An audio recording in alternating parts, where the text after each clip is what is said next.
Good morning and welcome to a glorious final day at Goodwood at the Festival of Speed. It's shootout day, but not only that, we're also celebrating one of the most successful Formula One teams of the modern era. Another victory lap for Max Verstappen, who is on his way to win his 34th Grand Prix since Bahrain 2022. Red Bull have a different way of operating with the emphasis on people being themselves.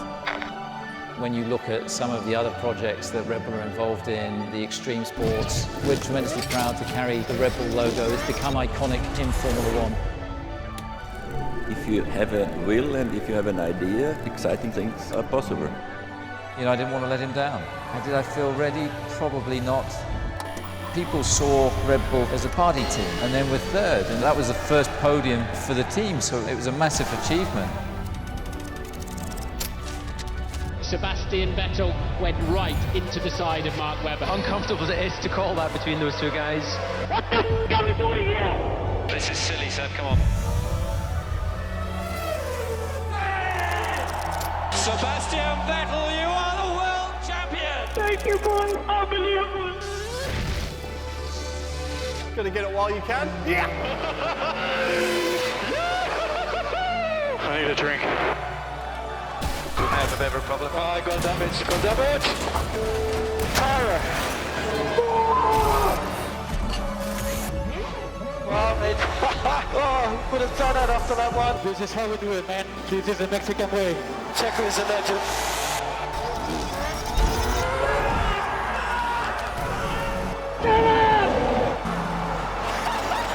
Max Verstappen, you are the world champion. We are so proud of you. Oh my God, guys. I love you so much. Max Verstappen wins 19 Grand Prix in a single season. That's history. It has been an absolute privilege watching you drive this car that's been built by a team of brilliant people. Literally ludicrous domination. You guys built a rocket ship of a car.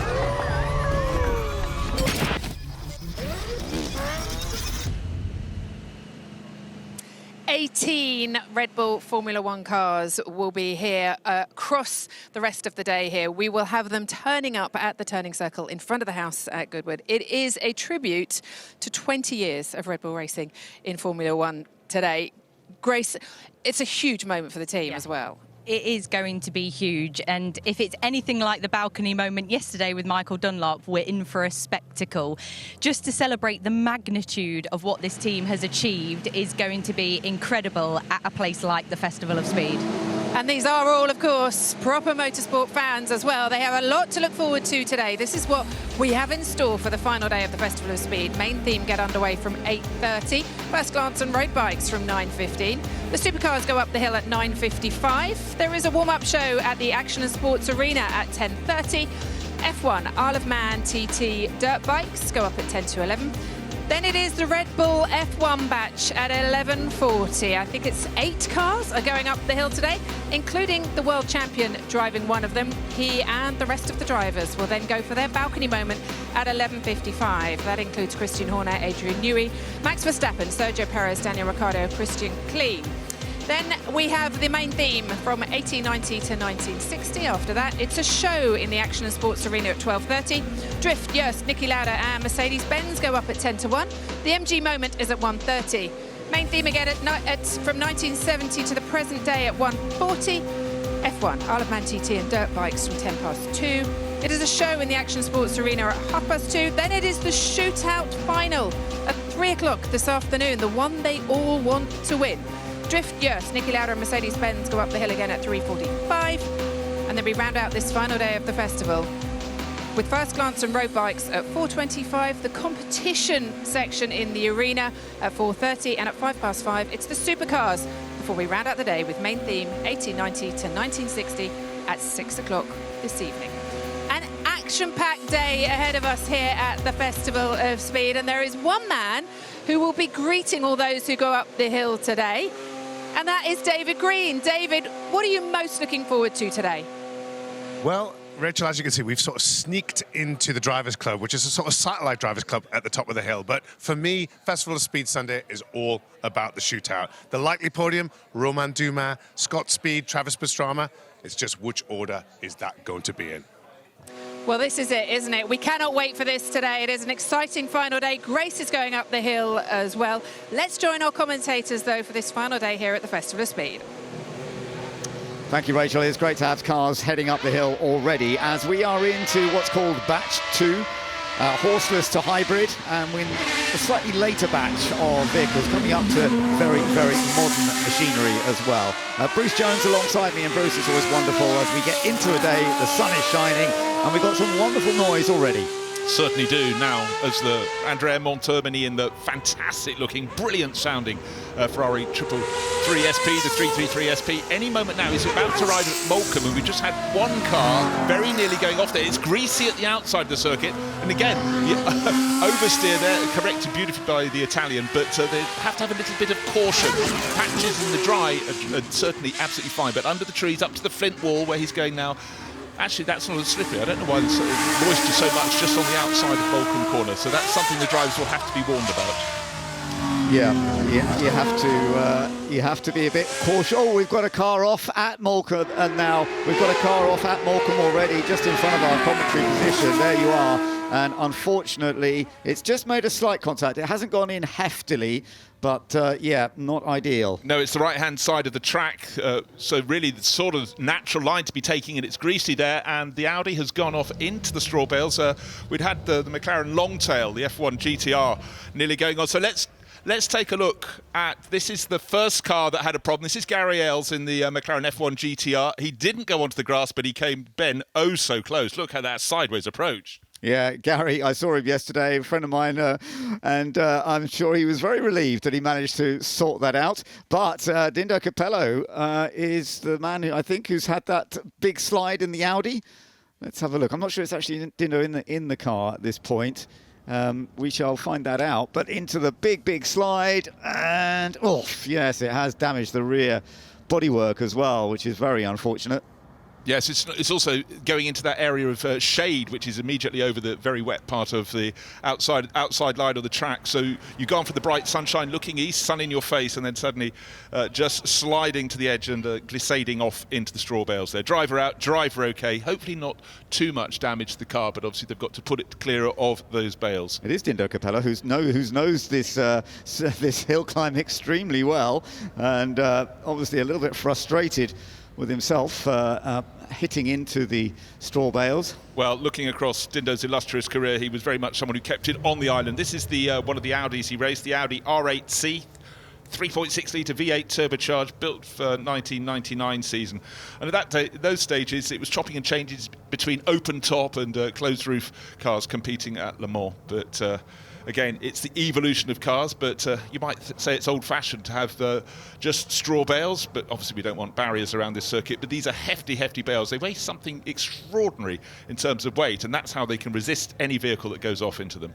Absolutely, no, it's extremely well sorted out. It's just unfortunate, but I have to say it is always tricky doing the first run up the hill here at Goodwood, no matter what the weather's like right now, because we had rain at the end of yesterday, and then you get vehicles going up and down this hill climb on the build-up towards the morning. You get a bit of dirt onto the track as well, and we've always seen how slippery it can be on the first runs. That's what we're watching now. Even on patches of circuit that don't look slippery, they certainly can be, but actually looks slightly muddy on the outside. But it's simply the sun hasn't struck it, but the bales have done their job, and it's really just a case of how they can hook this up and pull that Audi back, the R8C, and maybe they're going to need the flatbed truck to put it on to take it away, but the flatbed is there, maybe just as a towing device. But anyhow, we started 5 minutes early to build in a little bit of extra time into the programme, and so it's shown that was a very, very wise decision.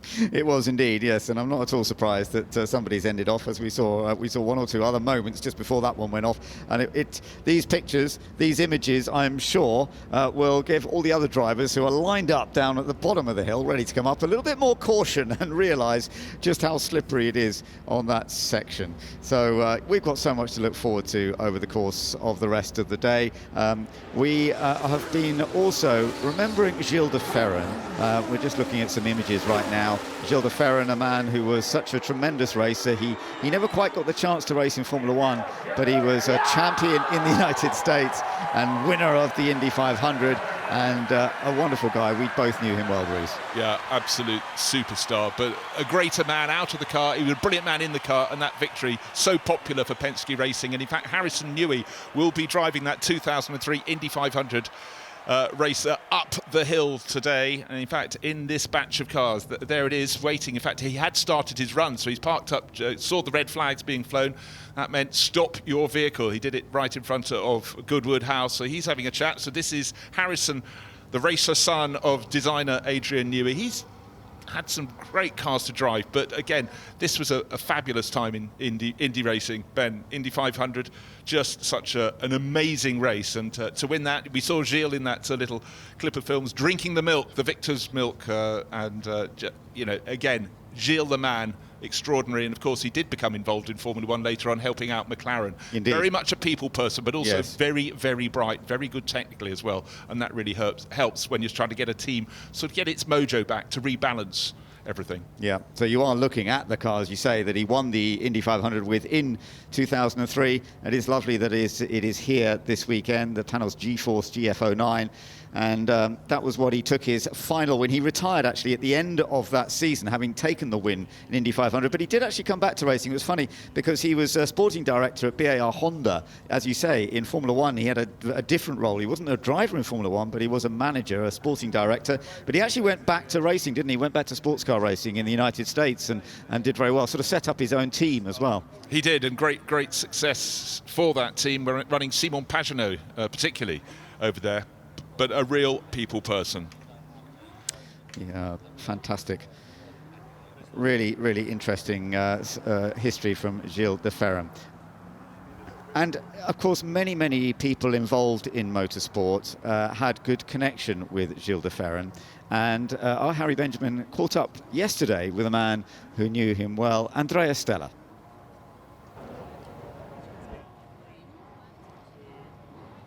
The 2003 Indy 500 winning machine from Penske that was driven to victory by Gil de Ferran. We're in the assembly area here, getting ready to celebrate the life of Gil de Ferran, who sadly passed away at the end of last year. He had a monumental effect across motorsport, but he had a particularly close association with the McLaren Formula One team, and team principal Andrea Stella joins me now. Andrea, thank you so much for taking the time. McLaren are having huge successes this year, and Gil de Ferran played a really pivotal role in that. Absolutely. Gilles played a very important role for this positive trajectory that we are having at McLaren right now. Last year we started a collaboration. He was my personal advisor, so effectively helping me in all the team principal duties, that and as many. But he was so impactful.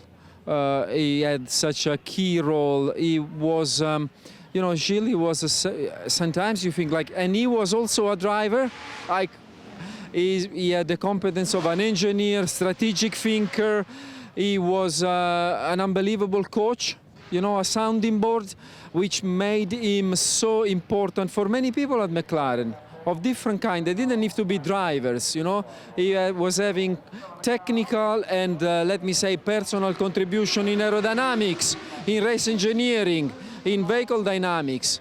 And we, to be honest, I was wondering, like, Gilles, how do you know all these things? Like, how can you be so good with people? How can you know about mathematics? How can you know about engineering? How can you know about aero? So, by the way, that's also why he was my advisor. Like, I need to get him right next to me, and let's run this place together. So, a very important contribution. Unfortunately, he passed away at the end of the year, and you know, that's so sad for many reasons. But one of the reasons is that he could not see the work continuing and the work being becoming more and more successful. And for us, it was always going to be the first victory for Gilles. And you know, it happened in Miami, which is the place where he was living. So an incredible individual, and even a little bit magic. He certainly had a little bit of magic, and it's so special to see McLaren paying tribute. Just finally, how special is it also to have Goodwood celebrating him here as well? Well, having Goodwood celebrating Gil, I think it's it's incredible, because Goodwood, like, there's motorsport fans, there's all kind of motorsport, and I come here just because I can see all kind of cars. So having this community recognizing the role in motorsport that Gil de Ferran had, I think is a special tribute. I feel very proud, I feel touched that this is happening at Goodwood, and definitely for me personally and for McLaren it was important to be here and be part of this tribute. Brilliant. McLaren F1 team principal Andrea Stella, thank you so much for your time celebrating the life of Gil de Ferran. So we are waiting to get a bit more action coming up the hill. They are about to remove the Audi that went off just a few moments ago, so we will be getting some more action, and that will be good for David Green, who's up at the top of the hill. David, it's a bit quieter up there than you'd planned initially, but we're looking forward to more cars heading up that way. Yes, very peaceful up here at the moment. We're just basking in the sunshine on a Sunday at Festival of Speed, which of course is all about shiny cars, F1 royalty, but we all know who the most important people here are, and it's the marshals. And I've found quite a little special one here. This young lady, Julie Hockey, you were here right at the beginning. Yeah, I came here in 2003, the very first one. I just came as a spectator, loved it, kept coming every year since. And then in 2001, got the bug, became a marshal. So I've been coming back here since 2015. That's only half the story, really. I mean, you're here at the first Festival of Speed, which is extraordinary in itself, but after 2001, well, you've moved to Australia, still come back. I think that's quite impressive. Tell us about that. So in 2015, I met a couple of marshals who'd come over to Australia, and they said, why not come back? So, of course, I'm going to come back. So came back in 2015, and I've been coming back here ever since. We complained because the M25 was closed this weekend, and, you know, our commute might be a little bit awkward. You come from Australia to marshal at the thing. I think that deserves some extraordinary applause and respect. Oh, no, it's an absolutely fabulous event. You know, why wouldn't you? I mean, I travel around the world. I go to various events. You know, this is a special one for me because this is where my motorsport career started. So absolutely special. Great event. Well, we love your work, and we'll be looking out for you. And I think, you know, it just shows you about the attraction of the Festival of Speed and true commitment to the cause. So when you see the marshals out there today, give them a big wave and a round of applause, because they make this whole thing happen.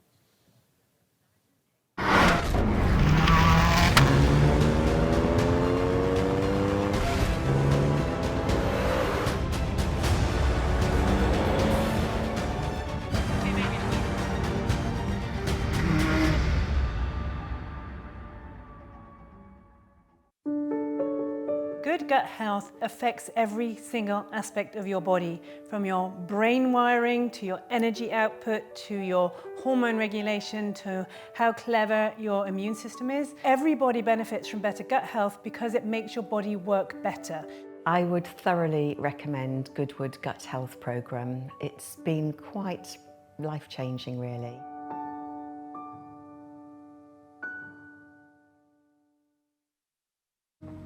How do you start an iconic movement? Classicism would say it's all about form and craftsmanship, while surrealism would find all of this quite, well, surprising.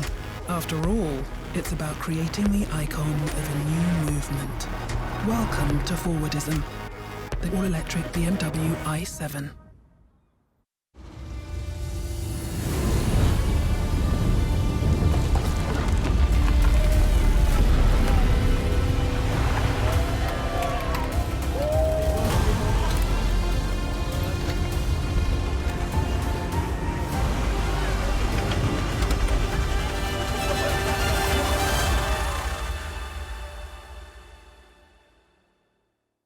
Sky Broadband are changing the game.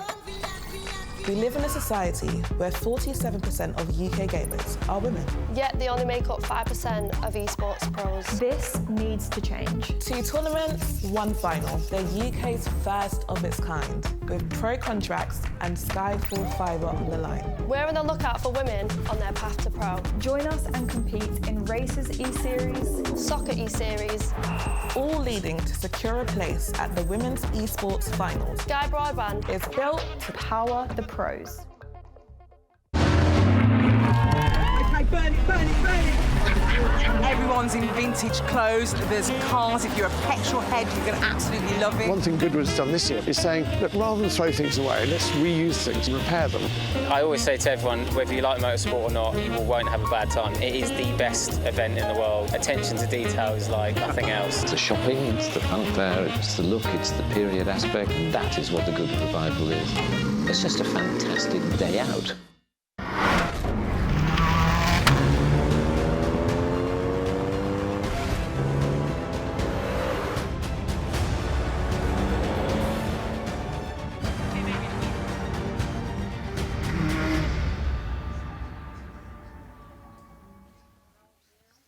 Final day of the Goodwood Festival of Speed in 2024. We've been enjoying an amazing time as ever, and we're building up to some of the maximum today as well, particularly with the Red Bull celebration that will be taking place late morning today. But we've also got one of the most feisty aspects of the whole weekend, and that is the shootout, Bruce, which is always very entertaining because we wait to see who's going to be fastest up the hill. And we've seen many different events over the years, and yesterday in the sort of practice session we actually saw a very close battle as well. Incredibly close. You know, any race, as long as you've got 2 people who are really close, and we have a couple with just the most extreme vehicles. Scott Speed in this Subaru 4x-everything, the Project Midnight, and then Ford Supervan, not the 4, the 4.2. It's slimmer, it's leaner, and all that electric power going to all 4 corners. Here it is. It's a van, but it's not a van. I was talking to them earlier, actually, and I was intrigued because when it was first here in 2022, it was with the 4 electric motors and 2,000 horsepower. When it went to Pikes Peak,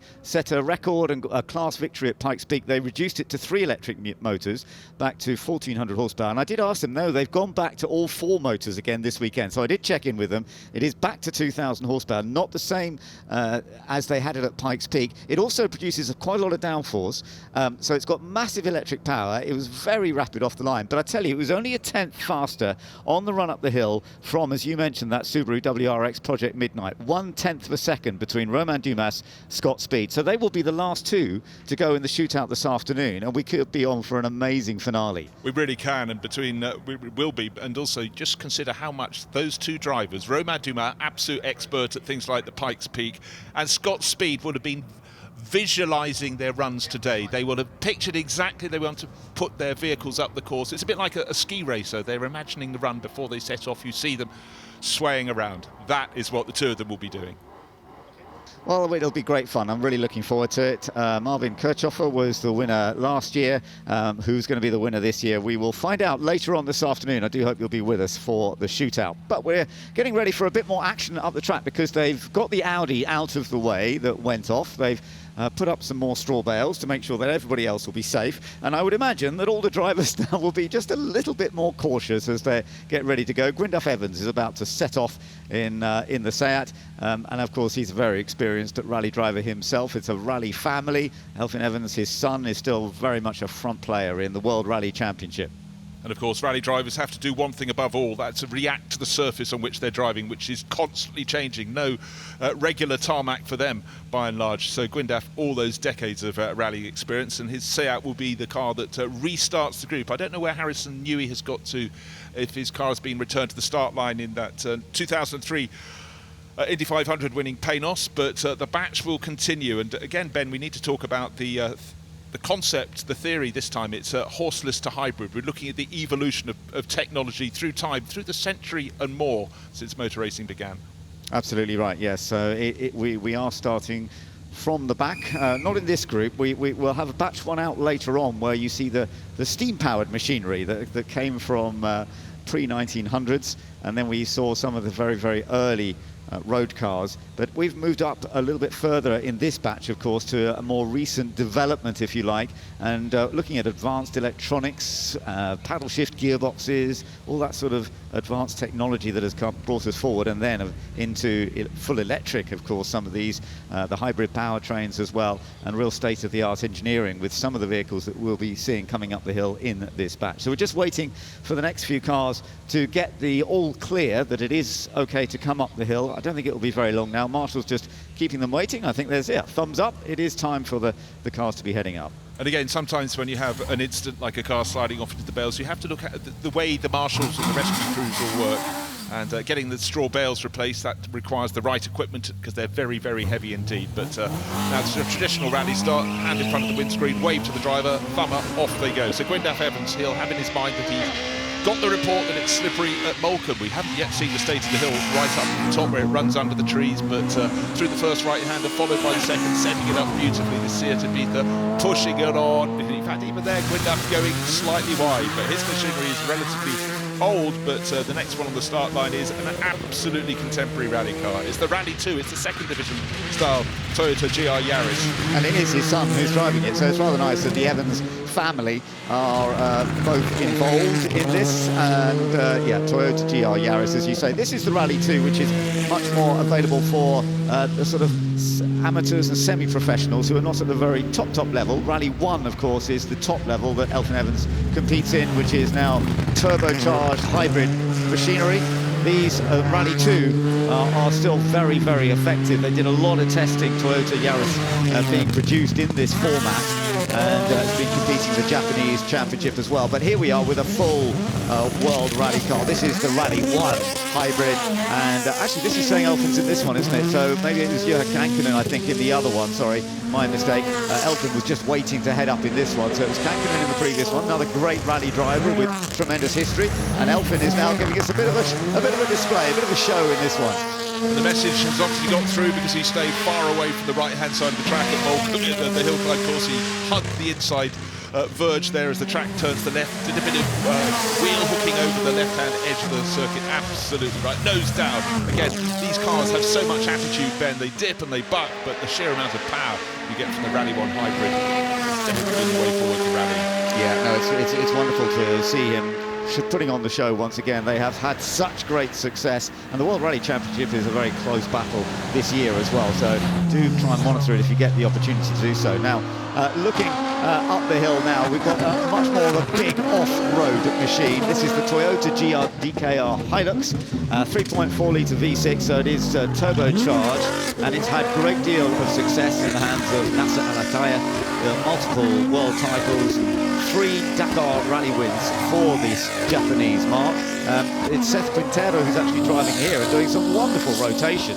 Absolutely brilliant. And in fact, if you look back, we talk of the Dakar Rally, used to be known as the Paris Dakar Rally when it did precisely that. Start from Paris, go down through France and Spain into North Africa and all the way around to Dakar. But a lot of the off-road vehicles then were literally no more developed than Toyota pickups and Land Rovers. But this is absolutely made for purpose and for the massive off-road events that particularly happen in the Middle East.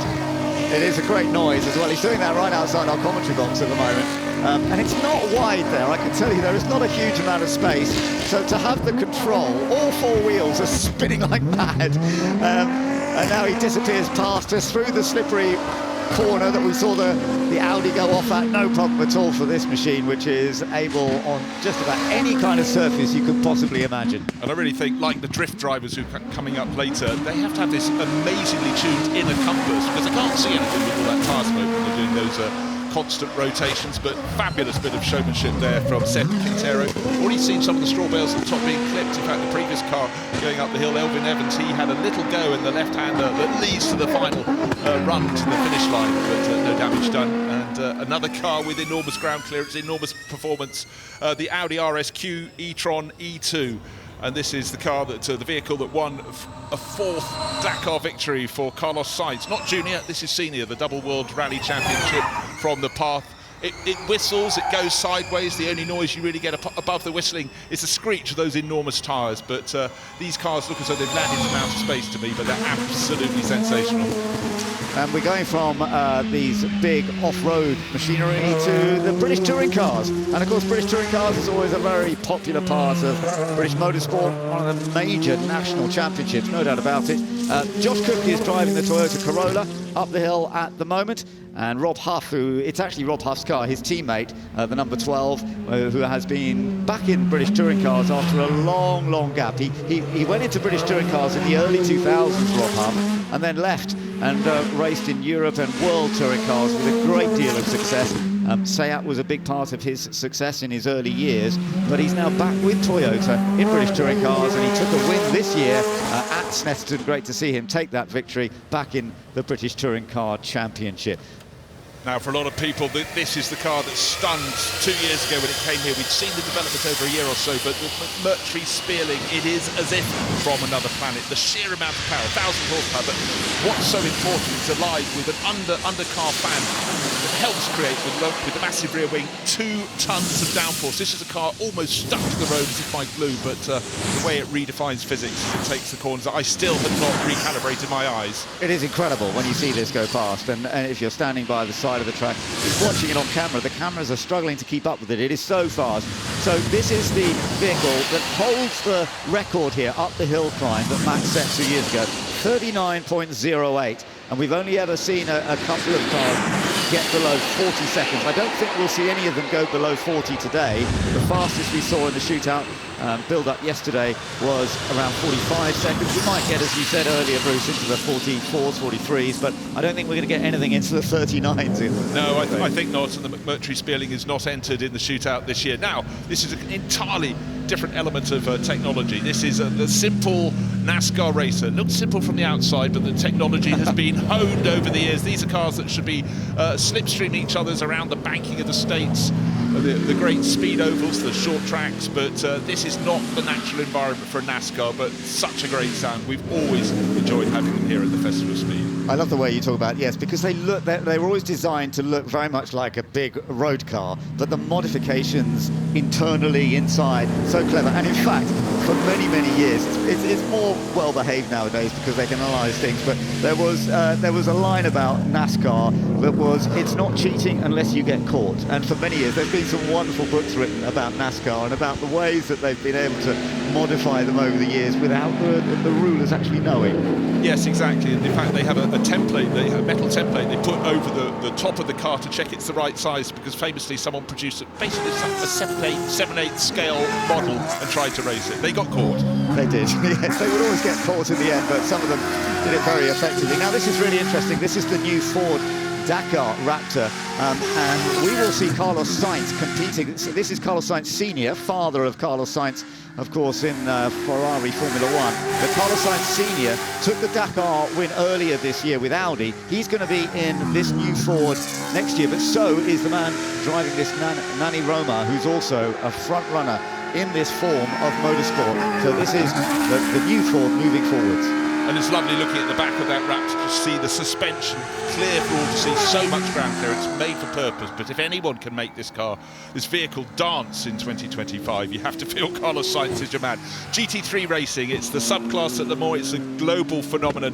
BMW and particularly Rover Racing, fantastic German team, have been right on top of the sport since the well, across the years, but once they moved across to BMW, first with the M6 GT3s, now with the M4, and great to see that being propelled up the hill by one of the works BMW drivers, and that's Philipp Eng, very, very talented Austrian. Yeah, absolutely.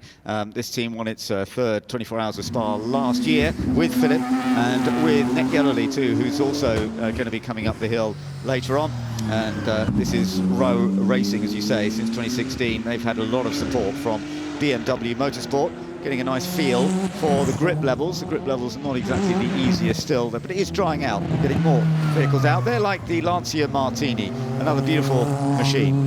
Beautiful car that used to compete against the Porsche 956s and 962s later on. Smaller, more exquisite in terms of design, but alas, not quite as robust and therefore not so successful. But some cars just age well, and this one still looks as crisp as when it was new. Of course, it was new some while ago. 1985, it made its debut at Brands Hatch, and then the following year it went on to a second place finish at Monza, driven by Andrea Stella and Alessandro Nannini, some of the great Italian drivers in the 1980s. Both had F1 experience as well, but were rapid in sports car. It's just a glorious looking car, the Lancia Martini. Now, one of the most successful championships around the world is the Ferrari Challenge. There are the Asia-Pacific Series, there's one in the States, the one in Europe is absolutely burgeoning. A couple of years ago, they replaced their standard car, which was the Ferrari 488 Challenge car, with the newer body shape of the Ferrari 296, and it really is a step forward to my eye in terms of the appearance. But again, it's harnessed by drivers from the top level down to people just getting going in motor racing. And it's being driven by Andrew Morrow, who won the British Ferrari Challenge last year, and he's quick in the shootout. He did a 49.6 yesterday. He was 7th quickest. So he's actually going to be one of the ones we'll be keeping quite a close eye on in that shootout. He's not quite got the pace of some of the full electric mighty cars up front, but this one is the one that we are expected to be challenging for the win. Scott Speed in the Subaru Project Midnight. It's also great that Scott's here because, of course, he was. We've got the Red Bull Racing celebration. He was with them in Formula 1, but he's had a different career since then. So much success in rallycross. I really love the appearance of this car, and I love the way that Subaru's staying true to using a flat 4 engine as well. It is amazing, and I gather, I went and popped down there earlier. This has only done one test. They've built it especially for Goodwood. It's done one test before it's come here to Goodwood, and Scott didn't get to do the test, so his first running is actually in that machine, is up this hill. Now, we talked about Pikes Peak with the Ford Supervan. Another car that's going to be pitching for glory there is the Alpine A110, but not as you know it. Look at that enormous rear wing. That's not what you get on the road cars, even on the Alpine Racing Series car. And a huge amount of downforce is going to need to be harnessed. Raphael Astier has been pushing this very hard indeed, very hard off the track, off the hill climb course a couple of times, but only onto the grass verges. But he is definitely going to be determined to get his time lower and lower. Raphael Astier has done a lot of Pikes Peaks competitions over the years, and he's competed with this Alpine at the Pikes Peak. Pikes Peak is this American test. It's a much longer hill climb. It takes you nearly 10 minutes, even in something really fast, to go from the base to the top, whereas this takes about, well, 3/4 of a minute in the fastest vehicles. He will be challenging, I'm not sure. He was 6th fastest yesterday. He was just a fraction quicker, actually, funnily enough, than Andrew Morrow we saw a moment ago in the Ferrari. Yeah, but don't forget, when you do the Pikes Peak, you go up to about 14,000 feet, so the air is thin at the top. But now here's a car that is one of the least likely racers you could find, or competition cars. It's a Subaru wagon, the GL wagon, but it's known as the Huckster. It's got some tricks up its sleeves, and you'll see it when it starts to brake. I love seeing the aero devices flapping. So you've got over the wheel arches, but you've also got a rear wing. Watch the tail of the car as he comes down into a braking area, and things leap up, and the rear wing leaps up and then slides back down again. This is always part and parcel of Travis Pastrana's car, and this is the Subaru Huckster was 4th fastest yesterday. Yeah, he's been very, very close to winning the shootout on several occasions. He never gives anything other than his best. Now turning into Molecomb Corner again, tail out because he can't help being a showman, but it is still quite slippery there. He's now pointing the straight line up the hill from the sunshine into the dark. He approaches the most fearsome feature. There it is, bang in front of him, the Flint Wall. He's definitely being a little cautious, and I understand that at this time of day, because he wants this car to be in good form later in today, when he will be going for it absolutely flat out. When he can really go for it, yesterday we saw some big sideways moments. I'm convinced that he's just being a little cautious this morning. There is a margin of error built in. He may not be using that this afternoon, but again, in this glorious sunshine at the Goodwood Festival of Speed on the Sunday, it's very difficult for the drivers going from bright sunshine into the full dark under the trees. Just done 50.8 seconds, which is several seconds slower than what he did yesterday, because we've still got that dampness out there, and that's what he needs to be a little bit cautious. Now, you're on board and looking at the vehicle that was fastest yesterday, the Ford Supervan 4.2, which is now back to 4 electric motors, the full 2,000 horsepower. Amazing acceleration off the line, and yesterday that was pretty much the quickest. He's done about the same, actually, 4.3 seconds from the start line to the first checkpoint. Very rapid indeed. The electric machines, of course, have that ability.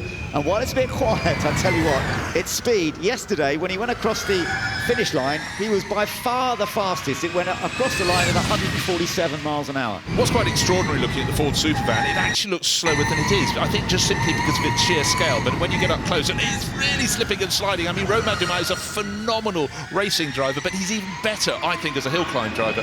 And the way he adjusted, because he had some grip and then no grip. But when you've got 2,000 horsepower being fed down, of course it's going to move around.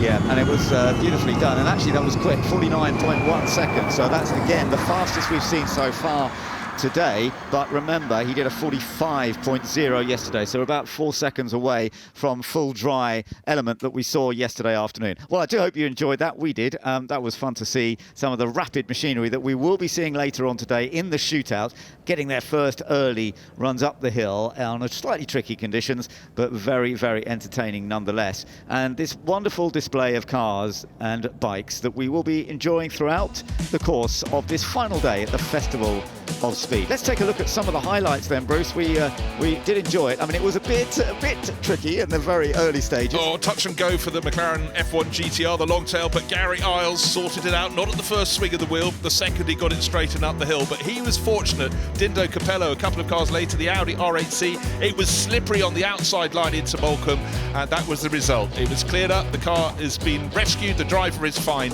but once the cars got back on the hill, it was time to get some sideways action. Yeah, the rally driver superstars were producing some wonderful displays. Elfyn Evans in the Toyota, and then of course the full off-road, the sort of Dakar-style machinery, doing even more fun and games. On the slippery surface, they weren't at all bothered. The electric-powered Audi that was so successful in the early part of this season, which has been successful off-road pretty much everywhere, that has been part of it. And then the Ford that will become a big part of all of that kind of action next year, also entertaining us.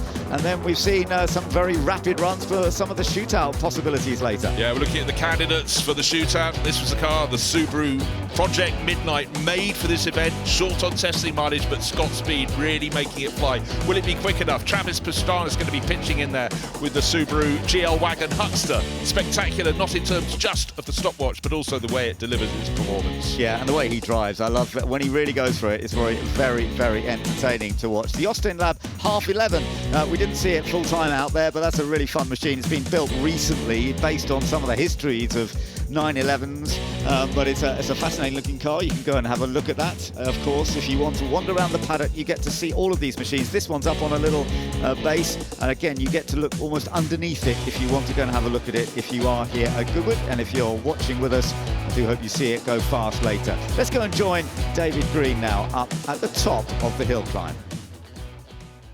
Well, Seth, if you get bored with rally raid, I think you could become a drifter. That's what I'm thinking. No, it was. I know people kind of look at the truck like, oh, it's a cool truck, and we're not going the fast up the hill, so got to put on a show and try to light these tires off. It's the last day, so don't hold back. Well, it was very impressive, especially that second set of donuts. I was quite narrow up there.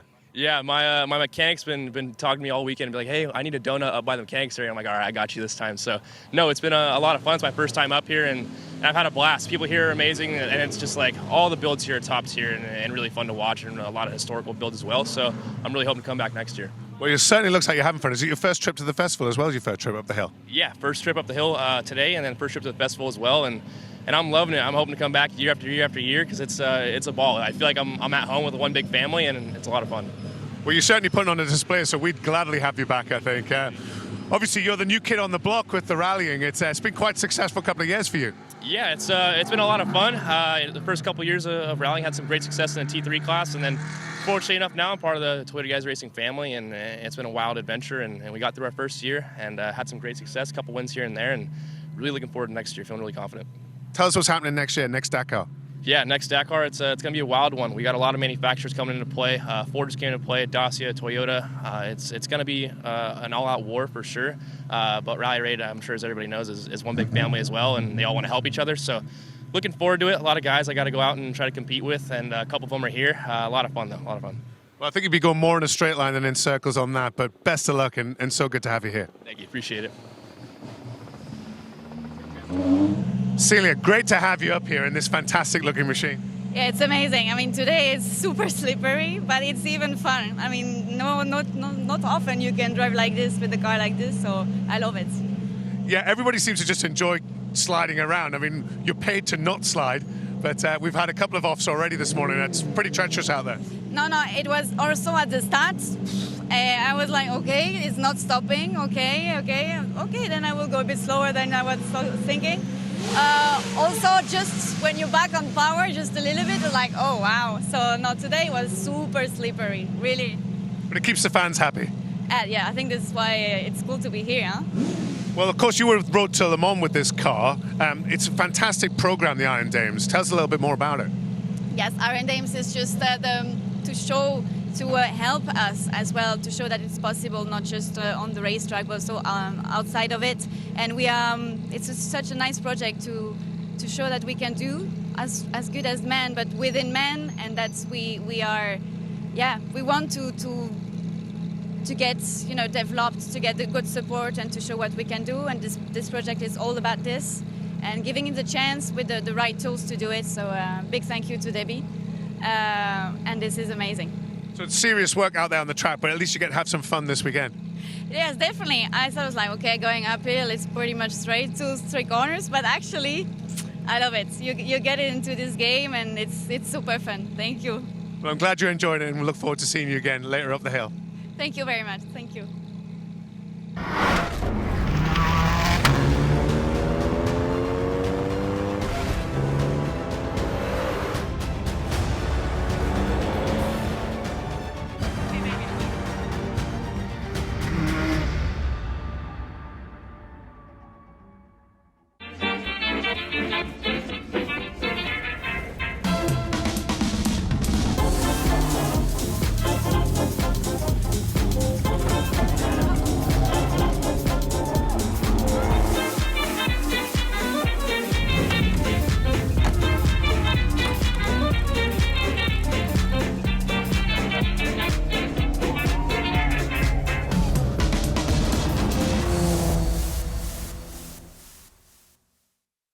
You're built different.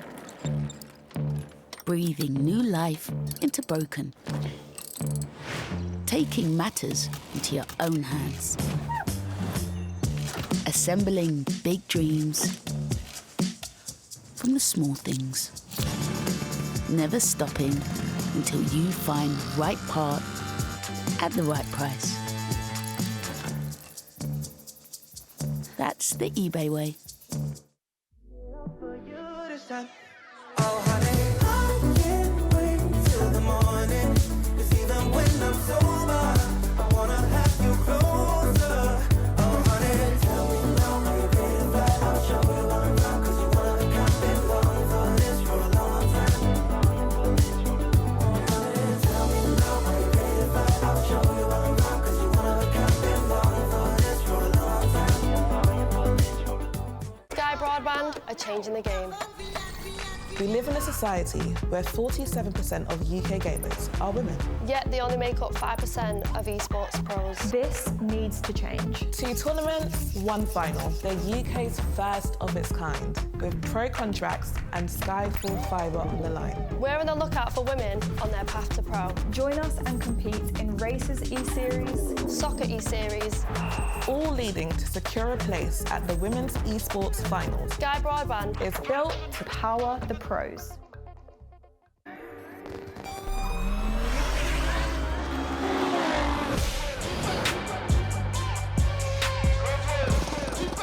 To hear them start and then...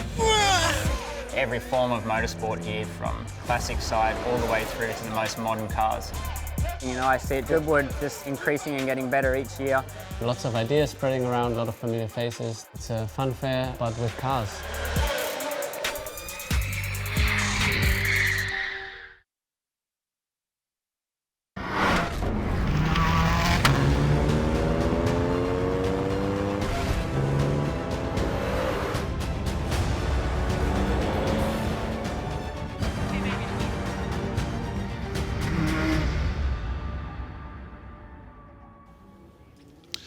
Sunshine is well and truly out here at the Goodwood Festival of Speed. Our first batches running up the hill, and the rain currently staving off for the time being, and we've still got plenty of action to come. This the final day of this year's Goodwood Festival of Speed. Where has the time gone?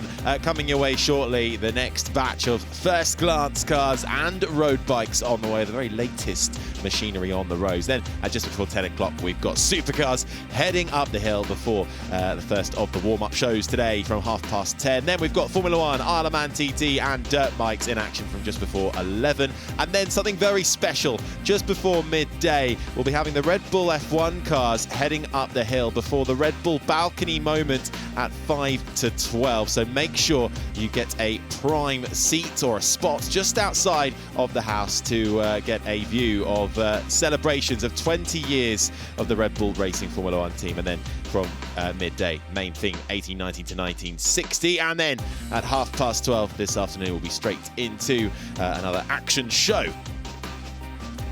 Celebrating all things drift, Jost, Niki Lauda, and 130 years of Mercedes-Benz just before 1 o'clock. And back for another MG moment, celebrating their centenary at 1:30 before we head back into our main theme, 1970 to 2024, right up to date.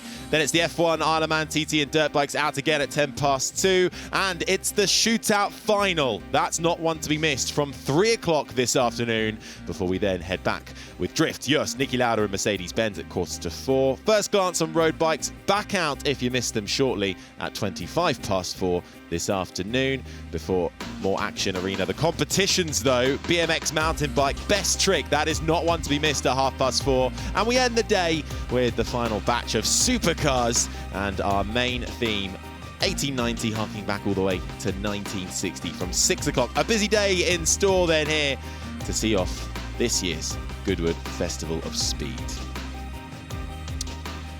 Now, one of the main things we have been celebrating this year, and that main theme, horseless to hybrid revolutions in power. And Alice Powell joins myself, Harry Benjamin and James Hayden in the commentary box.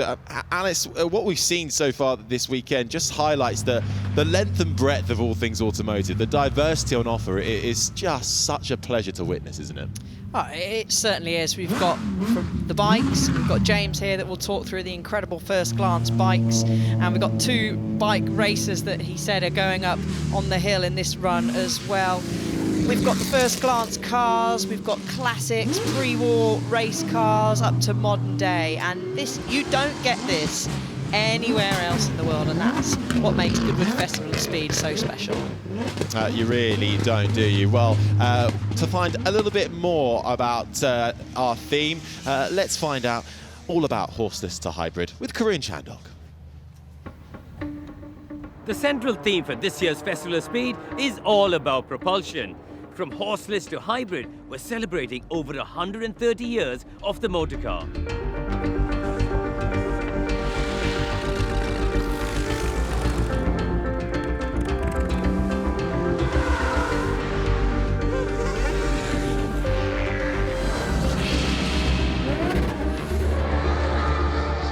So this year we're celebrating horseless to hybrid as the theme. Why have you chosen that theme? Well, we think it neatly encompasses a lot of great cars and great content, and obviously the Festival of Speed is very much looking, at the motor car in all its shapes and sizes, and we're looking at powertrains and how the power of these cars has changed and grown, and also to the future. And can you tell us a little bit about the different types of propulsion we're going to have going up the hill here? Because there's quite a range of cars out in the paddock. We've got steam, we've got electric, we've got internal combustion engine, we've got solar, we've got hydrogen. It's very, I think, very exciting for everyone to see just how engineering and how complex problems have been overcome. I think one thing that we've seen in recent times is this big shift towards future fuels, sustainable fuels, synthetic fuels. We're very, very confident about it. I mean, it works fine, it goes straight in. A few cars need a little bit of a special mix, but it's basically pretty straightforward. And they've been around forever, these old race cars. They're like a lovely old pair of shoes. You kind of resell them, keep them going. They don't owe anybody anything. And if we can run them on synthetic, sustainable fuel, well, we think it's a vital part of the future of motorsport. Iconic driver, iconic car, united and powered by renewable fuel. We had Sebastian Vettel showing off his two amazing World Championship race-winning Formula 1 cars on completely green fuel. So the members meeting, Festival of Speed and Revival, they've become a showcase, haven't they, for future fuel? Yes, we've been sort of feeling our way a bit. Exciting Revival, which is all about Revive and Thrive, the event, and all about sustainability, is going to be running entirely on sustainable synthetic fuels. That's the first most important event in the world to do that. In the theme of horses to hybrid, this weekend I managed to drive a V12, a V10 engine, and now a fully electric race car. The first all-electric race car. So I'm in the Jaguar Formula E car. It's currently leading the championship. It's got so much torque.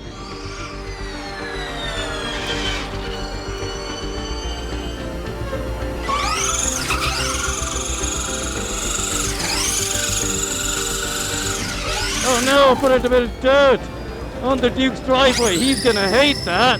Sorry, boss. One thing that you do get with electric cars is just, you feel every rattle for the suspension, every bit of torque going through the gearbox. You feel it. You don't have that noise or the vibration of the engine that makes you sensitive to other things going on in the race car. The automotive industry is in a really interesting place. Nobody really definitively knows what the future will be in terms of hydrogen, synthetic fuels, electrics, or hybrid cars. But one thing we do know is that all of the future technology will be on show here at the Festival of Speed. It absolutely will be. Horses to hybrid, revolutions in power, the main theme here at this year's Goodwood Festival of Speed, celebrating 130 years since the world's first motor race. Vehicles powered by everything and anything, as Karun was going on about. But it's not just four wheels we're looking at, and we are getting into the next batch here of first glance and road bikes. And we're kicking off, James Hayden, with two wheels once more. We certainly are. This is the BMW R20 concept, and it's got a really wonderful mix of sort of the traditional BMW Boxer engine, but with a really kind of super modern take on it. It's got that beautiful Boxer twin engine. You can see the cylinders coming out either side. It's got a huge 2-litre engine in it, and lots of torque. That great big, 255 rear tyre. They completely redeveloped the chassis on this, and they wanted to make it really kind of sleek and get rid of a lot of the sort of paraphernalia that often surrounds a motorbike. And see how simple and clear it is by moving the oil tank, getting rid of the oil lines, putting it all in the hidden positions, and then that very simple sleek seat. Now we're looking at the Aprilia RS V4, and what a super bike this is. Absolutely gorgeous. This is their MotoGP replica, and this is actually being ridden by Lewis Rollo. He finished second in the British Championship at Snetterton last weekend, and he's giving it some beans up the hill. It's Lewis. He's in tuck there, getting it going, and what a bike this is. 220 brake horsepower, revs around to 13.2, over 190 miles an hour. That lovely little 65-degree V4, and the aerodynamics on it as well are something really quite special. Now this is the Royal Enfield Wildfire. As you can see, it's very much based on the sort of Paris-Dakar bikes of the 80s and 90s. Now this was built by the Royal Enfield's in-house motorsport team, and then Death Spray Customs gave it that really kind of quite unique purple and white paint job on it, and which looks absolutely great. And it's got a big sort of 22-litre fuel tank for off-roading, bespoke Harris performance subframe they built, monoshock suspension, and they really wanted to kind of try and capture the spirit of that really classic off-road era, and I think they've done it very, very well. They certainly have. Up past the flint wall, this is one of the first modern twin cylinders developed by Royal Enfields. Striking colour as well. You'll see that from a while off in the different shades of purple as he just has a little wobble. Still a little bit of a... Yeah, the guys have got to be careful, especially on the turn we're actually sat on the outside. There's a few little damp patches, but we know the weather's going to be great today, and it's just going to be getting better and better as the day goes on, as he comes across the line. And now we're looking at this is quite an interesting... It's another Royal Enfield. This is Cherry's Challenger Super Meteor 650 sidecar. It's been ridden by Keiichiro Kurosan, and he built, well, this was built by Cherry's company out of Tokyo, and it really is quite a thing when you look at it closely. It's kind of 50s inspired. You see that little hand change there?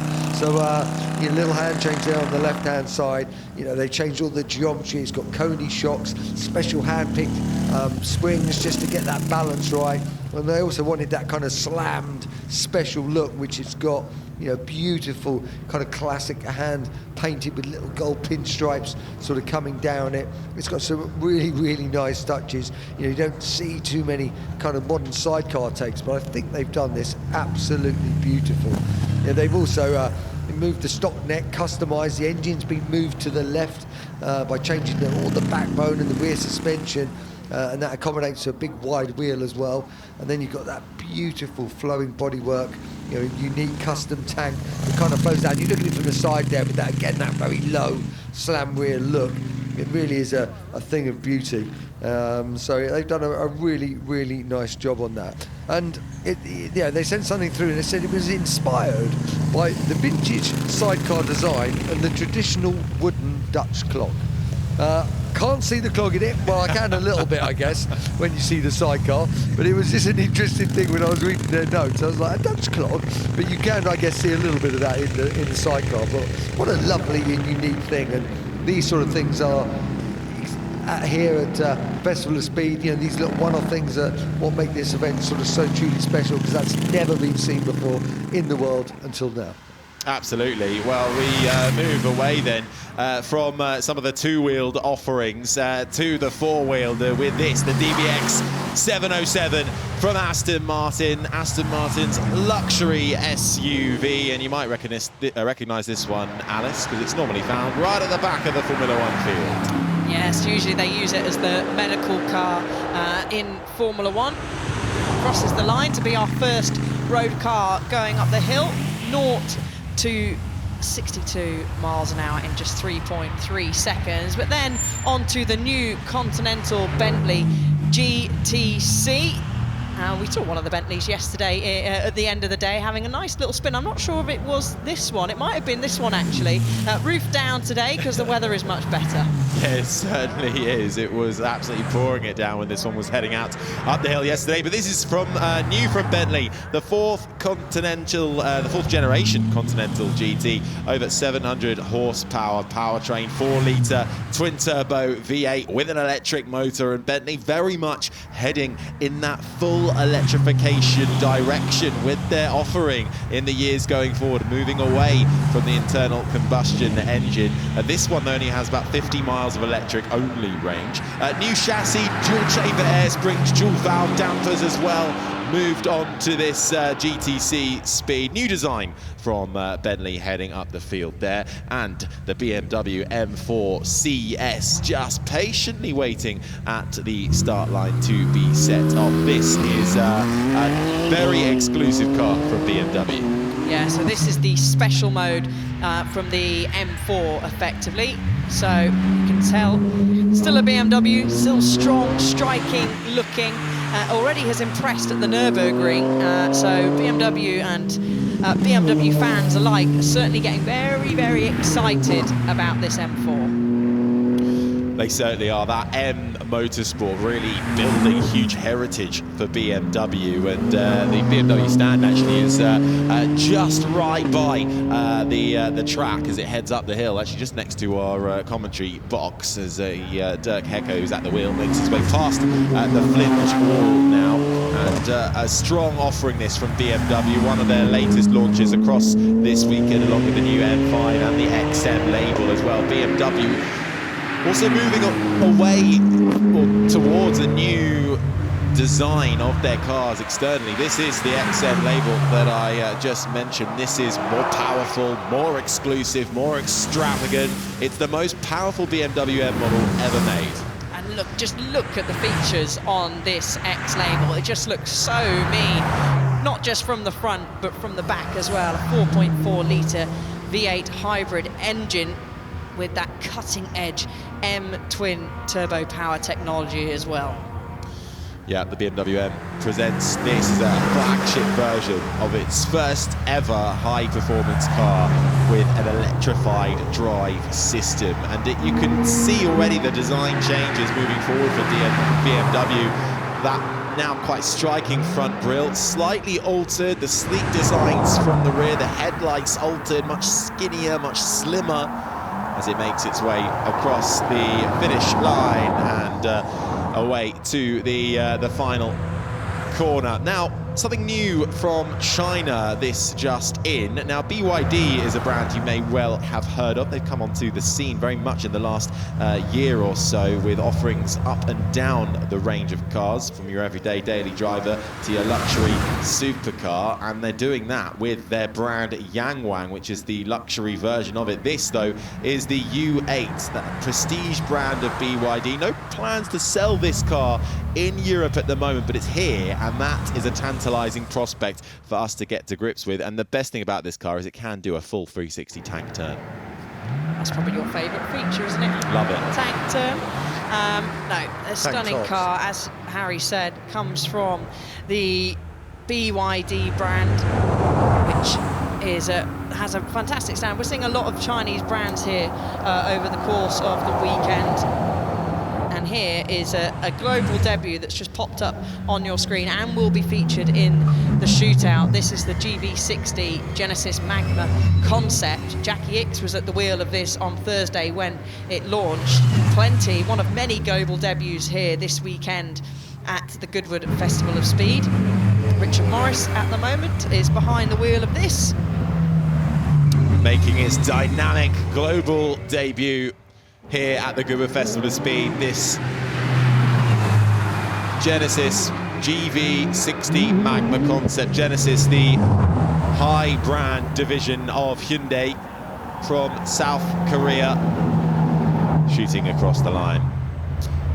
Now we head back to China for more of their offering, and this time it is from the brand Hongqi. This is the EHS7 that is currently making its way up the hill. Now, Hongqi is a Chinese, they're moving towards being an electric brand. It's actually one of the oldest Chinese passenger car brands, having been launched back in 1958. Originally, Hongqi only made cars for high-ranking Chinese government officials. Actually ceased production back in 1981 before being revived in the mid-1990s. And now very much taking a step into the future with their offering and trying to upset and rival those established brands and manufacturers in Europe and the UK. And this car with a mixture of hybrid and petrol power. So Ineos, a very famous, well-known brand, actually a very new brand as well, has only been around since 2016, founded by Sir Jim Ratcliffe. We've got their new quartermaster here, and it's been developed to overcome the most extreme terrain, as you can tell with the height of it as well. Yeah, the ground clearance of that has actually been raised from the previous model, about 25 centimetres higher is the this Grenadier Ineos Quartermaster, and this just signals how we're seeing more and more of these type of cars on our roads. And here is another option that Ineos bring. This is the Grenadier Detour, I believe, that is making its way up the hill. Yes, it is. Now, this is just a unique car that Ineos are providing here. Of course, these types of, off-terrain vehicles, you used to see them hugely working in the agricultural sector, and now they very much come into the luxury division that we now see on our roads. Striking cars that you do have to have a second glance at when you look at, and this is actually one of the Arcane Works limited edition vehicles from Ineos that is just making its way past the flip wall. Yeah, and each of the customers can add their personal style to these hand-finished vehicles using bespoke design elements. So you really do get your personal touch when you purchase one of the Grenadier Detours. And across the line then for the Ineos Grenadier. Quite a few Grenadiers to look out for. This one, though, being run by Arcade Works. Ineos launching that as a unique service for their customers. Now celebrating 100 years of MG, and heading straight off the line is the MG Cyber GTS. Daniel Rowbottom at the wheel. And he's been spending a lot of time in this car so far this weekend. He's absolutely loving life in this MG. Yeah, he's going to have a lot of fun taking it up the hill. All electric, so fully electric hatchback, up to 323 miles of electric range. Daniel Rowbottom, successful touring car driver, heads into Molecombe Corner. Is he going to turn in on the mud? Just about. Experienced enough to navigate it around, and having a lot of fun in this new MG. I've got to say, actually, I really love the sort of the dimensions and the way this one sits on the road. I think it's just a really nice design, this new MG. It's so nice as well to see the MG brand really back in the floor and mixing it amongst some of the mainstay contenders. Of course, MG kind of faded away from our roads for a very long time, and that's what we're celebrating here, especially with the sculpture on the lawn in front of the house, celebrating that 100 years of MG from its origins in the West, of course, where it began, to now it's new ownership and moving towards development into the East and moving it into the future. And MG very much with a brilliant range offering that they are showcasing here this weekend. Now, something you will be very familiar with is a Mini, and particularly a Mini Cooper as well. And John Cooper Works showcasing a couple of Mini Coopers. This one is the electric Mini Cooper, launching this year, and they've got two actually, the electric and the non-electric version. Very difficult to tell the difference between the two. That is how close they're getting in terms of design for Mini that they are developing here. And when we talk about electric, well, now you have to talk about Polestar. Indeed, they've been making waves over the last couple of years. Started out as a company that tuned Volvo's race cars, very much now separated from the Volvo brand. And Polestar, who only had one car as their offering for so long, now with a whole range of vehicles. This one of them, the Polestar 4. And the great thing about this car, Alice, is that it has no rear window. Oh, I've been called many names. Alex is not one of them. They have the Polestar 3 as well that we've seen go up the hill. This is, as you said, Harry, the electric SUV coupe, 385-mile range, and can deliver you 536 brake horsepower. And if you're wondering why it has no rear window, well, that's because they don't believe you need one. When you've got that little mounting just at the top, that is a camera there that shows you 360-degree view. And the great thing about having no rear window is that it provides you with a lot more space, a lot more headroom in the rear cabin of that Polestar. So very much one to check out the Polestar 4. The Porsche Macan Turbo is out on the track at the moment. This brand new from Porsche, with the movable aerodynamics on the rear, with that little rear wing that slides up and down, just depending on the settings you give it. The front grille slightly optimized for this version in the Macan Turbo, and that turbo indicating that you've got more horsepower as well as it speeds up the hill. Battery electric powertrain underneath the car. Many generations we've seen of this car. First, all the way back in 2014 was the first generation. So a popular car from Porsche, stretching a long way, 10 years. Available in a wide range of colours, and I actually quite like the yellow on that Porsche. Yeah, very nice from Porsche there. And now we go to one of the most luxurious car brands in the world. The Rolls-Royce Cullinan are back with their black badge, Cullinan Series 2.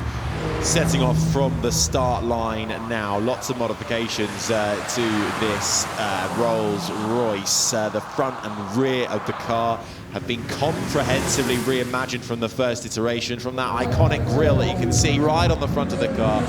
Striking new exhaust finishes as well on the rear. It's bold, it's a new distinctive look. When you see that, you know you are looking now at a Rolls-Royce, when traditionally you might not have expected Rolls-Royce to produce a car like this.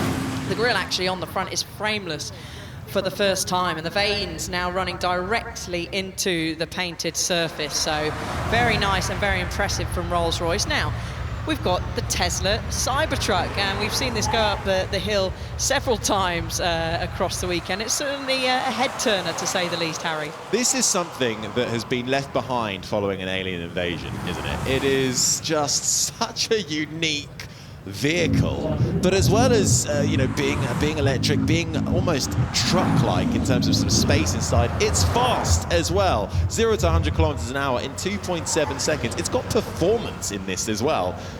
When looking at it, you might not necessarily think it does. No, it shifts, and it will probably shift quite nicely on the moon as well, I can imagine. Deliveries have actually already started in North America, and this was built and manufactured in Tesla's factory in Austin, with actually starting to take customer deliveries already in 2023 in December. Production will ramp up, it will take time, but the main market for the pickup trucks, they are saying, so this could rival your pickup truck. You buying one of them? No. And I don't know what the Terminator's driving home in. But I do admire it greatly. I just looked at James as there a for an answer. You know, it's a unique thing. It's not everyone's cup of tea, but I can, you know, I can see why some people would like it. Absolutely, it's a stunning car. It's a stunning car, but it's you know, it's a Marmite car, isn't it? Absolutely, and look, it's not available in the UK. Probably never will be unless you import it as well. But certainly one to have a look at. It's a fantastic offering from Tesla. Always driving us forward. Everybody. The Lotus are now on track. 0 to 62 in 2.78 seconds. Max speed 159 miles per hour. Dries Proust at the wheel. And this is quite a cool Lotus, actually, because it's got active aero on board as well. Motorsport-inspired grille. This is a race car for the road. Yeah, it certainly is. We've seen Lotus, a big supporter of Goodwood Festival of Speed. We saw plenty of cars being launched here last year. We've got the same here with Lotus this year. And the Amaya really is such a beautiful and slick car, and really heading in nicely to the electric market, a Lotus. Well, from Lotus to Mercedes we go next, and well, this is of course based on that iconic G-Wagon, one of the oldest classes of Mercedes, but this is fully electric. It's the brand new Mercedes-Benz EQG with 4 electric motors on board, giving it to almost 600 brake horsepower. And you know what I love about this car? Can you guess? It does a 360 tank turn as well. I was going to say Barbie and Ken. No, not quite, not quite. Electric motors allowing this on each of the wheels. Oh, as it kicks up a bit of the mud on the exit as well. Shown very much on a white G-Wagon as well, but this is the EQG from Mercedes, speeding past the Flint wall, and a beautiful design, and showcasing that up the hill climb this afternoon. Indeed, they've been here over the last couple of days and did showcase that G-turn, 360 tank turn that the G-Wagons can do, but Mercedes developing their electric range up and down their class offering. And this from the G-Wagon range, the EQG with Mercedes' EQ technology. Now, this is something very special out on the track at the moment. This is the Chimera Evo 37, and it's a homage to the past whilst very much looking to the future. James, you were raving about this yesterday. Yeah, I mean, I just love it. I mean, I love the original Lancia 037, and you know, I love the fact that they kept this as the original. It's supercharged and turbocharged. Just listening to it, it's Group B rally car all over. It looks fantastic. It goes incredible, and it's just a wonderful thing. Yeah, it's so beautiful. 2.1 litre, 4-cylinder, nearly 500 brake horsepower, and Luca is certainly giving it some beans up the hill, very close to the hay bales on the left-hand side, that makes it up nicely. And I just love that they have really kept with the iconic Martini livery as well, and those nice rally-style headlights as well. And the way it crackles and bangs, it's just Group B all over, isn't it? It's absolutely stunning. Chimera doing a brilliant job. They've also got the Evo 3.8 here as well, based on that Evo 3.7, but has all-wheel drive and roughly 100 more horsepower, if you would like, a little bit more underneath your right foot. Fantastic, though, to see some of the offerings from first glance road cars and road bikes. Let's take a look back then at some of the very best of all that is new here and being debuted at the Goodwood Festival of Speed, and we began things with the two wheels. Yeah, this is the Royal Enfield Wildfire, their version of a sort of a Paris-Dakar, really built in-house and really cool, some cool paint jobs, and just you've never seen a Royal Enfield look like that, does it? Looks like you can take on the dunes, take it anywhere, and it's lovely to see the variation they're having.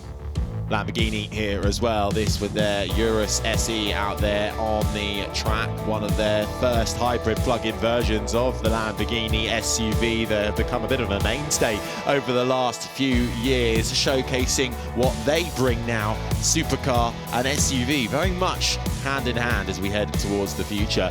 The Bentley Continental GTC, roof off this time around, roof very much on yesterday with the rain coming down as they debuted up to the hill, and the Speed 6 continuation, one of two development cars for the Speed 6 continuation series, based on the original drawings and the mechanics notes drawn and created that 1930s 24-hour Le Mans winning entry. Yeah, then we moved over to the new BMW M4 CS, a strong BMW M Sport heritage, and then onto the Genesis, and you'll see the GV60 concept Magma car competing in the shootout a little later on today. Yeah, Genesis, Hyundai's high-end brand. Mercedes out in force as well with their latest offerings, the C63, as we also saw the electric G-Wagon, the EQG, out on the circuit. Some of the very best of all that is new from 4 and 2 wheels. Let's head up the hill and check in with David Green. You find all sorts of interesting people up here at the top paddock. Mr. Martin, you've just jumped out. How was it, by the way? Priorities, really, really good. Yeah, well, I'll tell them compliments to the chef for the bit. It's better when you don't make it yourself, isn't it? You've just jumped out of a rather large SUV. Yes, yeah, what a thing. It's, yeah. U8, it's just, U8, it's just, it's 1,200 horsepower. It's mad. Just what you need on a slippery hill. It's mad. Yeah. Well, I set off. I just literally got here, jumped in the car, got the badge on, and within 5 minutes I'm in this, and just, poof, what a thing! What a thing! And when it's settled down, it's bouncy, but it actually floats. This is the most extraordinary thing. It's probably one of the biggest car here, and it floats for 30 minutes. Yeah, apparently it's nearly 3 ton, so it's like a little bit lighter than me, but it floats for 30 minutes.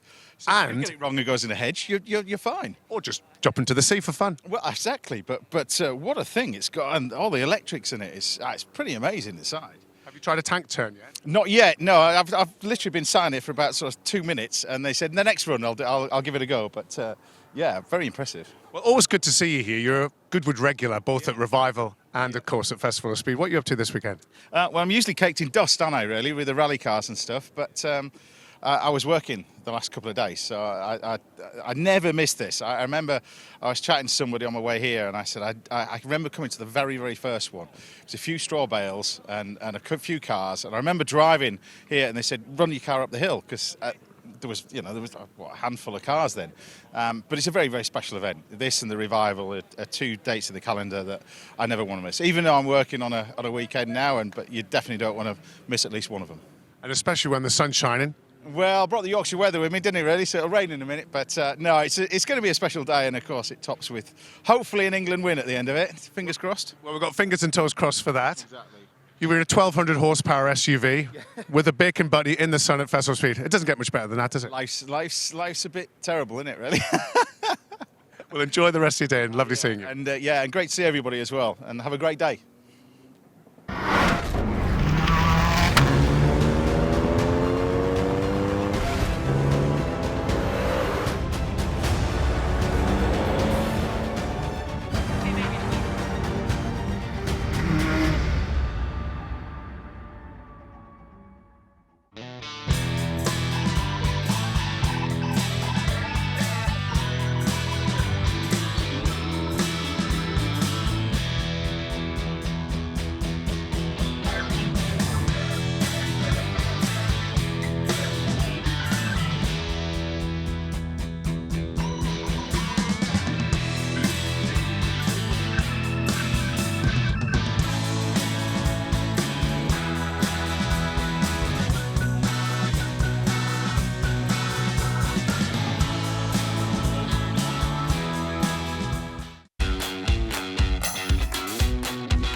changing the game. We live in a society where 47% of UK gamers are women. Yet they only make up 5% of esports pros. This needs to change. 2 tournaments, 1 final. They're UK's first of its kind, with pro contracts and Skyfall fibre on the line. We're on the lookout for women on their path to pro. Join us and compete in Races E-Series, Soccer E-Series, all leading to secure a place at the Women's Esports Finals. Sky Broadband is built to power the pros.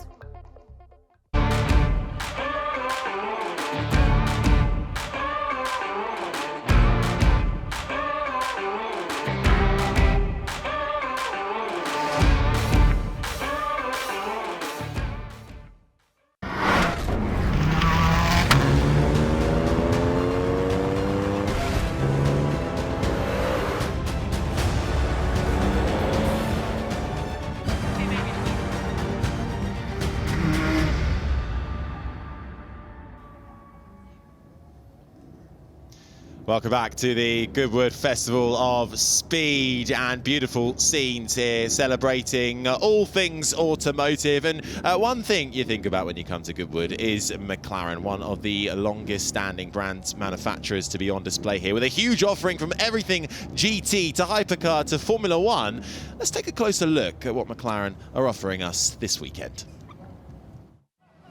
Okay, good day everybody, and a very warm welcome to McLaren House. We have got plenty going on here this year at Goodwood.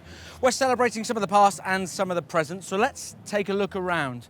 First off, we've got the 750S, so kind of an evolution really of the 720S, and we're marking this as benchmark redefined. It's about 30% different, better, upgraded than the 720S. Absolutely stunning all-round car. One of my personal favorites is the P1. It's essentially the world's first hybrid hypercar. So McLaren Automotive was founded in, I'm just going to come through here. McLaren Automotive was founded in 2010.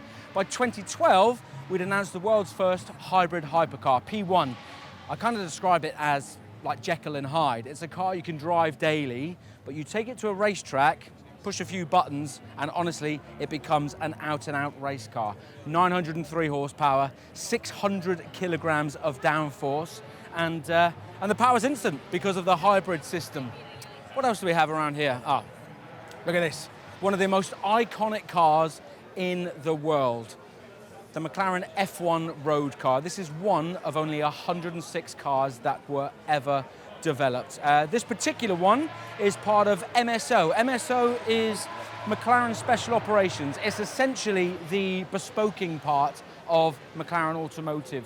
What this has is an HDK, a high downforce kit. Come to the back, let's have a look at this. A unique feature of the McLaren F1 road car was the 24 karat gold leaf in the engine bay. Sorry guys, just going to squeeze through here, but look at that, 24 karat gold, used as the best deflector of heat. Set a whole new benchmarks, this thing. It was the world's first carbon fiber road car, the world's fastest road car, and it held that record for I think around 14 years. Really was a whole new thing. Took the automotive sector to a different place. McLaren's newest product, Artura Spider. So of course we do have the Artura Coupe. This is a one-piece hardtop retractable roof, which you can do at up to speeds of 31 kilometers an hour, and it takes only 11 seconds, and it's essentially near silent. So Artura Spider, the brand new product, and McLaren's first production run hybrid Spider. Now, this year has been a big year of celebration for McLaren, and we're celebrating not just a hero of motorsport and McLaren, but look at this. This is Senna. So this was a part of a livery swap out that happened for the Monaco Grand Prix this year. So the Formula One team ran a special McLaren Senna livery in partnership with McLaren Automotive. Again, this is MSO, okay, McLaren Special Operations. Every single detail that you see on that car is hand painted by the incredibly talented team back at MSO. Even on the rear quarters, you can see shots of the Senna face, all done by hand, none of it done by stencils. Now, a big part of that Senna story really was his relationship with Alain Prost, and they had some epic battles. Let's take a look through here.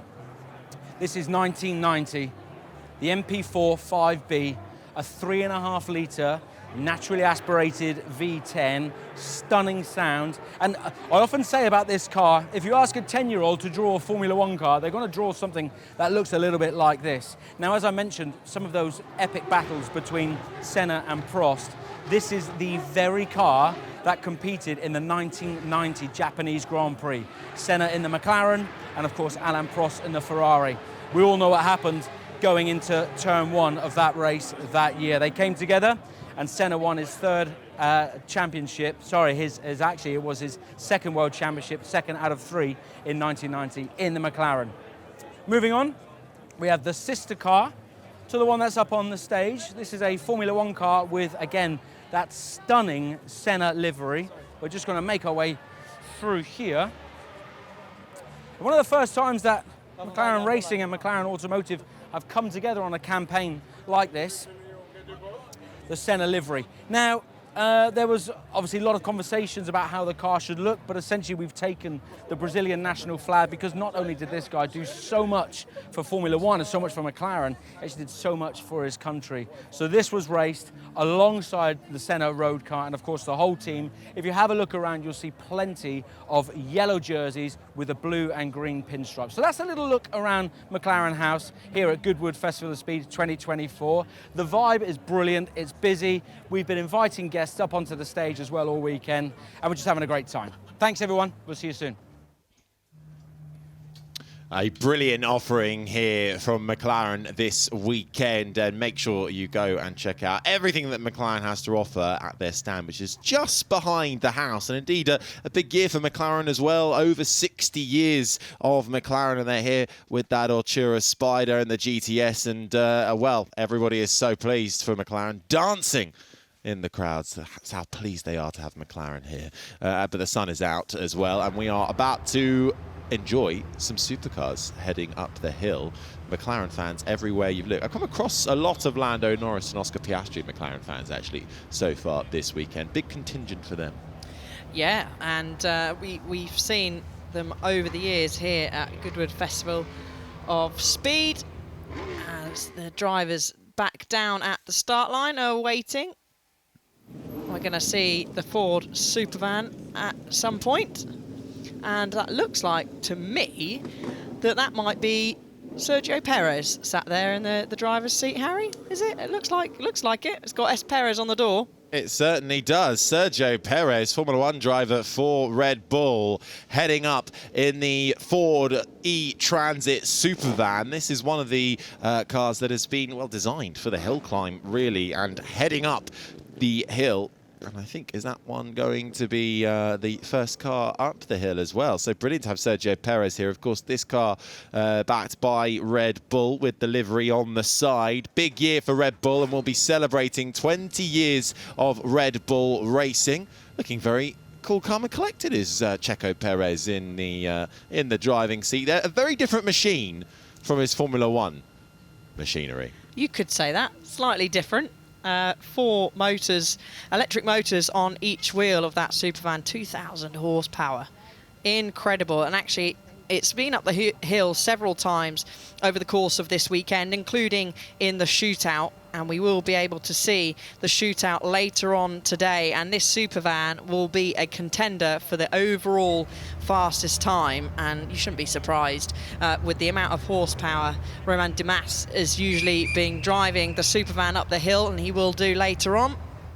But Sergio Perez at the wheel now of the Supervan, ready to kick off this batch of supercars. Not a supercar, it's a Supervan though, so it still counts. Yes, we have had this discussion all weekend long. What defines a supercar? And, well, it's around about 1,000 brake horsepower, but something that's difficult to drive as well. The satisfaction that it gives you. And leaving a bit of smoke in the background from that electric motor. Sergio Perez pulls forward in the Ford E-Transit Supervan to kick things off for us on the hill climb. This is going to be a car to watch in the shootout final later on today. And Perez taking it very gently, I think it's fair to say, around the first corner. I don't blame him when he's probably been told this is going to be fighting for the shootout later on, Checo. So please take it steady. Was fastest overall actually yesterday, so will be one of the final cars we will see up the hill, the super van. But Checo, he probably he's not been up the hill. He probably this doesn't know weekend, where it so he goes. probably doesn't know where it goes. So we will see him go up the hill again a little bit later on in the Red Bull celebration, and something I promise you will want to see. So make sure you stay tuned with us, and if you are here trackside, make sure you are right in a perfect position, either in the grandstands or either side of the track, to catch a glimpse of not just Sergio, but one Max Verstappen will be here as well. Yeah, that's happening just before midday.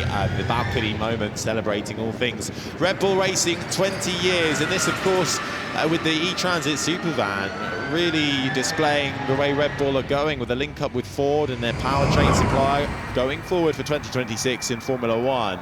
They are very much hoping for that to be a successful partnership. But Sergio Perez then kicking things off as he makes his way up the hill and past the checkered flag. Now, Ray Grimes is at the wheel of this from Ferrari. The Ferrari Roma Spider in what we all know and love, that scarlet red on the Ferrari, who are bringing a big offering here. This very much inspired by that 50s, 60s convertible style V8 turbocharged engine on this Ferrari Roma Spider. Sleek design as well from Ferrari. And here with the badged 625 as well, the Ferrari heads up the field. This is from their XX range. This is the SF90 XX Spider, and this is quite the machine as well. This is with that retractable wing at the back too. This is a powerful car. It certainly is. Also available in hybrid as well. And you know, when you see Ferraris flying up the hill, that they are really going to be absolutely spectacular, absolutely gorgeous, and super fast as well. Road legal this, if you can believe it, as it makes its way under the trees. And we head straight to more of Ferrari's offering, and this time we head to the Ferrari Daytona SP3. This very much paying homage to the 1967 Daytona 24 Hours race, where Ferrari finished in the top 3 positions. And just to listen to that roar from the Pagani Huayra, Andrea Montanini at the wheel. This is the most extreme Pagani Hypercar they've ever made.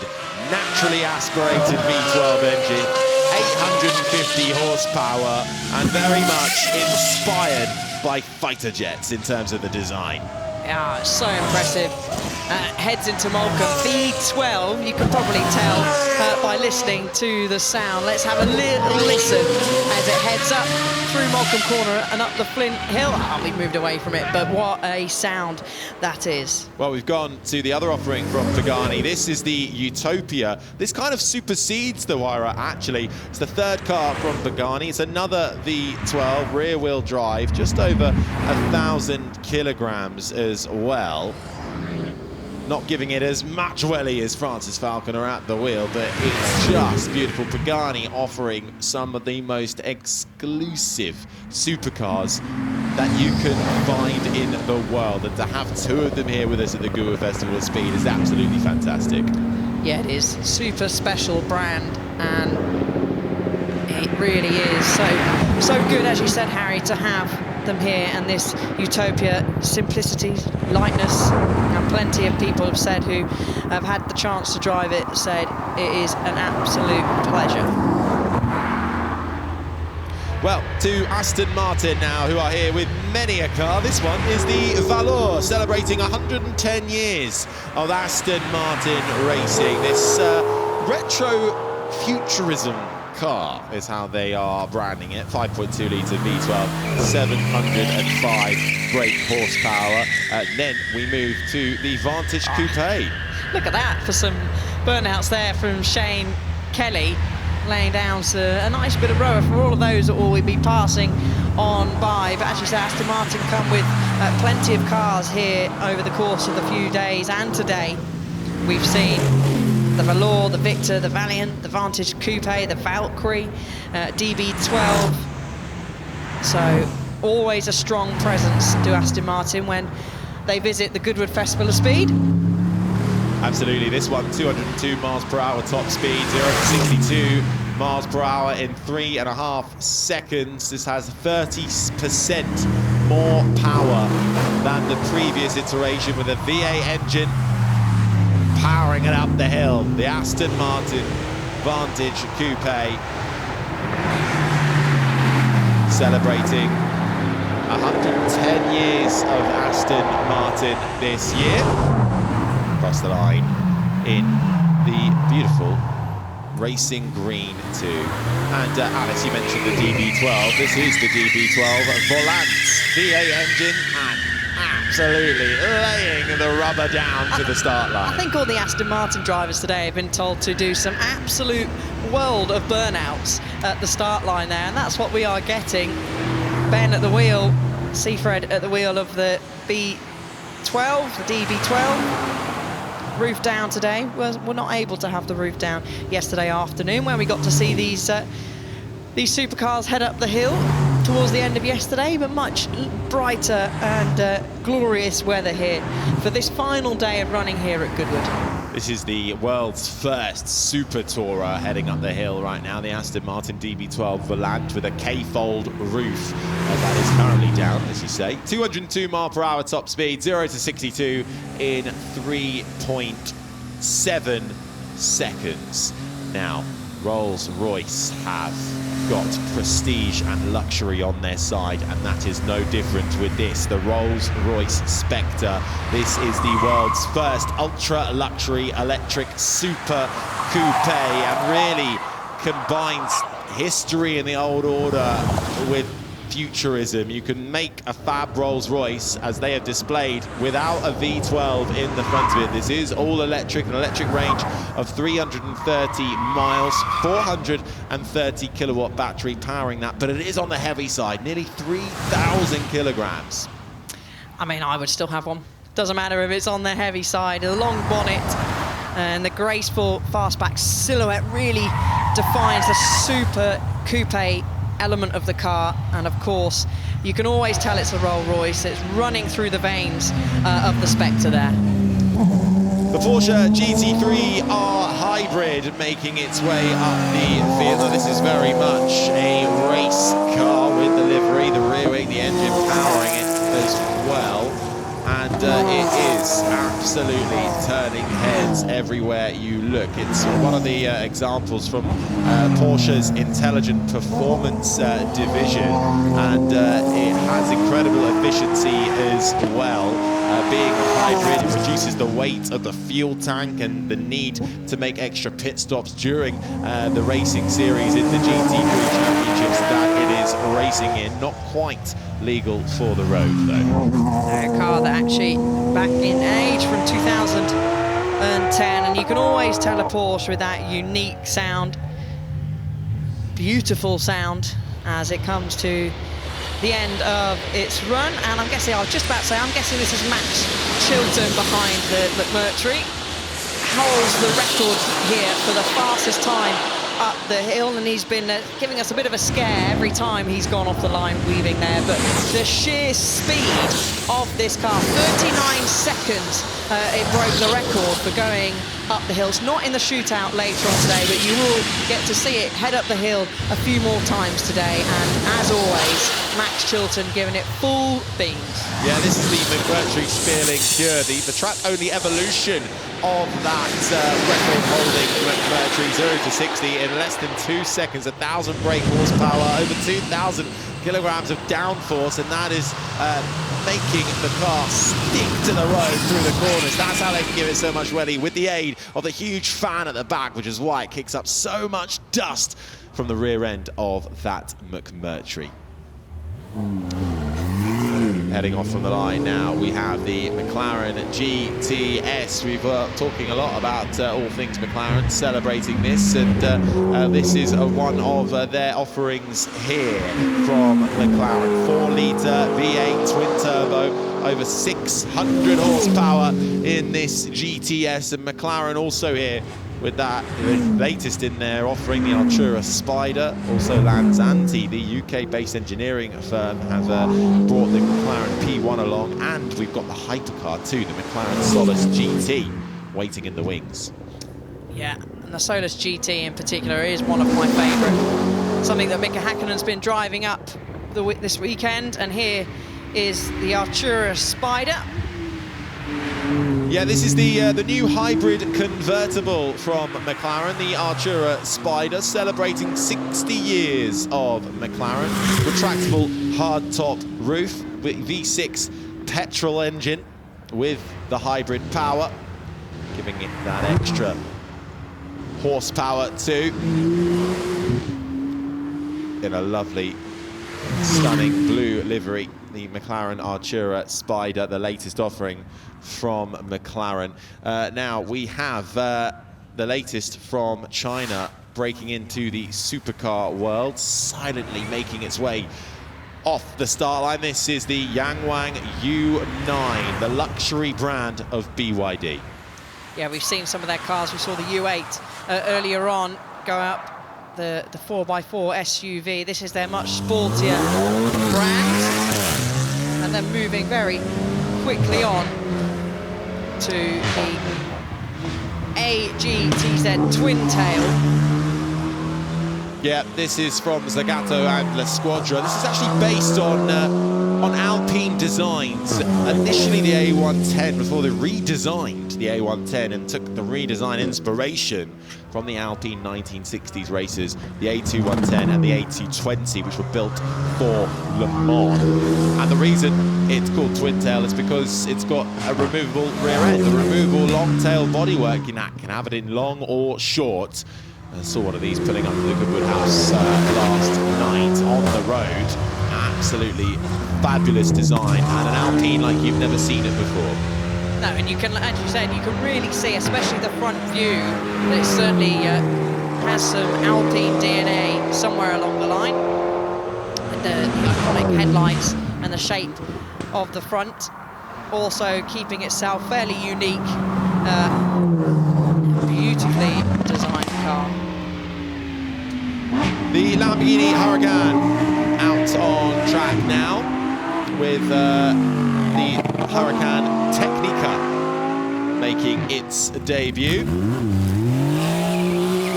Heading off from the line now, this from Singer, the Californian-based vehicle design company. This is a Porsche 911 reimagined by Singer. Mazan Fawaz at the wheel. Marino Franchitti's been driving this so far this weekend as well. Marino Franchitti, the 2001 British GT champion, two-time Sebring 12-hour winner, very much working alongside Singer to help develop their performance cars.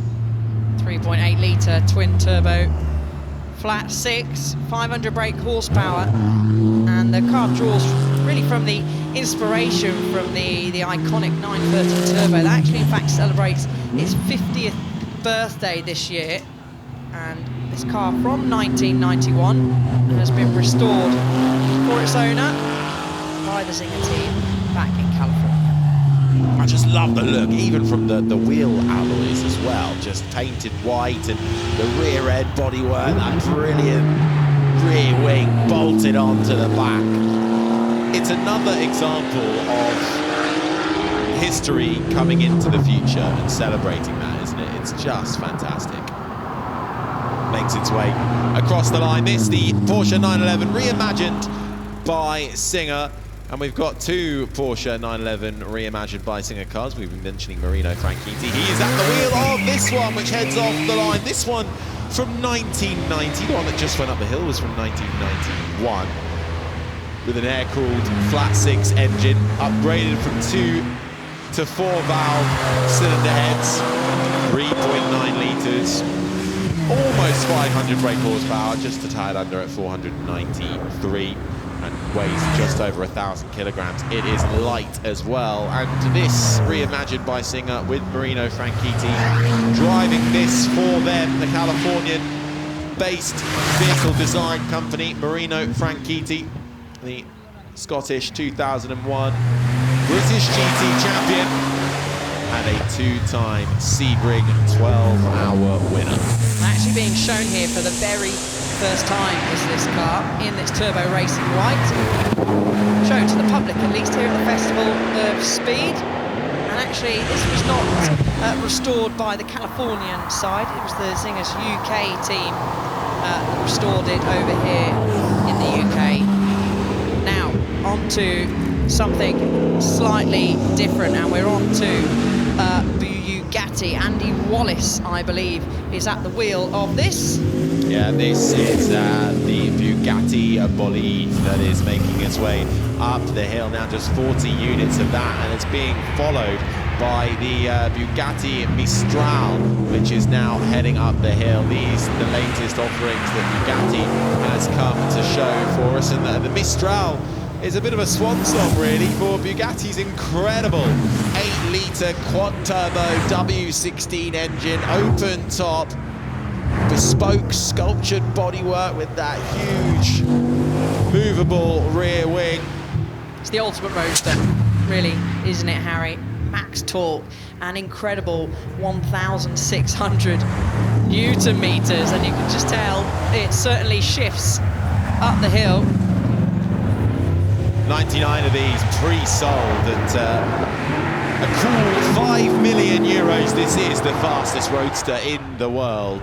Top speed's 260 miles per hour. As he slams on the brake, the wing slides up at the back. And that was the Bugatti Mistral. Now, the Spanish car company Hispano-Suiza are returning to the fore with their fully electric car. This one heading up the hill is the Hispano-Suiza Carmen Sagrera, driven by Luis Perez Sala, the former Minardi Formula 1 driver and the Hispania Racing Team F1 team principal. Oh, there we go, the McLaren Lasanti P1, Kenny Brack at the wheel of this, leaving some nice 11s down. Their 4-litre V8 twin-turbo hybrid is actually exclusive to Lasanti. 1,000 brake horsepower, Harry, and 1,050 Newton meters of torque with an incredible top speed of 217 miles an hour in that beautiful grey colour.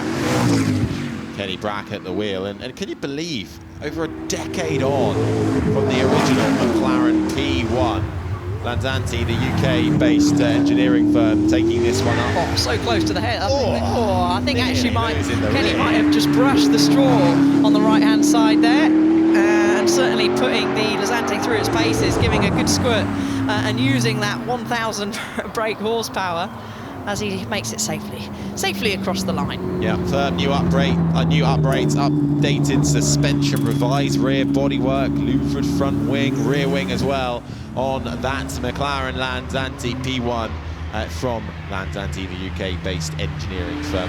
Now, Maserati are celebrating the MC12, the 20th anniversary of Maserati, with several offerings of the MC20 here.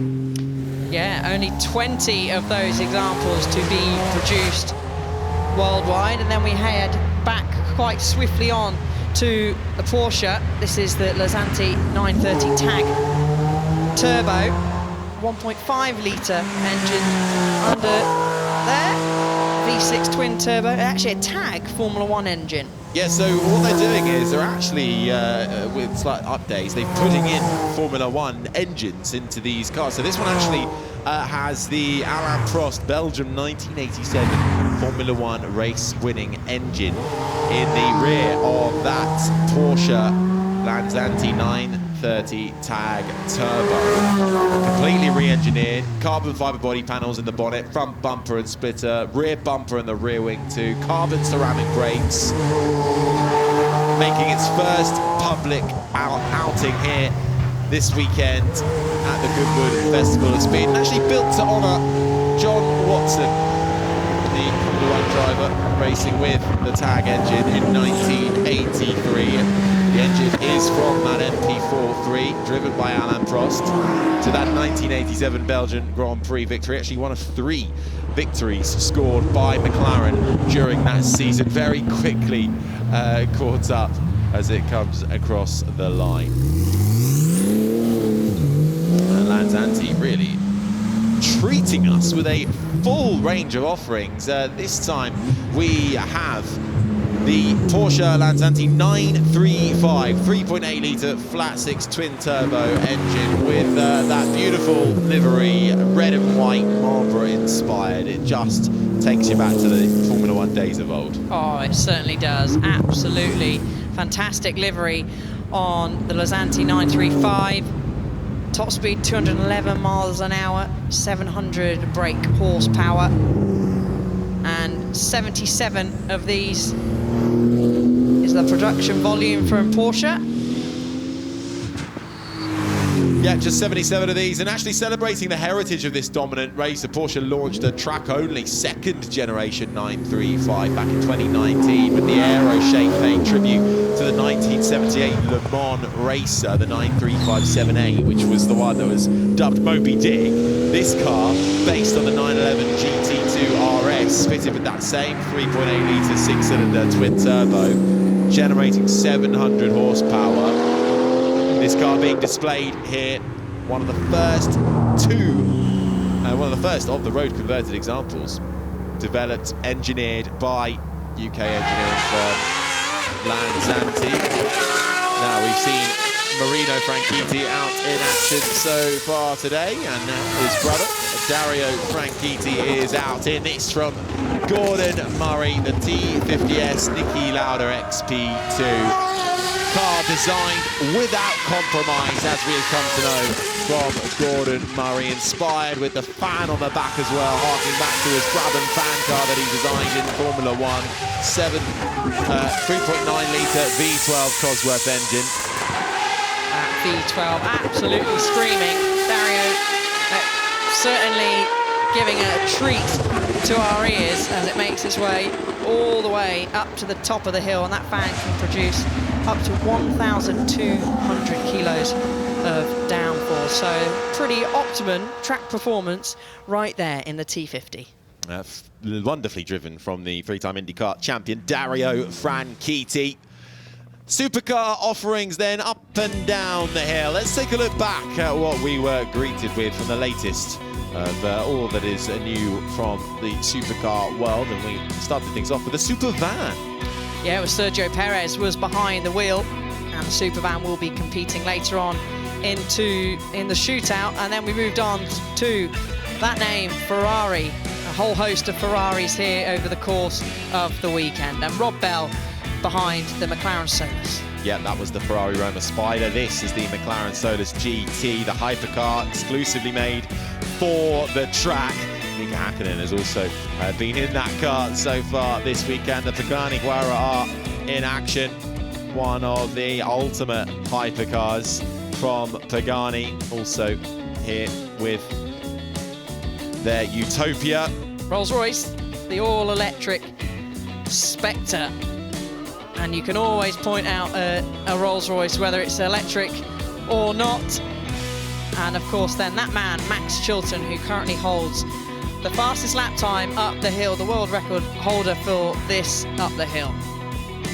Adrian Newey is here this weekend with his newly launched RB17 hypercar, but this was the first hypercar he made, the Aston Martin Valkyrie, which will be joining the World Endurance Championship in the hypercar class very, very soon. China making their foray into the supercar world. This BYD's luxury division, Yangwang, with the U9 making its debut as the Ferraris and the Paganis and the Gordon Murray Automotives were slipping and sliding all throughout that supercar batch. And what a wonderful display of supercars. If you missed them, we'll be having them later on today. But of course, we kick things off with the supervan, driven by Sergio Perez, who's catching up with David Green.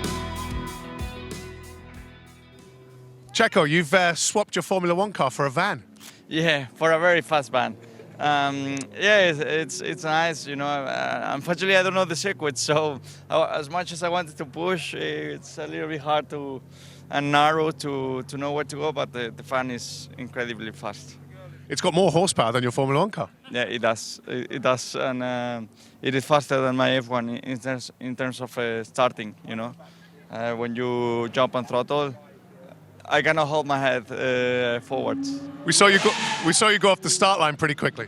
Yeah, it starts really quickly. It's a really fast car. So this is actually the first time you've ever gone up the hill? First time ever, yeah. The last time I was in Goodwood, I was with McLaren, but I don't think I did the circuit. I did more of a show run, so pretty enjoyable. Of course, you're here today as part of the big Red Bull celebrations. 20 years of Red Bull we're celebrating here at the Festival of Speed, and this is just part of the story.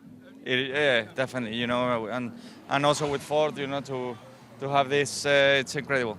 And obviously, powertrains coming to Red Bull for F1. Yeah, exactly. You know, it's a massive project down the line.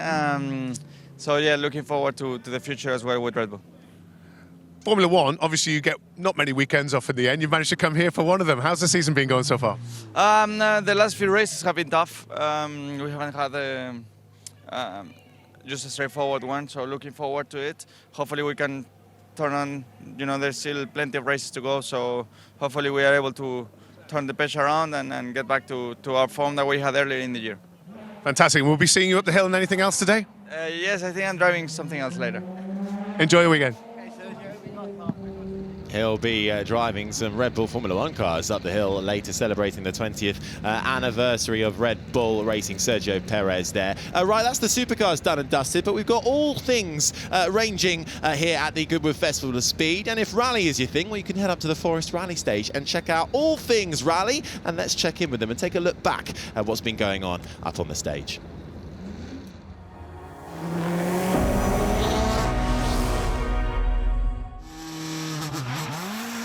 Duckworth off the line, the champion. The reigning champion, the defending champion of these honours here at the Forest Rally stage.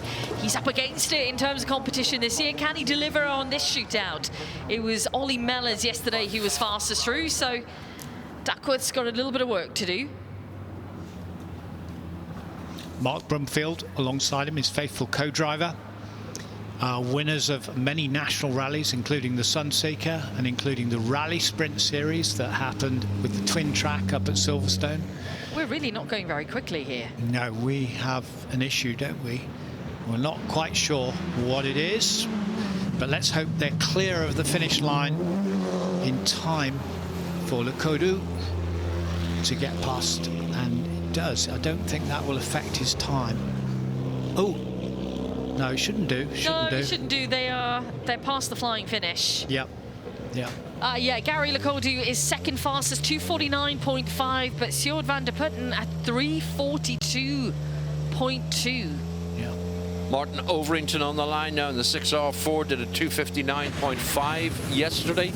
We'll be wanting to do better than that as we cut back to Roger Duckworth. And as Bex has pointed out, winner of last year's shootout.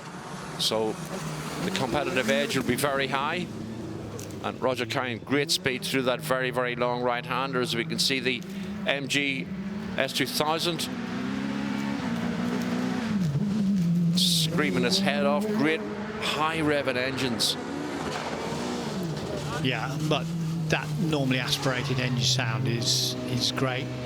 Real racing engine. Yeah. Nice to hear that on the rally stages. And this is the 1986 Metro 6R4 Martin Overington. This is the 2.5 V6. And this is the Ram Sport car, which was actually originally a tarmac car used by Stephen Price. And it had a big accident on the Manx Rally, and then it was totally rebuilt by Ram Sport. But then we look at the colour scheme, which goes back to the Golden Wonder Crisps, and that reminds Zav and I in particular of the Scottish Air Traffic Controller, Ken Wood, who also rallied a big Rover V8 in the same colours of the Golden Wonder Crisps. But it is about the sponsorship. It is also about the wonderful colours of rallying, as we see the Subaru and time. Fastest through. Okay. 2:37.1 for Roger Duckworth. That was a fantastic run through the stage. He's throwing down the gauntlet, isn't he? He really is. Yeah, yesterday was a 2:43.5 now.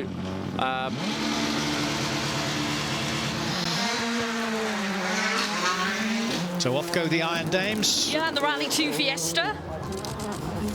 So this will be great. They did well yesterday. Julian Blard, Sarah Rameau, and the Rally 2 Fiesta, the Stefan Sarrazin car. And branching out, Iron Dames now into rallying. This is their first foray. They're going racing. They do equestrian events. They've had success at Le Mans. They've had success at Imola.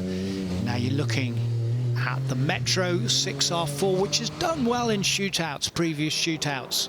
It really has. It has a fantastic sound from that engine as well. Our real V6 racing engine. And those spoilers there, front, top.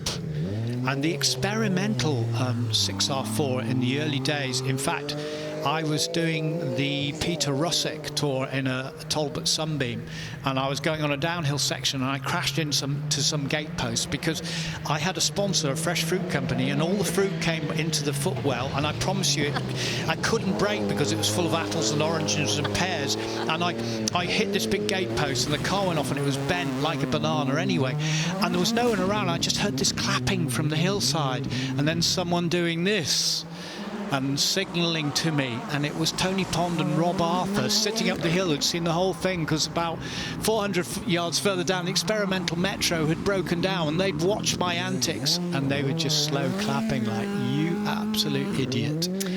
Ah, there you go. I got caught, got spotted. Martin Overington out over Flying Finn. Martin, who did a time yesterday of 2:59.5, will certainly want to improve on that. 2.5 engine pulling very nicely.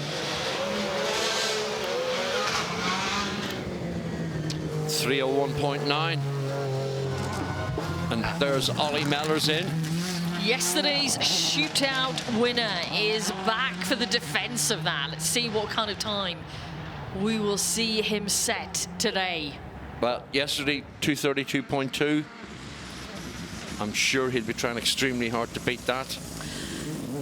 Now, for Sarah Rameau, who you see behind the wheel here, it wasn't until 2021 that she started her rallying career with Julie alongside. They scooped the French women's title in the championship that year, and they've just gone on to bigger and better things. So she's still very early on in her rallying career. Absolutely. Just a few years ago, yet such natural talent behind the wheel. And for Rameau, it's second fastest here, 2:38.2 is the time. Still Roger Duckworth holding the fastest time on the shootout stage, 2:37.1. I believe it might... Has it started raining, boys? I'm hearing... we've got sunshine really blaring into the commentary unit here, but I'm hearing it might have started raining. Oh, we'll look at the camera lens, and we'll see if it has any effect of where it's falling. So just where the Delta Donut is, right at the southern edge of the track, we believe there's some light rain there at the moment. That can make that tarmac really slippy, as if it wasn't slippy enough already. So the area where we're seeing the Proton right now. Because, Bex, that all the way down the hill there, the rocks and the rubble and the dust and the debris are dragged onto that surface, and it already has a lot of dust over the top and bits of mud from the earlier rain, and it is very, very slippy indeed. And as Mark Higgins reported, you don't get a lot of grip. Now, James Williams Ross Whittock. What can they do on the shootout? This is the man who won the Manx Rally earlier this year. That's a big, very, very fast rally. He's leading the British Asphalt Championship, and he's gone off like... No, I can't say that, can I? But he's gone off like a rocket. He absolutely has. He started like a rocket, let's say it like that. So he shot off like a rocket. I mean, it was an amazing start from James Williams. It was purposeful and it was precise. That's what's going to win you the time out there today on this shootout. We love seeing the flamboyant stuff in all the demo runs, but you want to set the fastest time today, you've got to be pitch perfect. It's a 2:32.8 from Ollie Miller's in the Proton Iris R5. So slightly slower than yesterday, but the conditions out there today are different from what we saw yesterday. Everyone has been slower on the runs. I mean, it's only tenths of seconds that he's slower by. It's slightly damper, but it's also slightly cooler. So that may well play a part. It'll be interesting to see what James Williams does. James did a 2:32.8 yesterday. So James is the last car as part of our shootout. So let's see if he can beat the Ollie Mellors time, which is the new fastest time on the board. 2:32.8 is the time to beat. He sounded on confident form throughout the day. You caught up with him earlier on, very relaxed, him and Ross Whittock together. Yes, absolutely. Enjoying their season, but enjoying their time out here at Goodwood. No pressure on their shoulders. They're here to have fun, and they are certainly delivering that to all of us watching. A really nice launch off of Delta there. Great trajectory, missing the bank on the inside as they go through, and this is where you need the precision. You need to point the car absolutely in the right direction, the right application of throttle, just being a little bit careful on the brakes on the downhill section and into these very, very fast sections as they're coming up through McRae and towards Mikola and then heading towards the Flying Finn. Now, how brave is he going to be over here? How far is he going to leap? Is he going to put it central? Is he going to make sure that he gets really good traction on landing? Yes, he is. Nice. That is good. Very, very nice indeed. If he can get through the Coopers, avoid the mud on the outside, avoid the escape road, don't climb up the bank. There was just a little nerve bit there. On the bank. I don't think that'll lose him too much, Bex. Let's have a look at this time clock then. Remember, it's a 2:32.8 that we're aiming for here. Crossing the flying finish, the clock runs on here, but James Williams 2:29.1, fastest through. James Williams, Ross Whittock then take that fastest time on the second shootout here at the Forest Rally stage.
broadband are changing the game. We live in a society where 47% of UK gamers are women. Yet they only make up 5% of esports pros. This needs to change. 2 tournaments, 1 final. They're UK's first of its kind, with pro contracts and Sky full fibre on the line. We're on the lookout for women on their path to pro. Join us and compete in Races E-Series, Soccer E-Series, all leading to secure a place at the Women's Esports Finals. Sky Broadband is built to power the pros.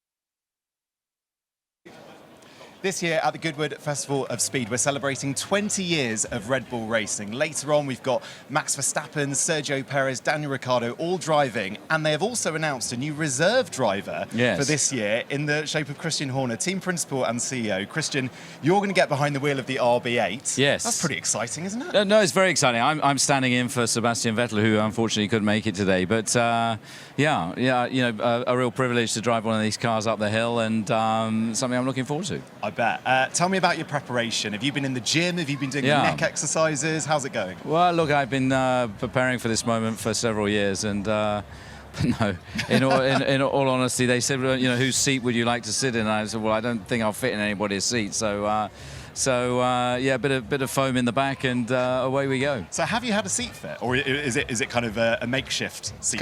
It's kind of you know, improvised. Okay.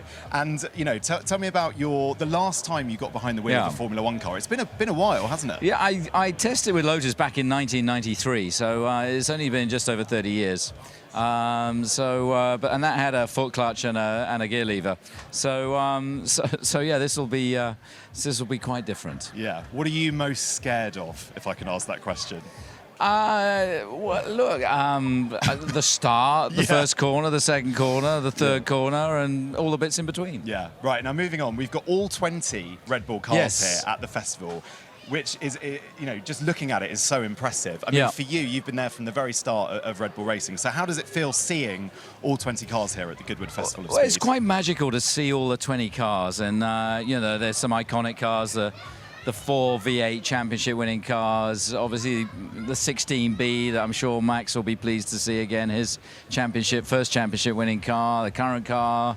So yeah, great to have, you know, the full stable of cars here. Do you have a favourite? Is it like picking your favourite kid? Absolutely. But I guess the big ones, our first win, the RB5, RB6, the first championship car. RB9 was massively successful for us, the last of the V8 cars. 16B, the one that we finally broke 8 years of dominance with Mercedes with. So there's some really cool cars here. Yeah, I'm not going to draw you on one favourite. No, I mean, that's like, as you say, picking a favourite child. Yeah. Look, I've got to ask you as well about the Formula One Championship as well, since you're here. The drivers looks fairly safe for the time being, but the constructors, you've got a real fight on your hands. As a team principal, and after the sort of years that you've been super successful, does that excite you that you've got a bit more of a challenge this year? How do you approach it?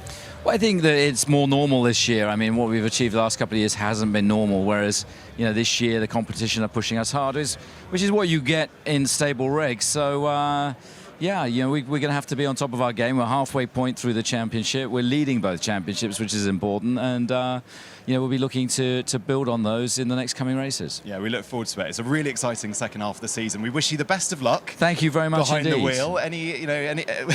Have you taken it in yet that you're about to get behind the wheel of that? No, but I can see the mechanics are looking slightly nervous. So yeah, but great to be back behind the wheel. Christian, best of luck later. Thank you very much indeed. Thank you. Another victory lap for Max Verstappen. who is on his way to win his 34th Grand Prix since Bahrain 2022. Red Bull have a different way of operating with the emphasis on people being themselves. When you look at some of the other projects that Red Bull are involved in, the extreme sports, we're tremendously proud to carry the Red Bull logo. It's become iconic in Formula One. If you have a will and if you have an idea, exciting things are possible. You know, I didn't want to let him down. Did I feel ready? Probably not. People saw Red Bull as a party team, and then we're third, and that was the first podium for the team, so it was a massive achievement. Sebastian Vettel went right into the side of Mark Webber. Uncomfortable as it is to call that between those two guys. What the f*** are we doing here? This is silly, Seb, come on.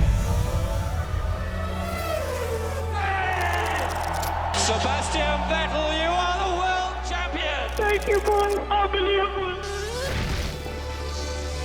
Gonna get it while you can? Yeah! I need a drink. I have a better problem. I got damage, Power! Well, mate.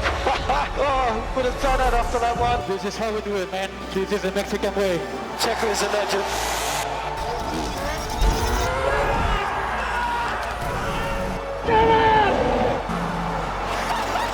Max Verstappen, you are the world champion! We are so proud of you. Oh my God, guys. I love you so much. Max Verstappen wins 19 Grand Prix in a single season. That's history. It has been an absolute privilege watching you drive this car that's been built by a team of brilliant people. Literally ludicrous domination. You guys built a rocket ship of a car.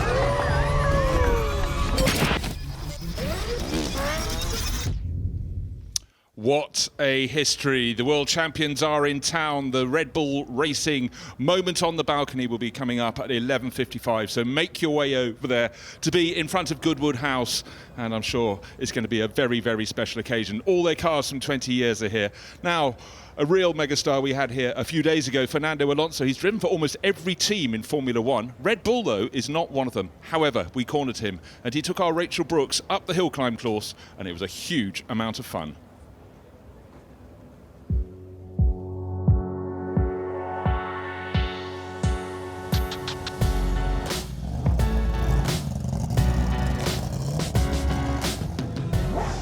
Right, so tell me about this car then. What do you know about it? I know pretty much everything, but it's the first time that I will drive it, so yeah. So you haven't driven it before either? No. So we don't know the route, and you haven't driven the car before? That's a challenge, isn't it? So this is for fun, right? This is for fun. This is pure joy. Okay. Should we get in? Yeah, let's go.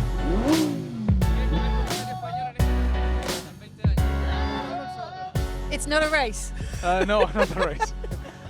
You remember these? Yeah. I will say I'm not too confident. So do you have one of these at home? I will. I will have the first of these. Wow. But it's gonna be It's gonna be on January 25. So it's still a couple of months. Yeah. So you came here 20 years ago, you say? Yeah. It's changed with a F1. lot. Yeah, with the Renault. Yeah. With I think it was 2004 or 5. And I drove it, and they said, so you will remember the thing? I said, I have no idea. You know, after 20 years, I have no idea. But let's see. We are all here for one reason, you know, because we love cars, and this is a nice thing. What is the time to beat? No.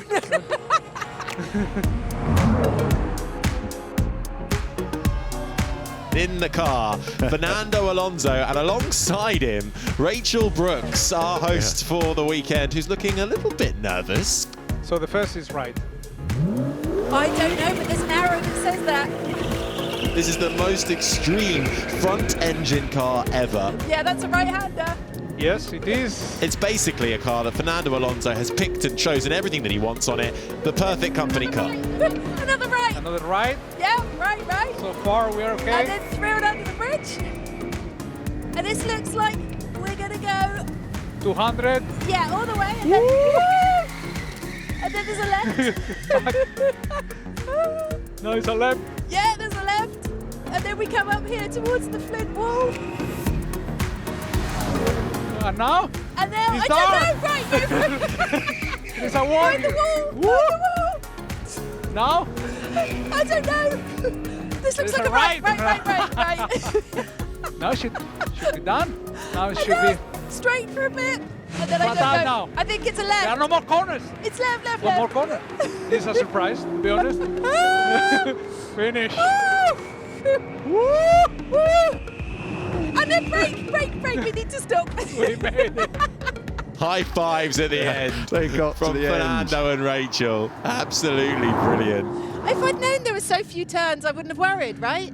They were not many. No, not many at all. But they were not easy, I would say. That was so much fun. I love that. You need No to do it idea. again. That was so good. So good. Thank you. We survived. Thank you for getting me back in one piece. We had a good team. Yeah, that was good. So what do you make of your car? It's impressive. I don't know if the road was too narrow or the car is very fast, but you know, probably a combination of both. I think it's a combination of both. Yeah, I mean, love the sound. Isn't it amazing? It's so nice to see you, and thank you so much for that run up the hill. That was fun. I enjoyed that. Now we go back slowly. You promise? Waving to the people. Okay. So All right, we'll do we will that. enjoy more the way back. Okay, awesome. Deal. Thank you. That was great. Well, pleased, delighted to say that James Hayden has joined me in the commentary box because he knows everything there is to do about motorbikes. But James, isn't it great to see a Formula One driver, a megastar, away from a Grand Prix and relaxing and enjoying himself? Rachel apparently has yet to regain the power of speech. Yeah, it was absolutely great, wasn't it? You can see they had a lot of fun there, so really, really nice to see. Now we're moving on to the bikes. On the left there, five-time world champion in 500s, Mick Doohan. What a racer he was. Peter Hickman there, the TT star. You just saw Freddie Spencer to the left of your picture.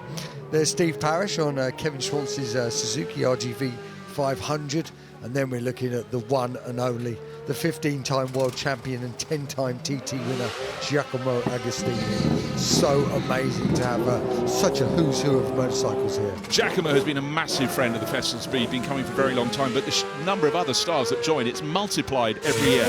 But we always think motorbike racers are unbelievably brave, but sidecar riders? Yeah, absolutely. This is Maria Costello, OBE, with her new partner Alice Smith, so great to see them coming up. And the people have just loved seeing the sidecars and love seeing the action and the amount of movement they've got to do. You know, these things are really quick.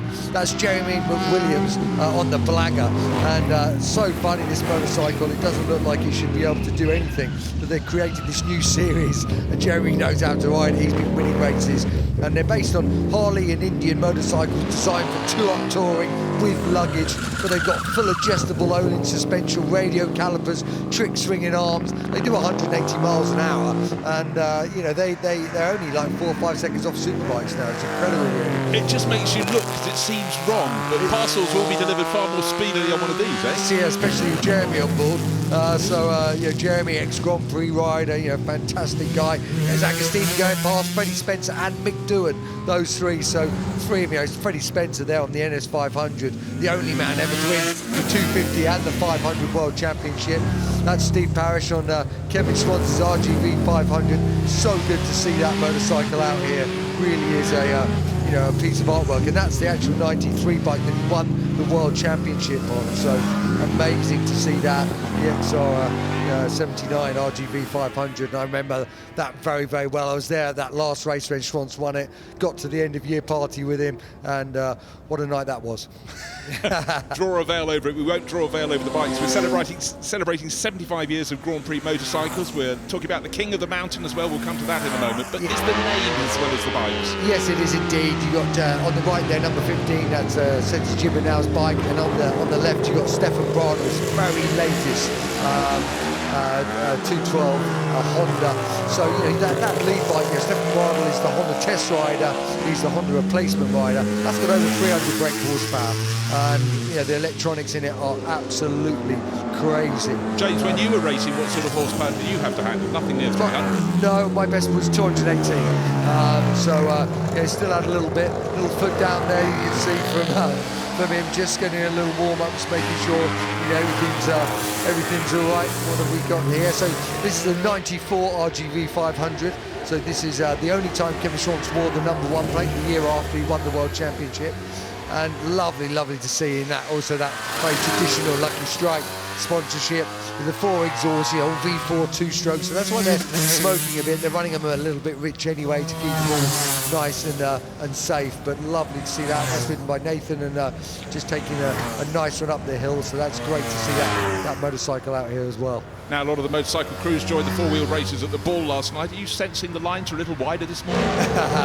No, they're all perfect, all perfect. Now this is a very unusual. This is basically the KRV. This was actually no. This is the Swiss Pulse. So this is the Swiss Pulse. This was a GP 500, actually designed by Kenny Roberts and fabricated by FTR down in Wales. A very interesting motorcycle. It's a V4 2-stroke once again. It did score some points in 500 Grand Prix, but unfortunately they run out of money. So it's a very rare motorcycle. Most people won't have seen these. Again, putting out about 170 brake horsepower, but light, 128 kilos. But again, the Festival of Speed has always had not just the champions, but the other bikes that made up the picture. So it's great to have that Swiss Auto Pulse bike. And going to the start line. Well, let's have this bike moving away. And what are we looking at? It's bike number 17. Yeah, we're looking at one of the JPS Nortons. So these rotary Nortons were absolutely incredible machines, and it's. Yeah, they had such a history. They dominated the British Championship for a while. This is one of Robert Dunlop's motorcycles, I believe, and they just did an incredible job. Steve Spray, Trevor Nation. So what sort of year are we talking here? We're talking the early 90s. Okay, I saw them racing Macau. That's a heavy track. Yeah, it is indeed. This is Marco Melandri's. Desmodici. Wonderful to see that out, and this is one of the. Marco's bike there. Yeah, these Desmodicis were just absolutely incredible machines when they burst on the machine. You've got to remember, Ducati had been out for a few years. Yeah, that was one of the 800cc ones, 230 brake horsepower. And now we move to the flat trackers from America. So we haven't seen them around here before, but it was great to see. This is Morgan Mishler, and he's on this Transalp Honda. And these things are designed to go around in dirt ovals. It was how Kenny Roberts started, Randy Mamola, and they revolutionised the style of road racing. Because when they came from this flat track, you can see what they're doing. This is what they're used to, going round and round, but at much, I'm talking 100 miles an hour. Yeah, get into the drift, hold the drift. Is that why the handlebars are so wide? Because you need greater purchase on them? Exactly that. And that's that Honda Transalp again. Lovely little wheelies, but yeah, these guys are flicking them into turns at 120 miles an hour, sliding them all the way around, and it revolutionised the style of just trying to just kick them sideways all the time, because that's what they want to do. You know, when Kenny Roberts came over, he started to slide the rear more. Kenny Roberts was the first man to put his knee down. It all came from this different style, this different balance that they inherited from these, from this flat track style. So, is that still going strong stateside? Oh, absolutely huge. Indian, we are looking at the Indian. They've won every national championship since 2017. They are the boys in the series. So it's it's lovely to see some of those come out here and take a good run up the hill. And do we still get riders coming across from dirt bike racing the way that they did in the late 70s? Yeah, you do. It's kind of, they come across a little bit earlier now, just because road racing's got so much bigger, so you find a lot of the junior guys will have been out, they'll have learned their thing on it. By the time they're 13, 14, they're doing it sort of slightly different. We just saw Paul Torres there as well, so this is like the Yamaha Desert Racing team, so he's there, and also number 40, Stefan Peter Hansel. He's back from the desert at last. He is indeed. Every Paris-Dakar for about 25 years. That's right. He won 6 Paris-Dakar World Championships. And these are really, really trick motorcycles as well. Yeah, these are the factory Yamaha versions, the GYTR, and there are just these beautiful desert brigades, Tenerés, and they've got to be so robust. They're through deserts, dunes, rocks, riverbeds, for weeks on end. They are tough men and tough motorcycles. But pray tell, have you ever tried one of these? I haven't done that. I've done a lot of off-roading and quite a lot of extreme enduro, but no, never a desert race, unfortunately. Plenty of time still to come, James. Absolutely. Have you done a desert race? Not intentionally.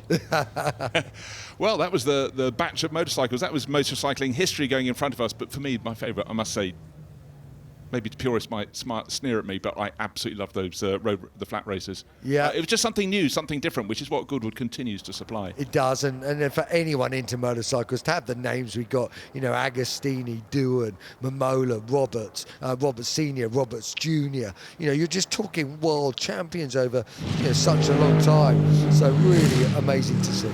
Right. Traffic on the hill, it's the F1 safety car. Listen out for this Aston Martin advantage. I'll fall silent for a second, enjoy the noise.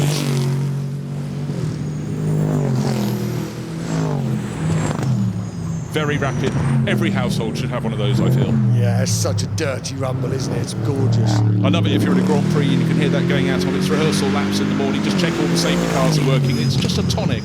Some music for the ears. So Aston Martin with the advantage in pole position in so many occasions. The safety car does get to lead the cars around if there's a safety car period.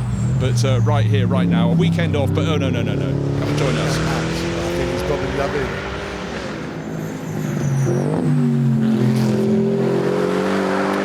He can now report the course is clear, and it's time for the F1 cars to do what they do sometimes, to follow him up the hill. And we're celebrating, obviously, the history of Formula 1 cars, but we are, in this batch, going to have 20 years of Red Bull racing, rolling history. So people gathering in front of the house, more should get, because the balcony moment is coming up in an hour's time.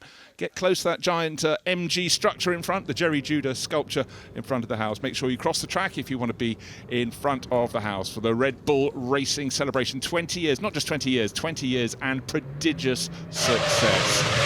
But first, we'll give you another oral blast, and it's Sebastian, son of Juan Pablo Montoya, driving his father's car, a race winner, the Williams BMW from MW26 from 2004, 20 years ago when he was only a concept in his parents' eyes. Yeah, this car for me, you know, it's got to be this V10, 950 brake horsepower, 9,000 volts, and just listen to it, it's got such a unique sound.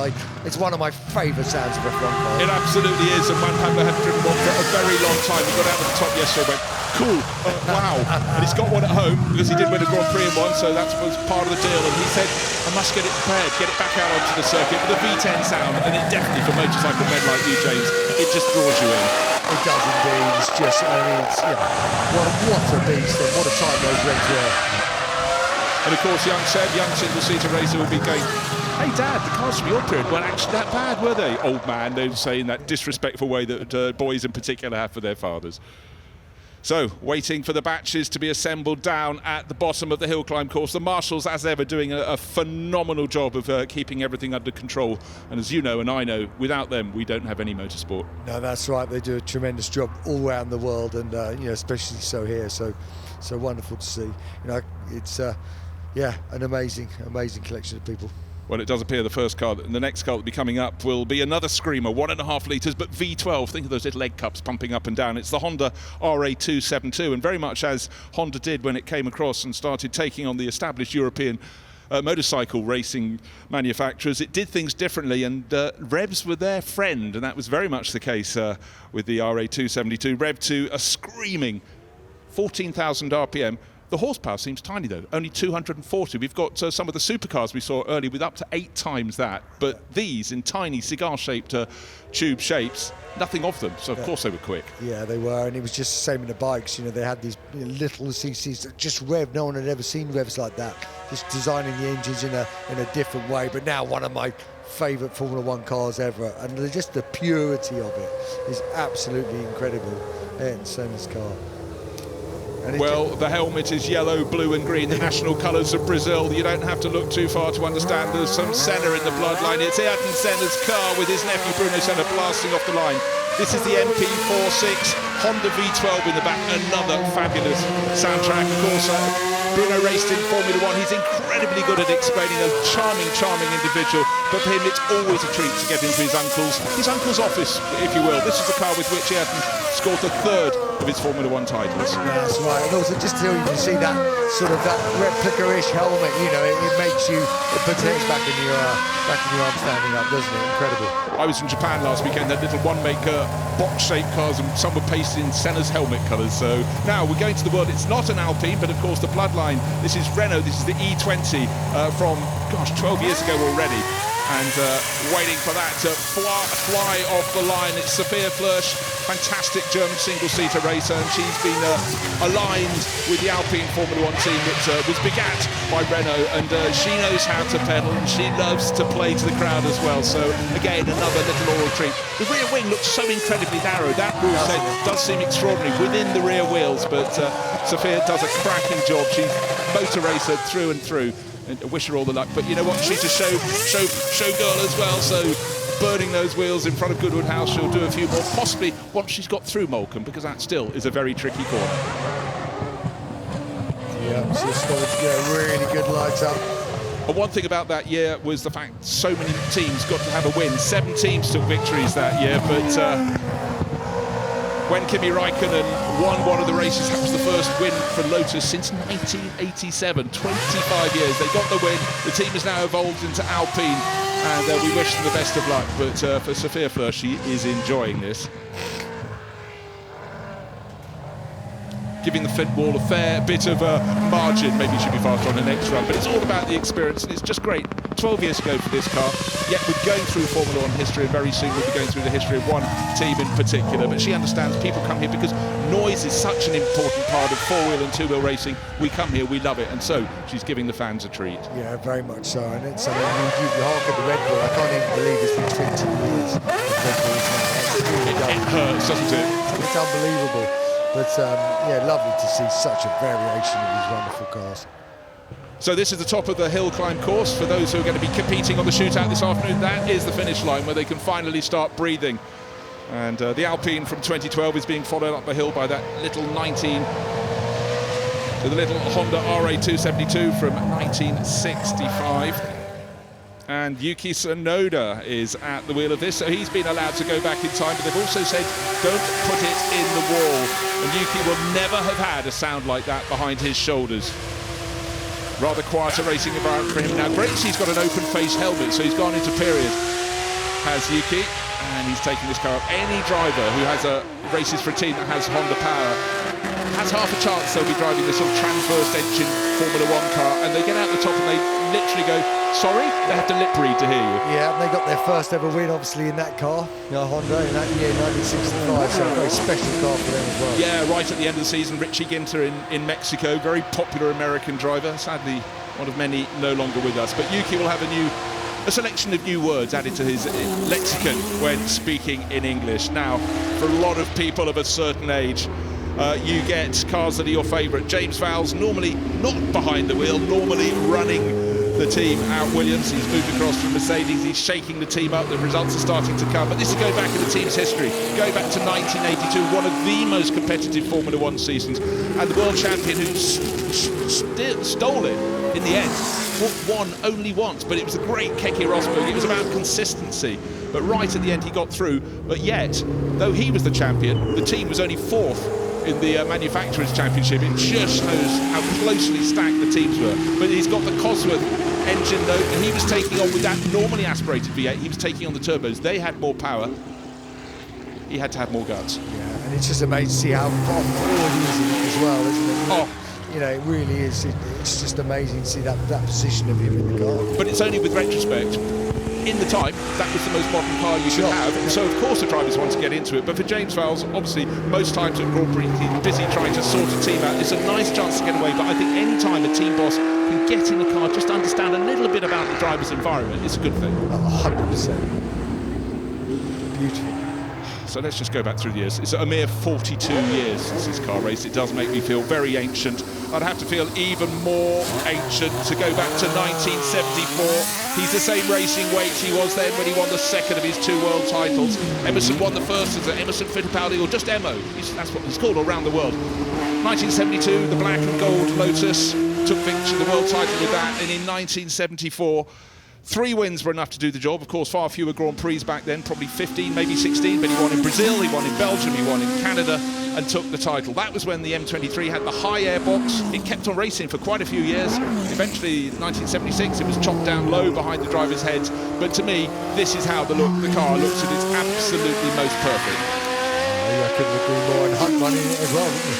He did. Hunt 2 years later took over the M23 and had that epic battle that you see in the movie Rush with Niki Lauda, and we're celebrating Niki Lauda's career here as well this weekend. But Emo, he'll hop out of the car. He is so charming, but you know what? He's so engaging. He talks to any interview. You have his full attention. He's one of the loveliest men in motorsport.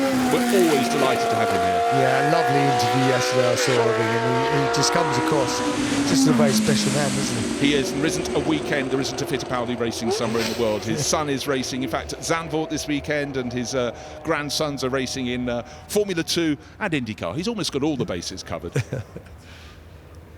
So looking down, we have more Formula 1 cars to come, and of course we're going to have the Red Bull Racing moment in front of the house, but the nose is red. It looks as though it's one of the Ferraris. It could be the SF71H. So according to your allegiance to whichever team you love, we've got a car coming up to treat you very soon indeed. Great to see all the people here in the team shirts. We've seen lots of McLaren shirts this weekend. Clearly a lot of Red Bull Racing shirts, but many other besides. You are a rich church. So this is the FF71H. Stefan Sertang, so beg your pardon, it's the F2007. No, it's more like the nose of the 71H. Tail hanging out, well, we don't mind that. That's certainly good fun for us. Nice. It's been in there since the beginning. The form has been up, it's been down. They're back in the mix again, but one has to remember the most wins of any group in Formula 1 belongs to the team from Modena. So it's not going to be a quick time up the hill, but very, very well-controlled rotations down there. Stefan Sertang points it in the right direction, stops breathing in tyre smoke, and continues up the course. Coming up to a little rise, luckily not taking it so fast that you won't have any problem getting around Malcolm, which is the left-hand corner, waving to the crowd, showboating here in the sunshine and hanging the tail up, drying a bit of the dust off the corner. Oh, lovely. Is he about to do a burnout? A bit more noise for the fans, they wave. In fact, they probably encouraged him to do that. So, phones held in the air, sound recorded, image recorded. And now, this is the 2007 Ferrari. The previous one was the SF71H from 2018. Going back in time, the bloodline is clear, it's apparent, and this was a 2.4-litre V8. It just goes to prove, you know, how over the years, over the decades, the regulations keep on changing. The engine size, it's the same in bikes. It never stands stills for long. But Ricardo Vega Serrador, what a lovely place. Come and drive in the West Sussex countryside. We'll throw in sunshine as well. You bring your Ferrari, it looks great. And for so many people up and down the hill climb course, people watching the live stream all around the world, this could be their very favourite car. Oh, 100%. I mean, Ferraris, there's always that special aura about them, isn't there? The history, the colour, amazing. And now, rich collection of Ferraris. A lot are now run by the FXX programme for the owners around the world, and we've got very many special things as well, because the 499P Ferrari that won Le Mans last year and this year, this weekend, we've had a Modificato version launched, so you can buy and go on track days with a Le Mans winning type of car, but with more power, more than the regular works drivers have. Incredible. And again, you can see all the aerodynamic addenda, always looking for the downforce, always pushing the envelope, if you will, of how you can get your car to work aerodynamically. The engine is the engine, but you can help it so much more. And of course, the wings have changed shape across the years, always working out how they can, not the manufacturers, but the rule makers, how can we get the cars to overtake more? Can we take air off them? And again, another car that looks incredibly complicated because the aerodynamic gear, but this is the W12 Mercedes, the F1 W12 to give it its full name, and Fred Vesti, he doesn't normally put it on the grass, but this is for you, ladies and gentlemen, boys and girls, doing the donuts that you don't get to see at Grand Prix, but you do at the Goodwood Festival of Speed. So Mercedes power, he's kicked dirt onto our camera, how very dare him, but all looking good, all sounding great, and Fred Vesti on the verge of stepping up to a Formula 1 drive if one should open up. He'll be there, he'll be pouncing in. Yeah, this is the moment. Just gets it on the grass, fills in our cameraman, but we don't mind. It's an honour. It's worth the shots. So already this car from 3 years ago, and that's one for the video clip library. Certainly got it to the edge, tiny bit beyond. That's fully permissible though. And as he continues up the hill, he said, you know what, let's make the car lighter. Let's remove all the rubber from the rear tyres. just the final corner to go. Just enough tread to get to the top. No, he hasn't finished. He's having too much fun. Fred Vesely, what did they tell you to do? Deliver the car to the top. Bit of a spectacle. Yeah, do that as well. And of course, this car from 2021, we've been talking about Red Bull racing. This was peak Red Bull versus Mercedes. All got to a very, very sharp conclusion at the end of the season. Great to see so many thousands of people lining the course, and the drivers always really, really appreciate it when they get away from the grandstands, particularly on the way back down. A bit busy on the way up the hill, and great to see people looking at the giant screens, moving around, having a fantastic day here at the Goodwood Festival of Speed. They're listening too. That's very good. Give us away then. So the course car following up the field. People now thinking where they may go next. And if you're fans of Red Bull racing, I've already suggested a place that you may want to go is to stand in front of Goodwood House, because we've got the Red Bull racing moment coming up in, well, 11:55 is the time, but you won't get a good position if you rock up at 11:54. So do move to the front of the house. And again, it's just lovely, James, seeing generations of people, families, groups of friends coming to this event. Often this is the place they meet every year. Yeah, very much. And as you say, you know, from little youngsters to, you know, to every generation, and it's got something for everyone, whether it be bikes, whether it be cars, off-road cars, racing cars, you know, sports cars. It's a slice of everything for everyone, which is part of what is the tonic that makes it so unique. Well, it is, and it's not just vehicles going up and down the hill. You can get up close to them in the paddock, but also for the young ones, great to see so many children here. Go to Future Lab. There may be a career in there for you, because there's technology coming on unbounded in the way that motor racing technology has. But let's take a look back at the highlights of the latest batch that took to the hill. And it was the two-wheeled men that went up, not just any two-wheeled men. No, that's Giacomo Agostini, Freddie Spencer and Mick Doohan. They're just some of the best. There's Stefan Bradl on his back wheel, 300 brake horsepower motorcycle you're looking at there. And it was Seti Giovinazzi Ducati on the right. Son of Juan Pablo Itzeb, a racer in his own right, loving his father's FW26 from, eons ago as far as he's concerned, being a teenager. But seeing the Senna helmet, this is Bruno in his Uncle Ayrton's car, the third title-winning car, the McLaren MP46, magical. For Keke Rosberg fans, this is his car from quite some while before. The FW8, driven by James Vowles, not in management role this weekend, but as racer. Yuki Tsunoda taking the screaming Honda from 1965 to the top of the hill climb course, and the Ferrari drivers unleashed to have fun, giving us the donuts, spraying our cameras, and taking the most glorious cars of their time to the top of the hill. It was a real fabulous mixture, the best of the motorcycle racing scene along with the best of Formula One. It's a moving history lesson, but more than that, it's a roaring, screaming, bucking, kicking history lesson. So we absolutely love all of that, and I challenge any driver or rider not to enjoy their run up the hill. It is a magical place, all the better, James Hayden, when the sun is shining. Yeah, very much, and we should have it pretty much all day today. So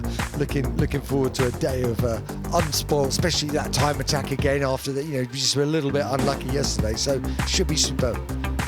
Years ago, the classic cars and bikes used to be raced, and when they were defunct, they were popped away, put in museums. Wrong place. This is where you want to see them, on the move, making sound, showing their degrees of dynamism that they had that made them the cars and bikes that they were. And when your TV crews can catch shots like that, they get a tick, a pat on the back, and an extra biscuit. So hope you really, really enjoyed that batch. And we're going to go up to David Green at the top of the hill climb course. Yuki, how was that? Amazing. I mean, first time I've ever driven like this classic car, and everything feels very direct. Even the process to start the engine and you drive out from the whatever place is very difficult. But at the same time, you feel like you're controlling the car, most of the things, and it feels very nice. You're sticking out of the car a little bit more than your own modern F1 car. Normally I'm quite small in cockpit, but actually even my size is actually quite tight. So finally I found a perfect monocoque for me in Formula One, and even my engineer was saying to drive this car, try to remind yourself like treat your grandma. Everything on gentle, but everything was nice. I'm guessing it's the oldest race car you've driven. Sorry? I'm guessing it's the oldest race car you've driven. Oh yeah, 100%, 100%, by far, by far. The steering wheel looks a little bit more simple than your F1 car. Yeah, a little bit more simple, you know, like less switches, you know, it feels like just can focus to driving, you know, like anything like I would say, but you know, those buttons and like just able to focus to what I have to do, you know, just feels like communicating each other with the cars and like, okay, what revs you want to me to shift up to third gear, for example, you know, like kind of those things is different feeling for sure. And you've got the small matter of that little stick on the right there. Yeah, I love this stick, you know, like, I mean, I drove multiple times like manual cars, but like this kind of direct, even current manual car is very easy to drive, isn't it? But like this car is just a different kind of difficulty, but at the same time, it's just everything direct, and it feels every single movement, every single sound is coming from this stick, and yeah, just it's different experience. Well, here we've got you today. We've got celebrating Red Bull's 20 years in F1. What else have you got in store today? Celebrating also 60 years since the Formula One, Honda started Formula One, and this is actually first car that Honda won in Formula One. So obviously very congrats to the Red Bull as well, but also very historical moment for Honda as well. So it's actually pretty cool because you know, currently Honda and Red Bull are still working each other, and that's kind of anniversary. And it's at the same time. It's something maybe a special thing for us. Special thing, and absolutely great to have you here and driving up the hill. Enjoy the rest of your day. Thank you. My first time for me, so I'm enjoying it as much as possible. Thank you.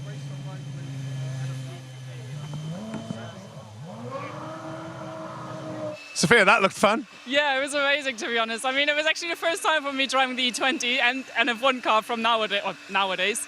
So, yeah, and also first time going up the hill in Goodwood. So amazing to see so many fans. That's quite a lot of firsts. A little bit scary? Well, I was a little bit excited and nervous, to be honest. But, yeah, I mean, the weather is great. It's so amazing to see so many people here. And, yeah, I definitely enjoyed it. We've had Kushmani go up this car, Jack Doohan. All seem to have a lot of fun with this thing. Yeah, I mean, it has a lot of power and it's screaming so super loud with the V8. So, yeah, super thankful for the opportunity here. I mean, it was probably less than a minute up the hill, but how does it compare to your F3 car? Well, actually, like the steering and so on is really similar in how to switch it on and off. So, yeah, I mean, just a little bit slower. So, like our F3 car is a little bit slower, but no, I definitely had a lot of fun and we'll enjoy the second one in the afternoon. Oh, so that was just your trial run? Yeah, that was the first one, so we'll see for after. Well, you put a smile on our face as well as yours. Enjoy the day. Thank you very much. I'm here with two Brazilian legends. Emerson, you were just watching your son racing on the phone there over in Zandvoort. Yeah, it's amazing. He's racing now as we speak. As a father, the heart is beating high. Is it harder watching your son than racing yourself? It would be much easier in the cockpit, you know, it's not easy. You boys are having fun this weekend? I mean, every time we come to Goodwood, it's pure fun, isn't it? We're driving amazing machines up the hill and then being able to hang out with legends. So what can you say? It's couldn't be any better. Two pretty good cars you've got today. Well, it's fantastic. The M23 McLaren that I won my second World Championship, was the first championship for McLaren. It's a beautiful car, immaculate. He runs fast. You know, I feel home again every time in the cockpit. And Bruno, we've seen you in certainly one of my favorite F1 cars. So pure, the lines of that car. Yeah, those first carbon fiber cars, they were pretty special. You know, the technology was not quite as advanced as it is now.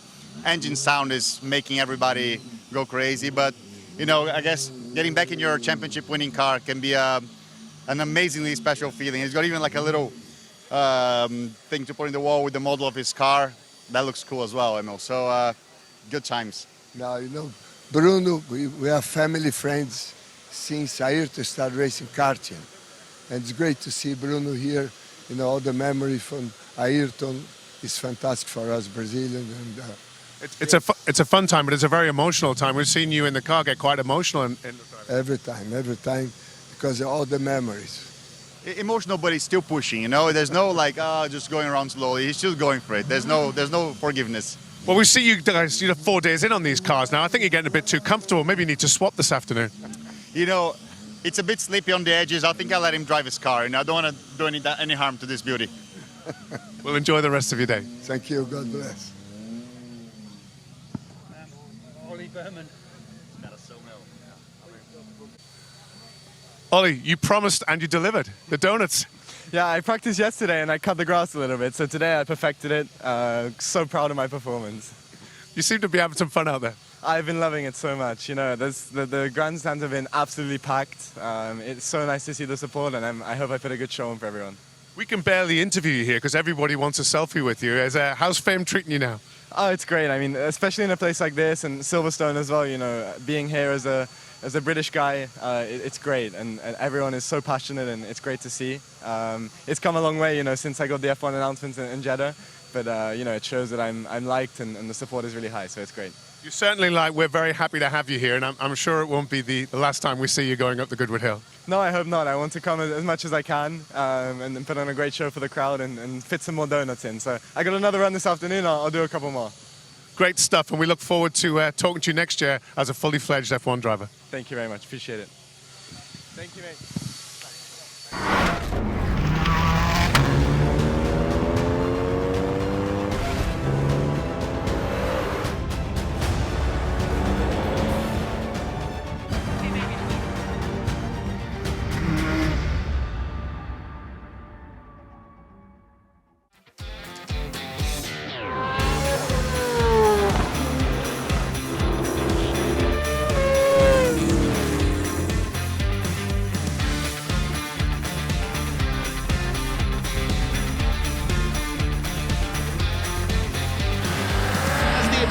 But how good an exit can Mathai get to the line? He's not going to be able to do it, or as he tries to tuck into the turn, it's going to go to the line.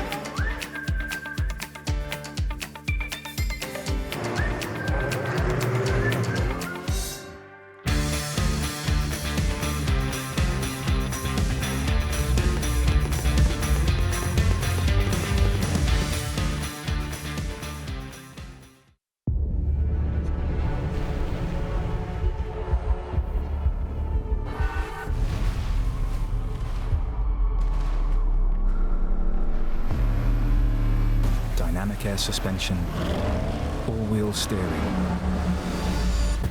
configurable terrain response, effortless in the extreme.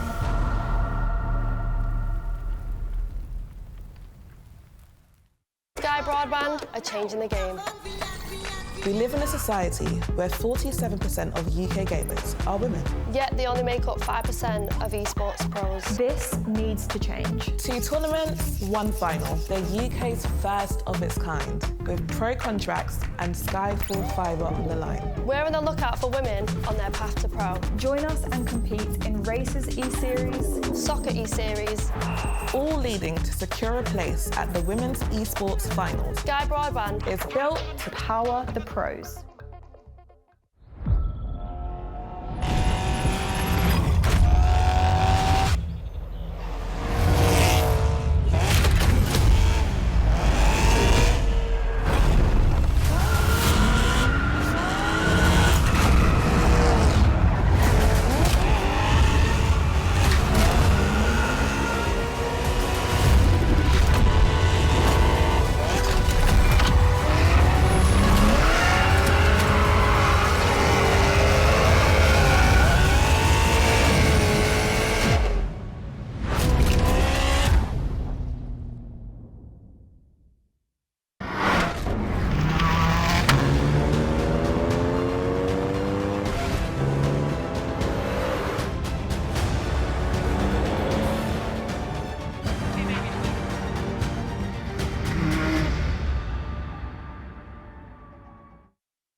Now, you might think it's hard to stand out here at Goodwood with so many incredible cars on display, but one car that's been catching the attention of everyone here, including all the press, and myself included, is Red Bull's new hypercar, the RB17. And Adrian Newey, Red Bull's Chief Technical Officer, joins me now to take me through it. We're going to go for a little tour in a second, but before we do, Adrian, tell us about how this car came to be.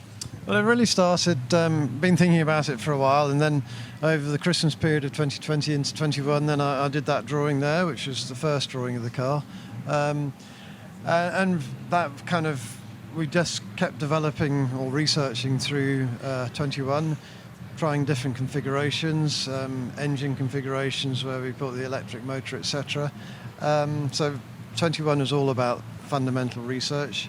And then we started getting into more detail in 22, and then into 23. So I could say first sort of evolution of the car was 22. Second evolution was through 23, which is this car here, and now we've carried on developing, and so actually we're now, I would say, the third evolution, which is quite another step on from this car. So it's lovely, that it's fantastic that everybody thinks this is such a great car. I look at it and think, well, I know actually it's going to be better than that. It's almost a bit out of date, isn't it? It is a bit out of date, yeah, exactly. Yeah. And look, obviously you've been working in Formula One, you're the most successful Formula One designer of all time. However, this is kind of, is it fair to say this is you unleashed? This is you without the restrictions, without the parameters that Formula One dictate, and this is just you going wild?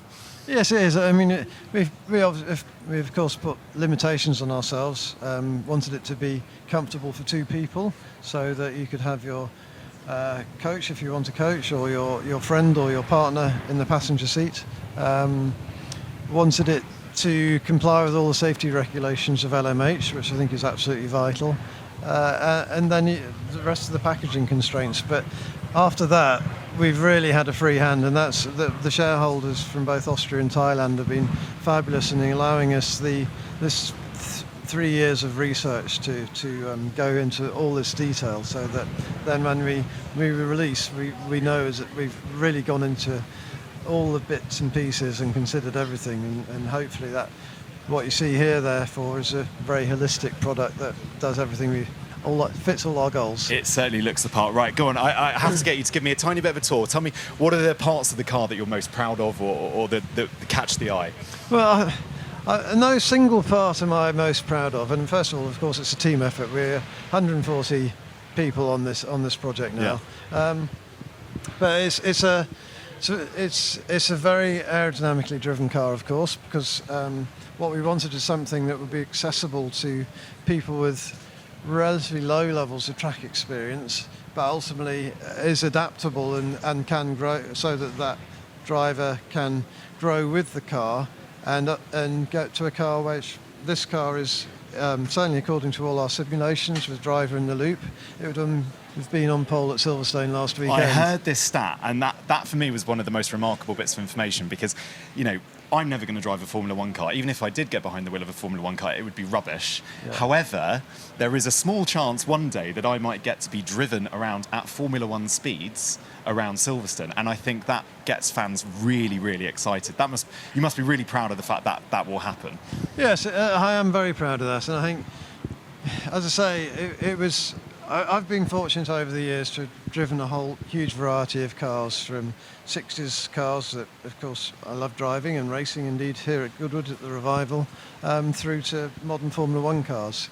And the speed and adrenaline and excitement of driving a truly fast car like a Formula One car is something else. So, as I mentioned, I wanted a car that people could build with and ultimately start to feel that thrill and excitement, but in a car that would be safe and controllable, and they can, as I say, develop with. And that really has been the overarching concept. When you then get into the details, what does that mean? So it means you've got to package two people in reasonable comfort, a V10 engine for all the noise and emotion that we know of V10s, working with Michelin on the tyres to take the loads, and then it really becomes an aerodynamic packaging problem. And so you start to develop if you like, the sinuous shape around the mechanicals of what you need to accommodate, and then just keep developing. And obviously we wanted the car also to look stunning. I think you've done that. Hopefully. So I mean, it's obviously all subjective, but I do feel that cars at this level should also be pieces of art. They should be sculptures, and I do feel quite strongly that given enough time and spending enough time looking at it, then aerodynamics, concentrating on the aerodynamic form, will actually also give a beautiful product. And if you look at back in history at, say, Spitfire or the Bluebird land speed record car of the 60s or Concorde, all beautiful objects, but none of them designed for aesthetics. They're all designed for function, and this is really what this is. There's a connection between the two. Give us some stats on it. I want to know top speeds. I want to know horsepower. I want to know what's underneath the bonnet. Right. So I'm never very good at remembering this stuff. But what I can tell you is that the V10 is 1,000 horsepower. Then we have a 250 horsepower electric motor. It's the car weight is around 880 kilos. I think the G-force is somewhere around 5 on braking and cornering. Top speed is limited because of the tyres to, I can't remember, around 380, I think it is. That'll do. What else do you want to know? No, that's very, very impressive. Using your Formula One experience, how much of that has kind of fed into this design? How much? As I mentioned at the top, you're hugely successful in Formula One. So are there elements of this that you've kind of dripped in from that experience? Absolutely. I mean, without that Formula One experience, then we couldn't have designed this car. So it's the way we researched the car over that 3-year period. Then the detailed design of the car, the manufacture of the car, the assembly of the car, that's all Formula One techniques, which is one of the reasons for limiting it to 50 cars, that by limiting it to 50 cars we can manufacture the principal parts in-house, just as we do with Formula One, and those where we're not manufacturing it in-house, we'll use the same suppliers as we do in Formula One. And the assembly of the car at only 50 units can be the same as we do in Formula One. So it's very much a Formula One car in every sense, but applied very differently, obviously. Yeah. So look, 50 available. I imagine one is going to you. Indeed. Yes. Yeah. Very good. And what I mean, look, I'll level with you. You're probably not going to be able to afford it. But what will they be retailing at? That's the embarrassing bit. I still feel embarrassed, but it's 5.75 million. Wow. But it's obviously very expensive. But to do it to the level we've done the car to, and to design it, research it, design it, manufacture it in this way, unfortunately that's what we come to. That's the price of something as beautiful as this. Adrian, thank you so much for your time. Congratulations again. What an amazing car you and your team have produced. Thank you very much. Thank you.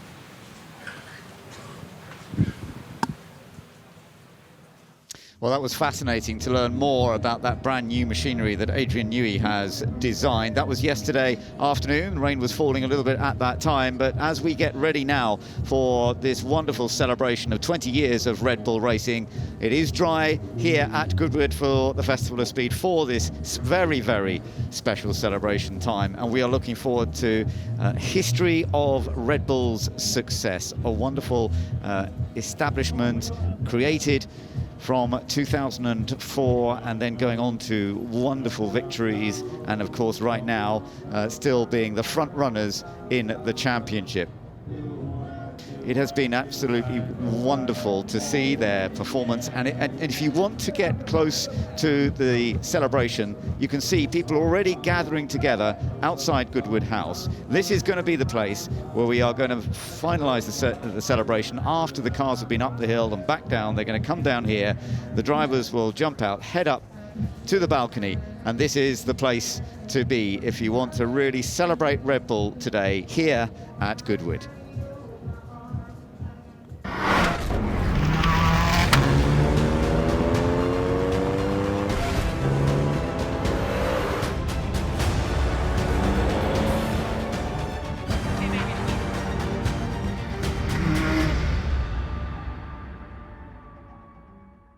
What a great ride from Tom Marquardt on Quickthorn, who wins the Autocount Goodwood Cup.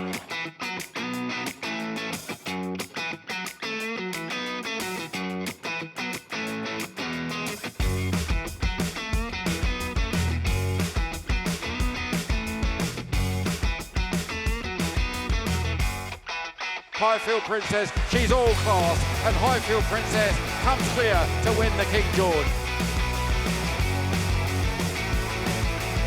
Huntington from back to develop the run towards the line. It's Huntington, he's still going to be unbeaten this season. He's going to win the Sussex Stakes.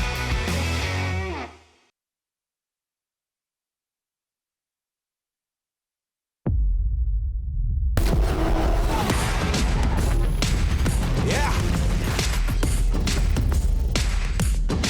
I can feel the momentum.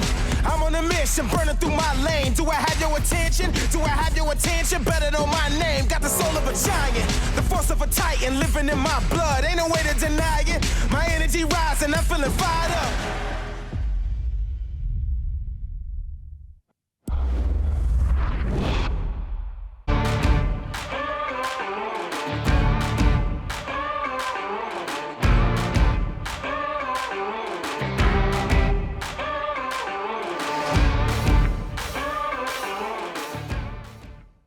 Sky Broadband are changing the game. We live in a society where 47% of UK gamers are women. Yet they only make up 5% of esports pros. This needs to change. 2 tournaments, 1 final. They're UK's first of its kind, with pro contracts and Sky full fibre on the line. We're on the lookout for women on their path to pro. Join us and compete in Races E-Series, Soccer E-Series, all leading to secure a place at the Women's Esports Finals. Sky Broadband is built to power the pros.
So we are very much now looking forward to the Red Bull celebration getting underway in just a few moments' time. My name is Ben Edwards. I've been an old Formula One commentator over many years, and of course commentating on Red Bull and the progress they made, moving on from when they first took over Jaguar and going on to such a successful record has been remarkable. But let me tell you, alongside me, Alice Powell. Alice, when you were first karting, you were racing yourself, you were getting involved in the interest in Formula One, and Jaguar and then Red Bull really interested you right from the beginning, didn't it? Yeah, it did. So that's all the way back in 2004 when Red Bull purchased the Jaguar F1 team, and we were just chatting off air, that iconic Jaguar Formula One livery.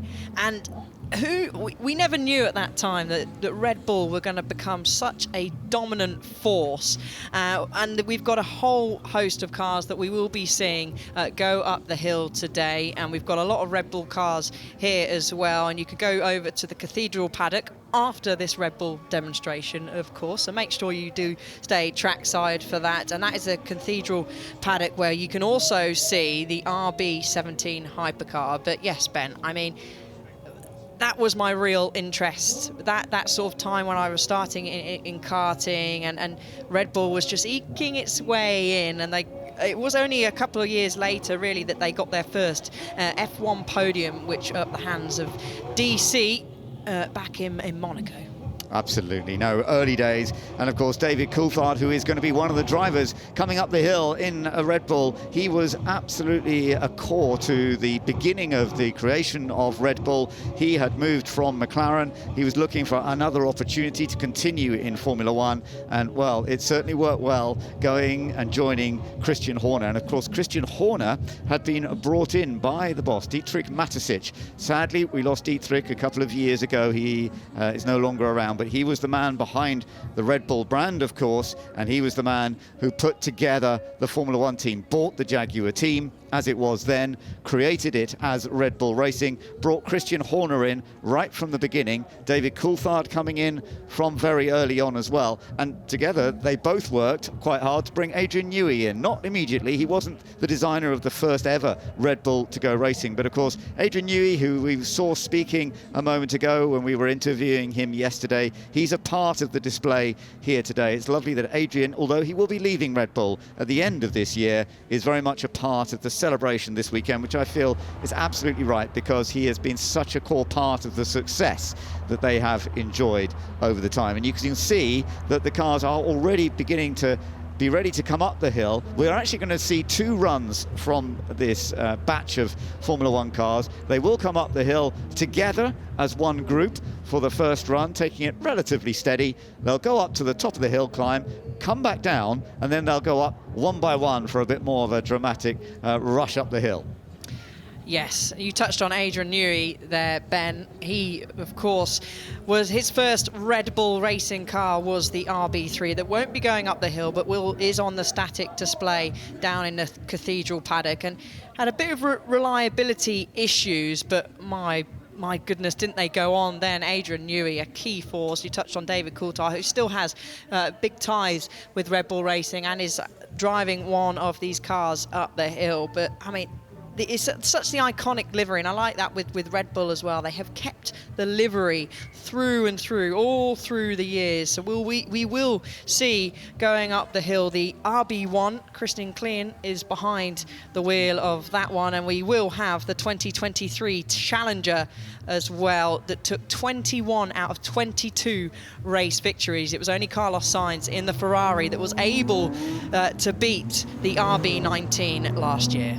It is amazing, isn't it, how it has developed over the years. And as you say, that RB1, which actually, it was effectively a modified version of the Jaguar with Christian Klein and Vitantonio Liuzzi, who raced for them then a little bit. But DC was the main driver for them in that first year. And David Coulthard, he actually ended up getting some good results in that first season as Red Bull. Finished 4th in Australia, the first race of the year, ran in P3 and still was able to beat Juan Pablo Montoya, who's the driver who'd taken his seat at McLaren. So it was actually a very good start to the season, the first start in Red Bull history in a car designed by Jaguar, and Jaguar had really been struggling a bit over several years, and straight away Red Bull moved up the order just a little bit. They ended up finishing 7th in the Constructors' Championship in that first year, but it was impressive what they were able to do straight away. Obviously it took them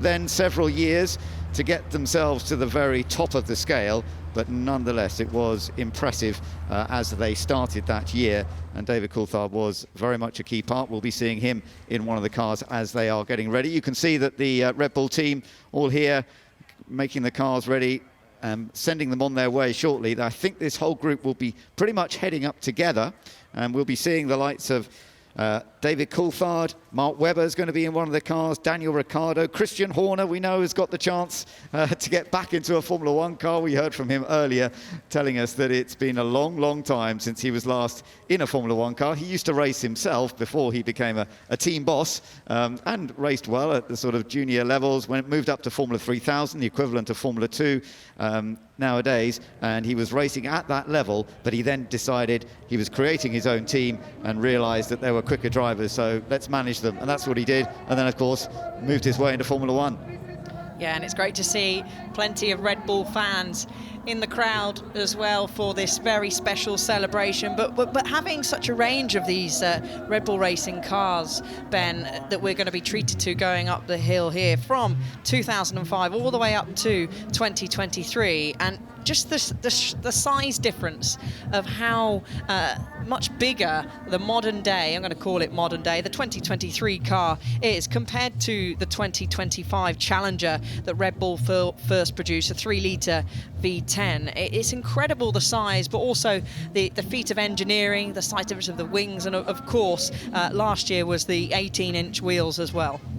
the whole display is, as you mentioned, down at the Cathedral Paddock. So they're not running, it's not as if they can run all of the cars from every year. So some of them are down at the display. But I popped down there earlier, and there was a huge crowd down there, not only looking around the cars, but obviously trying to catch the sight of some of the drivers. Because, as I mentioned, drivers from the past, but we've also got the great current drivers as well. And that's what so many people I know are very excited about seeing. Max Verstappen here at Goodwood today. He's going to be driving up the hill. He's going to be coming back down and then joining in the celebration as well. And so is Sergio Perez, a key part of the current part of the team. So it's lovely to see how this is all going to work. And as you can see, up on the balcony, we're getting ready for the celebration to be made. They will be coming up after the cars have been run. This is where we will see them. This is where we can all celebrate, and the interviews will be made here too. Yes, Jerry Horner up there as well, waiting to see how Christian gets on in one of the Red Bull cars, and I expect a huge noise coming down from that area. And Red Bull, their first F1 victory came back all the way in 2009. At that very rain-soaked Chinese Grand Prix. Vettel won from teammate Mark Webber, and that was their victory at that 74th attempt. So it took a number of races for them to break into jumping on the top step of the podium. And Mark Webber, you've touched on, we'll be seeing him here in his Red Bull machine, but he still plays a big part in Formula One, but that's in the career of Oscar Piastri. You may recognise that name. A real star has been born in Formula One with Oscar, racing for McLaren, and he is Mark Webber is his manager. So Mark is often in the paddock. You'll see him beaming in ear to ear majority of the time, especially with Oscar's results recently. It's wonderful to see so many people here at Goodwood this weekend and giving us a wave and getting ready for what could be one of the most amazing displays that we have seen here, with these superstar drivers and the man who is currently a three-time world champion and aiming for his 4th title this year, Max Verstappen. And I know we're at the halfway stage in the Formula One season. Alice, you've been following every race, involved in the coverage of every single race, and the competition has got tougher and tougher over the last few races. We're going into the second half of the season from Goodwood, not really knowing if Red Bull are going to have the dominance, and yet they are in a strong position for both Constructors and Drivers' Championships. Yeah, they certainly are. McLaren putting a real challenger, and after the last weekend, you can chuck Mercedes in there as well. George Russell grabbing pole position and Lewis Hamilton taking the win. And I have to say, that race last weekend at Silverstone was certainly a race of the season. For once, we didn't really know who was going to win, did we, Ben? We had 4 challengers at one point, Max Verstappen being one of them. And he's up against it, but Max, I mean, he does get a little bit of stick, but I think he is just such an incredible talent, and we are so lucky to be able to witness not only him go up the hill, but just his talent in Formula One, his sheer determination. Started go-karting back at the age of 4. His father Jos raced in Formula One. His mother Sophie was a very handy go-karter, so racing is certainly in the Verstappen blood.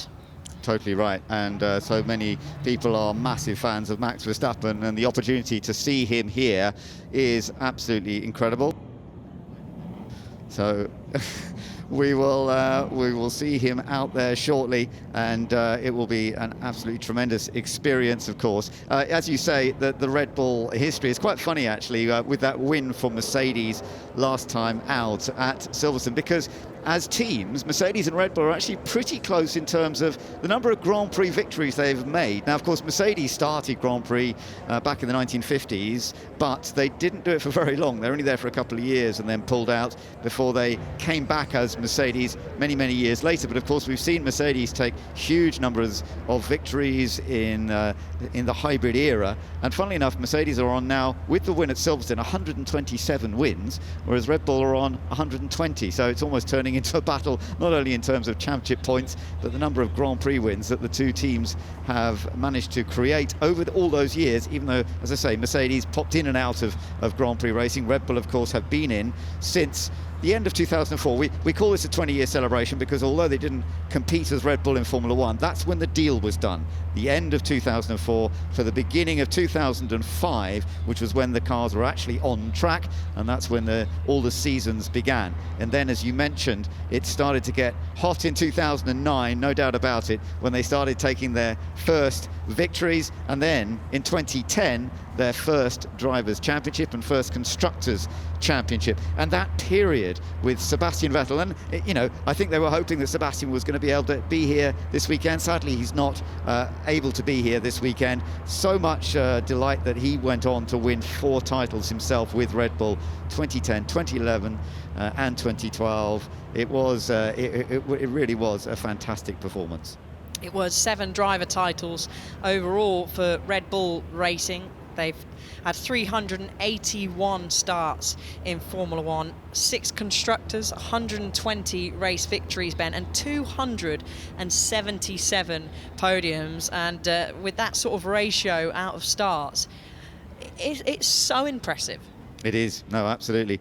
Sebastian Vettel's, his final title in 2013. The 2012 one was actually a very close battle. I remember that one being decided in Brazil at the very, very end of the year, and it was a close battle with Fernando Alonso, and Red Bull just managed to get that one.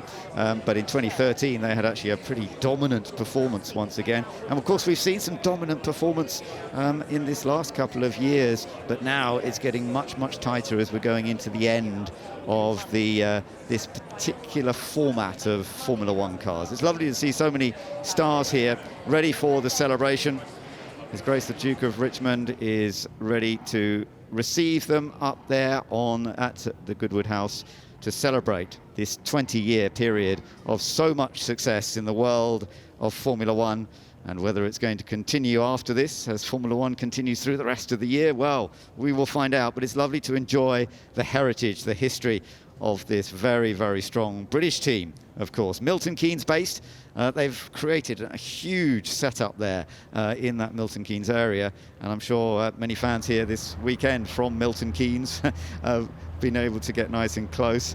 We are going to see Christian Klein driving the first car up the hill, which is right in many ways because he was part of that team at the very beginning alongside David Coulthard, and David of course had all the experience. Christian was one of the younger drivers who was moving up into Formula One, and so it was an opportunity for him, although he had already raced in Formula One a bit because he made his debut with the Jaguar team. So that year that it was Jaguar before it got taken over by Red Bull, he raced with Jaguar in that year, and then when Red Bull took over, they actually wanted him sharing it with Vitantonio Liuzzi, but he did a good job. He had the best place, 5th finish in the final race in China, and then he got the full season for the following year. It didn't quite work for him in 2006. He did then lose his seat. He was replaced by Mark Webber for 2007, and yet his Red Bull heritage at being part of the team in that very, very first year and then being full on in the second year with them, it must mean something to him right now, being in that car ready to start this patch of Red Bulls coming up the hill. Oh, I mean, that would just be so special for all of these Red Bull teams as well. Looks like we are just about to get underway, and I was just having a look in the background there. There's actually some of the current mechanics that are working on the current Red Bull car this year, and they're not getting a weekend off this weekend. Jack Harrison was one of them who works on Sergio Perez's car, so they're obviously here for the actual real love of Goodwood, and really want to be part of this incredible celebration. Mark Webber's in the car behind. We can see his crash helmet there, and of course huge experience with the team. Took his first ever Formula One win with Red Bull, of course. He took his first win in that 2009 season as well, when they took their first win in China, and it was a 1-2 with Vettel ahead of him. He then took a remarkable win in Germany, actually. He was on pole position. He had contact with Rubens Barrichello into the first corner. He got a drive-through penalty as a result, and he still won. It was a remarkable race. I remember that weekend, and it was a beautiful beginning for Mark to start taking wins, and he was able to challenge for the championship, but it never quite worked for him. Sebastian Vettel always had that little bit of an edge, and it didn't quite work out for Mark to take the title, and yet he was an absolutely key part of the Red Bull team, and we will be seeing him heading up the hill. We've just got a very slight delay before they head up the hill. We are hoping they will be starting any moment, but there is a slight issue. They're just trying to sort that out at the moment, but I'm sure we will be seeing them coming up in just a moment. Mark Webber, of course, as I was talking about, taking a number of pole positions in the end, 13 pole positions, some 9 victories in his career, and 42 podiums, so a very successful career. And of course, as you mentioned, now he's looking after the youngster, Piastri, keeping an eye on him. We also, I've commentated with Mark many times. He has a lovely insight to the sport of Formula One, having been such a top-level driver himself, but he communicates about Formula One like David Coulthard, both of them. It's funny, isn't it, how Red Bull drivers have become some of the best actual communicators about Formula One as well. Yes, DC and Mark Webber work alongside me on the Channel 4 coverage, and it's certainly a laugh when those two are in the room together. Sebastian Vettel, you touched on, was meant to be here, and always, every time I can't happen to think, every time I see Mark Webber and Sebastian Vettel stood alongside each other, reminds me of the Multi-21, and we still sometimes take the mickey, make little jokes here and there with Mark Webber. Obviously that famous incident between himself and Sebastian Vettel at the 2013 Malaysian Grand Prix. Yes, indeed, that was an interesting incident, wasn't it? The relationship between them was sometimes a little painful, but that's always the way, isn't it? You know, when you're racing in Formula One, your teammate is sometimes your biggest rival. So we'll just have to see, you know, the teammate relationship, because you're both in the same type of machinery, it can be tough. I have to say, though, Max Verstappen and Sergio Perez, the relationship seems to work very well at this point.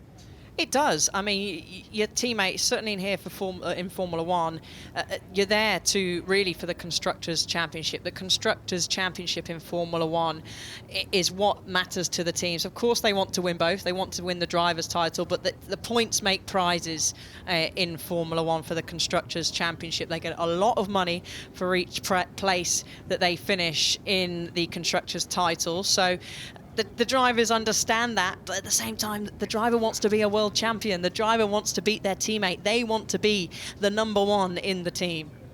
Yeah, absolutely. Well, there are so many Red Bull fans here, and they are now, as we can see, gathering in all sorts of areas, but particularly around the Goodwood house. And also down there with them are our very own Rachel and Harry. I wonder how it's all looking down there. Ben, it looks incredible down here. Look at all these people. Give us a wave, guys. Look at this. These guys have been out since very, very early today to get prime position to see these Red Bull cars pull up in front of the house. And we found Izzy down here, who is a huge Red Bull fan. And I am really pleased to see you wearing your Girls on Track t-shirt as well. Good call, Izzy. How are you feeling? Really excited. What time did you get your position here? Like an hour ago, I think. Ooh, 2 hours? 2 hours? Are you mum? How much has she been talking about today? Non-stop. Non-stop. So Is this your first time at a Goodwood Festival of Speed? yes, How have you found it so far? really fun. Now, we've got a load of Red Bull drivers about to come here. Is there anyone you're looking forward to most seeing? Mark and Danny. Oh, the Aussies. Yes. Brilliant. I mean, how long have you been a Red Bull fan for? Since forever? Like 3 years ago. I only started like watching Formula One like 2 years ago. So. And Red Bull, that's a good team to join. They were winning. What have you made of the season so far? It's been interesting, actually. Like, it's been fun to watch. I went to Silverstone last weekend, and it was really interesting, especially quali. Now, which of these cars, do you know much about the cars that are coming in? Because we've been told you're a massive Red Bull fan. We've got some notes. We might quiz you. Oh, yeah, I know a little bit. I know, like, my favourite car's the RB8. Why is that? Because it just looks cooler. The 2012? Yeah. That's the one Christian Horner's driving today. I'll tell you a little secret. Christian can't hear, so we're fine. But he took it to Silverstone to practice because he didn't want to stall on the hill. Very wise, if you ask me, because in front of all these people, you don't want to be doing that. No, not at all. And you know what's also here, though? We've got loads of Red Bull cars. We've got Aston Martin Valkyrie that Adrian Newey designed. And have you been following the F1 Academy at all in the last couple of years? So we've actually got Hamda Al-Qubaisi, the Red Bull driver for the F1 Academy, here as well. She's going to be driving up in the car. How have you found F1 Academy? It's really good. I actually met Hamza yesterday and I got her signature because she came to the girls on track 10. Oh, brilliant. Oh, well, it's brilliant to support that. And what a brilliant series it's doing as well. Izzy, thank you very much. Come on, Harry, we're going to go and roam around because I've seen a little young man down here wearing some Red Bull kit. Hi. Oh, don't look so terrified. I promise. We're friendly. What's your name? Harry. You're a Harry as well. Hello, this Harry. is Harry. I'll remember that one. Big Red Bull fan, I can see. Have you got a favourite driver? Gotta be Max, isn't it? It's got to be Max, obviously. How long have you been watching Formula One for? A couple years now. Yeah? Yeah. Dad got me into it. Did he? Where's Dad? Back through there, Dad. Dad, why Red Bull? They're local, they're British, and they're the best. Where's your Red Bull team kit? All on him. Yeah. And they're going to drive up here today, and you're going to see them. Are you going to try and get Max to sign your cap? Yeah. Have you got a pen handy? Yeah, I got my pen. Let's see. He has as He's well. prepared. He's well prepared. This isn't his first rodeo. Brilliant. Well, look, they're all going to come and pull up here in the cars very, very shortly. You'll be able to see all of them. Hopefully get it signed. Get your shirt signed as well as your cap maybe today. Yeah, and make sure Dad keeps buying you the kit every year. All right, thanks very much, Start guys. saving up. Thank you. Right, we've got another young man down here as well in Red Bull. Look, lots and lots of Red Bull fans. What's your name? Is it Gabriel? Yes. Big Max Verstappen fan yet again. Yeah. Why? His theme song. Super Max. Max Verstappen. Brilliant. Keep going, keep going. Yeah, that's basically. Yeah, that's all it is. What's this? and then What's this? I want to see oh, this. It's Tiny is this Max. a mini Max Verstappen? Yes, it's Mini Max. Where'd you get that from? It was a birthday present. Ah, brilliant. And is this your first time here at the Goodwood Festival of Speed? Yeah. Oh, mega. Enjoy, Gabriel. If you can hear that noise, that's the engines. The cars are on track. Let's go back to our commentary team. We've got the cars heading up the hill. We had a little delay to get them going, but they are now heading up. Everybody get out there and celebrate and cheer and wave. This is fantastic to celebrate 20 years of Red Bull and all of the success that we have seen from this amazing team and how it is still pushing on now to try and take yet another title. We've just seen the Formula One Academy car coming up and also the Aston Martin Valkyrie that Adrian Newey is driving. That's coming up at the back. So the great engineer Adrian Newey, who has created his own Red Bull special hypercar, which we've been looking at here this weekend. But this is it. This is the collection with some tremendous drivers and the wonderful sound as they take it up relatively steady, Alice, for this first run. They'll be going quicker later. Yeah, they certainly will. So they'll be going up to the top of the hill. They'll be turning around and coming back down, and then we'll get more of a special celebration of the Red Bull cars. Max Verstappen is actually behind the wheel of his 2021 World Drivers' Championship winning car. So he's heading up the hill. We've got the Valkyrie, as you touched on, Ben, the Adrian Newey designed car, and Hamda is in the F1 Academy car as well. Yeah, Hamda's in that one. There's the Adrian Newey car, and there's Hamda. She's coming up in the Academy car. Just ahead of her is Max Verstappen, and it's lovely that they've done this first little run, a little wave to all the fans as well as they come up for this first little escapade, and we're going to be seeing more when they come back down and go back up again. So we've got them all. Christian Clean, Mark Webber, Daniel Ricciardo, Christian Horner, Max Verstappen, Hamda Al-Qubaisi, we've got Checo, Sergio Perez and Adrian Newey bringing up the rear with the Valkyrie, the Aston Martin Valkyrie, another of these supercars that he has designed in his career. The Red Bull that he's created, that is on show, is not quite ready to be taken up the hill. That'll be something we'll celebrate as another Goodwood in the future, I am sure. So they come up to this top section, and we will actually see them head back down again pretty quickly. They're not going to be up here. I'm not sure if they're going to do, I'm not sure they're going to stop at all. Let's just see. They may pause very briefly, I think, and then head back down again. And then we will see them coming up one by one. Yes, I'm sure that the Red Bull crew are up there with some fans. Let's have a little look. Cars are starting to move. You've got the Valkyrie there on the left-hand side of screen, the F1 Academy car in a lovely sandwich between the Valkyrie and the RB19. So they're going to head back down the hill now. Yeah, lovely to see they are all coming back down, and Mark Webber, David Coulthard, part of the drive. Max Verstappen, who we just saw, just going through, part of that as well.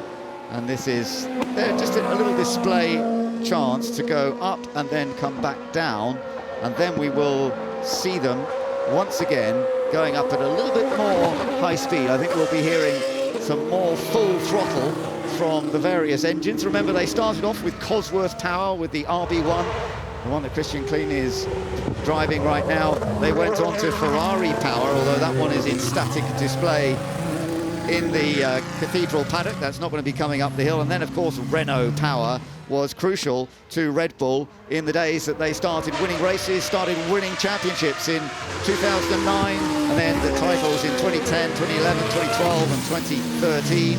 And we've got some of those being driven by, as I say, Mark Webber, Daniel Ricciardo, Christian Horner and David Coulthard. They're in the Renault-powered cars from that period. And then they went to the Honda Power, which has been so successful in more recent times. It certainly has. I wonder if Max Verstappen's going to have a word with Christian after and say, come on, go a little bit faster. He's got a nifty queue behind him as we go through the absolute packed grandstands here at the Goodwood Festival of Speed. Such a brilliant atmosphere, and look at that for a view, Ben. Absolutely stunning. It's going to be great for all the fans who are down there too, because when the cars come back down next time, they will be coming into that area, they will park in that area, and then the drivers will be jumping out and heading up to the balcony for the real celebration and interviews and the ability to celebrate with those fans. It is a very special moment here at Goodwood to be able to do that. So up the hill once, back down, turn around down on the bottom, and then we'll see them coming up individually, one by one, as they come up the hill. To celebrate this 20 years of Red Bull. Incredible technology, incredible sense of running the whole team. Of course, teams have developed over the years into much bigger factories, much bigger outfits. The number of people employed now, so much greater than it used to be. But it's lovely to see how the reliability, the performance of Red Bull cars has just developed over all of those years. And it's great to watch the slightly different styles, but as you say, the colour scheme absolutely has stayed pretty much the same. Slight modifications over the years, but the Red Bull colour scheme has always been very distinctive to everybody. Even compared there, a beautiful shot we're seeing of Max Verstappen in the 2021 Challenger to there Sergio Perez in the 2023. Even that car, there was only 2 years between those two. Well, actually, the RB 16B is the one that Max is driving, but due to COVID in 2020, there wasn't much that was being able to be modified to these cars. So that kind of was very similar in those both seasons. But just comparing from 2021 to 2023, the difference in size and how much bigger the cars were getting. So this is the first one coming back up again, Christian Klein. Their first Red Bull, the RB1. When they took over from Jaguar, they kept the Cosworth Power, and they managed to still do a better job than Jaguar had done with this modified version of the car, with, as we mentioned, David Coulthard getting some good performances right out from the start. He got a decent result in the first race at the Australian Grand Prix, getting a fourth place finish. That was great stuff.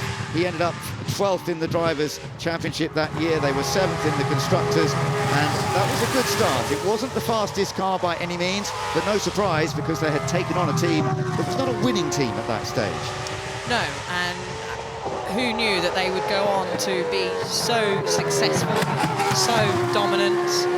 6 Constructors titles as it stands at the moment, 120 race victories, and it all started here with this car, the 3-litre V10 RB1. Absolutely. They switched from the Cosworth engines after that. They went to Ferrari initially, and then they went to Renault. And that's what we're going to be seeing more of now, is the Renault Tower. And it's Mark Webber who is now bringing up the next car. So he wasn't in that first year, but he came in very soon. Just a couple of years later, he joined David Coulthard at Red Bull. and they became very good teammates, very good friends as well. It was a time where Adrian Newey was getting involved in the design of the machinery, and then it all started to pick up. And now this is the RB6, which was, of course, an extremely successful car. This is from 2010, the car with which the team took their first Drivers' Championship and first Constructors' Championship, with Sebastian Vettel actually taking the Drivers' Championship alongside Mark Webber, but he raced it very effectively as well. And what a season that was. Vettel just about managing to hold off the hard-charging Fernando Alonso in the Ferrari. And Mark, he took victories in this car alongside Vettel. Between them, they won 9 Grand Prix, and then a year later, Daniel Ricciardo is behind the wheels of the RB17, the 2.4-litre V8, and this was Red Bull's first. Here we go, of course, Daniel Ricciardo was going to stop outside the house and treat the fans to some donuts, and this was Red Bull's first KERS hybrid system to be fitted on this car. And Daniel, really, I mean, his background with this team, of course, absolutely crucial, because he started out with the HRT team and then Scuderia Toro Rosso. The Toro Rosso team, of course, owned by Matisic as well. It was part of the Red Bull program. And then he got that opportunity to move up into Red Bull in 2014. And he had a fantastic season in 2014, taking his first win in Canada and giving Vettel, who was the 4-time champion by then, some real rivalry.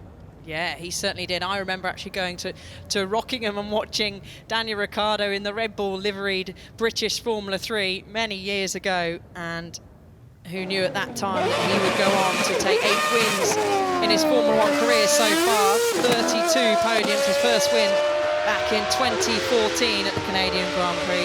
And here is Christian Horner, and he got off the line, so all that practice at Silverstone has paid off. Yeah, so Christian Horner, who did used to race, he's 50 years old this year, celebrating his 50th. He raced karts, he raced in Formula Renault and British Formula 3, and then raced Formula 3000, but he founded what was called the Arden team originally, and that was the team he ran. But then he wanted to get into Formula 1, and the timing when Matisic bought into the Jaguar team, created it as Red Bull, he got the opportunity to become the team boss. That's exactly what he did. Worked well with David Coulthard, and it started off brilliantly, and of course that's what we have seen develop over all these years. So Christian Horner now back behind the wheel of a Formula 1 car. He says for the first time since 1993, when he drove a Lotus Formula 1 car, it's the first time he's actually had a chance to do that, except for the brief test session that we heard about. One who is able to get a few extra laps in on top of those practice starts. I know I would have been begging to. Yeah, absolutely. And he's in the RB8, which, of course, another very successful machine. That was the 2012 season. But here is Max Verstappen.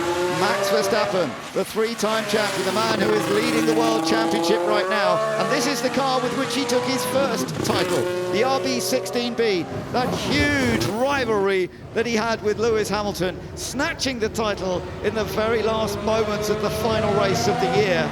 And Max Verstappen giving everybody a lovely wave as he heads up the hill. When Red Bull finally managed to beat Mercedes after Mercedes had been dominating Formula 1 for many, many years. And what a force Max is. 197 F1 starts to his name and already 61 wins and counting. And here is one of the latest RB challengers, the RB18, Sergio Perez, behind the wheel. The 34-year-old finished second in last year's Formula 1 World Championship, 273 starts, 6 wins and 39 podiums. And it was this car that took 21 out of the 22 race victories in last year's Formula 1 Championship. Absolutely. I mean, and going to Red Bull was such a boost for him. We're just looking at Honda Al-Kubasi coming out now in the Formula 1 Academy. And of course, Red Bull, what's wonderful about Red Bull is the way that they do bring young drivers up through the ranks. And this is all part and parcel of that. Yes, so this is the Formula 1 Academy car. It's in its second year. First year was last year. All their races are on the F1 support bill. Each car is the same, powered by 165 horsepower turbocharged 4-cylinder engine, all-female championship. Honda currently 6th in the standings, a highly competitive championship. Abby Pullen, British driver, at the top of the standings at the moment, and they race in fantastic places from Jeddah, Miami, all the way to Singapore. And Adrian Newey now taking the Aston Martin Valkyrie up the hill, which is fun to see, one of the great cars that he has designed. And this one is pretty powerful. It's a 6.5 litre naturally aspirated V12 engine. And I gather David Coulthard is in there with Newey. So was there I don't know whether there was a slight problem with the car that David was due to drive up the hill or not, but he's apparently in there with him at the moment. But taking this up there, yeah, this sports car, a real collaboration between Aston Martin and Red Bull Racing, because they were very much together at one stage, and they created this amazing machine. Yeah, 6.5 litre Cosworth V12, and DC was meant to be in the RB9, as you said, Ben, so maybe a slight issue with that, but he's having a nice fun ride up the hill alongside the incredible Adrian Newey in the Valkyrie. Yes, it's funny how these things sometimes work out, but they are enjoying themselves as they head up the hill. And we see him get the checkered flag across the line. They are all heading up towards the top of the hill, and Daniel Ricciardo's already got a chance to catch up with our very own David Green. Daniel, you look like you're having some fun in that car. Yeah, it's always cool to get back in a V8. The sound's crazy. So yeah, I enjoy getting on the rev limiter. I'm sure the fans do as well. I think we enjoyed the donuts. Yeah, you always get a bit nervous because it's not something we normally do, but yeah, we pulled them off okay. Oh, you pulled them off. You were like a drifter out there. Yeah, I was having fun. Cheers. Having fun today at the festival? Yeah, mate, it's always good here. Like the crowd is insane.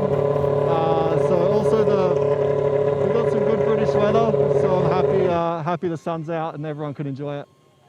Everyone's loving it. Thank you very much. Lovely to hear from Daniel Ricciardo, who put on this tremendous display, and for the fans down in that area, that was beautifully done. You can tell he's been doing this over the years quite a few times. So wonderful, and we've seen a lot of drift cars doing this. We've seen some other vehicles, but it's always fun to see a Formula One car do this, isn't it? Oh yeah, and it's always fun when it's Daniel Ricciardo in the Formula One car doing some donuts, and you could just see from the smile on his helmet there when he was talking to David Green how much he enjoys being back in this type of machinery, the old school machinery, and what a slow-mo we are being treated to now. Yeah, wonderful, wonderful stuff. And, well, an opportunity to also for us, as they've got to the top of the hill, to catch up with the Red Bull boss himself, Christian Horner. Christian, you weren't nervous at all. You were waving before you even got off the finish line. Well, I don't think I was setting any purple sectors, so but fantastic to see all the cars running up the hill. Start that again. Sorry about that. Yep.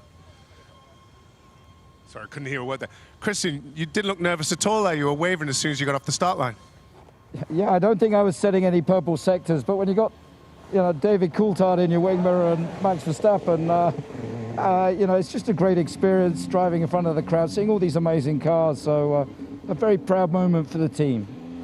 It's an incredible achievement. I mean, most of the fans here, when you say Red Bull, they don't think of an energy drink, they think of a Formula One car, and that's testament to what you've done over the last 20 years. It must be amazing to celebrate it like this. Well, it's great to celebrate. I mean, seeing RB1 with Christian driving it, Mark Webber just ahead of me, Daniel Ricciardo on my left, Max Verstappen in my wing mirror, it's and Checo as well. I mean, it's amazing. So a great moment for the team, and a very proud one. And you've got the car to the top of the hill. I just got to get it back down now. Got one more run. You were worried about it not fitting, but you look quite cozy in there. I don't know how the hell these guys fitted in this. I mean, I have got zero room in here. I mean, it's how Mark Webber drove this around Monaco, I have no idea. You found respect for the boys? Yeah, absolutely. I mean, it's incredible what they achieve in these amazing cars, but great pride in the workforce that have produced these amazing cars. Of course, it's not just the driver, is it? Obviously, you've got teams of hundreds back at base. Yeah, I mean, they do an amazing job. I mean, we're British-based.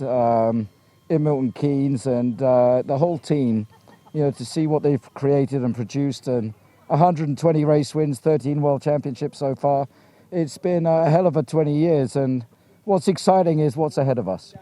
It's an incredible story, and we're really proud to have you here at the Festival of Speed. I think it's a massive occasion, and well done. Thank you very much indeed. Thank you. Max, great to have you here at the festival and celebrating 20 years of Red Bull. Yeah, you know, it's fantastic. You know, it's the first time for me also to be here. Luckily, it's not raining. You know, so yeah, it's great to see all these cars out on the track. How was it taking the F1 car up the hill for the first time? It's quite bumpy, I would say. It's buttering quite a bit, but it's great, you know, to see all the fans as well. You know, coming to Goodwood. So yeah, it's nice. I wondered if you'd done it on a sim before. I actually haven't. I always watch it every year, but no, I haven't driven it myself until today. I think we'd like to have you in the shootout one day here. How do you think you'd fare? Depends on the car, but I definitely need a bit of practice for that. Well, it's a fantastic occasion to have you here for 20 years of Red Bull with all the drivers. It's so brilliant, and we'll see you down in the bottom of the hill for the house. All right, see you there. Well, it's lovely to hear from Max Verstappen heading up the hill. A massive crowd, and it's great to have you with us as well as we get ready for those cars. They will shortly be coming back down to that area, and the drivers will be jumping out and heading up onto the balcony. Max in that car with which he took his first title. He took 10 wins that year in 2021. Of course, the last couple of years he seems to be winning even more races every year, but that was a crucial one for him so much, winning his first title by 8 points. Let's have a little look back at some of the highlights we've seen so far of the cars being driven up here. And yes, it's been so interesting to watch cars from different periods in Red Bull, and of course also having the youngster having a chance to display, because Helmut Marko, who's always been a part of Red Bull, has always encouraged young drivers. And as I say, Daniel Ricciardo did that lovely job. He was a youngster when he first got the gig, one of those drivers they were trying to bring up, and it really worked for him. It worked for Sebastian Vettel, and it worked for Max Verstappen as well, of course. Yeah, it certainly did. They're big, such a strong young driver program, and this is one of the drivers that came through that program as well with Max Verstappen, and he has been one of the big successes of the Red Bull Junior program. I know there were other teams knew that Max Verstappen was going to be good, but it was Red Bull that gave him the opportunity to get straight into a Formula One car in Scuderia Toro Rosso, as it was then, and very quickly before he transferred to Red Bull and went on to start taking so many victories. And Adrian Newey, of course, great to see him driving, the wonderful designer of so many of these cars. So that was what we were watching. Let's go to some more talk.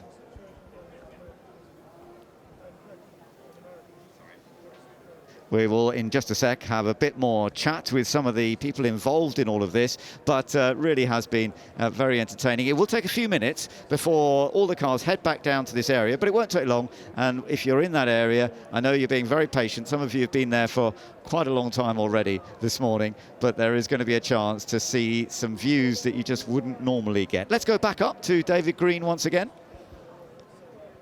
Adrian, I drove this car up the hill last year. It's not for the faint-hearted. No, I mean, yeah, it's great to. I've created or been involved in so many race cars over the years, and now to be in a two-seater where I can give old friends passenger rides and so forth, it's truly special. It's an incredible occasion here, 20 years of Red Bull. I mean, you're so much part of that success, and obviously, David, you were there in the early years. How is it to get it all together here? I mean, would you have thought of this when you first started? Well, no, definitely not. I mean, as David well knows, he was one of the main guys that talked me into joining, and we had no idea where it was going to go. The kind of ashes of Jaguar, the aspiration was to build it up a little bit, hopefully win a race. We never forecast what was going to happen over the years. And you, David, the same thing? I mean, would you have thought of it back then when you first were in them Red Bulls? I never doubted Adrian and the team for a moment, and with Christian at the helm, you know, Mr. Marishute's vision was absolutely clear. He said that when I first signed the contract. First we get respect to the paddock, then we win the World Championship. So that happened beyond my driving talent, but I think it's a modern success story and what is a great celebration here of Goodwood, the history of racing, all things automotive. And so these are the new kids on the block, but they're here standing on the shoulders of all those amazing, inspirational designers and race teams from way back in the day. Well said. Gentlemen, enjoy your afternoon, and I'll see you at the bottom of the hill. Lovely to hear from Adrian Newey and David Coulthard there up at the top of the hill. So fundamental to the very beginning of the career for Red Bull, and to see Christian Horner actually out in one of those Formula One cars as well. But one of the key other drivers, of course, that was in early stages, not in the first year, but who became one of the main competitors for Red Bull in those early years with his teammate Sebastian Vettel, was Mark Webber. Let's hear from him. Mark, how was it? Yeah, it's amazing, mate. I can't believe how stiff the car is. There's no suspension, so I don't know how I drove this thing around all these racing tracks around the world, but yeah, it brought back a lot of memories. Is it the car stiffer, or are you just getting a bit stiffer? I'm getting more fragile. The car's still as it was, and I certainly am not getting any stiffer. The sound of this car is fantastic. Yeah, beautiful, mate. These generation of cars are amazing. You know, Adrian Newey, masterpiece. And just all combustion, all good things combustion. Well, they're pushing you on. They are. I'm going to let you get down the hill. Thank you. Cheers.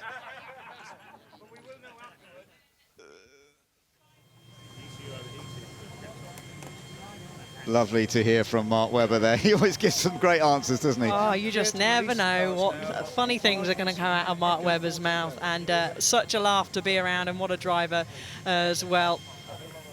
So we're going to see them heading down in just a few moments' time now, and they'll be assembling outside the Goodwood house. So it's a real celebration of 20 years of racing for Red Bull. Another victory lap for Max Verstappen, who is on his way to win his 34th Grand Prix since Bahrain 2022. Red Bull have a different way of operating with the emphasis on people being themselves. When you look at some of the other projects that Red Bull are involved in, the extreme sports, we're tremendously proud to carry the Red Bull logo. It's become iconic in Formula One. If you have a will and if you have an idea, exciting things are possible. You know, I didn't want to let him down. Did I feel ready? Probably not. People saw Red Bull as a party team, and then we're third, and that was the first podium for the team, so it was a massive achievement. Sebastian Vettel went right into the side of Mark Webber. Uncomfortable as it is to call that between those two guys. What the f*** are we doing here? This is silly, Seb, come on.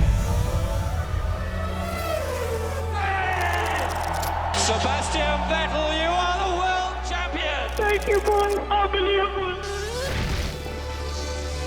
Gonna get it while you can? Yeah! I need a drink. I have a bit of a problem. I got damage, Power! Well, mate. Oh, could have done that after that one. This is how we do it, man. This is the Mexican way. Checo is a legend.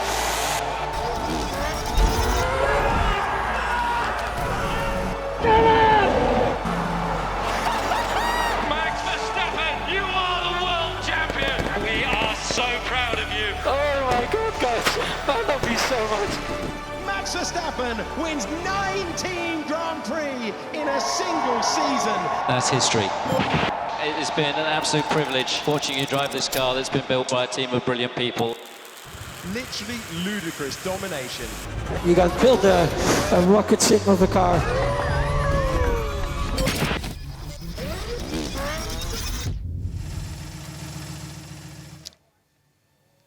The wonderful heritage of Red Bull racing. And of course, Max Verstappen, having taken the title 3 times, he's won more races for Red Bull than anybody else in the career of the team. He's won 61 Grand Prix now. Sebastian Vettel, second for the team, of course, in terms of race victories on 38. So it's quite a big margin now that Max Verstappen has gone ahead as the top competitor for the Red Bull team since it all began in 2005. Mark Webber is actually third of the drivers in terms of the number of race victories, having taken 9, and Daniel Ricciardo, who we've been seeing going up the hill, 7 wins in his career with Red Bull. So all very important to the team, but Max Verstappen's total of 61 is just utterly remarkable, isn't it? And all at the age of 26 years old. It's certainly younger than me and you, Ben, but those stats alone are just absolutely mind-blowing, and credit to Max and Red Bull for being such a strong force. Well, it's been a tremendous collaboration, hasn't it? And there's no doubt about it. The work that the Red Bull team and the performance that Max Verstappen has been able to deliver, absolutely remarkable. He's led some 87 Grand Prix in his career, plenty of pole positions as well. He's had 40 pole positions. But as we've seen just recently, Alice, we are very much looking forward to the second half of this Formula One season, because although Red Bull are certainly on target for taking both titles again this year, as Christian Horner was saying, it's more like it has been for them in the past, where their rivals are actually making life a bit tougher, but they're quite enjoying it. I think we all love winning, but what makes those wins even special is when they are close, when it really goes down to the wire, when you really have to work so hard on the pit stops. We've seen how incredible Red Bull's pit stop crew is. They practice multiple times on a weekend. They'll be all in the gym in between races as well, and the strategists too. It makes the whole all together. It is one big important team for every Formula One team there, as we have the cars coming back down the hill now. Mark Webber giving the crowd a big wave. And we're also hearing in the background Start Me Up by the Rolling Stones, and that is because that's one of their favourite bits of music apparently that is played in the factory and at the track when they're all working on the cars. This music is what Red Bull work with, and it's working extremely well. It is such a winning percentage as well. 31.4% is Red Bull's winning percentage, and 31.6 is their Constructor Championship winning percentage as well.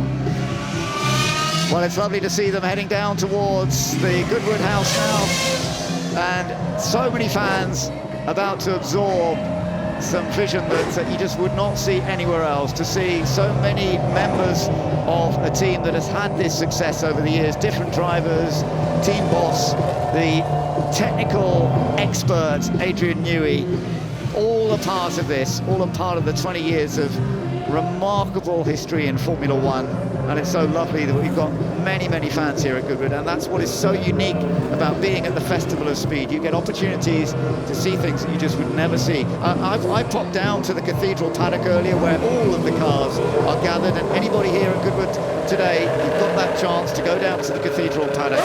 You'll see all of the cars there. But now's our opportunity to go and join them down there with Rachel. Thank you very much.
Webber, Daniel Ricciardo, and Red Bull. This just highlights how amazing the driver program has been for such a team. Max Verstappen, a massive benefit of that, coming from the Toro Rosso team into Formula One, winning on debut, and the rest is history. Well, it is 120 wins, 277 podiums for Red Bull in their 20-year history. They're such a young team to have had so much success already. If we have a look at this RB8 that Christian Horner just pulled up on here, the 2012 car that Christian Horner's driven, Vettel and Webber were the drivers, of course. 7 wins, 14 podiums, the Constructors and Drivers Championships. And as I said before, he took this around Silverstone just to make sure he didn't stall it on the way up the hill. Just to get himself a little bit of practice. You can tell it's the 2012 car because it's got the step on the nose. Then 2013 came along and they added a bit of a vanity panel to make it look a little bit nicer. But 2012, what a season as well. 7 different races in the first, 7 different winners of the first 7 races. Webber and Vettel getting wins, and the title going all the way to the final. Interlagos in Brazil with the rain coming down. Oh, Sebastian what a day Vettel that was. turned around on lap 1 by Bruno Senna's Williams, fought back to the points and took the title from Fernando Alonso. And what an epic season. It's one we all remember. Let's have a closer look at this then. This is the car Sergio Perez just drove in here, the 2022 RB18, one of Adrian Newey's most successful Formula One cars to date. 22 races, 17 wins, 28 podiums, the Drivers and Constructors champions. 5 races they didn't win, Harry. Can you name them? The 5 they didn't win in 2022. Oh, Bahrain, the first one? Yes. That's all I got for you. At the end of the race, they lost both drivers at the end of that race. Australia, Austria, Brazil and Great Britain. Brazil, of course, George Russell. Absolutely, of course, in Brazil, and what was a sprint race too. And you can see the differences in this car compared to all the other. This is one of the biggest regulation changes a car has undergone, introducing ground effect as well. Bigger tyres from Pirelli, the Formula One tyre supplier, powering Verstappen and Sergio Perez to multiple race wins and, of course, a title as well. And this marking another one of their successes with Honda and the Honda Racing team with the engine in the back. We've got all the fans now have been able to come forward. I can spot Gabriel, who we spoke to earlier, has got himself a prime position here. And they're all looking up at the balcony as Karun awaits the drivers out there, and Christian Horner's wife as well, Jerry, is up there too. And you can see the fans gathering up close to these cars as the mechanics just go and make sure that these are all getting the cooling they need right now as they sit here. What a sight to see these in front of the house. You know what, Rachel? I think this is busier than a Formula One grid is. It is absolutely packed. And the great thing about it is it's such a celebration of one of the most amazing teams, the most successful teams, a disruptor of Formula One. Most definitely. Well, let's go to our very own disruptor in Formula One, up on the balcony, waiting to speak to the drivers who've just bought these Red Bull cars here for this celebration. It's Karun Chandok. Good afternoon, everybody. Welcome to sunny Goodwood on a wonderful Sunday here. We've got a real treat for you. Starting up here to kick off the Red Bull celebration, I'm going to invite Mark Webber, David Coulthard, Christian Klein, and Hamda Al-Khabaisi out.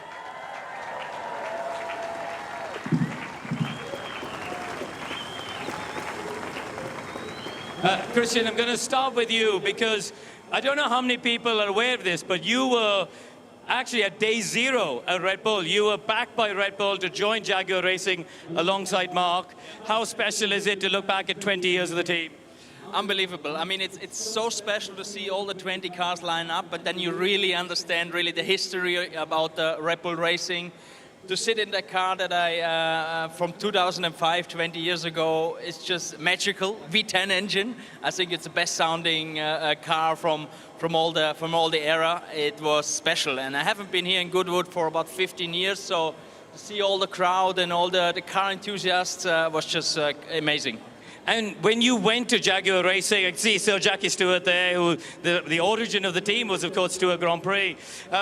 Did you think that it would become Red Bull Racing and go on to achieve what it has? I think in the first 2 years, you couldn't really think that this is possible, what Red Bull Racing has achieved in the last 20 years. Although, the vision of Mateschitz was very clear what he wanted to do with this team. And I think as soon as Adrian joined the team, you could really see they don't just want to be part of Formula One, they want to win Formula One. And from there, it just accelerated, and just very, very proud to be a small part of Red Bull Racing. Brilliant, thank you. Hamda, lovely to see you here. Your first time, I believe, driving at the Festival of Speed. Your Formula 4 cars here, you've been a race winner in championships for that. How cool is it for you to be following this line of cars up the hill? Yeah, honestly, my point of view in the car was unbelievable. I could see the F1 cars in front, and yeah, it's just an amazing experience. I'm really happy to be here. My first time at Goodwood, and it did not disappoint, so I'm really happy. Yeah. Brilliant, thank you. Right, I'm going to pull these two in because you guys laid the foundations, I think it's safe to say, for the success. David, you were there from the very first Grand Prix, 4th place in Melbourne. How do you look back on it? Well, I think it's a great celebration of who are the new kids on the block in many ways, 20 years young. Of course, this team came out of, you know, Stewart Grand Prix, Jaguar, and then what's been developed into what we see here today. But I think what a great place to celebrate in front of a group of passionate fans. We're all fans, but we got one of the best seats in the house driving these cars, and with so much history here in Goodwood, this is part of the modern history. So it's great to have been part of that journey. Mark, you love it here. You're pretty much a resident now. Big shout for Mark Webber. Yes, definitely a few Mark Webber fans here. You're a title contender. You won races. How cool has it been to see what the team has achieved now when you're on the other side of the fence? Because you're now holding the microphone, looking at their recent run of success after your period of dominance earlier a decade ago. Yeah, of course, like DC touched on, I think, you know, being there in the early days was phenomenal. I think we were in Disneyland if we thought what this team was going to go on to achieve in Formula One against all the giants in the industry that have been around there for absolute decades. So it's a testament to Dietrich Mateschitz's vision to show how he went in elite sports in all sectors, and Formula One was included in that. So DC and I were just very lucky to play a small role in what was an incredible journey. 20 years goes fast, and David's right, you know, to celebrate this here today in Goodwood. This is the best motorsport festival in the world. No one can touch this event. So to do it here on really the team's home turf in the UK, to celebrate that 20 years is really a special day for me. And Mark, you were at Jaguar Racing in 2004, and then you went away to Williams, but you came back. What was different? Because Jaguar didn't win anything. There was lots of promise. And then this became that dominant force for 4 years where you were there. Yeah, I think it was just very corporate, of course. And when you get too corporate, the stopwatch suffers. So this team was very clear on their ambitions, lofty ambitions, yes, about winning championships, winning races. They weren't shy about pushing the boundaries. It was a startup mentality, if you like, and that was, you know, the cornerstone to the culture of the success of the team. Make big decisions, get on with it, and back ourselves to beat the best. Right, I'm going to call two of the decision makers. I'm going to get you guys to wait here a second. Two of those people who definitely weren't corporate, definitely disruptors. The two architects of Red Bull Racing, Christian Horner and Adrian Newey.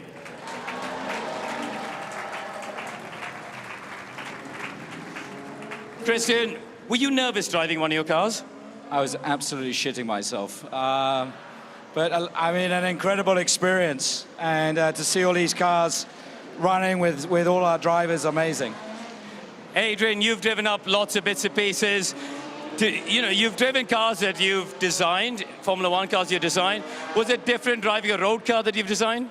Yeah, very different. I also I ended up with a passenger. DC jumped in at the last moment. So one of the reasons why I joined Red Bull in the first place, because of all of the time I'd known DC, so then have him passengering and drive up in that car was special. Well, I mean, we know you're coming to the end of your Red Bull journey now. Why did you join them? You know, you were at Williams, you were at McLaren, you know, these ultra successful teams. Christian's got a startup and he's trying to woo you in. What gave you the incentive to come here? Well, I've just fancied a fresh challenge. I've been fortunate enough to work for two great teams in Williams and McLaren. And the challenge of working for a team more or less from the start. As I say, David gave it a big vote of confidence. Christian many times happened to be walking the opposite way down the paddock when I was walking in, and so we got to know each other. And I went over to see Dietrich Mateschitz, our owner, and he gave me the assurance that this was going to be a proper outfit. And So the promise of that and the excitement of that, then that swayed me. Now listen, Red Bull Racing have done 380 Grand Prix. They've done, well, 381 including Silverstone. They've won 120 of them. You've been at every single Grand Prix. That's an amazing thing. I can't think of many team principals who could have committed the time. I mean, do you feel you have to be in the coalface of it right now? Well, look, I just love it, and I think that, you know, this journey started with the car in front of us, with RB1, with DC and Christian Clean, and, you know, we're 120 race wins in and 13 world championships, and it's been a privilege working with these drivers. It's been a privilege working with Adrian. My respect for the drivers has just increased massively, because I don't know how they drove those cars around Monaco, because Adrian left zero space for them. How Mark Webber got in that car, I have no idea. So, but it's been an incredible 20 years. We're incredibly proud, you know, to be British-based, Austrian-owned, but British-based, and to come and bring the cars here this weekend in front of all the fans, you know, is something very, very special. Now, come on, are you going to miss each other? Sorry, say again. Are you? Go on, what are you going to miss about him? Well, look, we had so much fun over the years, and you know, Adrian's a great friend as well as a colleague, and we've been through an awful lot together, and for sure we're going to miss him, but we're very proud of what we've done together, and you know, my lawn, you know, the amount of donuts he's done it on over the years, and all the mischief he's been up to, we're going to miss, but you know, we're very proud of what we did in the time we had together. Sorry, I mean, it's been a fantastic journey working with Christian from those early years, and how we've together developed the team, and all the great people, all the wonderful staff that we have back at the factory and the race team and so forth. So it's been a real privilege. It's something I always look back on with great fondness. Thank you very much. Now, ladies and gentlemen, we're in the middle of an incredibly busy run of Formula One races, 5 out of 6 weekends. These 3 guys coming up next have got 1 weekend off, and they've decided to come and spend it with you here at Goodwood. So let's get a massive welcome, a huge round of applause. Sergio Perez, Daniel Ricciardo, and the reigning world champion, Max Verstappen.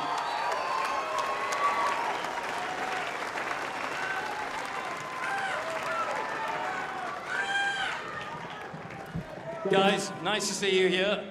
Daniel, I know you've been here before. Good donuts. You're the only one who committed to it. So the Duke's going to send you the bill, by the way, for a bit of grass. Can I take some grass with me? A little bit, yeah. Do you love it? It's fun. It's great. I mean, I'm also happy for the weather so far today. When I arrived yesterday, there was it didn't look like this. So we've had a good day. And it's fun. My dad was here the last 3 days, and he was sad to leave. So I know there's so much to do, and it's it's just a nice showing of all types of motorsport here. And yeah, for us here with 20 years of Red Bull racing, it's been a good day for sure. Your dad was trying to climb into a Lotus the last time I saw him and drive off. So yeah, it's a good thing he's gone home. I just leave in my wallet. Checo, welcome back. You were driving Ayrton Senna's McLaren up the hill, I remember, a few years ago. How cool is it to come back here? You've lived in the UK, of course, for many years. Yeah, it's really cool. You know, the last time I did Goodwood was 10 years ago with McLaren, so it's really nice to come back here with all these people. The passion you get to experience here is really special, and obviously with the 20th anniversary of the team, it's definitely a very special day for our organization. Max, the Duke of Richmond takes great pride in trying to have as many world champions here. This is your first time. Let's have a huge cheer, first of all. How have you enjoyed your first Goodwood experience? Yeah, it was great. I mean, to be honest, every year I watch it from home, but it's great to be here, see so many people as well, and at the same time also, you know, see so many different cars every single year. You know, I love racing, I love cars, so yeah, it's a great event, and it's great to be here today. Have you had any chance to go around the paddock? Not yet, no. Right. I think I probably have to just wear something else and try to, you know, go around a little bit and have a bit of fun. I mean, you could wear, we're sure we can find you a mask somewhere if you want to have a look around. I'll dress up as Adrian and then I'll walk around, see how that goes. Let's just talk a little bit about the season. You know, it started off looking like you were going to absolutely dominate the year. Are you enjoying the fact that it's getting a bit closer? For sure, you know, we had some great years. Of course, this year also started off really competitively, and now, yeah, everyone is catching up a bit. Every race is a proper battle as well, so it's great. And I think that will continue also for the rest of the season, you know, so it's really unknown what is going to happen, and that's great for the sport. I mean, you got 3 Brits chasing you, we saw last weekend. Does it give you more satisfaction to have these sort of championship battles where it's tight and intense? Yeah, I mean, in general, it's just great to have you know, so many fantastic drivers in Formula One, and yeah, making it difficult to win. I think everyone was waiting for that as well, and that's definitely what Formula One fans want, you know. So to have this is great between so many different teams as well. Probably with the new rules, it will be a bit different again for the first 2 years, but yeah, we'll see. But it's going to be a great rest of the year. Now, you guys, Checo, you were in, as we said, Senna's McLaren earlier. Do you like driving older cars? Do you want to come back and drive, I don't know, something from the past? Is there anything on your bucket list you want to come and drive at Goodwood? I think in a few years' time it will be nice to get back, you know, like when you see with the ex-drivers from the team that they come back and drive their cars, that they spend such a big part of their lives, you know. So maybe when we do the 40th anniversary of the team, we come back and all together drive our cars again. What about you, Danny? I mean, maybe a motocross bike. We've seen Dougie Lampkin riding on the roof. We've seen all sorts going on. What do you fancy having going? Yeah, I was saying something on 2 wheels just to really scare me. I think it'll scare the contract people, won't it? Yeah, I know. It's probably for the best that I'm sticking with 4 wheels. But yeah, the older stuff's always fun. It's an experience when you get a clutch on your foot again and not on your hand, and you have a stick and a H pattern and these things that we kind of forgot what to do or how to do it. You need to come to the revival. We could see Daniel Ricciardo at the revival, can't we? I could see him in an AC Cobra or something. What do you think? I mean, I feel like the moustache, I'm already halfway there. So all I need is what do you call those English hats? Flat cap. Flat cap. Flat cap. Oh, get me one of those. Jolly good. I'm sure a member of the family can find you a hat. It'll be all right. What about you, Max? Are you going to come? Have you seen the revival? Do you know about the revival? Do you fancy coming to have a play? Yeah, I mean, I've seen Adrian do it, but most of the time I think he is driving the cars a little bit illegal. He's tuning them himself. I think they have a bit more grip than other cars around, but yeah, we'll give it a go. Maybe together with Daniel, it will be good fun in one car. Ooh. Oh, you two could be teammates. Imagine that. Max Verstappen, Daniel Ricciardo, and the RACTT. Where's the Duke? We need to get this sorted out here. This is going to be amazing. Right, what I'm going to do is I'm going to ask each of you, because we're celebrating 20 years of the team. Christian, let's get you back. Mark, DC, let's get everybody back here. I'd like you guys to pick your favorite Red Bull car before we let you go. Come on, DC, you must have thought of something. I'm gonna start with you while they're doing their thinking. Pick your favorite Red Bull car. Well, that's got to be RB19 because it's the most successful car. I was lucky enough to drive it at Silverstone just before the Singapore Grand Prix last year, which is the one race they didn't win, so I must have screwed it up. So it's his fault. Christian, go on. Oh, it's like picking a favorite child. It really is for you, isn't it? Because you've been around the whole time. It is, but look, I think the 16B, that was such a massive year for us that went all the way down to the final race. So seeing it down there and seeing Max in it again today was fantastic. Thank you. Christian Klein, have you got a favorite? I like the cars a bit smaller, and I go by the noise, so it's the RB1 with the V10 engine. The first one. Adrian, you penciled most of these cars. Have you got a favorite? Again, it's a bit like picking your favorite child. Have you got a favorite? It is, it's so difficult, but I guess in many ways RB5, because although we didn't win the championship with that one, it was the one that set us on the path of the next 4, and it was what really put us on the map. 2009. Mark Webber, he says the 2009 RB5. What do you think? The bigger brother, RB6. So as Adrian said, the foundations were laid for the RB6, so to win a few Grand Prix with that car was beautiful. And Checo? I'll go for the 19 because it was Yeah, a very strong year for the team. We broke a lot of records this year, so definitely it's one in the history that will be a very important car. Brilliant. Daniel, Monaco winner. What do you think? I mean, obviously that was special. It's probably I think it's the 10, the 14. Is that right? 2014? I get confused. Anyway, the 2014 one. Yeah, well, because... 10. It was a 10, RB10. Yeah, first win, that one. Right, Max, before I come to you, Hamda, which one do you fancy driving? I'm not going to ask you to pick a number because some of these were before you were born, but come on, which one? Do you fancy any of these? Honestly, the RB9 drove up the hill yesterday in front of me, and it sounded so cool, so probably that one, I would say. Brilliant. Max, 3 World Championships, 84 points lead in the championship as we stand today. Have you got a favorite? I got 3 favorite cars. Yeah, I can't choose. The first one is the RB12, because I thought that was a fantastic car to drive. First win with it as well. It was a bit slow on the straights, but that had nothing to do with the car. Then the 16B, first championship, that's always, I think, pretty emotional, but also it was a great car to drive. And then I have to pick the 19. I think, yeah, will probably be my most successful car as well ever, you know. So, yeah, it's always an emotional one for sure. All right, listen, thank you all for your time. I'll let the crowd give you a good cheer to say goodbye. Thank you, everybody.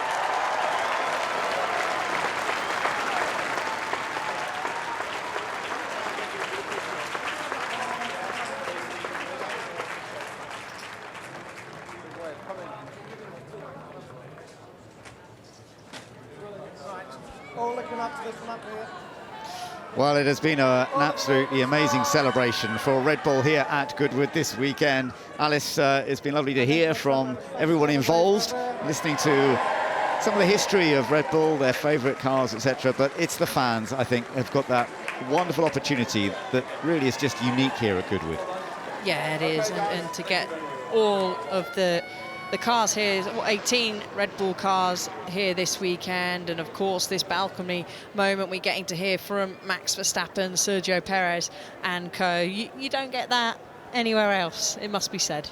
No, a very special day, no doubt about it, here at the Festival of Speed. And now we've got some more action taking place up the hill climb. So we're into the first batch of the main theme for cars from 1890 to 1960. And this is the horseless to hybrid pioneers of propulsion, and some famous machinery that had all sorts of history in different ways. And you'll be seeing those cars heading up the hill, and one of the next ones, for example, on the right, as we look at the screen, the LBL 301 is the MGA from 1955. And of course, MG had been such a critical part of motorsport from the 1930s. We'll see some other versions of MG, and we are celebrating 100 years of MG here at Goodwood this weekend. So it's lovely to see the MGA heading up. And this was actually a significant one because it was a race version of the MGA. Of course, it was very much a road car that it was built, but they did some race versions. It actually competed in the Le Mans 24-hour race, and they got some good results for the class. There were various different classes, of course, at Le Mans. Ken Miles, famous driver, was at the wheel, and they had some good events in the Tourist Trophy as well. So it's lovely to see a car from the 1950s that was raced at that time, and look at the condition it's in now. Beautiful. Such pristine condition, a 1.5-litre 4-cylinder engine from 1995.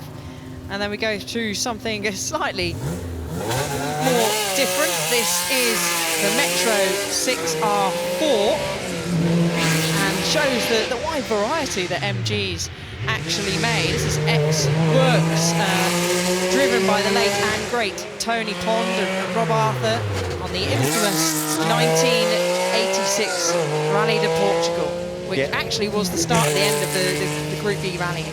Absolutely, yeah. This was Group B rallying when we had some amazing machinery. This carries a 3-litre V6 tucked in the back there, and they were remarkable.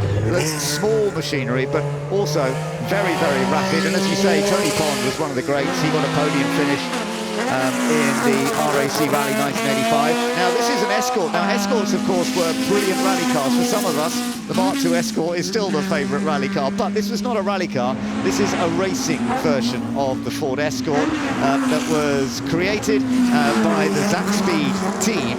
It's nice to see that Emanuele Pirro is actually in the car this time. I cannot believe how many different cars Emanuele Pirro, the Italian star, drives up the course of the weekend. You took the words straight out of my mouth there. I thought, wow, he's getting around a bit this weekend. I mean, he just loves his cars, doesn't he? And now we're going to something slightly more different in shape, different in colours. This is the Lancia Stratos. Yeah, Lancia Stratos. These were rallied as well. And in these days, you sort of think, really, was this a rally car? It's a little two-seater sports car, mid-engine sports car. Surely that was a race car. No, rallying worked extremely well for the Lancia Stratos. They had a lot of early success in the World Rally Championship, in national championships as well, particularly in Italy. It was always extremely successful there. Alongside co-driver Emilio Radaglia, this car, Alessandro Cola, drove it and won the Rally 1000 Miglia and the Rally Alto Apennino Bolognese in 1978. And that actually helped secure that year's national drivers' title. So the Lancia Stratos, we've got several of them here, several different versions from that period, from the 1970s, mid-1970s. These were some of the classic rally cars of that time. Yeah, they certainly were. The previous car we just saw isn't in his original Group 4 tarmac spec, and only at 492 for MMA. So that Stratos we saw is very, very rare to this day. Yeah, absolutely. They had great success at the Monte Carlo rally over the years as well. They were always very quick. They had, I think, 4 victories at the Monte Carlo rally. Their final World Rally Championship win with one of these was in 1981, in fact, with the Tour de Corse. That was always another one that they did extremely well at. So now this is slightly different, of course. This is some of the Ferrari delight that we've got here this weekend. And this 180, this is a Ferrari from the early period of Formula One. This is the 565A. So when they changed the engine size, they reduced it in the early 1950s, and they managed to go on to take 2 championships, dominating the championships, the Formula One championship, with these cars, the Ferrari 500. They then got the higher upgrade engine. So the reason it's called 565, it's basically the same chassis, but it then went for the 2.5-litre engine. But it was an extremely successful car in the smaller period.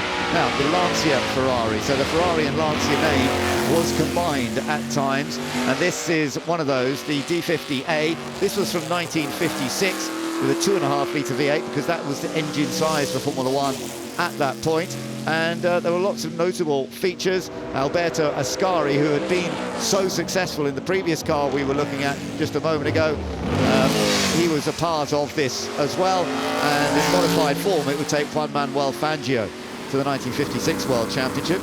Other Ferraris, the Shark Nose here. Now this was one of the prettiest ones. 134, Jason Wright, about to take this up the hill. And this was certainly one of the prettier Formula One cars of that period. Yeah, it must be said, it certainly is. There you go, that's how, from the look of it there, and that's why it's called the Shark Nose, the Ferrari 156, Jason Wright at the wheel there, the 1.5-litre V6 engine. And it's certainly so beautiful, isn't it, Ben? And we get to see many cars out at Goodwood Members Meeting, Goodwood Revival as well. If you get a chance to attend any of those, you will see plenty of these cars out there, certainly the much older spec cars. But Jason Wright putting the V6 through its paces. Yeah, and a car that was so wonderful for Phil Hill, who took the title in the early 1960s thanks to that. So that was also a very, very important part of it all. Now the car about to head up is a Maserati. So, you know, we're talking about French manufacturers that were so successful in those 1950s. Of course, Ferrari have continued into this period, but for Maserati, they were one of the greats. And this is one of the all-time great cars, actually, of single-seater racing, the Maserati 250F. And it held its strength in that form of motorsport for many years. And again, Juan Manuel Fangio, one of the great champions, he used the Maserati a lot as well. Yeah, he took this car to victory in both the Argentine Grand Prix and at Spa. but no one else would repeat this success when it made the move, his success, should I say, to Mercedes. But still, he showed how well and how fast this brilliantly made Maserati 250F with the 2.5 litre straight six. So we've got just outside my commentary box window, looks like the Sharknose having a little bit of trouble, which is maybe why the Maserati is having a little bit of a wait at the start line. There we are, there's the Sharknose. So yeah, that's just going up the hill right now, going a little bit gently up the hill for now, but we will no doubt see there we go, yeah, the Maserati heading off on its way. And as you say, Juan Manuel Fangio, you know, he took victories with the Maserati 250F in the 1954 period, and then he was with Mercedes and was dominating with Mercedes. But interestingly, when Mercedes came back out, and there were different versions of the 250F, but it was still basically based on this same machinery, he won again in 1957, taking multiple wins in Maserati 250Fs again. So it really was very much part of Juan Manuel Fangio's brilliant career in Formula One in the 1950s, and it's lovely to see it. Now, here's another Formula One car that didn't quite have the success that they were hoping for. This was BRM, the British company, and just listen to this, because this engine is unique. I'm going to go a bit quieter. See, 1.5 litre V16, let's get some of the sound.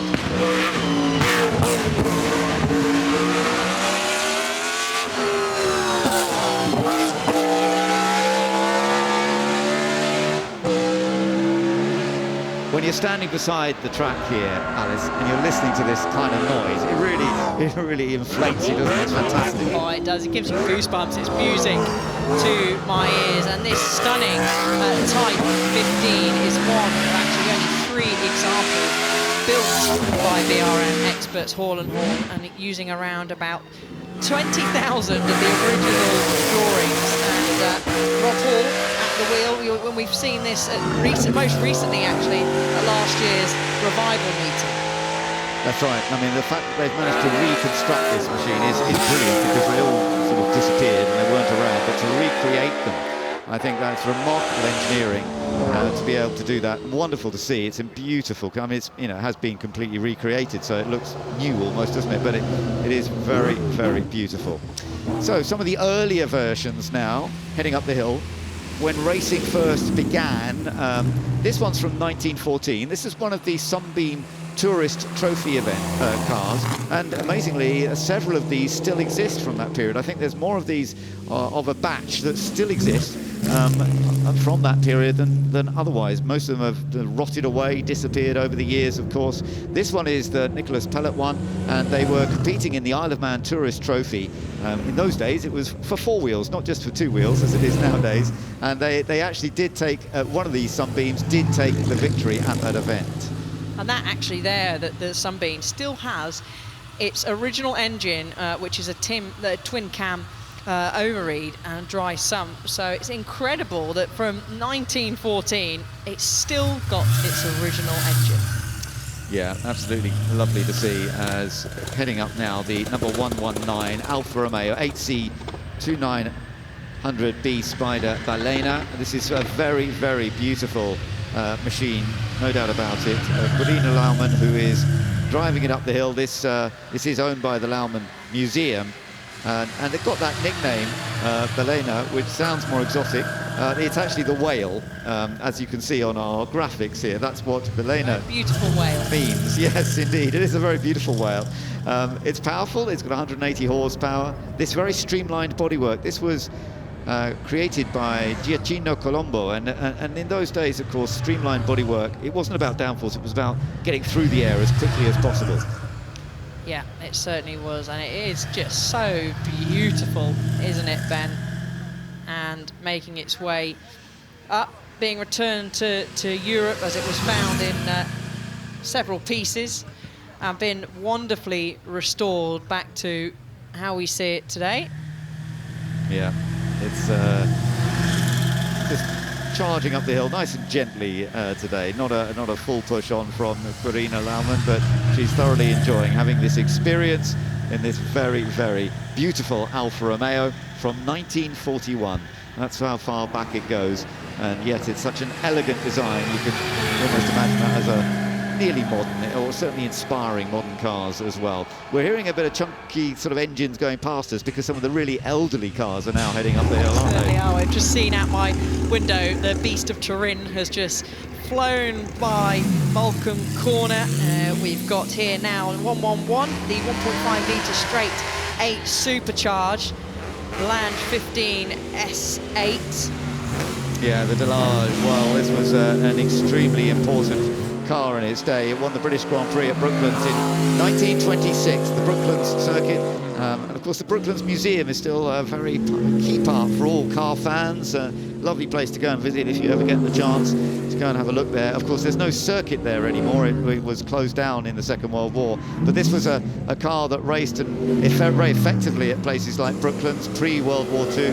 The car was actually built in 1927, but it lasted quite a few years in a competitive form. And this was one of 2 cars commissioned by Prince Chula of Siam for his cousin Prince Bira to race. And Prince Bira actually proved to be one of the top racers in that pre-war period. So this Delage, Benjamin Bessard in it at the moment, has a true heritage in that 1920s, 1930s part of top-level single-seater racing. Lovely to see and hear as well. We've got a few more cars still heading up the hill. One of them, Julian Majoub, who we will see later on. He just went through Okay. Malcolm Corner at some speed. I think he's getting his practice in for the shootout later on, Ben. Okay, well, that's a car that's just shot up the hill. We will see it later in the shootout. I do hope you're around for the shootout. This is a car that won't do the shootout, but it is pretty rapid, particularly when it's got enough distance, because it was built as a land speed record machine. It's the Sunbeam 350 horsepower, so plenty of power to play with. Yeah, a lot of power to play with, built in 1920. V12 aero engine, a real monster powering through. And that lovely tail, that's great, isn't it? To get the aerodynamics to try and reduce the drag. Although you look at the front and you think, well, couldn't you have made that a little tighter? I mean, they put that aero piece on the front of the radiator, because in those days, of course, you had a very flat radiator, so you do have a little bit there. You needed the cooling, so the radiator still needed the air, so there was a bit of aero work, but it was the very early days of aero work. Yes, it was. This car is owned by the National Motor Museum, so we're hugely fortunate to be able to see it out here at Goodwood Festival of Speed, and being taken up the hill today. And now onto a Ferrari. Yeah, Ferrari 308 GTB, and surprisingly, we've seen this up there a couple of times. This was not a race car, this was not a car on circuits, it was competed as a rally car, pretty much. So, yeah, it was Harry Toivonen actually used to contest in this. It's a 308 GTB for cars in the Group B spec for the 1983 season, and he didn't manage to finish the Rally de San Marino, which he was hoping to do, but it did go on to some success the following year. Different driver, Luigi Battistoli, who took 3 podiums in the European Rally Championship with it. So it's not particularly what you think would be a rally car, and yet it absolutely was. Now this car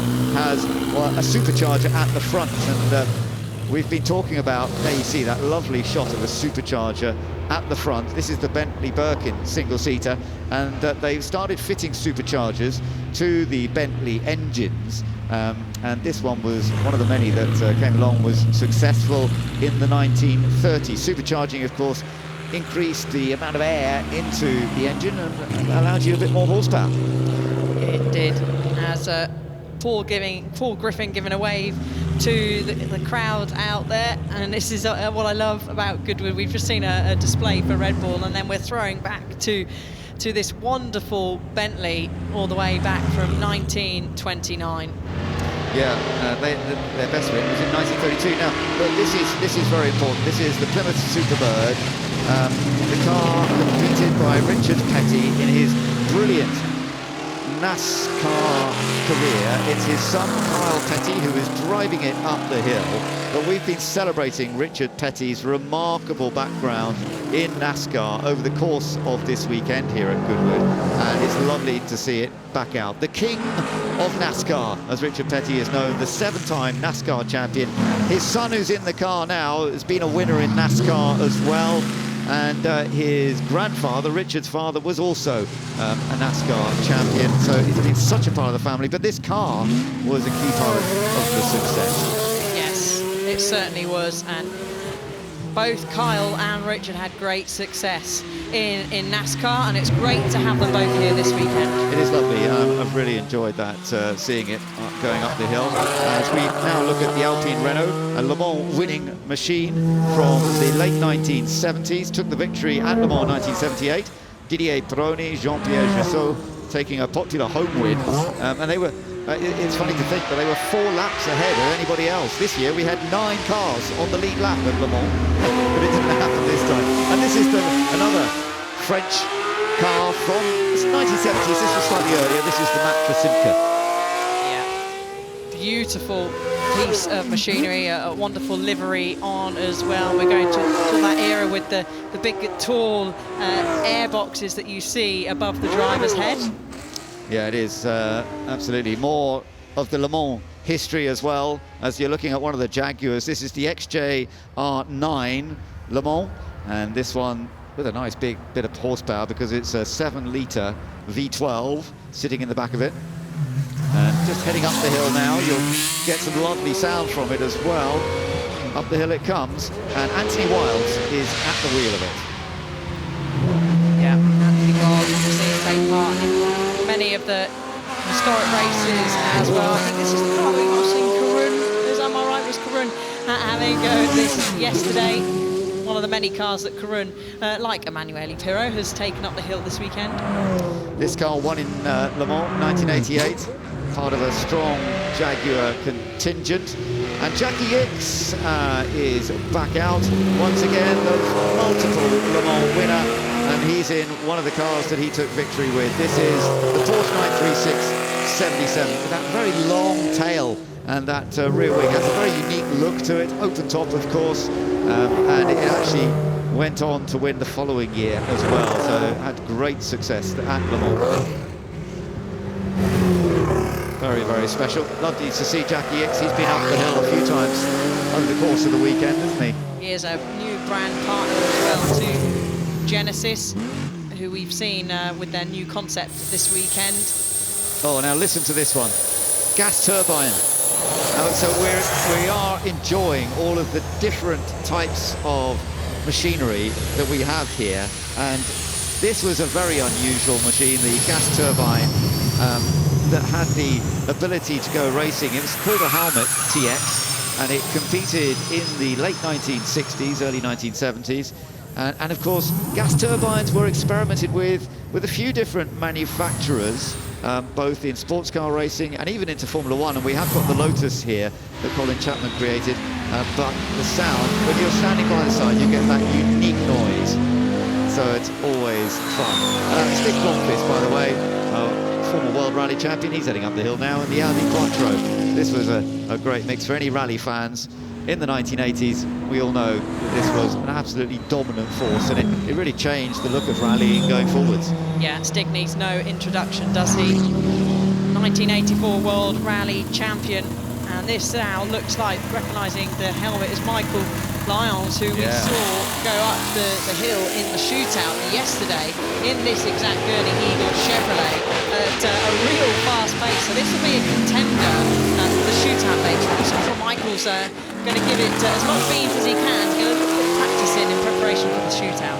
He's looking hard, but he was also looking down. It almost looked to me as though something was happening he wasn't quite aware of. There's nothing wrong, I don't think, 'cause he's still going very, very quickly. Third fastest yesterday.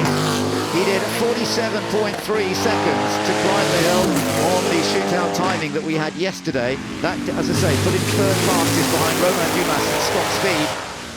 As you're saying, if he could just find that little bit more pace, he could well be a contender for the final shootout.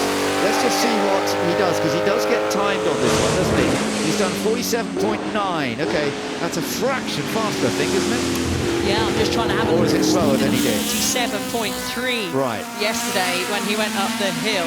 So taking it maybe a little bit more steady today, but not by much, Ben. That was a good effort. Now, Jason Minshaw is taking up the BMW M3 E30. And this car was owned by his father, Alan Minshaw. And Alan passed away earlier this year, in April. A former racing driver and finished second in British Saloon Cars, the Demon Tweaks founder. And the crew and the family I know are actually very happy in a way to be celebrating him this weekend in a way. So lovely memories of Alan Minshaw, who's a big part of British motorsport.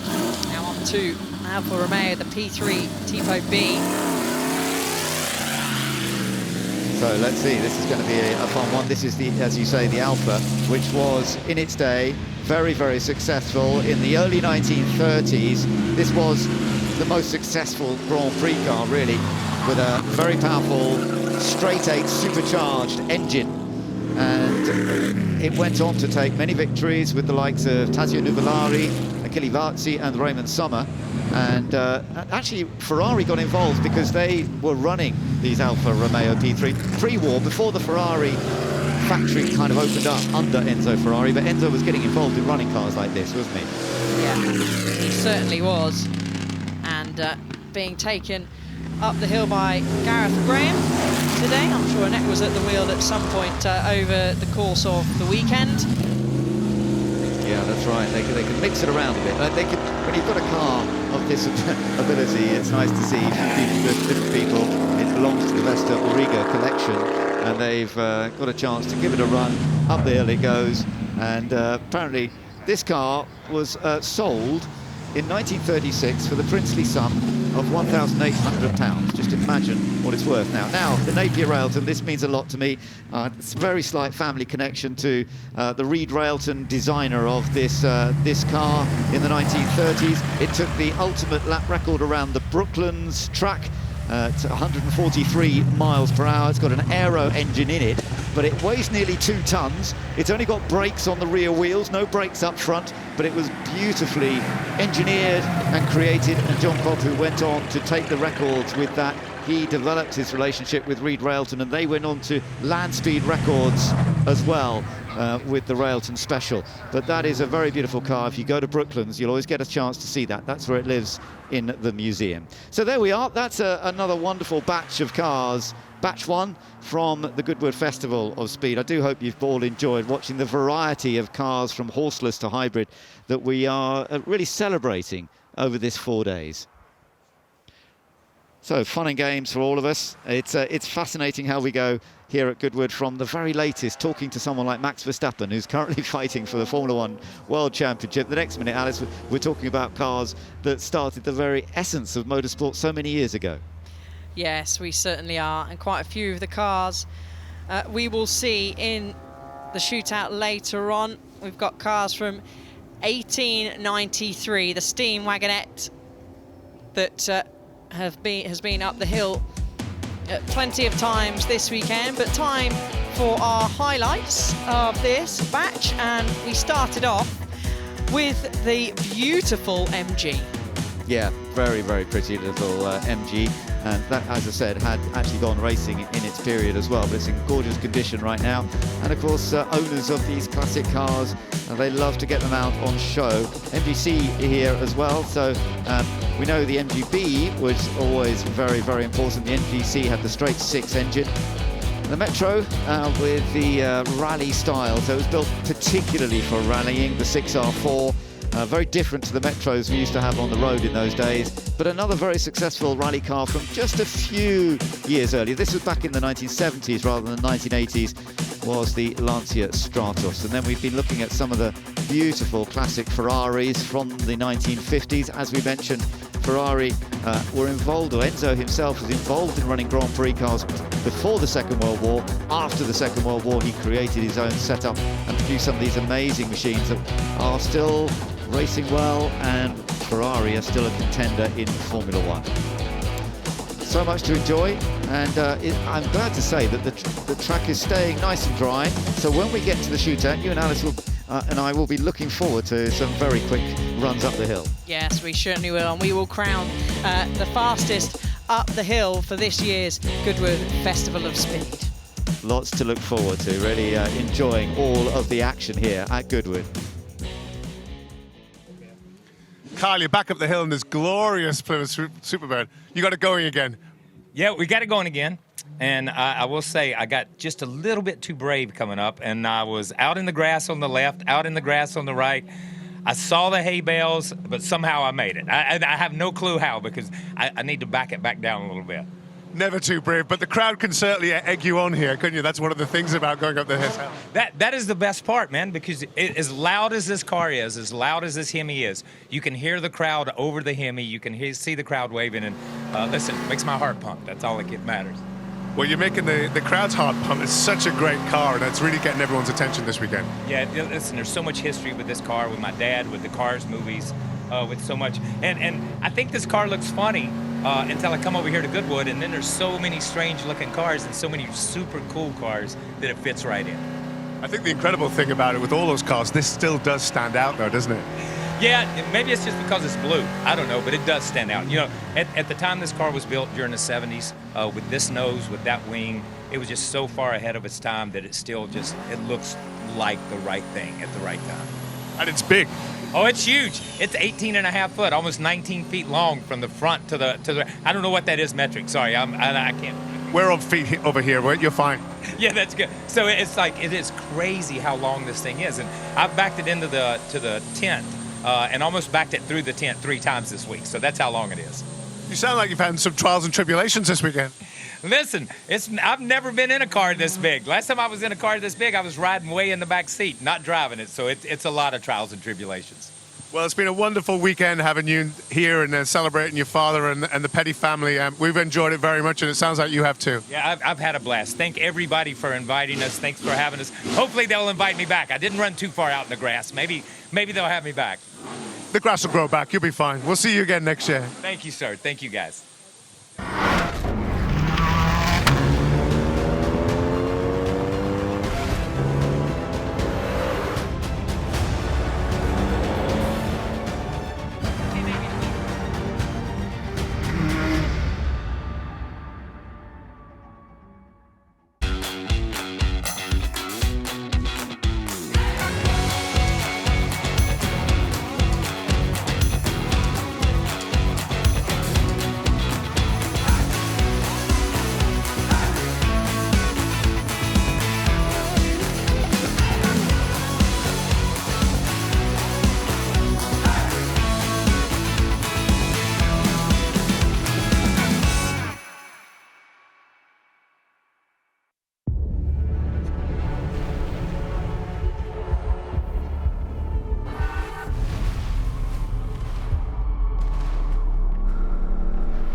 Dynamic air suspension, all-wheel steering,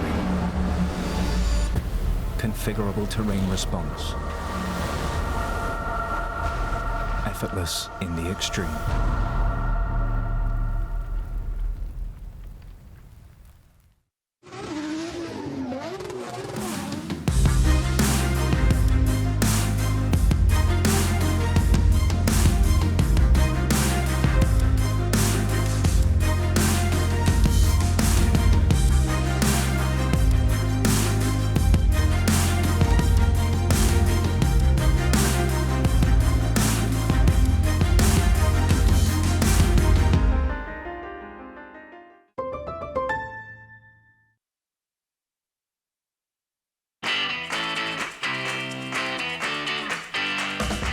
You're never too young to fall in love with classic cars. It's a passion that lasts a lifetime, and it's a passion we share. Backed by over 75 years of motoring experience, Goodwood Classic Solutions is a unique new way to ensure your pride and joy. Goodwood Classic Solutions. It's a passion we share.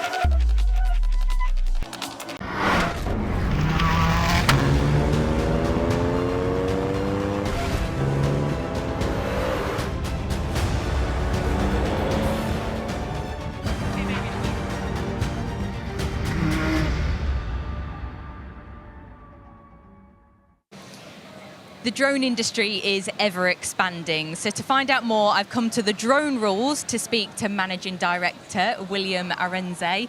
Now, William, tell us a bit more about what the drone rules is and what you guys are doing to promote people getting into the drone industry. Yeah, so the Drone Rules is a company that's helping young people get involved in drone education. So how we do it is we have something called Code a Drone, Build a Drone and Race a Drone. And Code a Drone is all about programming.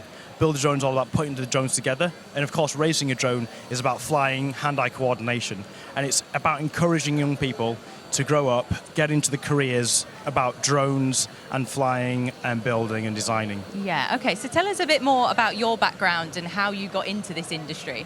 Yeah, so my background started off with kind of being interested in engineering and a little bit of kind of technical work. So I've always been interested in things like motorcycles and interested in sort of motoring in general, but actually drones came from an aviation background, a degree in aerospace engineering.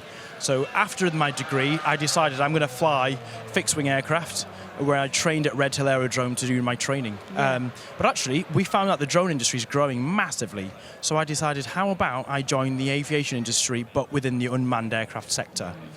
So what was it that inspired you to support the learning of young people getting into the industry? Yeah, so that's probably a bit of background there is kind of, I had an interesting background where I grew up learning and developing, but not in the way that I should really. And at school and university, I wasn't very good at maths, but actually I found out that to get into engineering, kind of maths comes with it, right? So I had a passion for engineering, and there was a teacher called Mr. Wilson actually, and he said to me, you know, I think you could actually get into engineering, but have that passion, have that desire, do these activities, and the maths will come later. And actually, that's exactly what happened. Yeah. And so my idea is, okay, how do I give back to the generation of today, and actually maybe follow for those students who are kind of in the same situation that I was? How do they do exactly what I did? Yeah. So talk to us a bit more specifically about the initiatives the Drone Rules are doing with schools and how that's empowering young people to get into this future career. Yeah, so some of our initiatives are about kind of having a passion for drone technology, and so we're pushing them in regards to kind of inspiration. So looking at who are the best in the industry and how can they achieve and maybe get better than what's currently going on.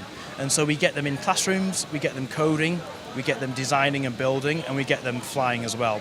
So it's that kind of test background as well. Yeah. So science, technology, engineering and mathematics, which of those elements do you think plays the biggest part in the drone industry, or is it a combination of all four? I think it's a combination of the four, but I'd say that actually, you know, I'd say mathematics is a huge part of it. Okay, so right now behind us, we've actually got hospital-to-hospital flights, so the delivery of medical drone payloads. And actually, everyone behind you are actually just doing maths. It's pure mathematics. Okay, there's a little bit of coding, but actually the significant portion of it is maths. And what's interesting is that they get to code it, they get to carry out the maths, but actually there's a little bit of engineering as well, because they've got to check the propellers, check the motors. So I would say it's a combination of the four, but significantly in this case for autonomous drones, mathematics. So what impact has displaying this at the Festival of Speed had for the Drone Rules? Has it been popular with people coming up to the exhibit? It's been very, very busy. Yeah. Just behind us, we've had queues. Basically, there's always at least 2 or 3 people on stand, and that's just because it's so busy. The parents are loving it because they're seeing their children for the first time actually doing maths on their own volition, so it's fun. And the great way is that you can teach subjects that actually students wouldn't normally do, but they actually love doing it because, as you can see behind me, they get to have fun flying and navigating the route. Yeah, but you've seen a lot of young people coming up to the display and wanting to give it a go. Absolutely, yeah. I mean, students from all sorts of walks of life, parents from all sorts of walks of life, you can see they're getting involved. And actually, an F1 car going past there.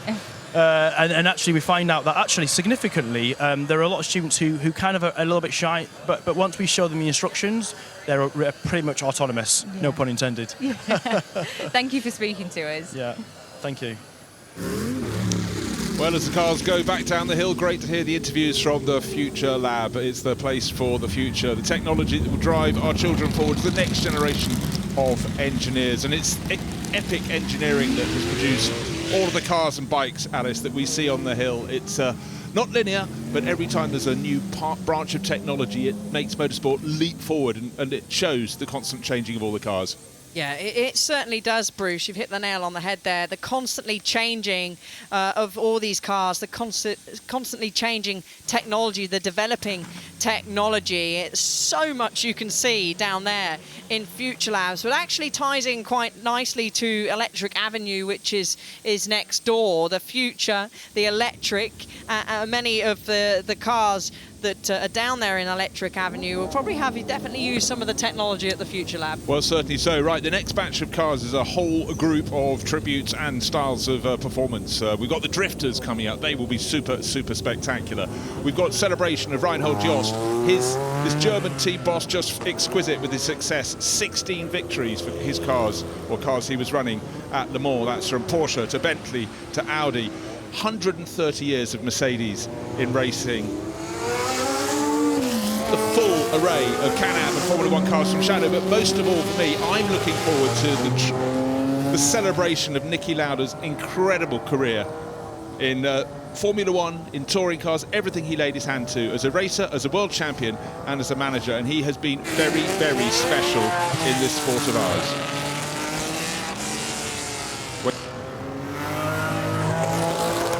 So let's take a look. We're going to have a little tribute on the screens to the great Austrian who just laid down so much rubber and so much success. Words like icon and legend are overused, but in the case of Andreas and Nicolas Lauda, they barely scratched the surface of a life so extraordinary it literally became a Hollywood film. The simple facts: 25 Grand Prix wins, 24 pole positions and 3 World Championships only tell a fraction of the story. Born into a wealthy Viennese family, Niki was initially dismissed as a lowly pay driver. The dreadful March 721X nearly finished his Formula One career before it had begun. But glimpses of speed with BRM were enough to attract the attention of Enzo Ferrari. In his first 2.5 years with Ferrari, he was comfortably the fastest driver in the world, claiming 21 pole positions, 12 Grand Prix wins, and the 1975 World Championship. Midway through 1976, with the best car and a massive points lead, he seemed on course for back-to-back championships. But then came the fiery crash at the Nürburgring, which would have defined most drivers' lives, but for Niki was little more than a subplot.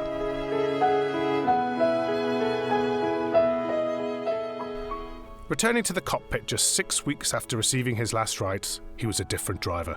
No longer reliant on outright speed, instead he applied his considerable intellect, well-honed development skills and astute racecraft to become the ultimate driver. It's a measure of this change of approach that he scored more race wins and championships after the accident than before.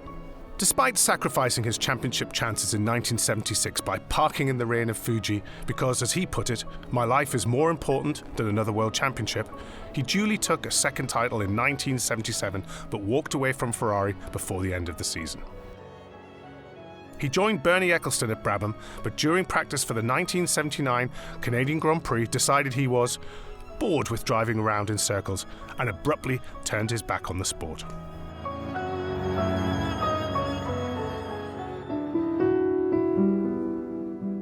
After 2 seasons away, he returned with McLaren in 1982 and was immediately back to his best. And as I have not driven for 2 years, my personal challenge is to see where I would end up coming back into motor racing, and that's what I'm going to do. Having developed the new TAG Porsche turbo engine through 1983, he knew he would have a shot at the title in '84. Although new teammate Alain Prost was faster, Niki's greater consistency and superior racecraft won the day by a mere half point. Through his final season in 1985, despite poor reliability, still there were glimpses of speed. He led his home race in Austria until engine failure and was on course for a fairy tale victory in his last Grand Prix in Australia, only for a brake issue to pitch him into the wall. He beat Prost in a straight fight at Zandvoort, with new sensation Ayrton Senna third, proving that even age 36, Niki could still show the way to the younger generation. Following his retirement from racing, he had spells in team management before, in 2012, finding a new spiritual home at Mercedes. Niki played an integral role in their period of unprecedented success, including their recruitment of Lewis Hamilton. Right to the end, he was straight-talking and always had the courage of his convictions. When he passed away in 2019, the sense of loss was palpable. He was a force of nature, Not just a legend or an icon, but truly a colossus of motorsport.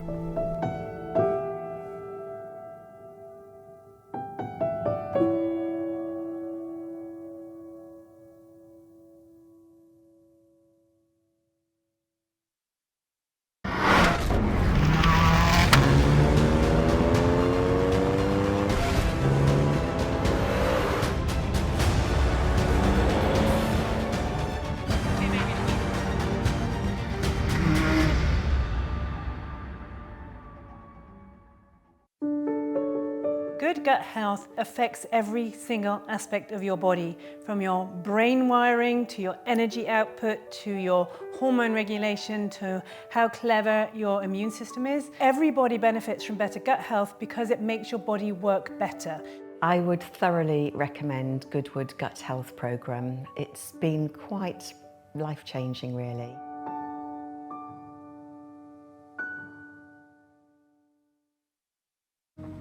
How do you start an iconic movement?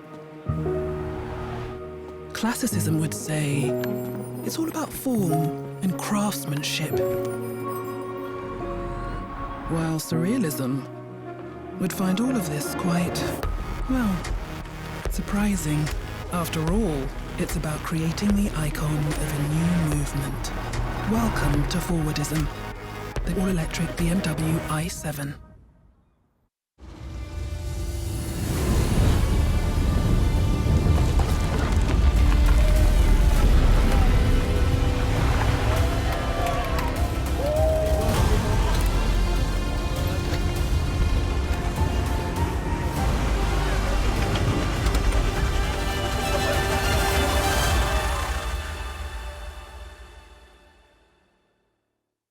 Broadband are changing the game. We live in a society where 47% of UK gamers are women.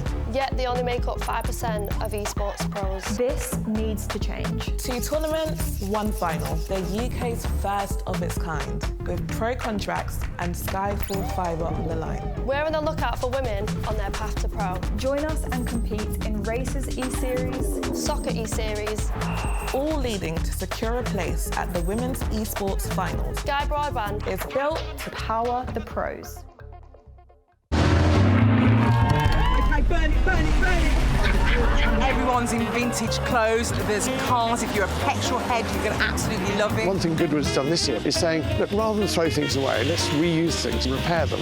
I always say to everyone, whether you like motorsport or not, you won't have a bad time. It is the best event in the world. Attention to detail is like nothing else. It's the shopping, it's the fanfare, it's the look, it's the period aspect. That is what the Goodwood Revival is.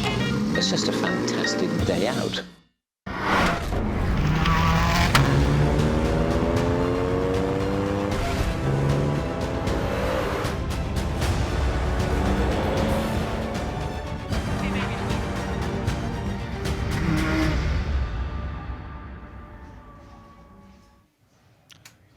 Well, the incredible selection of cars that are going to be the next batch running up the hill, celebrating Niki Lauda's career. 130 years of Mercedes-Benz in motorsport. What an incredible record. Jost Racing, Reinhold Jost's cars run at Le Mans for Porsche, for Bentley, for Audi. 16 wins across the last 40 years. Truly phenomenal. That's part of this next batch of cars. Along with Shadow Racing, we've got all of their Canam cars ever. Their Formula 1 cars and Formula 5000. But if you want the cars to go sideways, you need to look no further. We've got the Drift Kings coming out to play in their truly, truly incredible machinery. They'll go sideways, they'll make an awful lot of tyre smoke, they will entertain, but they will be absolutely pin perfect, precise on the way up the hill. That is the batch coming up. They're now forming up down at the start of the hill climb run. But let's look back at the best of this morning's rallying action up on the Forest stage.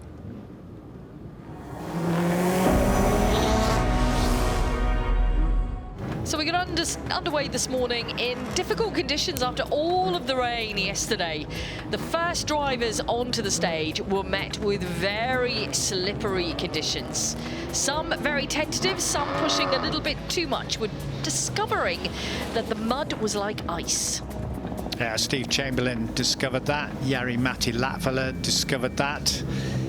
And then Johan Derricks also discovered that in the Mark Dewis Porsche. And George Lepley, our young superstar of historic rallying, and he of the Lepley family, in the Evo 6 with Tommy Mackinnon's name proudly displayed on that rear window. And here's Jari-Matti Latvala. He was off in the hybrid Rally 1 car, and he had been here with you in the commentary box talking about all the hazards of the special stage, clipped on the inside just to get some braking over the grass, and then he just touches the bales on the outside. Didn't listen to his own advice, did he? No. Juha Kankinen, 4-time World Rally Champion, is behind the wheel of the GR Yaris Rally 2 today. Both he and Jari-Matti putting on fine displays as the course started to dry out a little, with many cars making their way through and the sun making a good attempt to clear up all the mud out there, although it was a difficult run for some drivers. Salmon roll showing it's still catching people out this morning as the focus makes its way down into the stage. Mark Higgins, quite a few runs this morning, but as Beck said, the stage drying out. Another attempt by Jari-Matti, managed to nice movement there, and Rory McLeod. Well, Rory, who has been really quick during the course of the weekend, I think he smoked the bales as well with that left front. There you go. So he went off into the straw bales. Ollie Mellors, he came out a little bit later. It was slightly dry, not a lot. He was still slipping down there, but he got away with that one. And that right rear haunch anyway has been damaged a few times, hanging off. Gosh. To be damaged on the left side this time around. He didn't get away with it, did he? That Delta Donut causing many problems as the mud made it feel like an ice rink. The words of Juha Kankinen, not my own. He did say, didn't he? Zero grip, look, no grip, no grip, no grip. Yeah, the Peugeot certainly found that. Was testing the limits of the banking there. As was the Lancia at Salmon Roll, which got wedged, and then we run under a red flag, the rear bumper disappearing. Luckily, Danny Sordo sideswiped that, and that has been retrieved. But Danny Sordo's been putting on a sensational performance for us this morning. Some super fast runs in the Hyundai i20N Coupe WRC. Samuel Thiel just getting caught out under braking, coming into Cooper's. And of course we were treated then again to Tony Worswick in the fabulous 308 GTB Ferrari. What a sight a sports car like that is. A Group 4, from the Group 4 days, which was ultimate development, Group 1s all the way through to Group 4. A lot of tarmac rallying.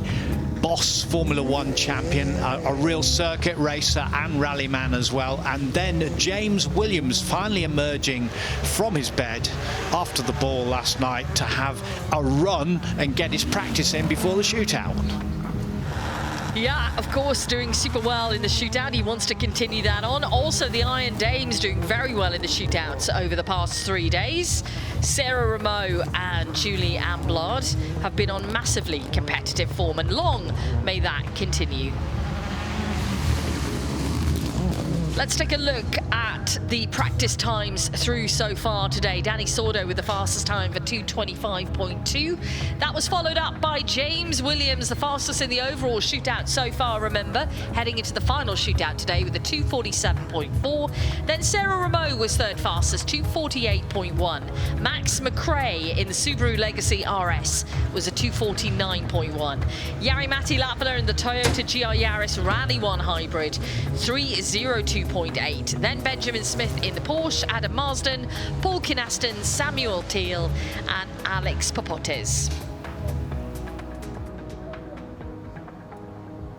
Well, fantastic action up on the Forest stage. If you're here and got a chance to get to the top of the hill, grab it with both hands, because the action on that fabulous stage, very slippery, Alice. The chalk with a bit of rain last night, like a bar of soap. Yeah, it certainly was, and we certainly saw earlier on this morning. I was just peeping my head out of the window here at Morecambe Corner. There's still a little bit of mud. It's dry now, but still quite dusty heading into Morecambe Bend, and we're getting ready for batch 3 to head out now.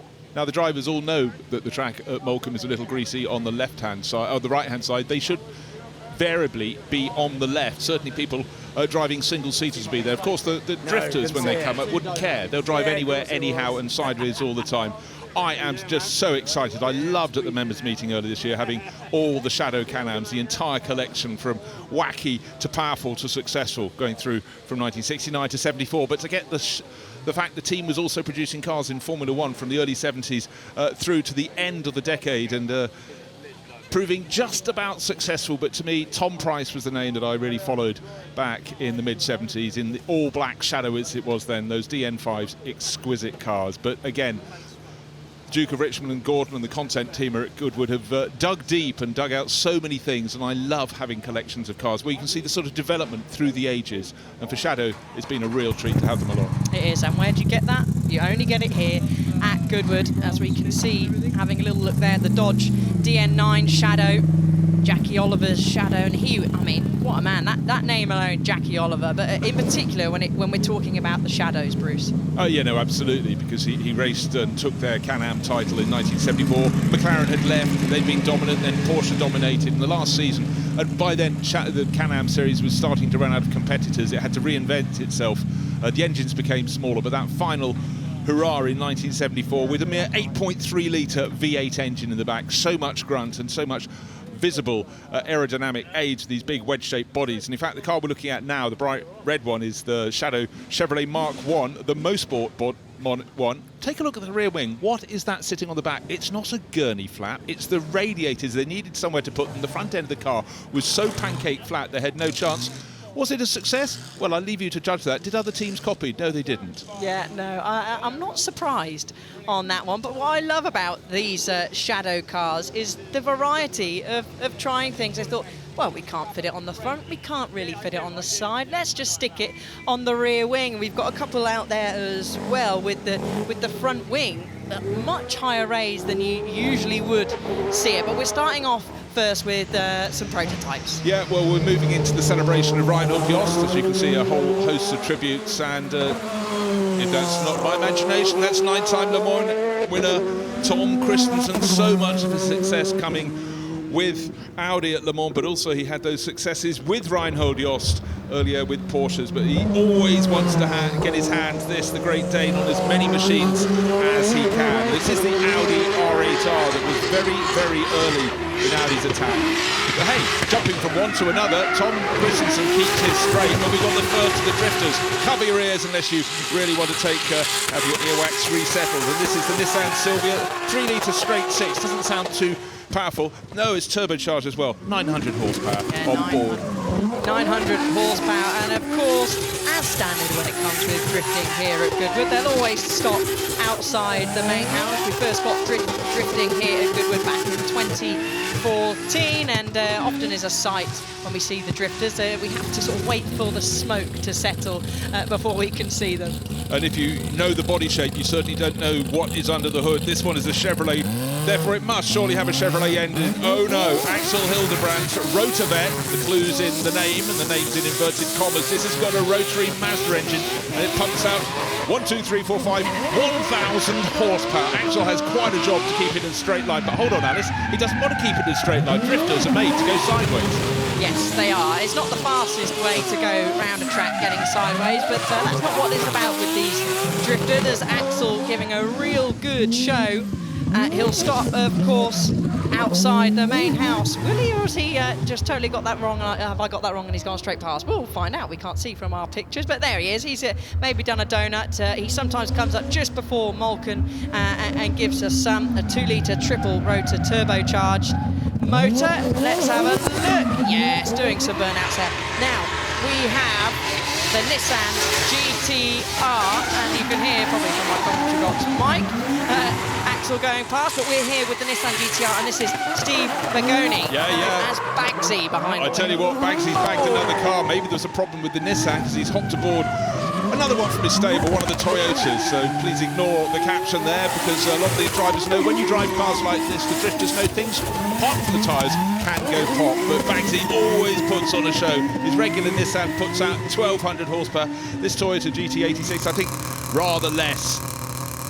Now, this is the Eurofighter BMW M3, absolutely being launched off the line, and this can rip through a set of sticky tyres. Oh no, that is the BMW E92, sorry, not from what I'm reading here through my notes, but it's James Dean behind the wheel.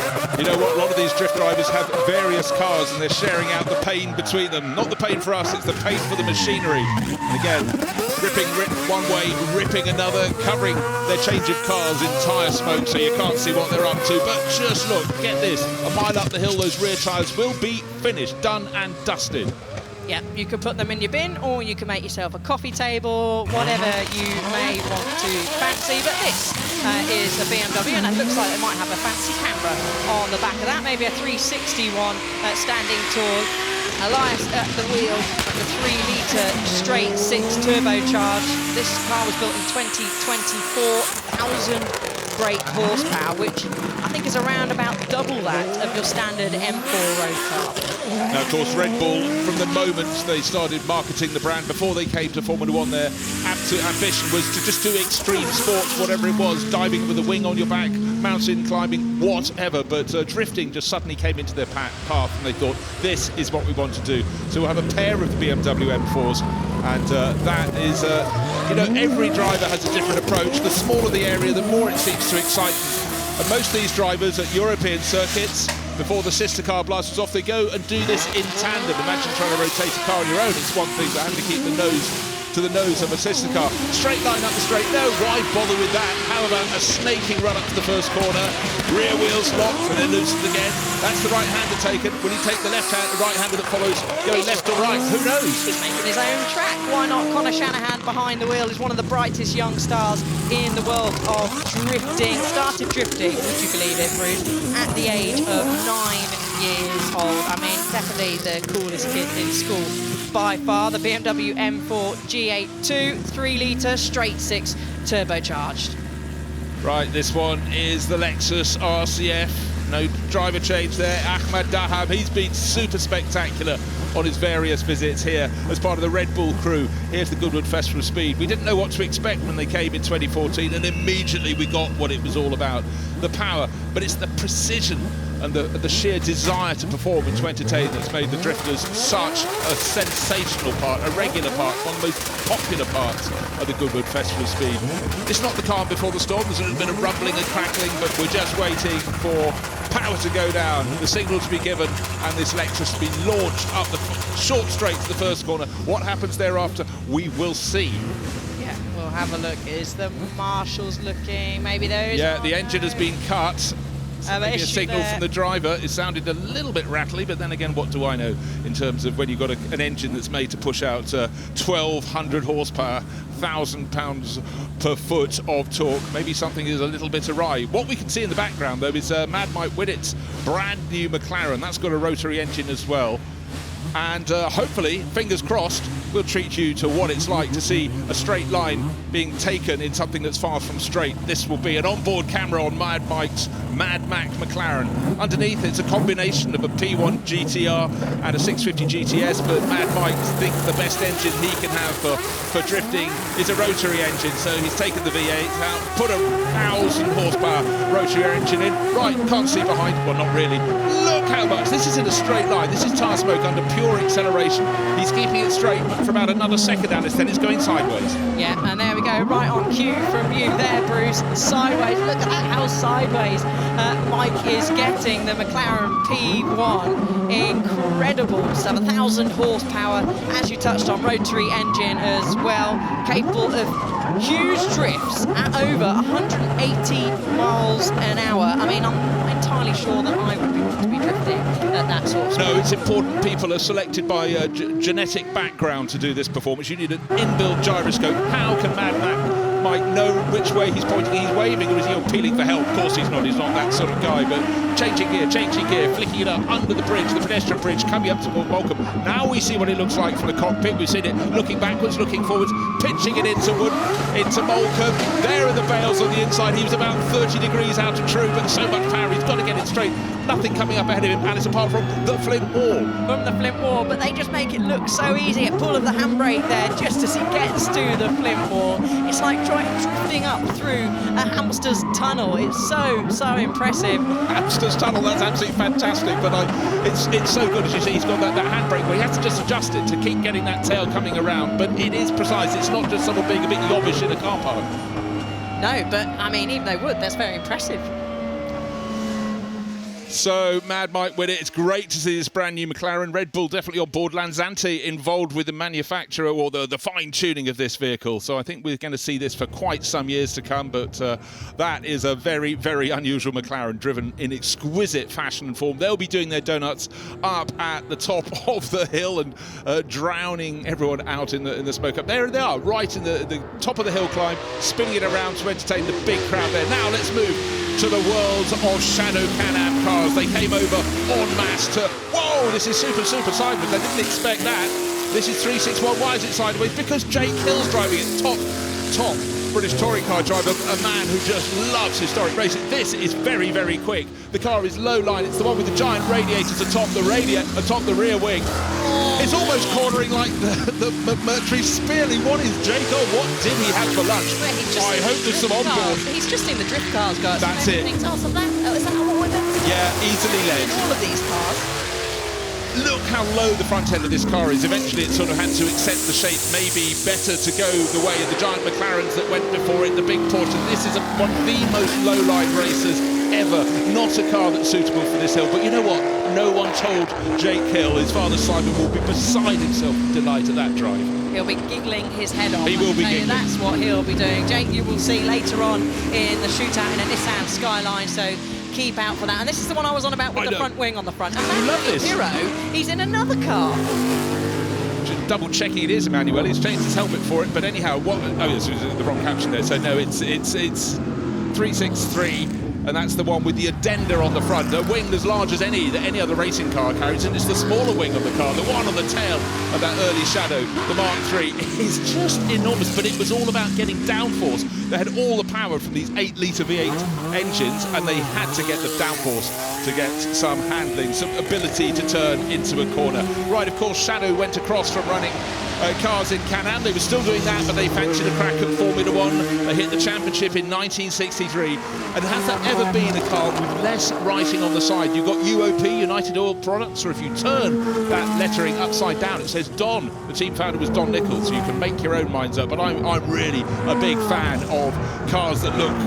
You can see their silhouette. It's a sinister car, perhaps, but certainly when George Follmer came across from the States, he started to make it go well, and from there, it was all about going forward. Now, we talked, Alice, about them finding Can-Am success, Can-Am success, I beg your pardon, came finally in 1974. There were 5 rounds of the championship, and this car, and more importantly, this car with this driver, Jackie Oliver, grabbed 4 of those wins, and he took the title.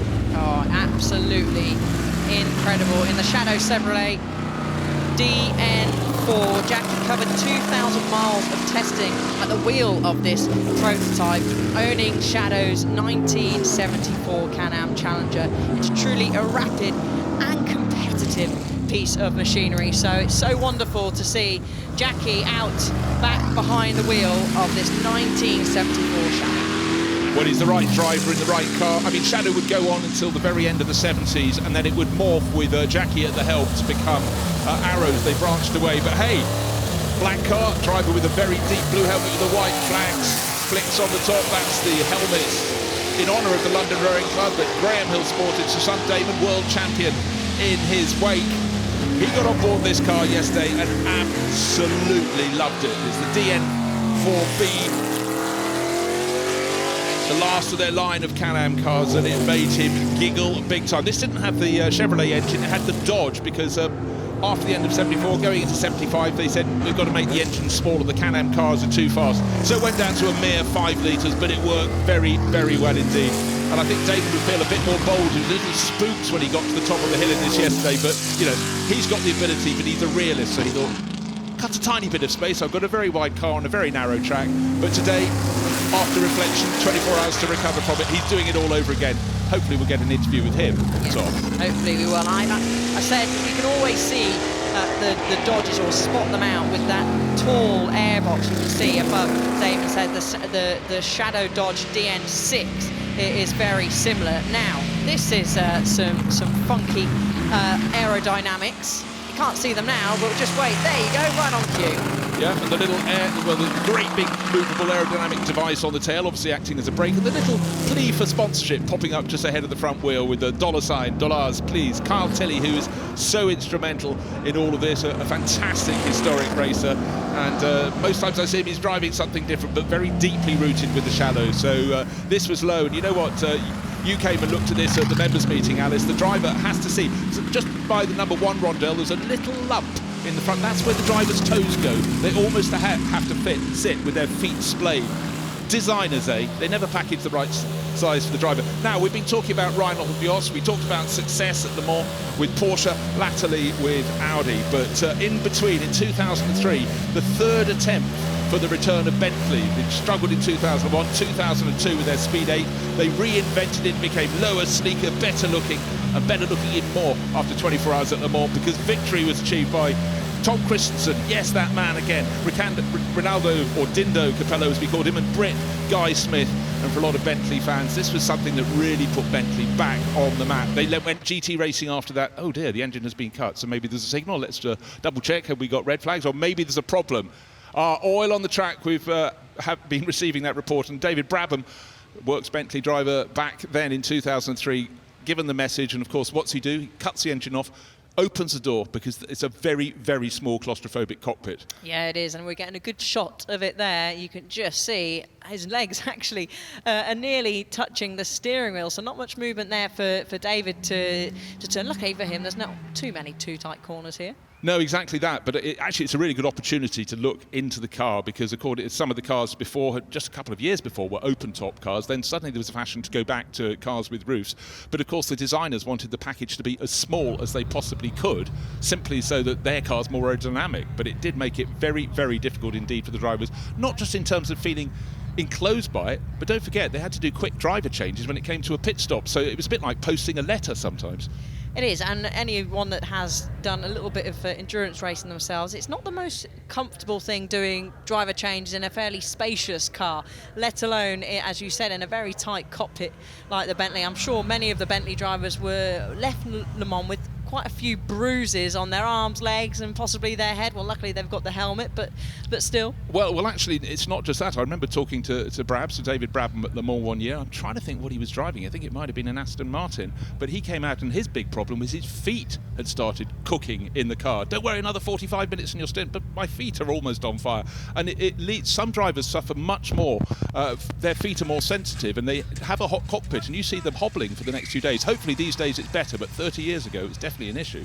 Well, this year at the 24 hours of Le Mans, we had very long safety cars, didn't we? We had few drivers complaining, I'm going to fall asleep, because you're going at such a limited speed behind the safety car that you're concentrating. You don't really need to concentrate. You're all in a train. But also we had drivers' legs cramping up from the long stints. I mean, you were commentating and working on them on many, many years, Bruce. So I can't remember off the top of my head how long the longest safety car was this year. Can you? Well, there was an awful lot of it through the night. It seemed every time I got into the commentary booth, it was a chance to talk about a safety car. I had exactly the same with Fog at the Nürburgring 24 Hours. And the Spa 24 Hours a few weeks ago came on to start my stint at 11 o'clock at night. And 3 minutes later, we went straight to an hour and 45 minutes. We've had a lot of rain in Northern Europe. But the point about cramping up in the car, as I'm trying to think who was explaining it to us, sitting in a position where your feet are really far in front of you is one thing, but you can get crampy if you're not actually pressing the accelerator as much as normal. But let's go to the top of the hill, because one of the most leery drives up there in this run so far came from Jake Hill, and David Green couldn't miss the opportunity. Jake, you were terrified of this car yesterday. Today you're doing donuts. We're friends now. It's great, you know. No, the owner Jim just said, you know, have at it, you know, go for it, man, enjoy it. So I was like, all right, sweet. So he said he wanted the shadows to be remembered. That's what he said. Those were his exact words. That doesn't sound like, can you donut the shadows, though? No, he said, yeah, go for it. Yeah, go for it. So, yeah, we did some big smokies. We did 2 donuts down at the other end and just having fun with it, you know. I mean, I'm never going to get to drive this thing again. It's gonna go back to America, back home soon. But, you know, what a place to drive it. And it's what Goodwood's all about, isn't it? You know, is driving cool stuff and having a good time. And, yeah, we're lucky enough to do that. I'd be terrified driving this as a straight line, never mind trying to spin it around in a circle. Well, funnily enough, Adam Christodoulou, who's a good friend of mine, he jumped in it in the collecting area, he went, absolutely not, and just jumped straight back out. So that says everything it needs to say about it. For a moment, I thought you might be doing something sensible, like trying out where the grip is for the shootout later on today, but no, you're just going to have fun today. Just go for it. Yeah, no, the track's cleaned up. This morning was real tricky in the Skyline, so it's cleaned up nicely. So looking forward to the run later. You got a plan? Well, I haven't got second gear, so we stripped that this morning. So it's going to be a first to third gear off the line. It's going to bog a bit, but big sends from there on. Flat and third round, Malcolm? Not quite, but I mean, you know, I'll get the throttle as soon as I can. Best of luck. We look forward to talking to you later. Thank you. Well, still the sweeping is going on, but Alice, if you're putting someone out in a very valuable historic car, is it really wise to say, have at it? A driver could misinterpret that, or not. I mean, you can't stop a racing driver from going fast, can you? And certainly someone like Jake Hill, it actually looks like there's a lot. Is it maybe one of the drift cars has dropped some oil? I'm just looking at the way the marshals are putting down the dust there. It's a bit like looking for someone who's got the precise size of shoe that has left marks in a muddy field, and you know, not you with your size 7s, but you with your size 15s. Ah, Harry Benjamin. Could be him. But yeah, we did see the drift cars, Harry anyway. Of course, spinning around in front of the house. Now, we did have 2 sort of replacement cars in the drifting group, cars we hadn't expected, the backup cars. Maybe it's them. No reason why it should be them any more than anyone else. Maybe, well, we can't guess, but since every single one of the drift cars took a spin in front of that giant MG celebration, Jerry Judah sculpture in the background ahead of the house, ahead of Goodwood House, then you have to feel they're all candidates in who put the oil down. But obviously, on a narrow hill, if there's a report from the marshals, observers, there is oil on the circuit, and you've got to do your very most to make sure that everything is cleaned up. Maybe it's not so bad in front of the house, but they're just taking the moment. But certainly by the Flint wall, of all places, you don't want to have it. I think that is where the report came down from. They were certainly the first ones out on the hill to try and sort it out. Now, the dust they're putting down, it's not just normal dust, it's what we call quick dry, and it's to just basically suck up any of the oil and the greasiness that's down there, and then it will be brushed off, but it should have done its purpose in removing the most slippery element of that. And certainly, as we have the shootout coming up later on, we have to have the hill in the best condition that we possibly can. Yes, and a big shout out to every single marshal who is here this weekend, and of course they are all the ones that get us out racing, and without them this weekend we wouldn't be seeing any cars going up the hill. Well, I think we should go up to Detective David Green up at the top of the hill, because he's got Damon Hill, and maybe he's saying, Damon, was it you and your shadow? Damon, we just spoke to Jake Hill. He said he was terrified yesterday, but now he's friends with his shadow. Is the same thing for you? Yeah, I think so. Definitely. I thought, well, what the hell, you know, you only live once, and gave it a bit more berries up the hill. But it's very difficult when you know, this is there's no room for error here, and if you don't know a car, then it's quite hard to get to grips with it. Especially with a bit of oil on the track. Well, I hope that wasn't me, because I mean, I think I'm the last one up, so maybe it was someone after me, before me. I think you could just blame the drift as everybody else does. Yeah, the drifter was it, yes, okay, yeah. So they are the usual suspects there. But no, it was fun. It was, it was... it's got some. You mustn't rev it. Basically, they pull, I don't know how much horsepower in about 2,000 RPM. You just keep it in top gear and just drive it up there. You're watching you run up there. Tell us about what it's like to drive such a big, powerful car up the hill. Well, it's nice to have the power, and I'm not really sure about the road holding characteristics, but I think it probably would have been. It could have gone a lot faster than I made it go. So.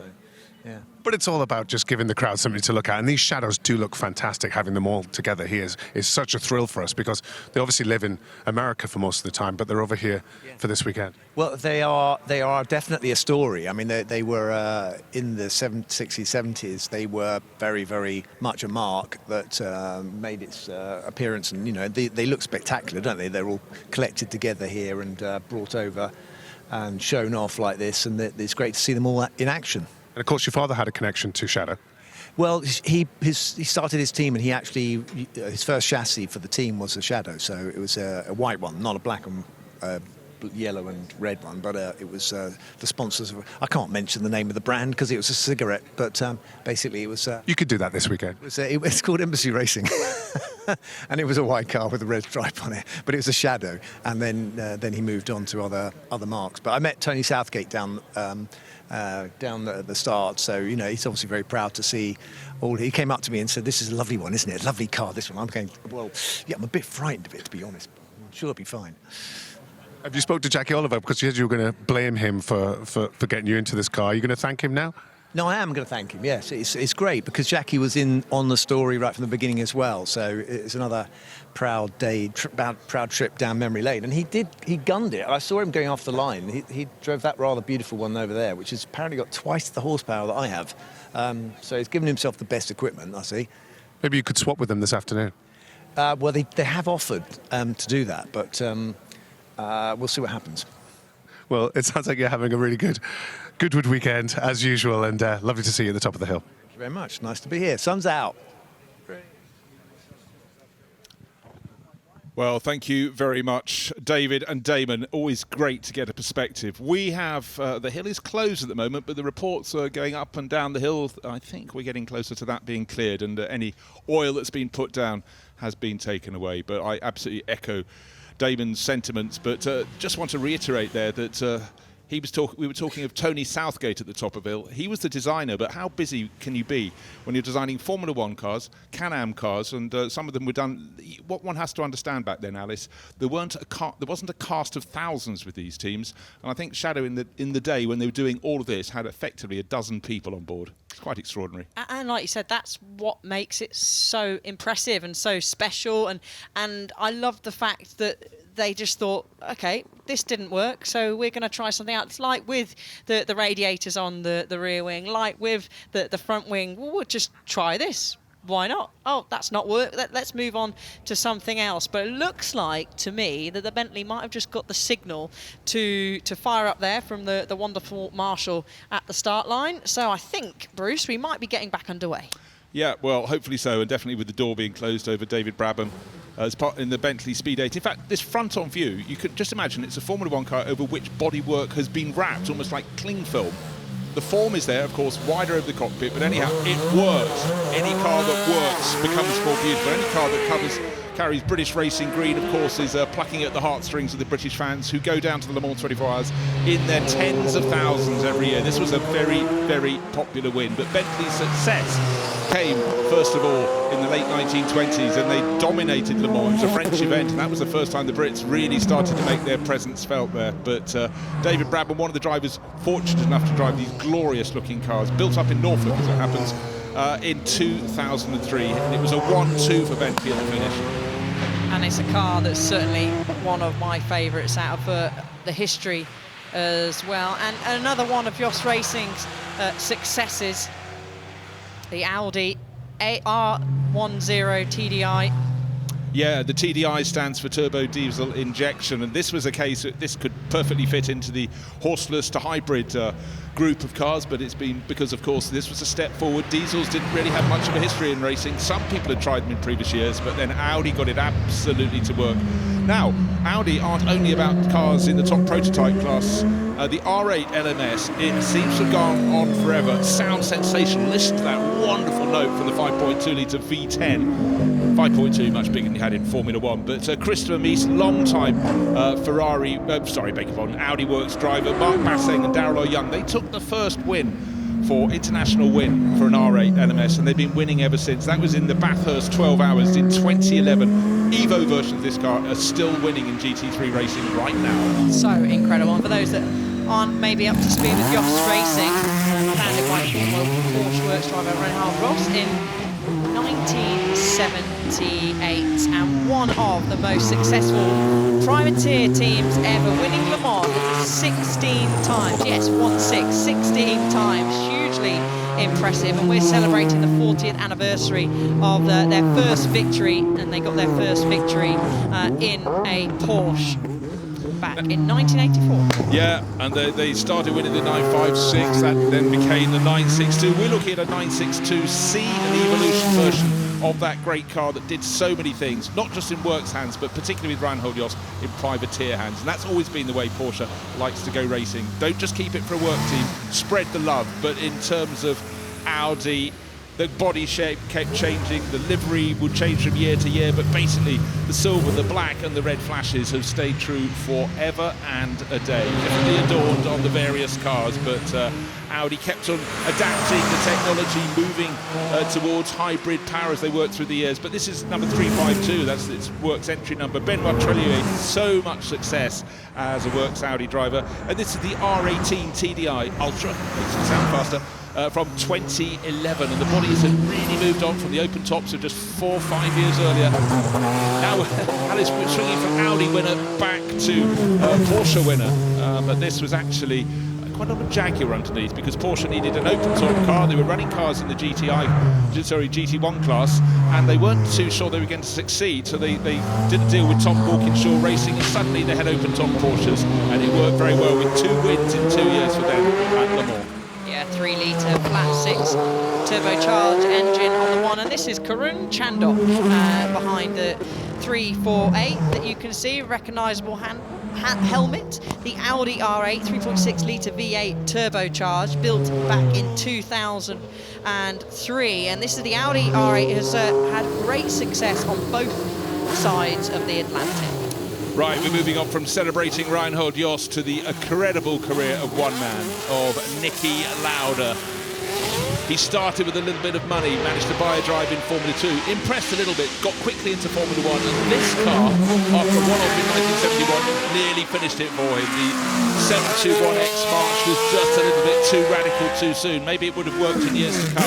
Quickly had to be changed. Niki said it's not good enough, and they changed the X after about 3 Grand Prix to have another car built. It was called the 721G, jokingly stood for Guinness Book of Records. How can you change to a new make of car, a new style of car so quickly? But Niki moved on after a year with March to BRM. His talents were starting to be noticed. It was what he managed to achieve with the P180 V12 engine car and the P160E as well, and that got him noticed enough to go boom, up to join Ferrari. Yeah, and it was actually in this very chassis that you can see right now that he got his first point at the Dutch Grand Prix in Zolder, and his performance in Monaco really started to turn heads. It really did, and as soon as he got to Ferrari, he didn't just help shape their performance, he helped shape the team. More to follow on that in a minute, but let's go back to some of the most glorious racing cars of all time. The Mercedes-Benz W125, this is from 1937. These cars were like spaceships in the day. They could hit nearly 200 miles an hour in a straight line. Think about that for a second. 5.7-litre straight 8. You know, I wouldn't mind them running that formula in Formula 1 now, but the driver looking tiny. And that's Martin Ada, who really drives this car beautifully, and so much success. But all of this was pitched against a fierce campaign from Auto Union. They really had to fight each other to be the top car in the world. Both German, both enterprises, sponsored very heavily by the government at the time, and the beneficiaries are those who got to see them. Absolutely incredible cars. And of course, we're here celebrating 130 years of Mercedes-Benz Motorsport, and this is one of the very first. This car was built in 1907. Archie Collins is at the wheel. This is the Mercedes-Benz 120 HP, 13.6-litre 4-cylinder engine. It's victories, several victories. It debuted at the French Grand Prix and also got victories at Brooklands. And I love the fact that the passenger would have been the mechanic back in the day, Bruce, having to use the pump at the back there, but also leaning left, leaning right, just to help with the stability of the car. And one wonders why they would need to keep pumping. Well, I tell you what, if you've got a 13.5 litre engine, it needs some juice, and it's only a short run here. But imagine in the longer races it used to win. Some of the circuits that it won on were not circuits, they were routes of public roads. This one, the Ardennes in Belgium, and then, of course, on the banking at Brooklands. But if you want sheer power, Mercedes could apply that in great big dollops. This is the 1989 Sauber Mercedes. Sauber was a sports car builder. Hold on, let's watch and ride with Kenny Action. Most of all, though, listen.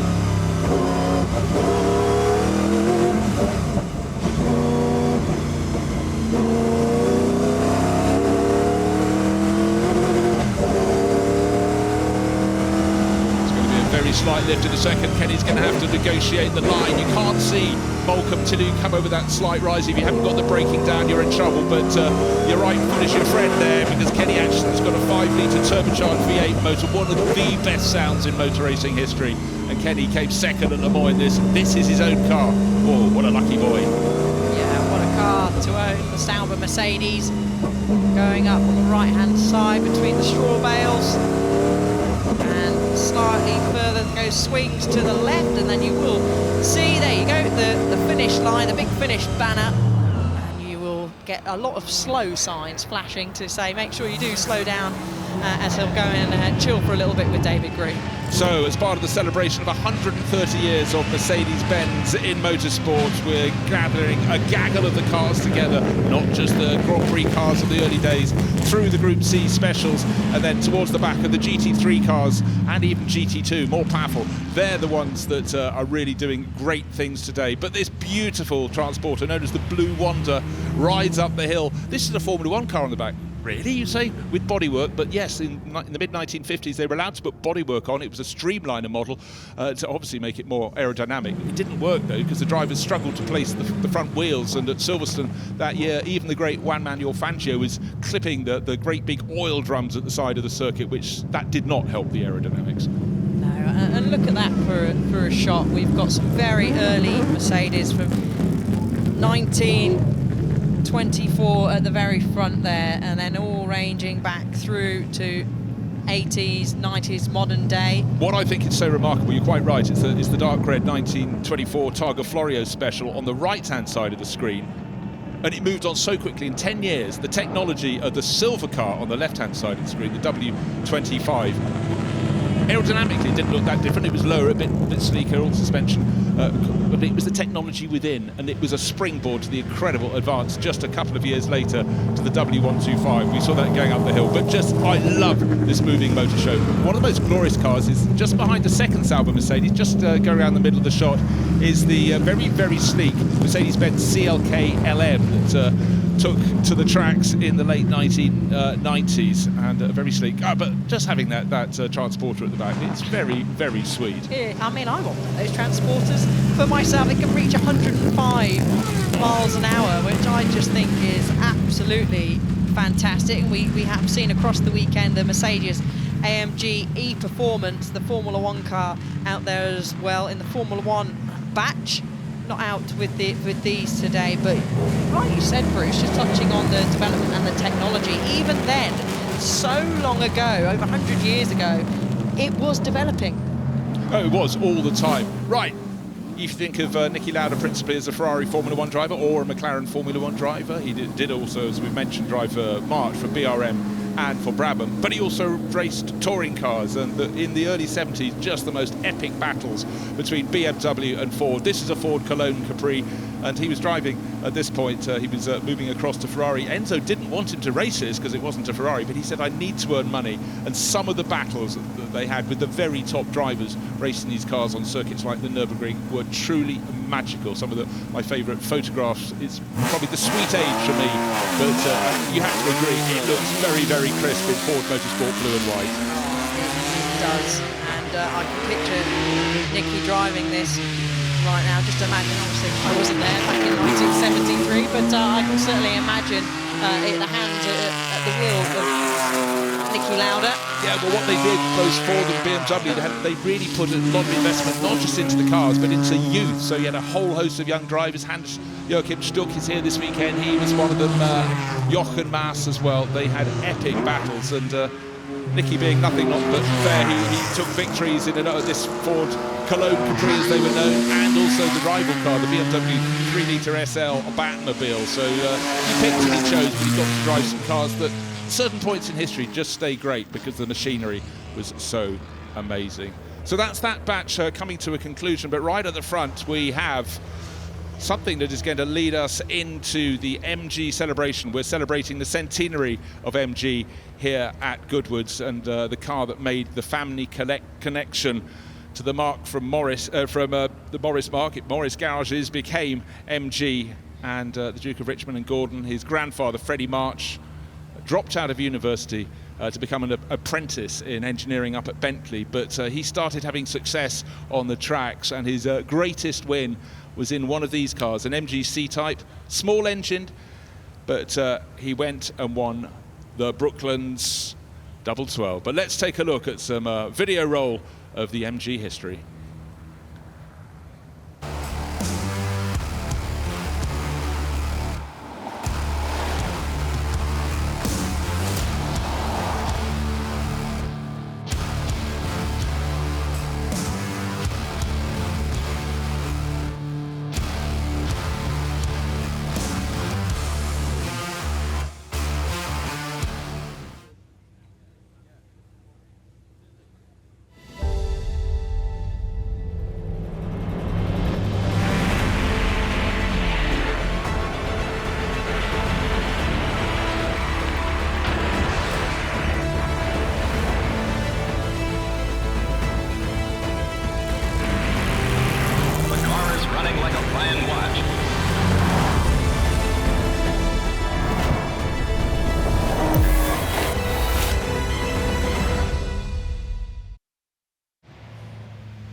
A 100 years of MG, brilliant mark, so beloved, not just in Britain, but all around the world. And one of the driving forces for the Mark's success, the Mark from Oxford, later from Abingdon, was the cars they built. It seems a very simple thing to say, but they were always drivers' cars. Their little small engine sports cars were nimble, which made them fantastic on the road, really, really rewarding to drive, but also very successful on the circuits. Now, if you're not used to the one we're seeing at the back here, this is a far, far more recent car. It's the EX4, which was built up at RML, Ray Mallock Limited, and it's an all-electric concept car. In fact, to pay homage to the MG Metro 6 R4, the rally car that is a couple of cars ahead of it, as the cars pull in and go around the circle, the gravel circle in front of Goodwood House. But it's also a time to look up above the cars. The MGC goes in the front, then the boxy blue and white MG Metro, the latest Cyberster sports car, but they're circling in front of the house, ahead of the drummers, and up above them is the giant annual treat, the sculpture from Jerry Judah, and it's in tribute to the centenary of MG. There'll be fanfare, there'll be fireworks, there'll be drumming. Little MGA slots into position, the MGC GT as well. But it was success on the circuits that really, really got this mark going. And through the 30s, 40s, 50s and 60s, almost anybody who had a sporting bent would have had a go owning an MG. They certainly will have done, and it was founded by Cecil Kimber back in the 1920s. Best known for their open two-wheel sports cars, as we've seen there, but as you touched on, Bruce, there's so much more history to MG, and we've seen some global debuts this weekend. The Cyberster there on your right-hand side of picture with the roof down, the modern-day sports car of MG, and also the MG HS, which we've seen go up in the first glance batches as well. Well, fanfare is required, fanfare we will provide. So let's listen to the Pedala drummers.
Well, it's lovely to be back in the booth myself now. Ben Edwards with you, Bruce, and enjoying the MG celebration once again.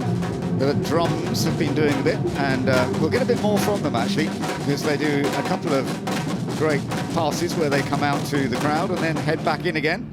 Well, there's one other element that will be coming our way as well, because of course it's not just the drumming, it's the fireworks show that can be seen from miles around, even though it's bright daylight. There you go, just coming up in the background.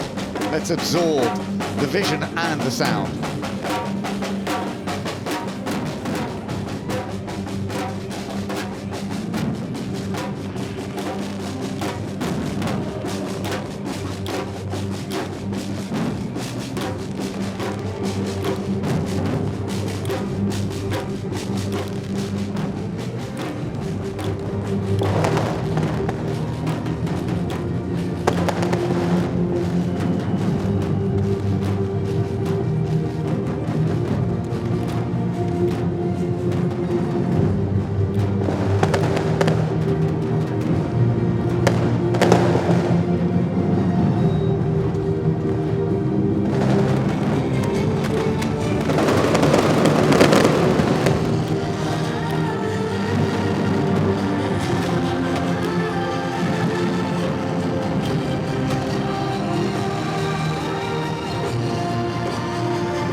A lovely response from the fans as well to the real celebration for MG.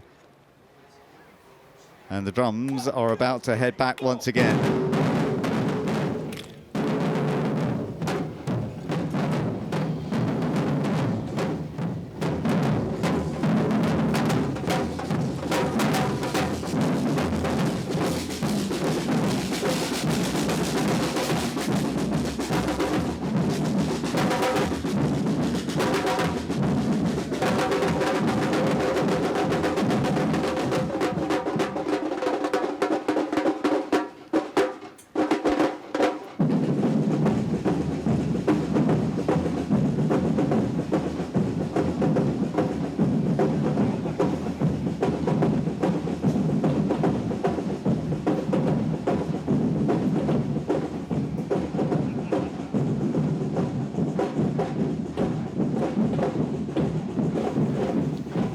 Well, it's lovely to have the drums in the background. Just heading back towards the end of this celebration for MG, this 100 years, and we've been seeing this each day so far at the Festival of Speed. This is the last time, and actually I could see from the drummers they were thoroughly enjoying themselves, especially this last one. They know, oh, this is the last chance we've got to do this, and you can see some real buzz. We've had it all weekend. They've been doing a fantastic job. No, but they're inspired by the crowd, the setting, and the sunshine. It really does help. Some of those drums are quite heavy to be carrying around, let alone keeping the beat down there. So great to have the Batala drummers doing their stuff. I've seen them before, and I'd love to see them all over again. But just to reflect, up there high on the Jerry Judah sculpture is the MGB, the car that was sold all around the world, but notably in the States and the UK, and it was the real backbone of the company for some long time. Didn't you have an MGB? I had an MGB GT, yeah, loved it. Yeah, as opposed to the open-top version, which is up on the parade there, as the drummer's just coming back in towards Goodwood House now.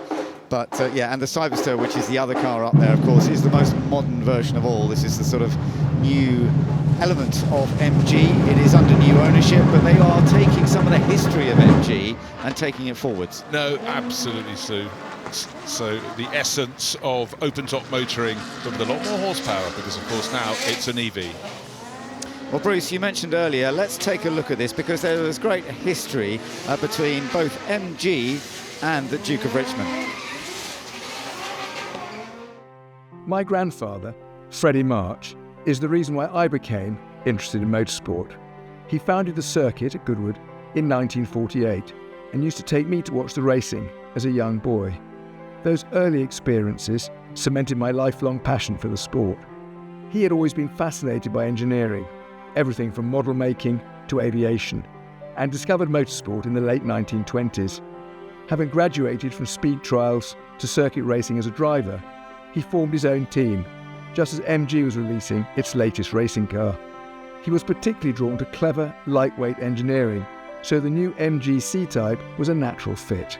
His team, the very first Works MG team, combined the MG's inherent pace with his own attention to detail, and was hugely successful. With co-driver Chris Staniland, he won the legendary Double 12 at Brooklands in 1931, and there were further victories at that year's Irish Grand Prix and the Tourist Trophy at Ulster, all against much bigger opposition.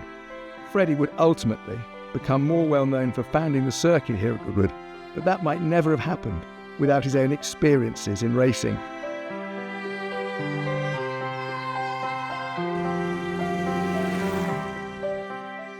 MG returning to Goodwood to celebrate its centenary feels like a very fitting reunion.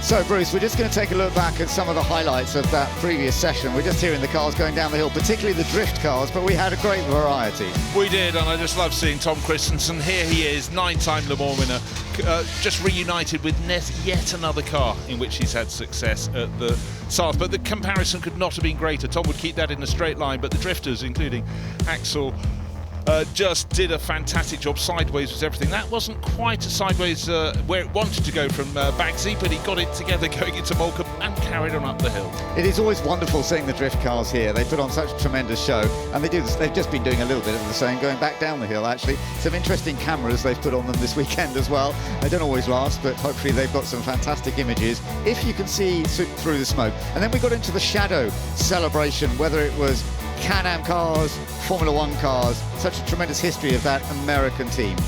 Yeah, a real treat to have the single-seaters as well as those incredible sinister black Canam cars. How low can you go?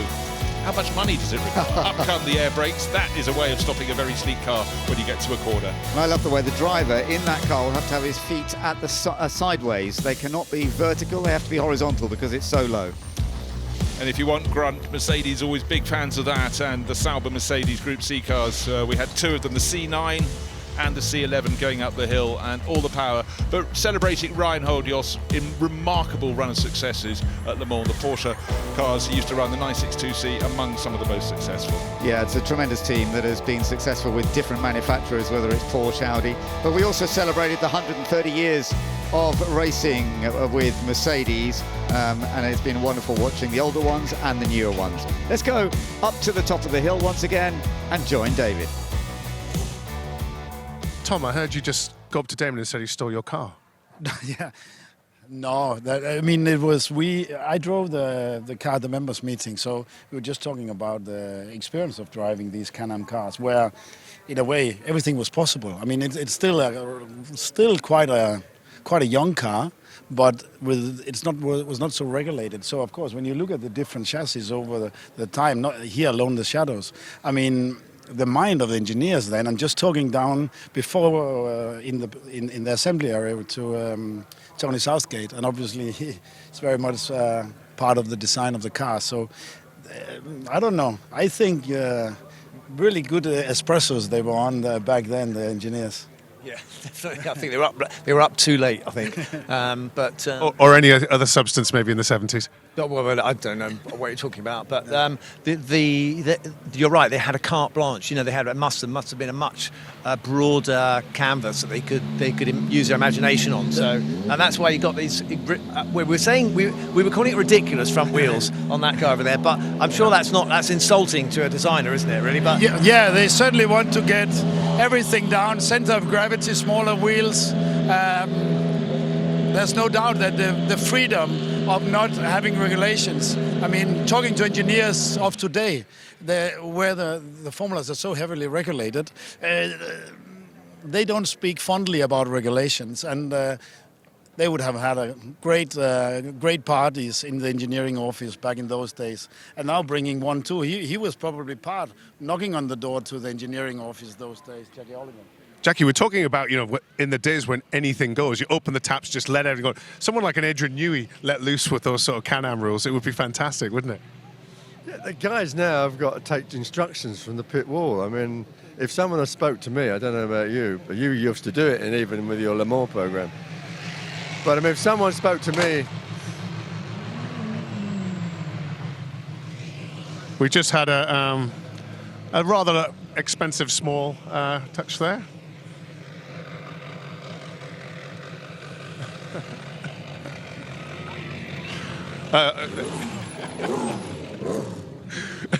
Tom's gone.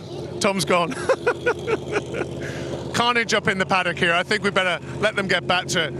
What happens, Jackie? You arrive and everything goes, all the rules go out the window. Car drivers. Can't trust them. No, they're going to go Formula 1 to behave themselves. Nice to speak to you.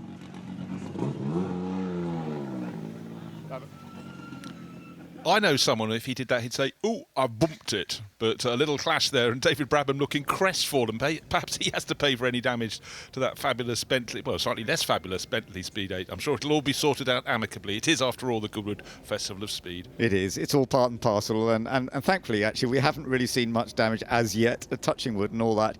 There are always going to be some incidents. That was a very little one, just up at the top of the hill. So still lots to look forward to. We're going to have plenty more action taking place on the hill climb, and don't forget, we've also got the shootout later on this afternoon, so please stay with us. We've got lots more to enjoy here at the Festival of Speed.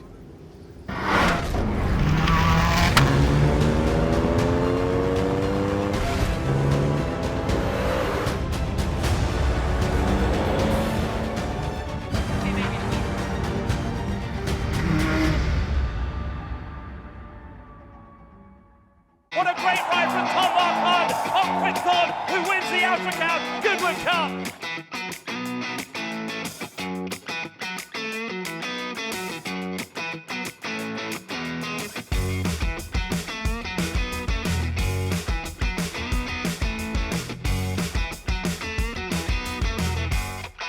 Highfield Princess, she's all class, and Highfield Princess comes clear to win the King George.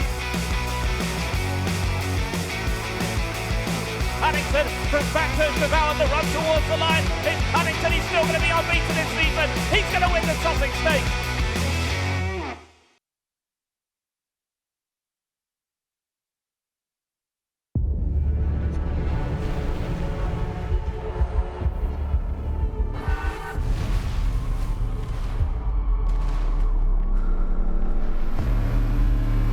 Dynamic air suspension, all-wheel steering, configurable terrain response, effortless in the extreme.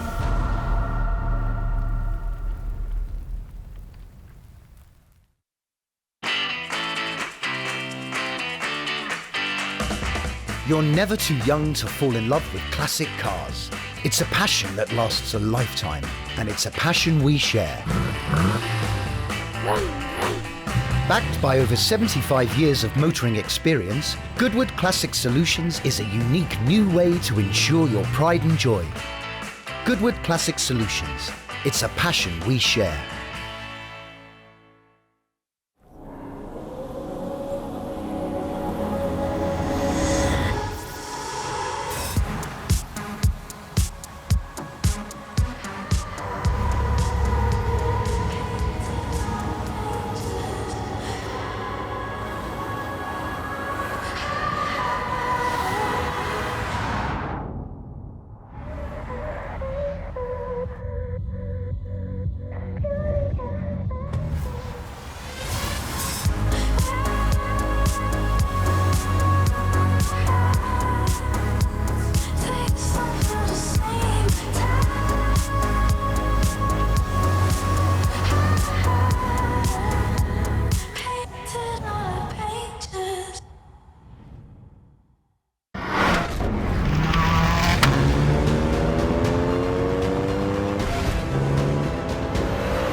So we're now looking forward to the next batch getting underway, batch 2. And there's Dario Franchitti in a car that was won the Indy 500 with a great friend of his, Gil de Ferran. You can see the name on the side. And a friend of ours to a certain extent as well, Bruce. We both knew him well. And he so sadly died at the end of last year. And there's a lot of remembrance this weekend of Gil de Ferran. So he was a Brazilian driver who was born in Paris, had a lot of time spent in the UK as well, so he had a very international feel to him, didn't he? Yeah, and he married Angela, very much a British girl, but they eventually, when Gil did not get into Formula 1, should have done, could have done, didn't, but he went over and it was IndyCar's game.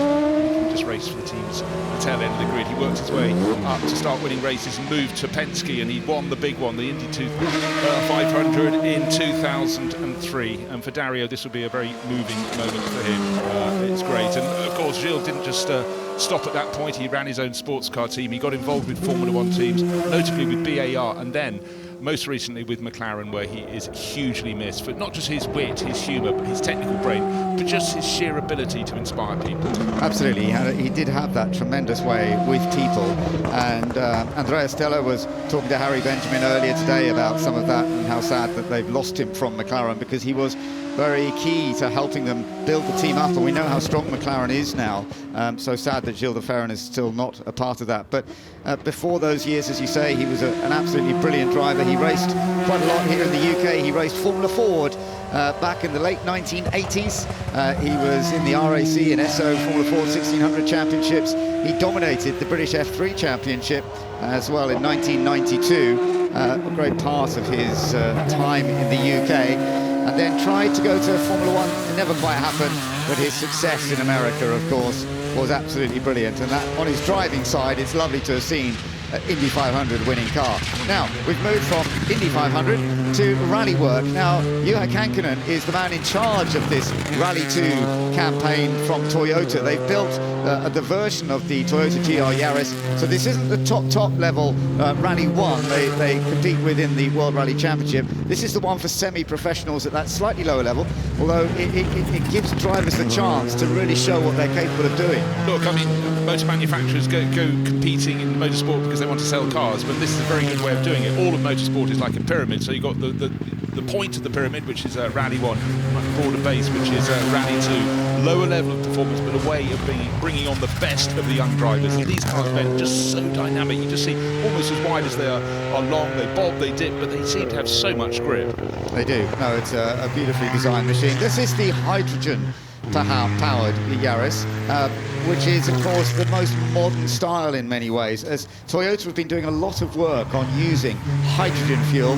Electric, of course, is massively important. We've got plenty of electric vehicles here this weekend, but hydrogen is an angle that's being pushed forward. It's being pushed at Le Mans as well. In the future, we will see hydrogen-powered cars racing at Le Mans, but we're also seeing versions of rally cars. Everybody really pushing that angle to see if there's more to find. Look, we're celebrating horseless to hybrid ways of bringing on technology that could work for road cars and could work for performance cars and competition cars, and hydrogen, I think, is very much the way to go. But if you're driving across a desert, what you need is something with lots of ground clearance, and these desert races, including the Dakar, the Ford Raptor is going to be the latest tool, the tool that will be used next year by this year's Dakar winner, Carlos Sainz, inveterate winner in all things four-wheel drive and off-road. Of course, he's had 2 World Rally Championship titles, but he's sitting rather higher, Ben. Yeah, you are on one of these vehicles, but it's lovely to see, isn't it? And as you say, next year this is going to be a key contester, and in fact, Nani Roma, who is currently driving, is another one of the top competitors who will be competing with his teammate Carlos Sainz Sr. As we know now, will be doing it as well. And Carlos will be looking for yet another win in the Dakar, which he managed to do earlier this year, not with Ford, but Ford have been very happy, clearly, to sign him up to have a go at it again next year. Certainly have. I wonder just how, if you start to be a little bit seasick, you're sitting up so high, the vehicle moves around so much, it dips, it bobs, but it's so powerful. Burns a lot of its very, very grooved rubber as it goes up the hill. And then we've got more of the rally star cars of this period. This is the Hyundai, the i20 Coupe, and Daniel Sordo, another very, very top-rate rally driver, and you'll watch it. And actually, I have to say, the hill climb surface is being cleaned up as well as dusted occasionally with a cut across the grass. But for the shootout that's coming up later, I have to say, along this wheel spin, we'll certainly be cleaning it up even more. Well, it's care for everyone here, and also Danny Sordo has been doing such a fantastic job up on the Forest Rally stage as well. So he's entertained down by the house, all the way up the hill and at the top, and very, very good ambassador. Not just a good driver, but a fantastic ambassador for Hyundai. Yeah, Hyundai has taken a couple of wins this season. Thierry Neuville and Octanac competing for Hyundai with the i20 in Rally 1. So typical of the current brand in rallying. They have a four-cylinder engine that is turbocharged but have hybrid power as well. That is all part and parcel of the current rules of rallying. Yeah, the rules keep on changing. They have to keep it sweet for the manufacturers to encourage them to come in. So bringing on new technology, and particularly technology they can put back into their road cars. This is a cauldron of development, and it's a way of also showing it jolly well works. Now we've gone from rallying back to cars on circuit. This is the very classic Ferrari 333 SP from the late 1990s. That has a wonderful sound too, because it's a V12 4-litre engine in the back of that Ferrari, and it was a machine originally, the first ones were built by Dallara, but then they sort of got more involved with Ferrari getting involved in the actual manufacture of them, and the 333 SP proved very quick, winning all sorts of races in both Europe and the United States. Yeah, the V12 actually came from the one that was used in the Formula 1 car and then was given a bit more power. Obviously, you didn't have the same constraints technically. But the engine, though, and V12 is the music of Ferrari. They have had other engine formats, fantastic V8s at the moment, but the V12, you couldn't help but Wonderful to see. So next one up is going to be the McLaren F1 GTR, and this we saw just running a little bit wide early on. Here comes Gary Ailes, and Gary, who was with me, an instructor at Brands Hatch for many years, and he did a lot more touring car racing than I did. He raced out in Italy and then went into sports car racing a bit himself too. And he's loving being out in this McLaren BMW. The owner was very keen for him to come along and just have some fun this weekend. Well, he did, and he's also had one of the best bits of onboard footage. Well, it's looking down into the cockpit when he came to the corner. He's just approaching now. First thing this morning, I think he was the third car on the hill, reached Moulcombe, went a little bit to the right-hand side of the track where it was in the shade, but it had rained yesterday, it slipped, and it was a double, maybe treble readjustment to get the car around the corner. He was fully awake, needed no coffee until lunchtime after that. You did see him, didn't you, after? I did. He said, I'm going to give it all for this, Bruce. Nonsense, get back on board. He's always been a great talent driver, and it was lovely to see that, even though it was very tricky, those early moments going up the hill, as we've heard from other people. He just managed to save it. It was a good job, and the long tail is still long. He didn't take the tail off.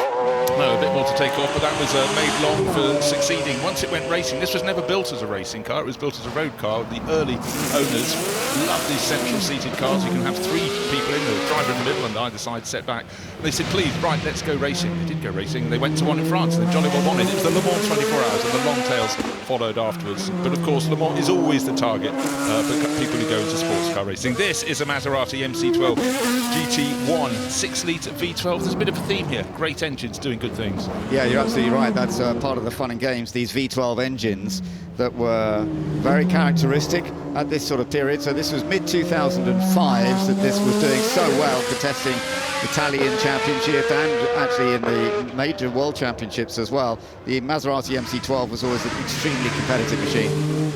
Yeah, this was 10 years on after the McLaren F1 was introduced, whereas the McLaren was a road car that went racing. This was pretty much a racing car that went racing. It was, yes, whereas some of the other manufacturers involved, they were sort of converting their road cars. This was seen to be a bit, they built that as a racing car, but well, they built it to the rules and it worked well. Yeah, it did, and it gathered victories in the Spa 24 Hours for fun. Michael Bartels, the lead driver there. Now, BMW, famous in GT3 racing, and they've tried all sorts. We saw earlier the CSL Batmobile, but this is a car that's now racing in the ultra-competitive World Endurance Championship. 9 different manufacturers with these hypercars using all sorts of hybrid technology. It really is a cauldron, and it's the most competitive I think the World Endurance Championship has ever been. And I'm sure that many of you here today or watching online had a chance to enjoy the Le Mans 24-hour race, and of course BMW are part of that, but we've got a whole batch of manufacturers that are all racing against each other, competing in that form of world endurance racing right now, and it's very, very tight. They are close. BMW didn't have a great Le Mans, but we've seen some good pace. They are definitely right up there. They can deliver some top-end results. It's just that this year's Le Mans didn't quite go to plan. Yeah, they're effectively a year behind quite a few of the other manufacturers, and they're fighting it out in Brazil this weekend. But it's the car that looks as though it's been drawn and made for a cartoon book, a comic, but it's far from that. The Mercury Spearling. Let's just give you two figures for this bizarre-looking machine. It's got 1,000 horsepower. Is that good? Oh, yes, it is. But it's got 2 tons of downforce, a massive band underneath, sucks it down the track, and then all the dust being spat out the back of that car is proof of just how much the underfloor works. Remember, this is the car that has the all-time record here. We are not timing it today, so don't think that we might suddenly see it beaten. It's not being timed.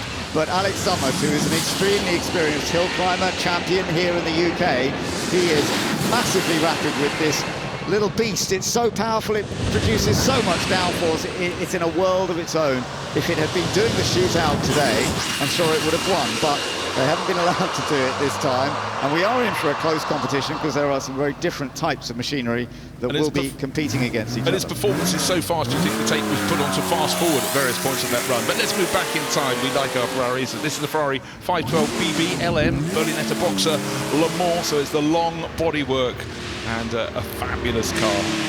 Just great to have these cars brought back out for private collections for us to lust after. Why not? Yeah, built in 1979, and Ferrari constructed a competitive version of its 512 BB then. This is that competitive version. And this ex-Écurie Francorchamps car, it did finish 12th overall. It was sold to Simon Phillips, who entered it for himself, and Pink Floyd's manager Steve O'Rourke and Richard Down did the 1980 race. So it's Annette Mason who's driving it, Nick Mason, who actually owns it through 10/10ths, and yeah, it's all part of the family of Pink Floyd in a way, isn't it? It really is in so many ways, and Annette really enjoys driving it. I mean, it's a car she's known for a very, very long time, and I just love seeing it. I love seeing how it was sort of adapted from the regular shape of the road car. Of course, the nose was changed with extra lights applied and a longer tail and a bigger wing, and it just still looks great to the juvenile Bruce.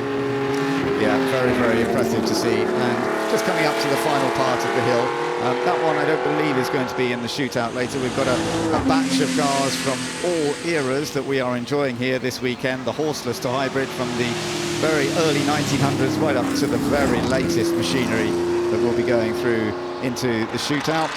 That will be coming up in a while, and we'll be looking forward to that. So, hope you enjoyed our batch at that point.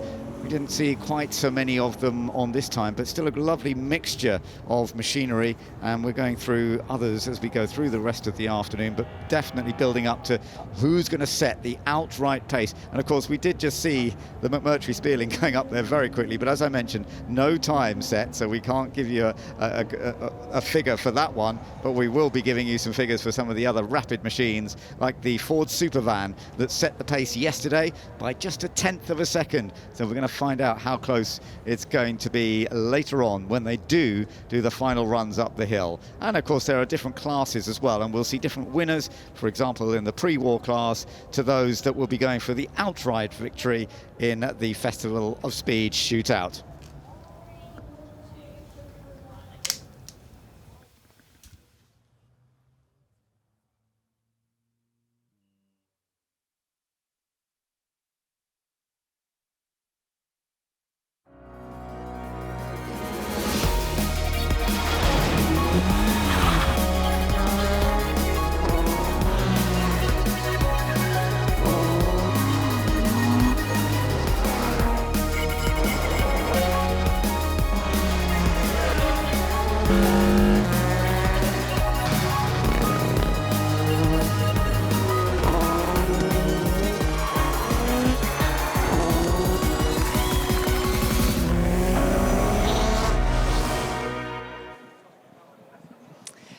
Well, welcome back to Goodwood and the Festival of Speed as we build up to the shootout, and there's nobody better to have at this moment in the Festival of Speed than Max Chilton, current world record holder here on the hill. What is it like to come back? And we've literally just watched your car go up the hill behind you. It's amazing, especially from this amazing viewing platform. I just saw Alex Summers driving my record car up the hill, and it looks so spectacular. It feels fast driving it, but when you actually see it in the flesh go past, you're like, oh my God, it's leaps and bounds ahead of anything else. It's an amazing bit of technology, but it's just so great to be back at Goodwood. Every year it gets bigger, there's more and more fans, and they're always happy to see cars and people.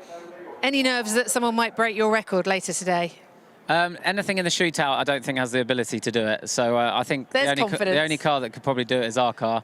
But we'll wait for the time to be invited back to have a challenge at it, and maybe bring the new car that I'm driving here this weekend, and that might be able to break the record. Just for those who don't know about the car you drove, we'll have a look at your run, but also just tell us why it's so different. So the car that I drove was a McMurtry automotive Spearling. So it's a fan-powered car which has 2 fans that suck itself to the floor with 2 tons of force. So at 0 miles an hour, you've got as much downforce as an F1 car doing about 130 miles an hour.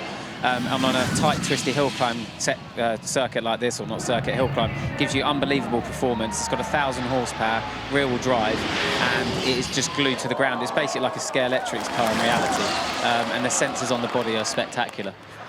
When we were watching it, I was trying to think of a way to describe it, but it's almost like a roller coaster car on rails. It just doesn't move. It looks so stable as it goes through. Is that how you're able to get such speed? Yeah, absolutely. I mean, as I say, it's got 2 tons of force being put through the tyres. So for them to be able to slip, you've got to really overdrive. Or even with 1,000 horsepower and cold tyres, the load going through the tyre doesn't even require the traction control because of the loading. So you've always got a load of grip, medium to slow speed, and then the 1,000 horsepower packs a serious punch and kicks you from behind. So it's just an absolute sensational thing to drive, and I guess it's the nearest thing to a fighter jet on the ground.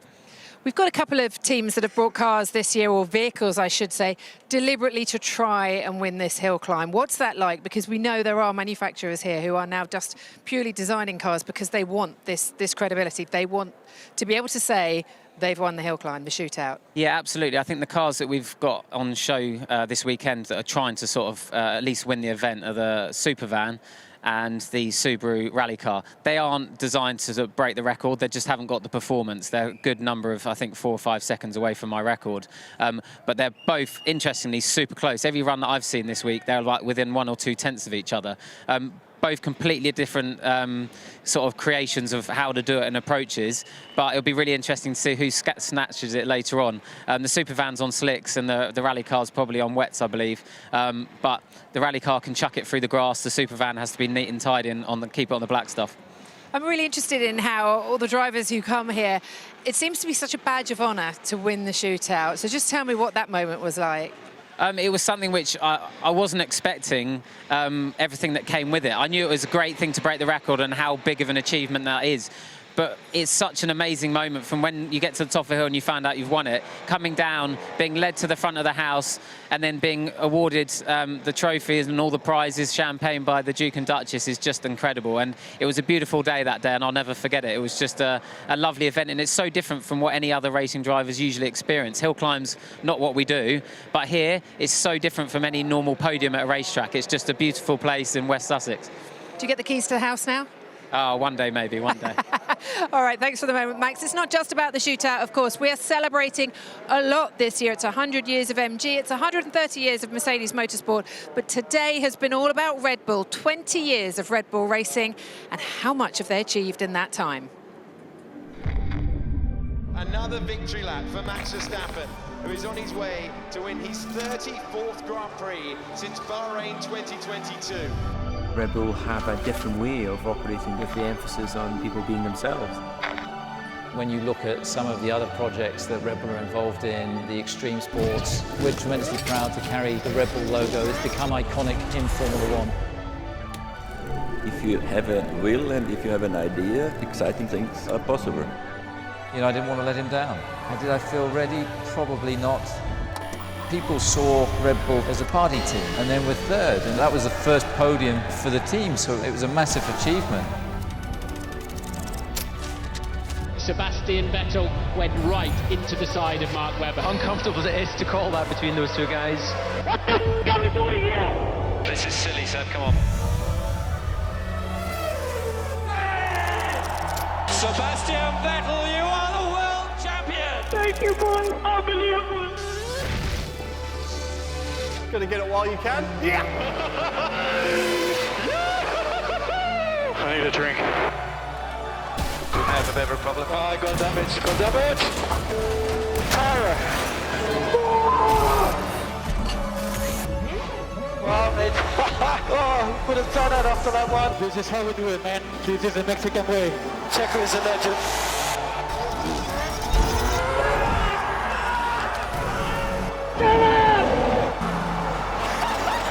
Max Verstappen, you are the world champion. We are so proud of you. Oh my God, guys. I love you so much.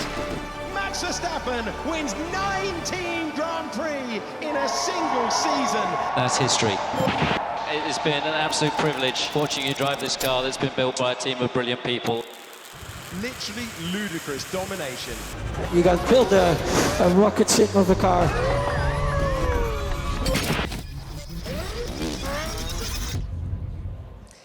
It is incredible to think that they've only been around for 20 years in motorsport and all they have achieved so far, isn't it? Yeah, it's absolutely astonishing. I mean, the amount of trophies they must have in their factory is unbelievable. The cars are always iconic with that livery, and I mean, the brains behind Adrian Newey should be very proud of what he's achieved. I mean, you can't do it without the team, but I think they wouldn't have been had half the amount of titles without Adrian, so it's pretty impressive. Christian, of course, at the helm. We just saw him a moment ago there in the RB8, and Max as well, doing his donuts, of course you would. Sergio Perez came, Daniel Ricciardo, we saw Mark Webber, Christian Klein as well, David Coulthard, all the drivers turning up today to join in this celebration. They've had a lot of drivers through that team as well, haven't they? I mean, they're trying to bring young drivers through, but then they find the likes of Max Verstappen. It's got to be pretty hard to be his teammate. Yeah, I don't think anyone would fancy being Verstappen's teammate. He's a fierce competitor, and at the moment he's just on top of his game.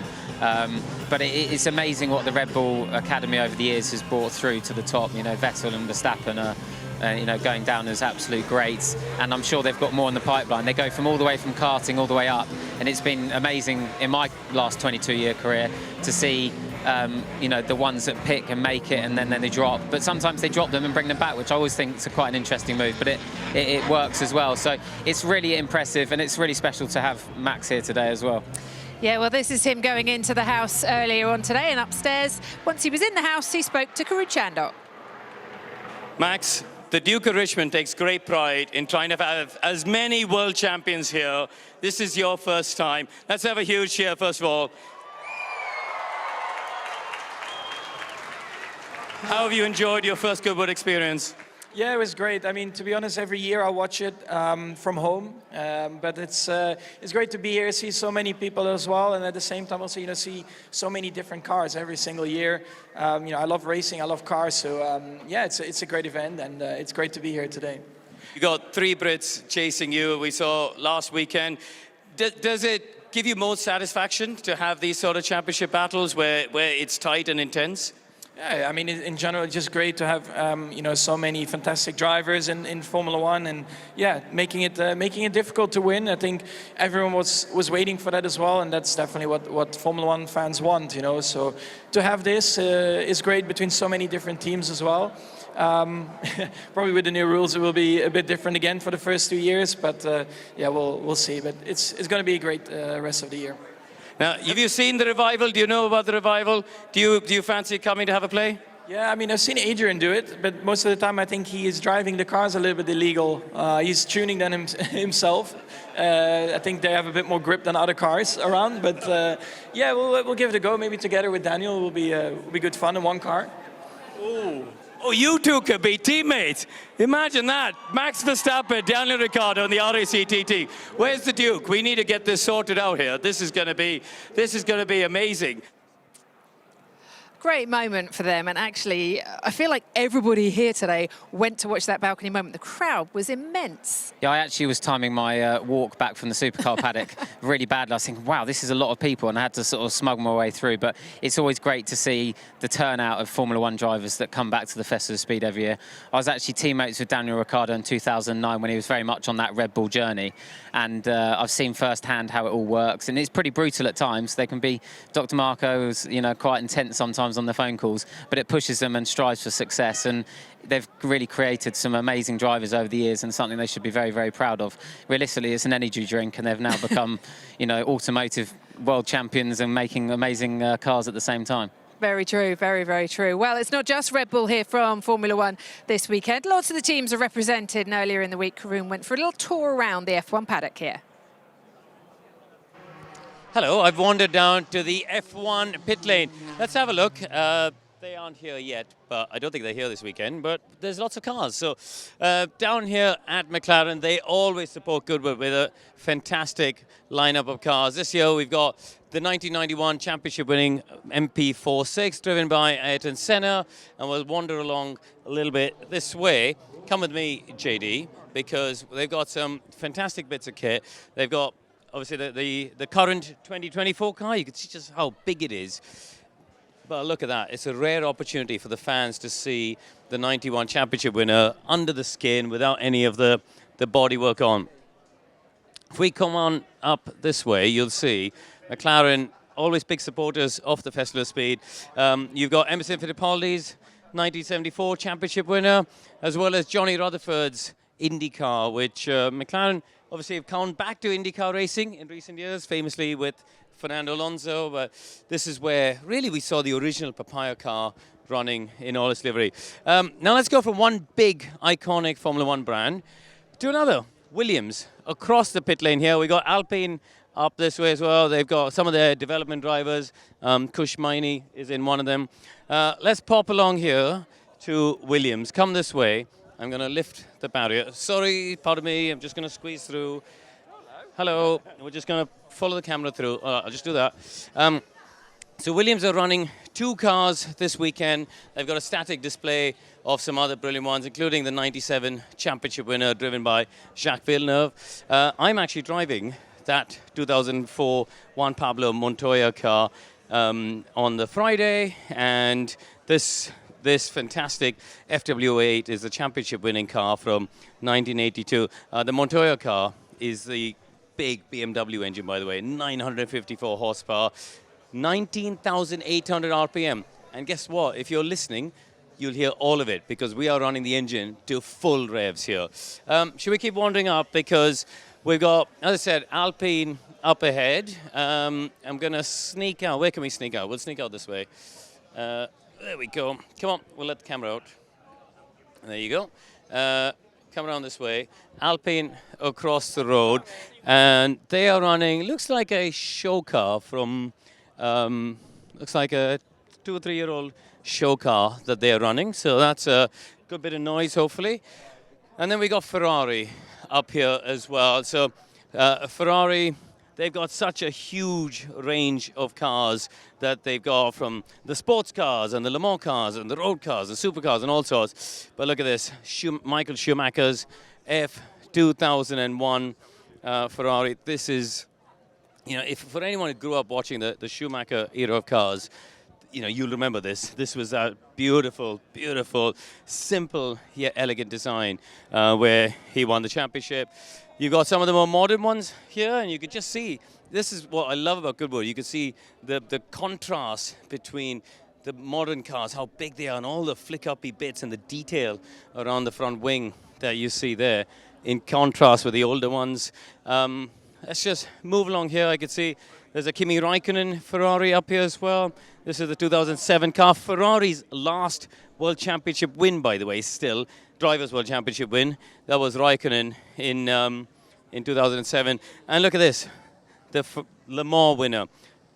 It's won 2 years in a row. The 50 and the 51, both cars that have entered Le Mans have been winners 2 consecutive times on their return to the championship. So, yeah, fantastic line. Now, you might be wondering where Mercedes are, and we'll have a quick scooch around the corner.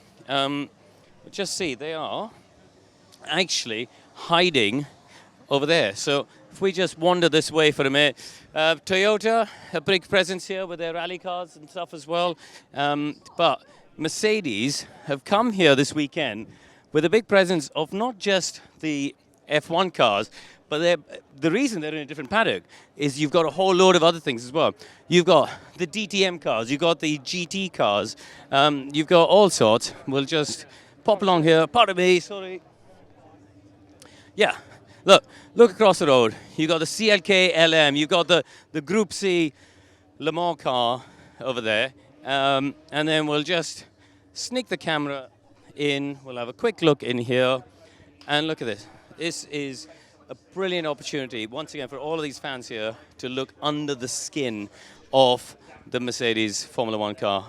Is so brilliant that the teams really go and show everybody behind the scenes. Are you showing everyone off the car? Which year's car is this one? This is the 2021 where Max landed on Lewis at Monza. Oh, right. Well, there you go. That is a car that's a bit of history, but yeah, hybrid engine in all its glory. So there you go, a little paddock walk around the F1 pit lane. And Karim will be with us very shortly once more. Plenty more action on the hill to come.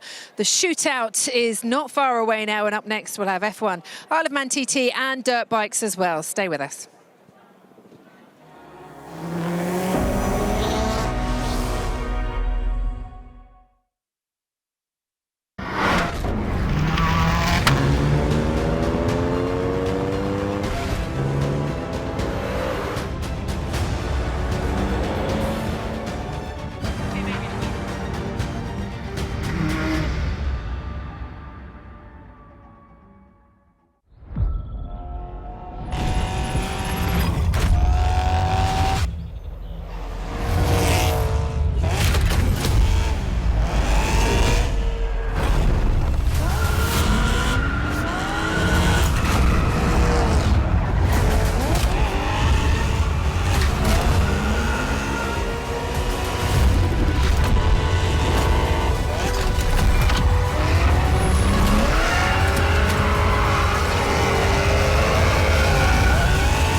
You're built different.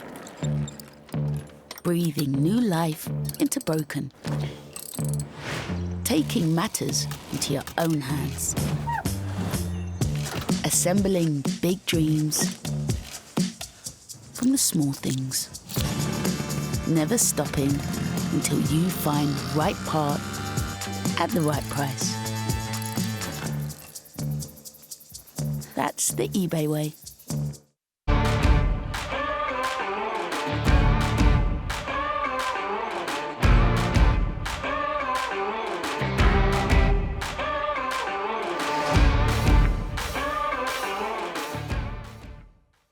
Broadband are changing the game.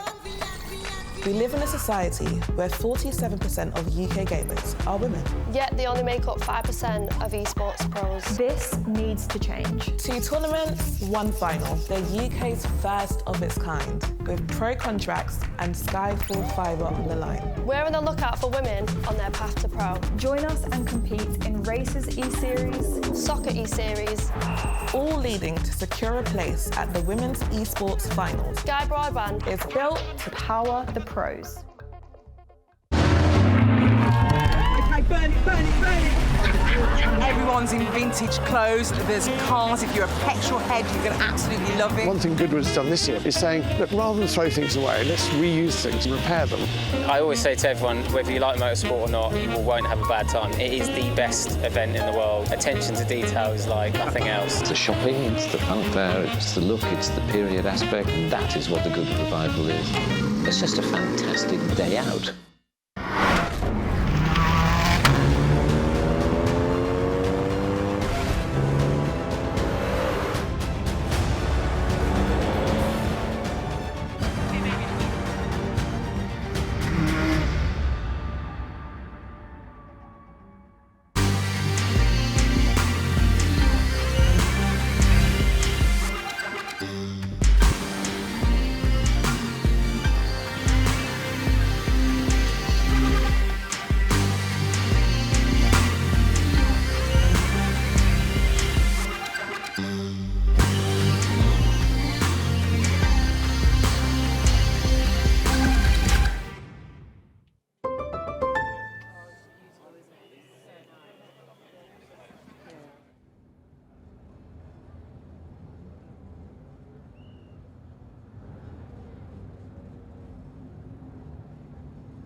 welcome back to the Festival of Speed. We're ready for some more action on the hill, so let's join our commentators, Alice Powell, James Hedden and Bruce Jones.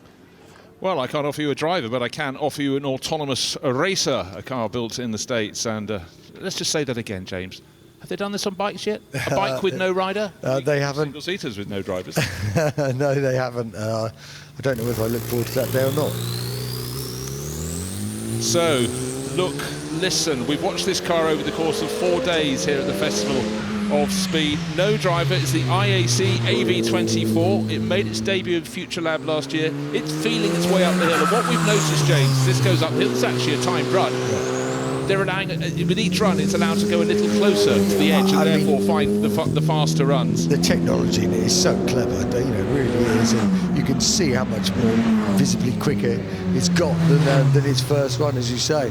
And yeah, using much more of the track, it's, yeah, I mean, it really is a clever thing. Okay, this competes in the Autonomous Challenge in the States. It's the only fully autonomous series in the world. And, you know, records are things to be aimed at, and Ben Edwards has just very kindly put a number in front of me. The target they're going for is 66.96 seconds. We're getting close to a minute, so the final few sweeps. Is he going to do it? The final corner is just coming up here. It's a long left-hander. It's going to be very, very close indeed. This was done in robo-racing. In fact, I'm sure it's just going to get its nose under the beam in time. Hold on, wait for this to be rounded up at 66.38. Job done. A cup of tea for the driver who isn't on board. You know, you look at that and I've still got to compute how that does what it did. But, you know, the great thing is when technical brains set themselves a challenge, and motorsport is something in which you can achieve things. So there was a target time. They have done it. So full marks to them. A full series of those racing. Look it up online. It's called Autonomous Challenge. The Indy Autonomous Challenge, to give it its full name. If I could read better, it would be rather more handy. Take a look at those, and that obviously would imagine those, you know, a whole field of those going around the banking with nobody on board who either would like it or just think, wow, that's amazing. But it's new and it's exciting. And it's damn clever, isn't it? Yeah, I think we'll leave it to those of the sort of technical mean, but hallelujah, a bike with a rider on board. Now, James, we're moving into your territory, or off-road territory. And this looks like it's going to be leading the bike show up the hill. Yeah, this is Paul Perez. He's on one of the Yamaha Rally Raid team. These are 700 twin-cylinder desert racing bikes, and there's a few of them here. We've got some legends. We've also got Alessandro Peturi. We've got the absolute legend Stefan Peter Hansel. We've got some TT bikes coming up as well. I can see in the background some of the big names. We can see Freddie Spencer there, number 3 on his World Championship winning NS 500 triple. I can also see Kenny Roberts Jr. looks like he's on Kenny Roberts' bike, his dad's bike, so that's quite interesting. You can see Kevin Schwantz's World Championship winning, well, it's the year after, the 94 RGV 500, about one of the old RGs as well. We've got a beautiful collection of bikes and riders. We really have been spoilt over the whole weekend with such an array. And you know, the thing is, James, that over the years, those who come here, the legendary riders of old, report to their friends, we had a fantastic meeting. You never guess who I met. And we reunited this bike, trying one I haven't ridden for 40 years or whatever, or more recent. And it really just gains its own momentum. The motorbike side of the Festival of Speed has grown and grown. We've got the latest road bikes coming up the hill later. But right now, we've got the array of bikes. We've just looked at off-road bikes. We've got those celebrating King of the Mountain on the Isle of Man, and 75 years of Grand Prix motorcycle racing. So we can basically have the lot. We can indeed, and it really is just been unbelievable to see these guys, and for me to see some of these motorcycles. You know, I mean, just even looking at sort of Freddie Spencer there. You know, back in the day, obviously, you know, he was retired and done by well before I started racing. So to see all those photos and those books I read, so to see him on that bike in those leathers with that helmet is just great. You know, and it's as much as anything, James. It's the fact that when they're off the bikes, it's just looking at the interaction between all these guys, because some of them won't have seen each other for 10 years or never met them. But it's a bit like seeing a moving image of something, seeing photographs in books and magazines, but they don't have the noise. They don't have that personal contact. So they come here, they enjoy the party, they enjoy mixing with all the four-wheeled stars and heroes, but they have their own show and it just seems to grow, and it's so important. Look how many people are lining the side of the hill waiting for these bikes to come up the hill past Goodwood House, and it looks like we're going to have some rolling thunder very soon indeed. Yeah, we are indeed, and we're starting with Freddie Spencer. That was one of the men we were talking about, and what a man this was. I mean, what a man this is. He was the youngest ever 500 champion at 21, and that lasted all the way till 2013 when Marc Marquez beat him. As I say, he's on his championship winning NS 500, and so lovely to see him. And that year as well, what makes that year completely unique, 1985, is he won the 250 World Championship in the same year as well, and he's the only man to ever have done that. Now we see Randy Mamola, what a star this man was. Probably the best man to never win a world championship. He was second 4 times, always been a showman, always loved by the crowd, always pulling wheelies and sliding the bike about. There's also a lot to do with Two Wheels for Life, the charity that the event is being, the event is sponsoring this year. So great to see him come past as he comes past our commentary box, Randy tipping it in, and on that lovely as well, that lovely RG 500. Really nice to see. And behind him also, I've just spoken, Mick Doohan, the 5-time world champion, 5 consecutive world championships that was. I raced him for 2 of those years in 500s, and boy, what a rider he was. Him and that NSR 500 were nearly unbeatable. They were a magnificent pairing. But we're still looking at this factory Suzuki from 1980, the RG 500 XR34. The XR designates it as a factory one rather than a customer one, and Randy giving it some beans as he comes across the line. They build up, don't they, through the course of the weekend. They just remind themselves where the course goes. We had a little bit of Randy Mamola, never a showman. Doesn't stop, does it? My word, fantastic. No, it doesn't indeed. So now we're looking at another RG 500, and this is the another 1980 bike. So this was this bike finished second in the World Championship in 1980 in the hands of Randy Mamola, funny enough, and they made some big changes to it that year. He just got beaten by Kenny Roberts on the Yamaha, but they made the biggest change. It went from twin shocks to a rear swinging arm, which really changed the bike. They actually made 5 different chassis for it that year to try and get it right. Was that so they could have a different chassis for each sort of track, or was it simply, no, that's not quite working, let's do this next? The dark art of motorcycle chassis is the amount of flex you want in it. Now, number 1 there that's Kenny Roberts' championship winning YZR 500, and he is riding his son's world championship winning RGV 500, and his son is riding his 1980 championship winning YZR 500. So they've done a swap, and that's brilliant, isn't it? And remember, these are the only father and son duo ever in the history of the sport to both win the 500 World Championship. I guess it's the equivalent. We saw Damon Hill earlier, of course, his father Graham Hill. They were the only father and son to win the Formula 1 World Championship. But the Yamaha bloodline is very strong there, but they're just being dwarfed by the bike in behind. Is that the one we saw right on the start line? Yes, I mean, that's Stefan Peter Hans, also, the 6-time Dakar World Champion. So you're looking at, just legends there. The 3-time champion Kenny Roberts, the first man to ever put his knee down, to change the style of motorcycle racing. Now we're looking at really quite an interesting bike. This is the Swiss Auto GP 500. Funny enough, it was designed, with the help of Kenny Roberts and manufactured by FTR down in Wales. So it's a V4 500 2-stroke, again to do riding the 500 World Championship. It scored some points, got in the points. Unfortunately, they ended up running out of a bit of money, but it's kind of the last of the line of that type of thing. That was from 2001. Now we've gone right back to the very start of Grand Prix racing. This is where it all began, and it's lovely to see. This is a supercharged Boxer twin from BMW. It won the 1939, just before the war, the TT in the hands of George Mayer, and he was the first non-Brit to win the TT. And BMW bought it out, but they realised they were a bit scared to start an 87-year-old engine, so they took 8 years to painstakingly build a brand new engine and put it back into the original 1930s chassis. And that is the sort of detail that when people want to come and impress at the Goodwood Festival of Speed, it has led to cars and bikes being produced in a way and restored in a way they never would without it. It's our honour to get to watch these bikes, but also to listen to them, James. Yeah, it is. It's got a 592cc double overhead cam boxer twin, and that traditional boxer twin that BMW still very much have to this day. So incredible to see, and it's also ridden by Marcus Flash, the CEO of BMW Motorrad, who was the M Division CEO before that. So that's really cool.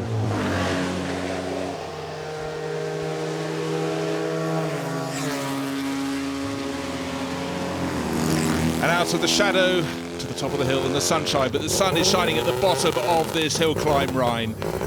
Wait for it, wait for it, wait for the signal, and we will have a blast off. Bike number 17 on the flank.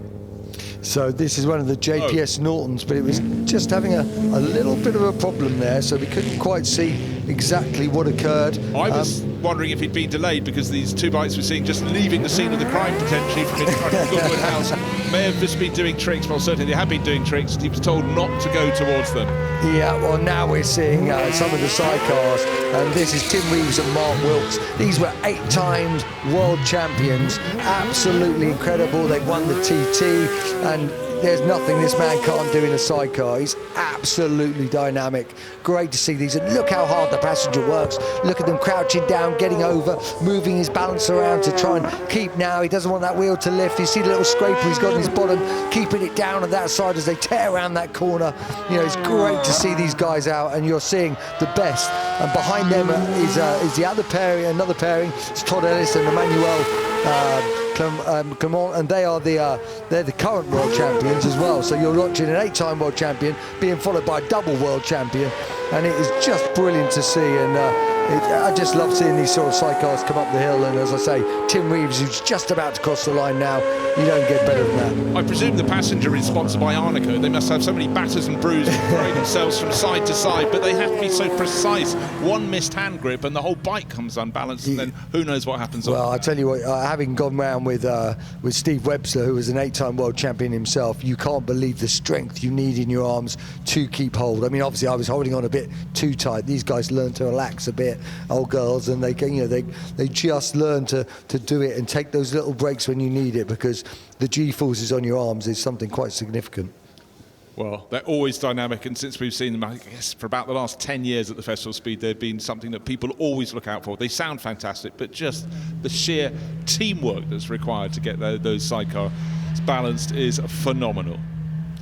Now, a very special McLaren. You may not have seen it before. Very few people have. This is the McLaren Solus. It's a centre seat supercar, hypercar, call it what you will, but it's a phenomenal machine. And Mika Hakkinen has been driving that at various points through the weekend, and he absolutely loves it. It does look as though it's a David Coulthard inside. No, waiting for a bit more colour. Don't guess. That's me just trying to get involved. Plenty of blast off there. Wow. And what a stunning looking thing it is, isn't it? Absolutely incredible. Okay, a driver, the yellow on the helmet actually denotes it's Rob Bell. He does a lot of development work. He's a GT specialist, but he's done so much development work for McLaren, and loads on the Artura, and they've let him have a go in this one, and it's super, super dynamic. You know, you have so many of these cars games that are made effectively for track days, the ultimate thrill that you cannot get on the open road, but this is something very special. One of the treats of Goodwood. No, very much, and the aerodynamics on that, the sealed under-traded diffusers, you can just see the amount of work that's gone into trying to produce something that's quite as sticky, and it's just a piece of art. Yeah, well, you know what? Of course, we've had the Aston Martin Valkyrie for a handful of years. Aston Martin going to the World Endurance Championship with the development of that, so who knows what. But for now, I think this is a special track day car. We're going to have the Formula 1 cars coming up very soon indeed. They're being lined up at the bottom of the hill climb course and blasting off with no delay. This isn't the shootout, this is just Formula 1 cars doing precisely what they do and doing the best in the fabulous sunshine and the shade here at the Goodwood Festival of Speed.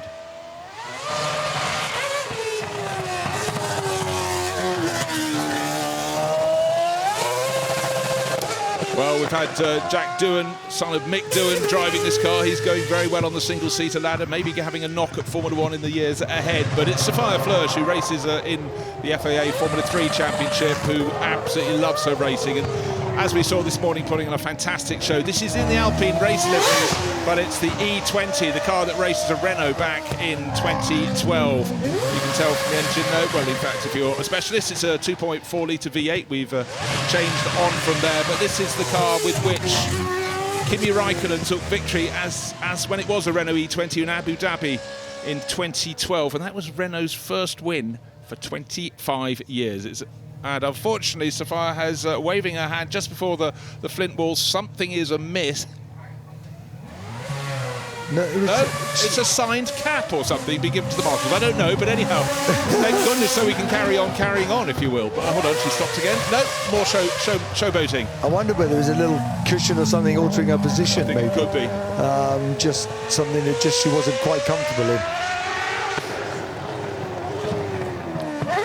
Well, she's still waving her way up the hill. So this is the Renault E20 from 12 years ago, running in the livery of the team that was sort of begat as the marketing people said, hey, we're Renault, but we want to promote Alpine. It's our sporting arm.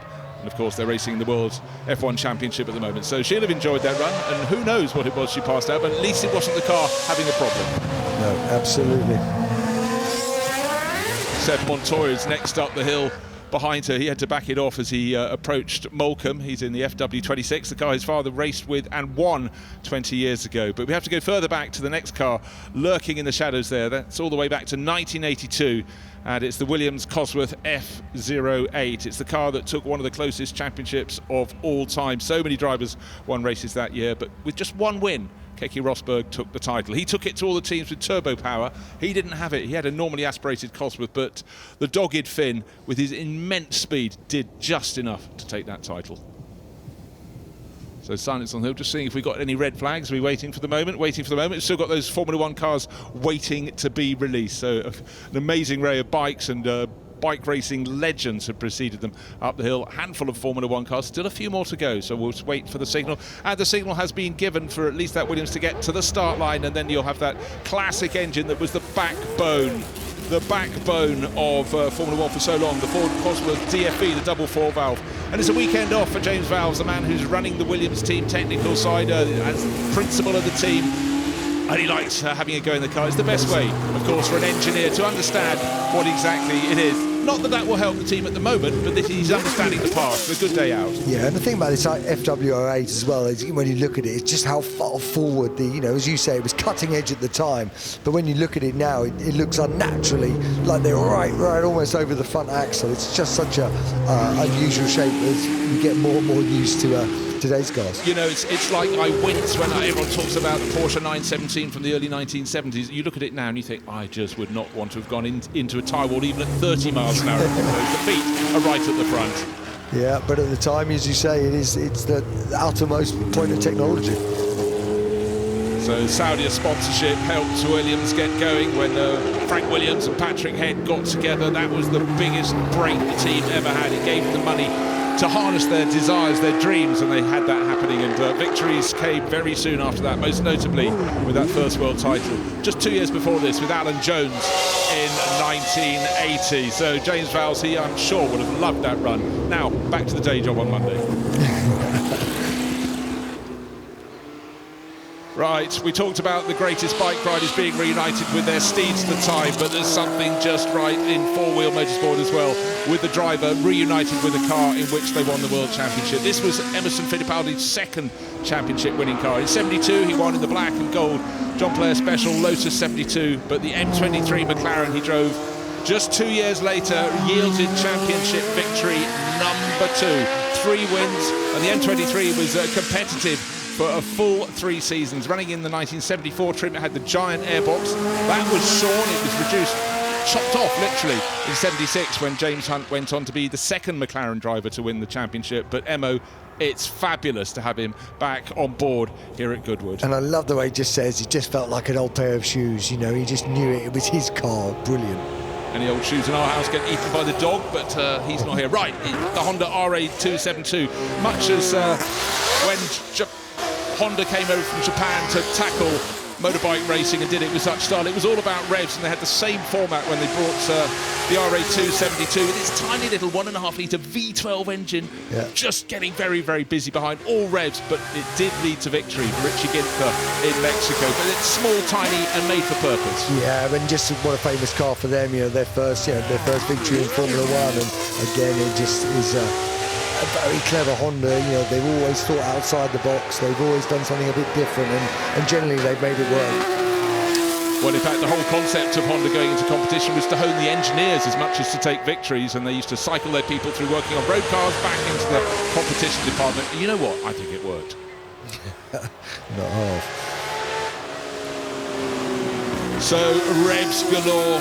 Fantastic little engine. Used to rev to 14,000 RPM. Ollie Behrman is going to be the next driver up the hill. He has been a Ferrari Academy driver, learnt his craft, lots of tutelage in Italy. He's doing fantastic jobs in Formula 2. And then, of course, this year, ahead of plan, he got a Formula 1 debut when Carlos Sainz couldn't compete. He hopped on board, took 7th place on his first outing for them, and the scouts had already been looking at his name, and he's going to be racing in Formula 1 next year with a Ferrari engine, but with the Haas team. But right now, the 18-year-old just lapping up the sunlight, and he's lost control. How unfortunate for Goodwood House.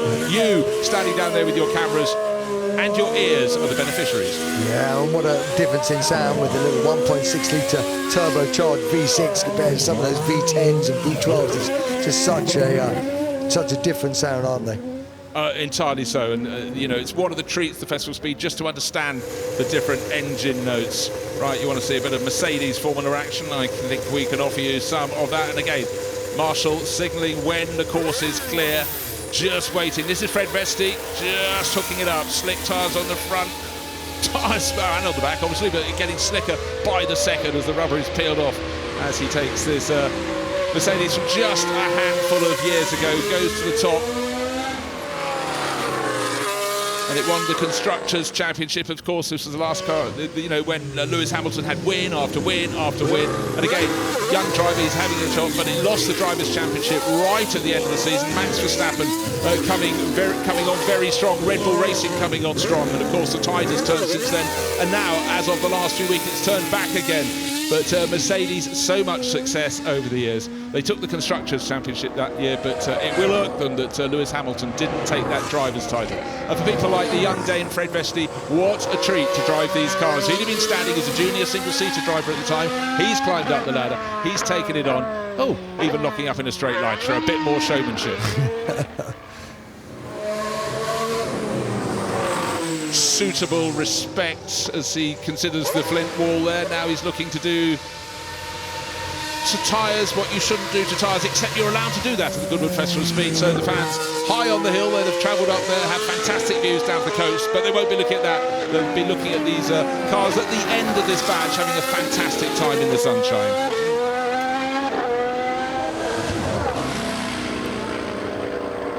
And again, James, you can see just how bumpy it is on that track as they're running very close to the straw bales. They get up to the top of the hill, but it's not like running on a Grand Prix circuit, but it's just a road on an estate. Yeah, very much.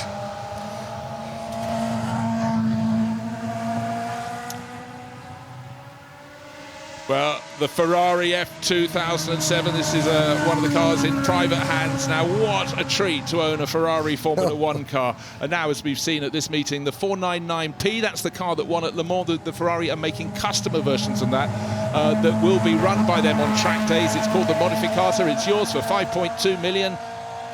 I'll have two. Have a dream, everyone. Something you can have. Aim for. There it is. This one, though, is from 2007. And for Marie-Sarah Satang, what fun it is to have here. But I think a lot of people with these cars would be a little more comfortable with more elbow space. Not so much in the cockpit, just getting out on a regular circuit. But this is a tight, narrow hill climb. And respect is required. Especially with that sort of horsepower and that sort of money's worth. So great to have this assembly of Ferraris alongside all the other Formula 1 cars we've gathered at the Festival of Speed. 2.4 litre V8, and again the shapes of the cars constantly changing. This one very much at an age where you can have almost as many aerofoils and ailerons on the car just to try and harness the power those engines produced. And then A moment of calm and quiet over the Goodwood estate, looking out at the Jerry Judah sculpture celebrating the centenary of MG. People still moving around the site here, moving around the estate. So much to see and do in a James. You've really got to plan your day to get the most out of it. Yeah, very much. I mean, there is it's something for everyone here, isn't there? There's so much to see, so many different paddocks, different style of cars, motorbikes, supercars, you name it, we've got it. It's absolutely brilliant. Well, let's take a look at the highlights. It was a car without a driver that broke a hill record, a record that had been set by Robo Race, and it took about just over half a second off. This was the Indy autonomous racer, guided by computers, and the job was done. The record was broken. Then the fantastic looking McLaren Solus coming up, a centre seat car that will be one of the ultimate performance cars you can get out onto a track. Great looking car, echoing the livery, of course, as Mika Häkkinen pointed out, of his car when he won the F1 title in 1998 and 1999. It's a Montoya in an FW26 William, but it's Junior, it's Sebastian, moving up the power range to drive his car his father won with 20 years ago. Yeah, probably the best sounding engine in the paddock for me. Yeah, it really works. V10, get lots of ticks. But we go back to a V8 for this one. This is James Fowles, the boss of Williams, getting a chance to drive a car with which Keke Rosberg won the 1982 title for the team. The track, bumpy, the driver laser focused.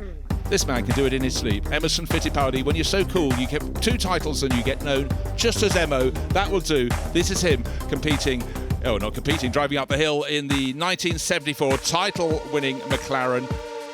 Mercedes were on the hill as well, but we are going to go up to the top, where we'll join David Green in the top paddock for the latest interview.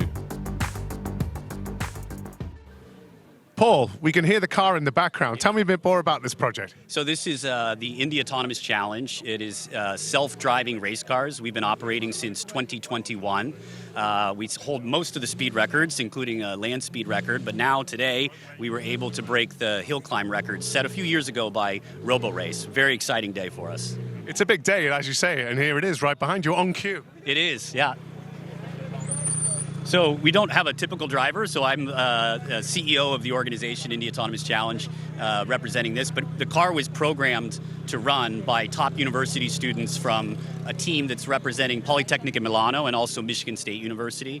We're running on Bridgestone tires, and we're excited to set this record. It was a really tough challenge. Kudos goes to Robo Race for doing this a few years ago.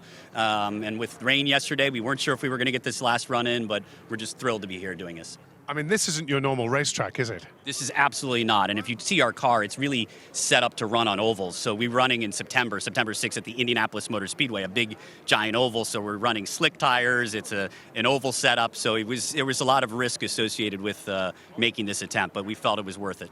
What sort of speed would it get to on the Indy circuit? So we've had a top speed, land speed record of 192.2 miles per hour. On an oval track, we've been above 180 miles per hour. You mustn't get bored looking at people's faces when they see a car going around the track without a driver. Yeah, the first question they ask is it remote control? They think somebody's in the background actually like pulling the handles and telling it what to do like a giant RC car. That is not the case. This is an AI driver that is totally in charge of the car operating. You can see here the PhD students that code this are going to be thrilled today. And in particular around, up the Goodwood Hill, you've got light to dark through the trees of Flint Wall. I mean, what were the particular challenges you came up against? Just a couple. First of all, GPS is in some cases non-existent, so it's very hard to localize the car and know where it is. We have to use LiDAR sensors to do that, which is a very challenging task. The other thing is connectivity is intermittent, so honestly, once that car left, we had absolutely really no serious connection with it. We get data intermittently, so it's a pretty scary task. You have to trust the software, and this team from Polytechnic in Milano and Michigan State University are really one of the best in the world at coding this kind of self-driving technology. So kudos goes to them, thanks to our partners at Bridgestone for making this possible. Well, you made it, and you got the record, so congratulations, and we've enjoyed watching it going up the hill. We'll try to come back and set another one. Absolutely. Thank you very much. Take care.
dynamic air suspension, all-wheel steering,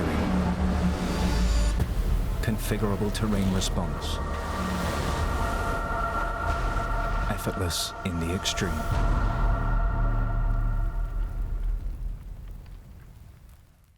Sky Broadband are changing the game.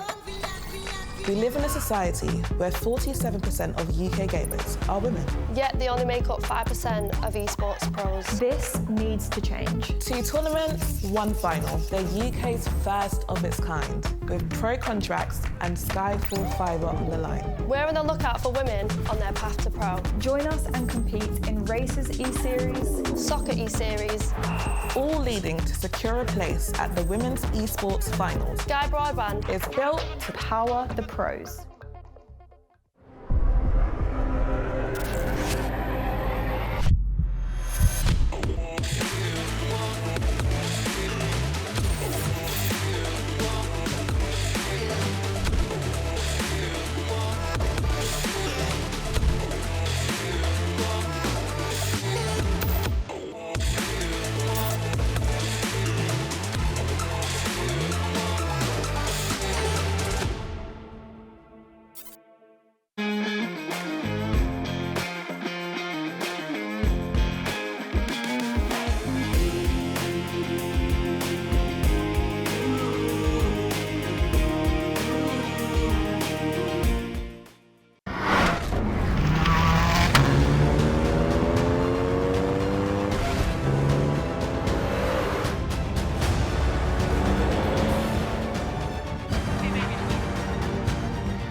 Welcome back to the Festival of Speed. We are awaiting the shootout here. The excitement is building. I'm very pleased to say I'm joined, though, by Karun Chandok. Karun, you've had quite the day today.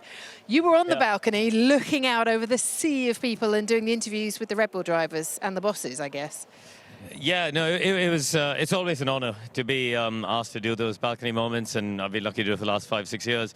But seeing the crowd react to the current drivers and also the reigning world champion, I think is great. You know, we haven't seen always a positive reaction for Max, honestly, in this country, and I'm really happy that the crowd here at Goodwood, they really appreciated the fact that on a weekend away from F1, in the middle of 5 out of 6 weekends, he showed up, and that was nice to see.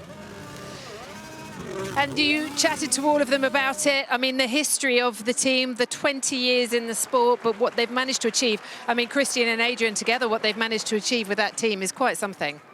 Yeah, they've been the architects of it, hasn't they? You know, Christian on the commercial and the business side and the operational side, and of course Adrian, the technical brains behind so much of that. But you know, you can't discount the contribution that people like DC and Mark and Daniel Ricciardo, of course, with his time there have made. Christian Klein was there. Really, you know, Christian was actually in many ways a key part that's gone under the radar, because he was placed at Jaguar Racing by Dietrich Mateschitz directly.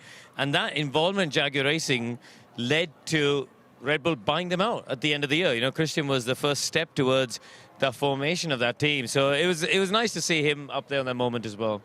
We had a selection of the cars as well on the drive. They were all asked to pick their favourites. What would you say has been the best Red Bull car? Is it the 19? Oh, you've got me there. I don't know the names of them. I'm going to just go on an era, and I'm an old school guy. I think sometimes they get a bit too wingy and big, and I like the early sort of, or probably early to late 2000s. That's probably the era. Simple, clean designs and beautiful sounding engines. You've been going up the hill in quite a few different cars. Have you got a favourite from the ones you've run so far this weekend? of this weekend, the Williams FW26, just amazing and so cool to see. We were just talking about the fact that Juan Pablo Montoya was here with his son driving it. That's that was me on the Friday. Yeah, nearly 1,000 horsepower and 200 kilos lighter than a current car. And what's amazing is BMW can only run the engine at nearly 20,000 RPM. We can't reduce the RPM, it damages it more, which is great news for everyone, listening in. You take a Formula E car up as well? I did. That was really an opportunity for me to do a little bit of lawn mowing. I got told off by the Duke when I went upstairs for cutting on his grass. But, the good thing with electric cars, and Max knows this more than me because he drives them a lot, is because of the torque, they're brilliant for donuts. And the only problem is I got lost in my own smoke. There's so many donuts at one point, I didn't know where I was. And that's when I ended up on the grass. I was going to ask you, Max, as well, for these young drivers coming here this weekend. They're enjoying it, they're having a great time, but most of them, they're getting in cars with an H pattern, and they're all struggling. Yeah. It's actually a really interesting point. You do sometimes just get told by Goodwood what car to go in, and you get trusted by the owner. And if you do 4th to 2nd by accident, it's a very expensive mistake for the owner. So the owners are really trusting with these young drivers, especially the current era. They've never raced an H-pattern. I actually was the generation in 2006, 2005 and 6, started racing T-cars. I learned how to heel and toe. If you're anywhere older than 10 years older than me, or younger than me, you wouldn't have a clue how to do it unless you've done it on the road, but you're not going to heel and toe. So it's an amazing experience, and Kroon, I think, deserves more credit for those donuts. They were absolutely fantastic, because you say there's a lot of torque. There is, but actually sometimes, from my experience in electric cars, it's actually hard to get them into a perfect donut, because sometimes they've got so much power you just end up with an understeer. But you nailed them and ended up cutting the grass for the Duke at the same time. I spent a lot of my career spinning, Max, so yeah. You can put the invoice in for the lawn mowing services as well. Talking of the young drivers, though, the newest driver to Formula One has been up the hill today, and he's with David now. It's Ollie Behrman. Really good final run, and I noticed you went for 2 hands out of the car for the donut this time. You're getting good at this. Yeah, I've been practicing, so I've been getting better. I thought I'd give a good wave with both hands to the fans, which is pretty cool. And yeah, I left all the rubber on the road, so that's what I was trying to do. Hey, that's the best way, and I think you're going to have a very rich and successful time in F1. But if you ever want to, I think you could be a drift driver. Yeah, no, it's always good fun, good practice of car control, but it's a bit of a strange feeling to spin on purpose, because that's not what I try and do normally. You're paid not to spin normally. Yeah, exactly. So hopefully I've done all my spins for the year now, and I'll stick to facing the right way on track. So I think it's safe to say your first trip to Festival of Speed has been a good one? I've loved it. It's been fantastic. Great support from the fans, and I hope I put a good show on for them. I hope they enjoyed it, and I can't wait to come back. I hope I can do it every year. You've been one of the stars of the show. We've really enjoyed you being here. Thanks very much. Thank you, and sorry to the Duke for growing on his grass yesterday. Brilliant to see him here and so many of the young drivers here, but we are nearly at that moment, Karun, of the shootout. Where's your money? I'm going to go with Romain Dumas. I think he's got the Ford hooked up. And also, you know what? I'd like to see a van win. He's driving a Ford van. It's not a real van. I could not get my furniture in the back of that. Well, you could try. But, I mean, I loved it when Max won in McMurtry. I think that we want to see unconventional cars winning, because that's what this place is all about. And look at that thing. It looks like a, a high-performance delivery van. It looks to me a bit like the A-Team van from the front. Yes, exactly that. V.A. Baracus is going to jump out with his gold chains, I think. Oh, dear. And, Max, where's your money, then? If it's between this and you think the other one, the Subaru? I'd love to play devil's advocate and say it's going to be the Subaru, but I honestly think this super van, knowing how the electric systems work, there's always another setting, so they're probably going to maybe turn it up just a little bit more, extra few horsepower. And the thing with rally cars, it's very quick for them to get to the limit, so I feel like they've reached their potential. With the super van, with the slicks on a dry tarmac, he might be able to just brake 5 meters later everywhere and just gain a bit more speed, a bit more power, and I think he'll get it done. But I think they'll be within 2 or 3 tenths of each other, because they have been all weekend. All right, fantastic. Well, the conditions are set perfectly now for the shootout. Let's just hear from Ben Edwards about how it's all going to work. The Sunday afternoon shootout is the pinnacle of the Goodwood Festival of Speed, as the fastest drivers in some of the most incredible cars compete against the clock for the honour and glory of posting the best time up the hill. Winding its way through the grounds of the Goodwood estate, the 1.16-mile course is the centre of the action. The track is narrow and features tight corners, blind rises and the landmark Flint Wall, all of which provide a thrilling and adrenaline-pumping spectacle when the stopwatch comes out. For the audience, it's a wonderful conclusion to the event as the most spectacular cars and drivers push to the very limit. In 1999, Nick Heidfeld held the outright record of 41.60 seconds in Mika Häkkinen's championship-winning McLaren MP413, a record that stood for over 2 decades. But that was finally topped in 2022, when the outrageous McMurtry-Spearling electric fan car, at the hands of Max Chilton, broke the record in an astonishing 39.08 seconds. The format for the timed shootout has changed somewhat for 2024. All timed competitors will now run in their relevant themed class in the morning, Thursday to Sunday. Saturday afternoon's qualifying shootout will now determine each timed class winner, as well as the top 30 who will progress to Sunday's shootout final. It's all to play for across the weekend, and come Sunday, will Goodwood see a new record up the famous hill? And just like magic, here is Max. Now, once a Formula One driver, always a Formula One driver, because they're coming back from their run up the hill just now, and both of them turn round to stare at these cars they've been looking at all weekend. You can't help yourselves, can you? No, I mean, look at it. We're looking at Ayrton Senna's championship-winning McLaren below us. You just can't take these moments for granted. It's so special to be here.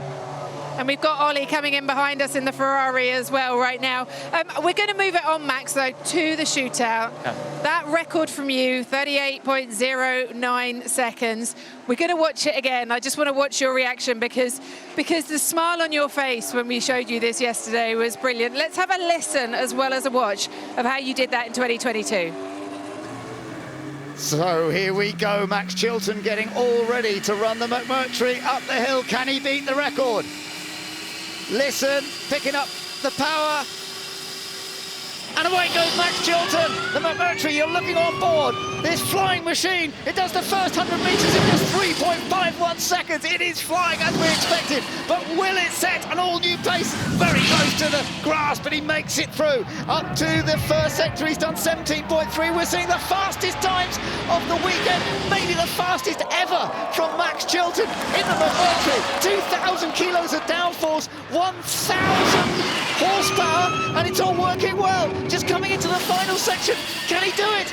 Max Chilton heading for the line. He's coming across just about to come across the line. Oh, yes, it's a fantastic time.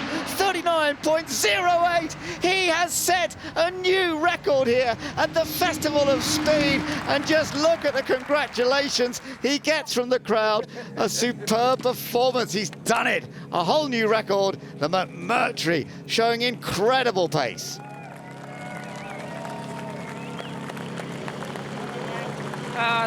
Such a fantastic moment, and I know you've told me what it means to you, but just remind us what that means to anybody to set the record here. I mean, the Festival of Speed is iconic, and it's something that I'm very proud to be British of, because Corinne's been coming here for years. You speak to the fans here.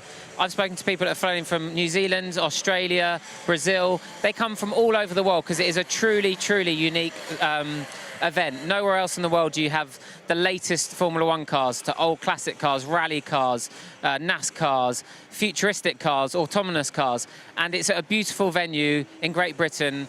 And it's just an iconic section of hill climb. A lot of the drivers that drive it are racing drivers, not hill climb specialists. And it's just something a bit out of the ordinary. And then it's the whole drama that comes with winning it, being taken to the front of the house, being given an amazing trophy in champagne by the Duke and Duchess. And it's just something that I'm never going to forget. Hopefully I can hold the record for a long time, but if someone does beat it, I wouldn't be that upset because it'll give me another chance to have a go again and maybe go through it all again. You'd be back, wouldn't you, to try and beat it? And Karun, what would you like to win with the shootout? Would that be on your list, your bucket list? I didn't hear a word of that. These bikes come screaming back in.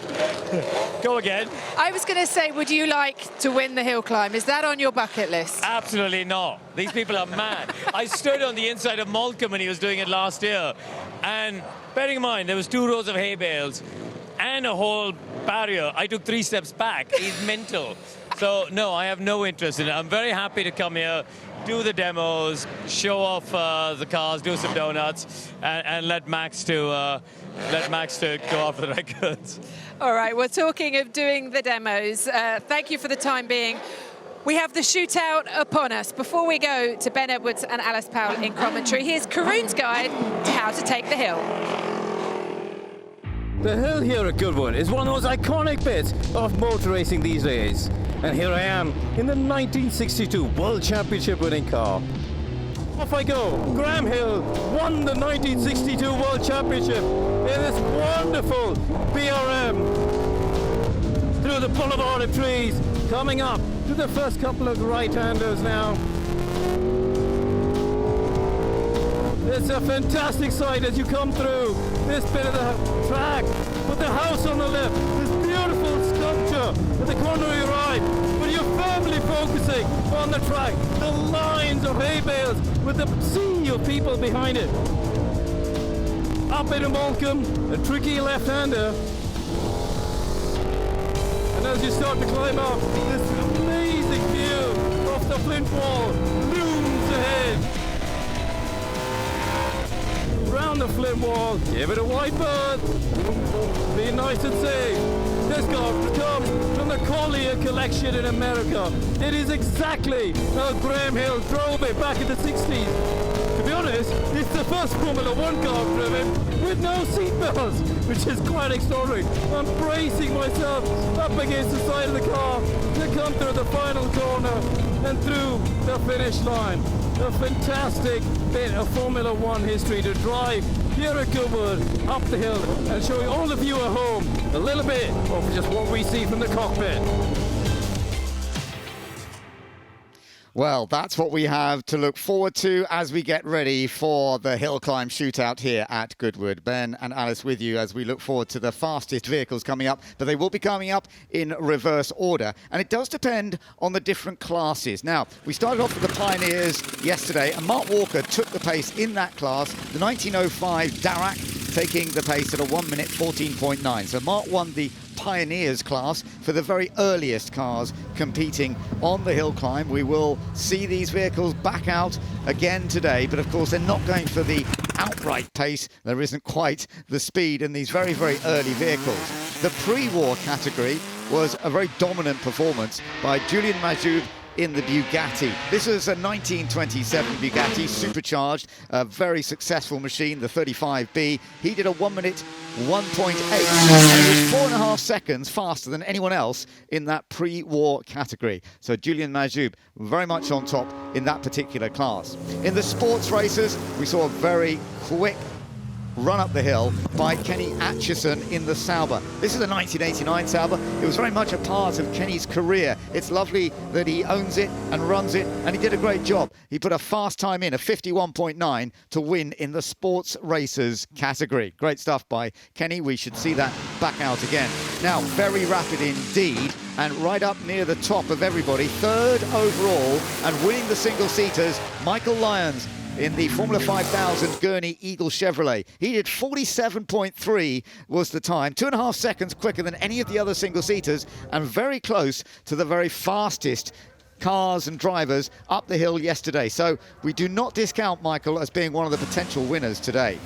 In the Tin Tops class, it was Johnny Cicotto that took the victory in the BMW 318 IS. It's a 1994 BMW. He did a time of 55.3 seconds and actually had quite a big margin over everybody else. He was 4.7 seconds faster than any of the other Tin Tops in that category. So he was fastest in the Tin Tops. The BMW worked extremely well to set the pace for the class. Now, we then moved on to the class which is certainly providing a lot of the fastest machinery.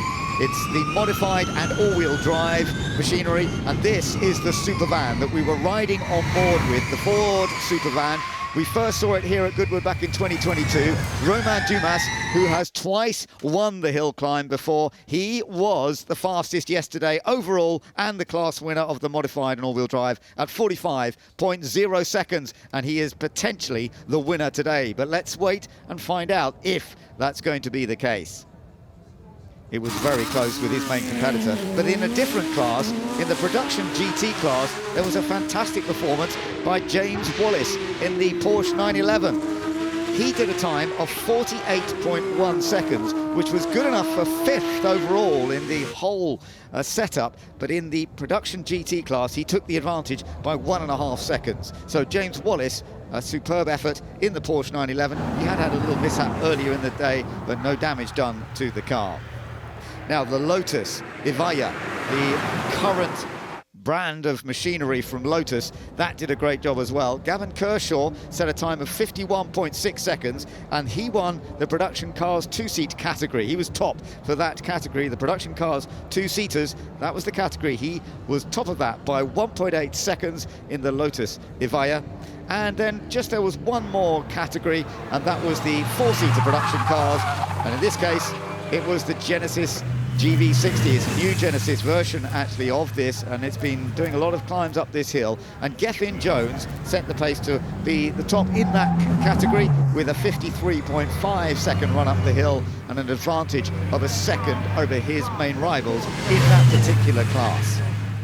So that's how it all went yesterday with the various different classes, and fantastic jobs by all of those that came on top of class, as we've seen there. And as we've also seen, Romain Dumas set the outright pace with the Ford Supervan 4.2, which is what it's now called, having been here a couple of years ago, and didn't quite perform at the same level as it is now. They've modified it somewhat, and it's going very quick. Let's just take a look at those class winners then. We can confirm, as we were thinking there, just in fact we were hoping to show the class winners that were through, but we have just seen each and every one of those, and they did an extremely good job. Today, the conditions are better. We had some rain in the latter stages of yesterday. It didn't affect the very fastest times, I don't think, but I have to say the track is in excellent condition, and there we are, just looking at the class winners. You can see the actual times that they did on the right, and it's the one a little bit down from halfway,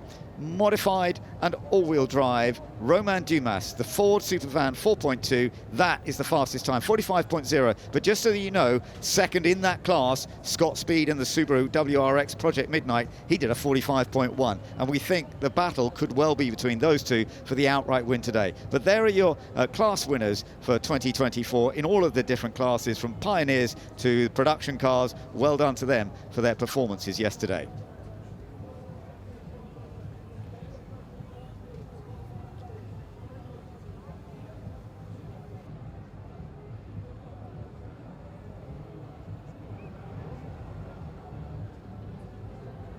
So we are getting ready for all of the action to take place, Alice, and I'm looking forward to this, I have to say. What are your thoughts on the track conditions? I mean, I know we've got lots of bits where there's a lot of rubber down from the spinners doing some fun shows, but it should be good, shouldn't it? Oh, it should be excellent. I mean, this is going to be one of the highlights of the weekend. Everyone sort of goes up the hill in the demonstrations, not quite giving it full beans because, of course, it's just a demo, but everyone wants to be the fastest up the hill, don't they? And Romain Dumas, you've said in the Ford Supervan, Scott Speed, Michael Lyons and co, they'll all be looking to try and take and receive that overall crown. And actually, I think the track seems in a fairly decent condition, certainly where it was this morning. So I wouldn't be surprised if we see the fastest time of the weekend in this session. You're right. I was looking back at some of the times. On Saturday morning, actually, Dumas did an even faster time in a sort of practice session. It wasn't an official time session, but he did 44.2. So he did 45.0 ultimately in the actual official session,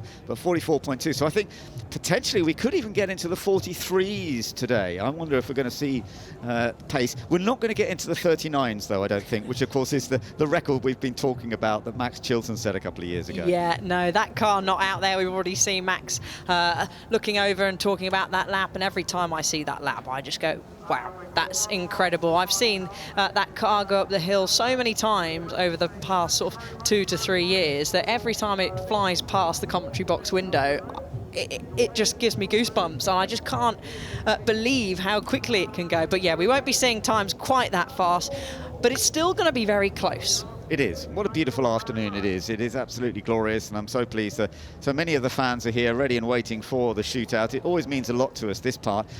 So much of the Festival of Speed is about the historic value of seeing cars that are worth millions of pounds that haven't been seen perhaps for many years, or they've been restored, rebuilt, plus going into the very latest cars. We've seen a lot of cars, brand new cars, launched here this weekend. But part of the fun as well, of course, is always a form of competition, and that's this one element that we're about to go into, because the shootout is all about competition, trying to get the fastest time up the hill, and how you get off the line, even how quickly you get off the line, can make a big difference, can't it? Yeah, it's the first 100 metres, so that's effectively our first sector. So it is a race, technically. It's a race up the hill, so every little inch, every little detail needs to be fine, needs to be really worked on. So the start is the first bit, and then, of course, heading up through Molecombe Corner, which is caught a car out earlier on today, and just looking outside of the commentary box window, Ben, it might be that they still have to take that slightly tighter line, because there still seems to be a little bit of dry mud there from the rain that we had yesterday and the final demo runs that we had yesterday during that weather. And then the final section going up through that flint wall, I think it was James Wallace clipped his wing mirror yesterday, getting so close to those straw bales. But we certainly have a lot of excitement ahead of us, and every single one in the crowd giving a wave to the camera and hugely excited for what's about to come next. Yeah, well, it's lovely to see so many people here at Goodwood, and if you're watching online too, it's great to have you with us. We are looking forward to some fun games going on, and we've got the first cars ready to head up the hill, and this is going to be the Alfa Romeo P3, which in terms of history has had remarkable success, and we will see how it goes on this first run.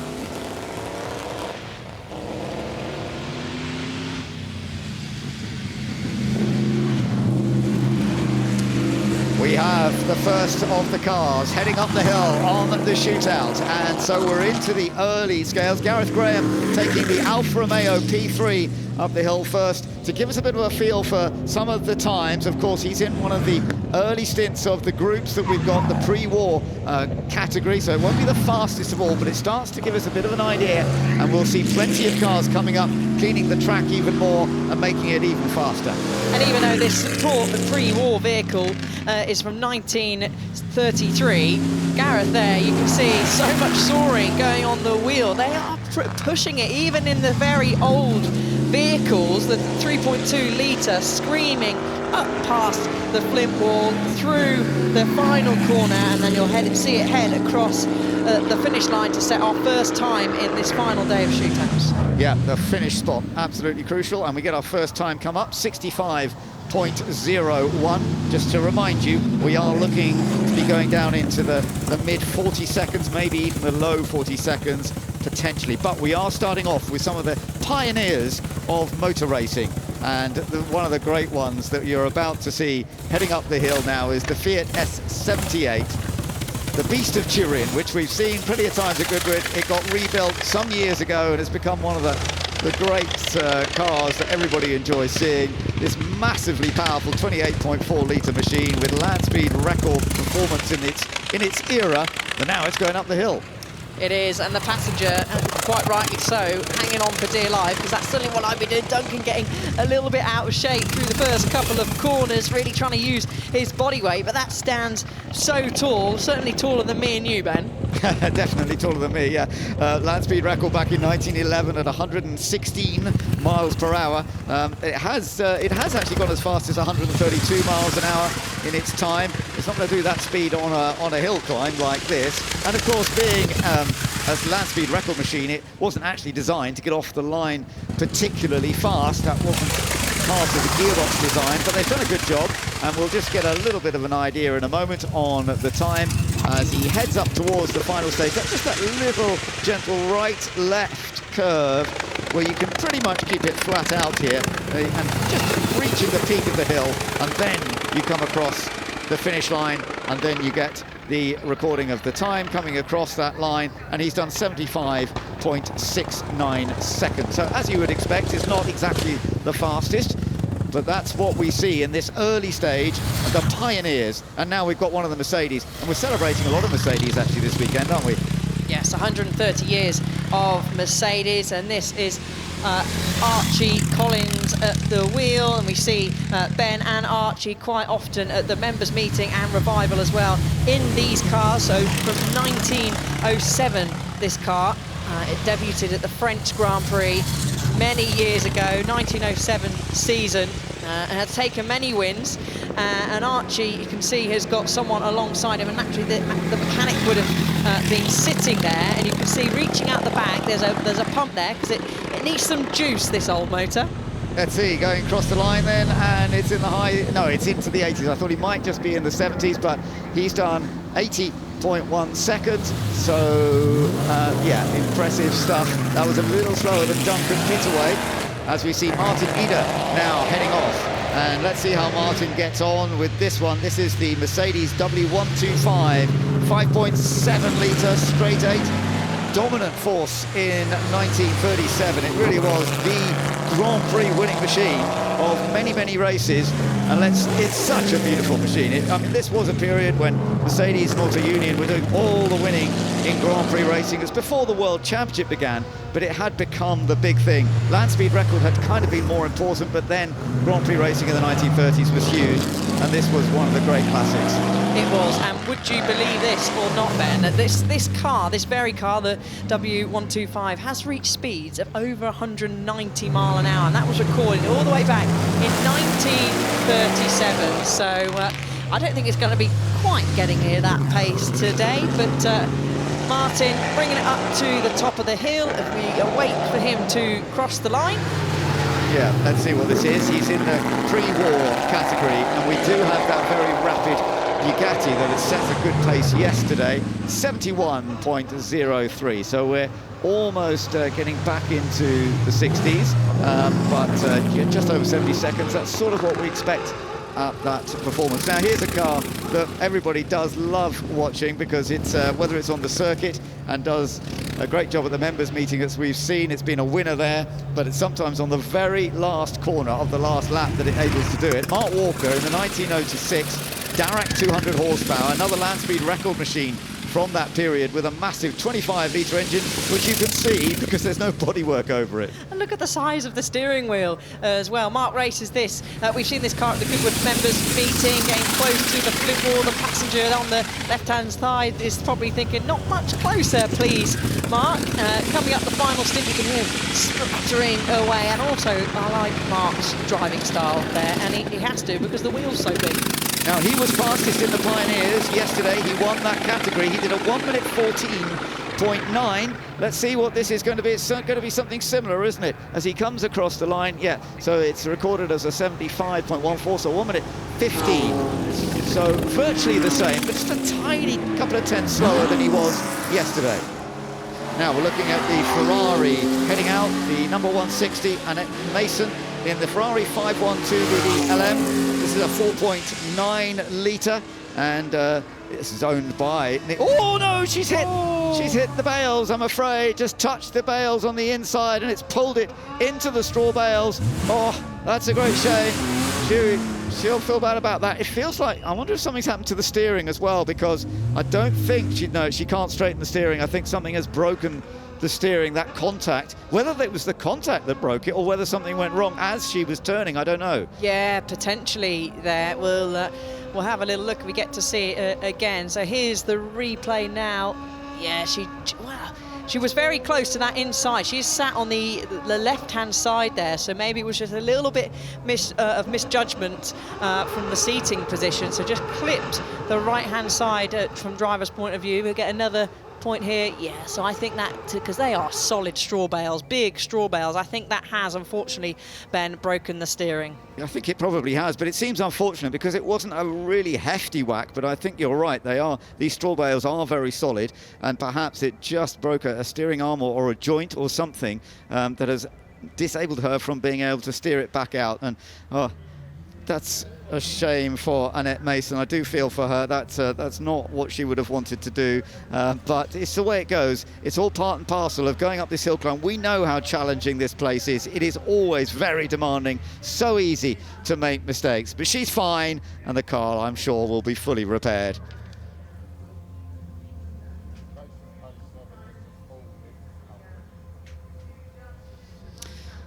So we're just looking down. The marshal's obviously there, keeping an eye on her and having a little look around, but we will have to wait for this car, I think, to be towed out of the way.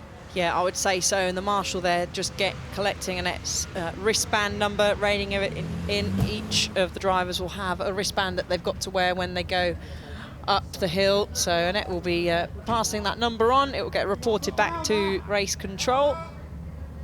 She'd actually got off the line well with a good start time, and she was on a decent run. I mean, she wasn't necessarily going to be one of the main contenders today, obviously. This is an older machine, but sadly it just didn't quite come together for her with the Ferrari 512 BBLM, and a machine that was raced by Steve O'Rourke back in its days, a man involved on the management side of Pink Floyd.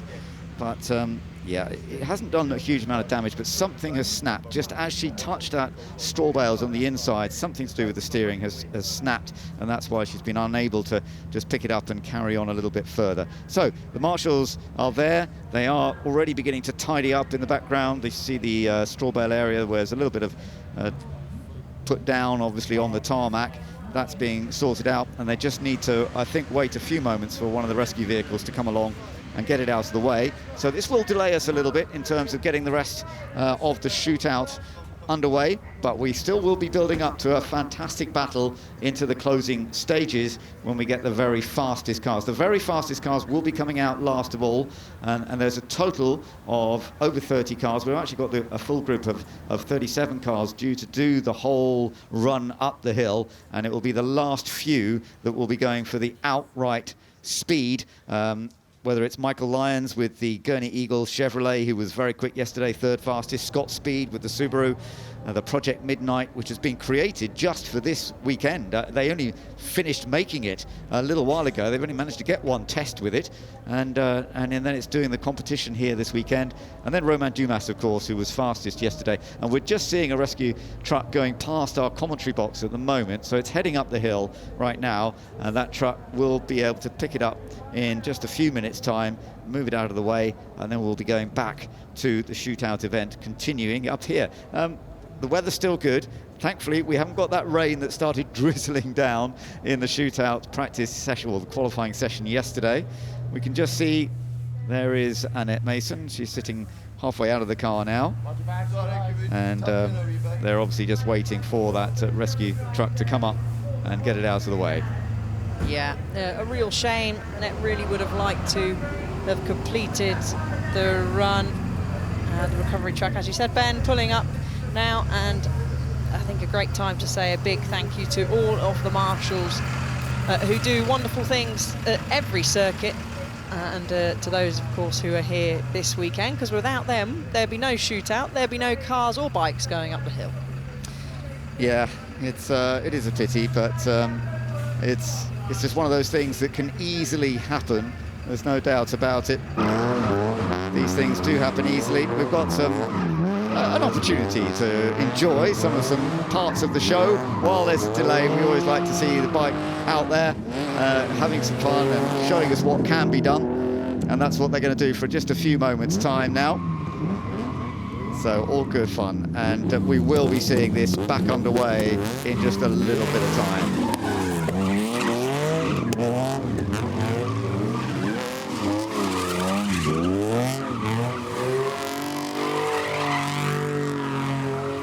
So right now we've got a little bit of a delay whilst we're waiting for the car that has stopped out on the side. We've got Lee Bowers and Terry Grant doing some lovely displays. That's Terry Grant, who always does this amazing stuff of being able to do these loops standing on top of the car. Wonderful stuff from Lee Bowers on the motorbike as well. Let's go up to the top of the hill climb though and join David Green. Well, while they're clearing up the track, I'm up here with the guys who have already finished the run, and I've got Nick Pellet here in this rather wonderful Sunbeam. Yeah, it's a 1914 Tourist Trophy Sunbeam, Isle of Man #1. And I believe there's something a bit special about this car and its teammate. There is, because the two sister cars still exist. So the three original team cars still exist, and it's Britain's oldest surviving race team. Well, not only that, it's got quite an exquisite engine in here. Can you tell us a little bit about this? Yeah, sure. This is the Ernest Henry designed twin overhead camshaft, 4 valves per cylinder, hemispherical heads, dry sump, and it's 1914. So state of the art back then. Yeah, there's nothing better in Edwardian engineering. This is absolutely the epitome. And of course, the race was in June 1914. War came 6 weeks later, and that was the end of racing in Britain. But gladly, you've kept this thing alive for us, and it did a fairly respectable time up the hill. Actually, I have no idea what my time was. Perhaps you could tell me. It was 80 seconds, I believe, just over 80 seconds. Okay, that's good. That's my PB. Yeah. Oh, well, that's good. You've been here before, obviously. Tell us about what goes into the shootout. Yeah, the conditions over 4 days are very different, so you really have to be very wary of that and make sure that for a car like this, it's only got 2-wheel brakes, nothing on the front, that you have to be careful. You don't need brakes around here, do you? Well, it is uphill, but as you've seen, you know, you can still have a problem, you know, by the Flint Wall and places like that, so you've still got to be careful. Well, you've completed the run. It's a glorious machine, and thank you for bringing it here. We're going to go back to Ben in the commentary. Okay, cheers. Thank you. That's great. Thanks very much. Well, good to hear from him, and we've got this slight delay, but we have some wonderful machinery, and it's lovely to learn a little bit more about them as they make their way to the top of the hill. Poor Annette Mason, Nettie, friend of hers, John Watson, who's been part of our commentary, just sent me a message to say, oh, sorry to see her have that problem. Hope she's okay. Well, she looks fine. She's all well. It's just the car with a little bit of steering damage. They're just getting it out of the way, but she's all fine.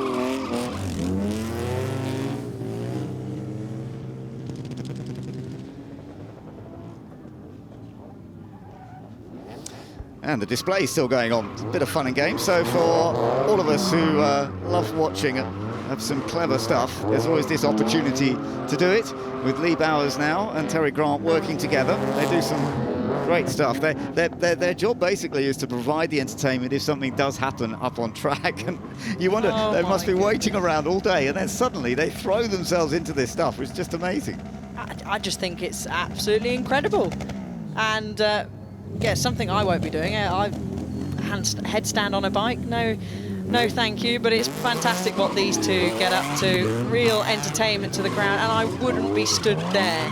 This is what I wanted the drifters to be doing when David Green's been stood hanging around having an ice cream up the top of the hill. And we've not seen the footage or evidence of it yet. Is that a member of the crowd that stood there? Could well be. Might have got the opportunity to do that. Would you like that job of standing in the middle? Some people love to do that, but I mean, I do really trust Terry Grant, but yeah, maybe not. We'll stick you there instead, Ben. Well, now he's got to not having dealt with the 4-wheel machine. Looks like he's going to deal with the 2-wheel machine as well. The bike, yep, nice smooth run around. He looks very calm, doesn't he? Standing there, waiting for them to do their next thing. Did he need to move or not? Yeah, I'd be moving if I was you, young man. Yeah, it's all right to be flinching like that. It's fine. Terry Grant has been doing this for so many years now. I'm amazed that he's continued this career, sort of stunt driving virtually. I see on his side door, he's actually got the other seatbelt hanging out, hasn't he? Which is not perfect, I suppose. But I don't think it might just be bashing the bodywork a little bit. Now, what's he asking for now, do you think? Well, he did take a member of the public's phone earlier on as the bike goes flying through there, earlier on in the weekend, and the chap got some excellent footage, that must be said, on his camera from Terry Grant. Sort of drove off up the track with his phone, did some drifting, did some tricks, and then handed the phone back. So a big wave for those volunteers that probably thought, oh, wait, is this a right idea? But Terry Grant in the capable hands they were, and off they go. Yeah, lovely to see. Really great stuff, and always providing us with a huge amount to enjoy. And he's got these various different cars as well, which is fun because he can do different sort of tricks with different cars, obviously. He's been around for a long time now, and he has done all sorts of amazing performances. He's done the furthest barrel roll jumps over the years. He's done the most donuts standing on the roof of a car over the years as well. Taken all sorts of strange records, multiple world records really, and it's been very much a part of his life for a long, long time. He's been here at Goodwood for many years as well, and Lee's much the same with the motorbike. He has lots of different special techniques as he now sits over the handlebar and makes his way down a little further. So we've got this beautiful afternoon. We are waiting, of course, to get the shootout underway. We're looking forward to seeing some very rapid machinery heading up the hill soon, but we've just got this brief delay with Annette Mason in the Ferrari, just making a very slight contact with the straw bales, doing a little something happened to the steering, which meant she couldn't just steer it back up the hill, and that's a shame, but she's fine. They'll be able to repair that car, and shortly we will be going back to the shootout.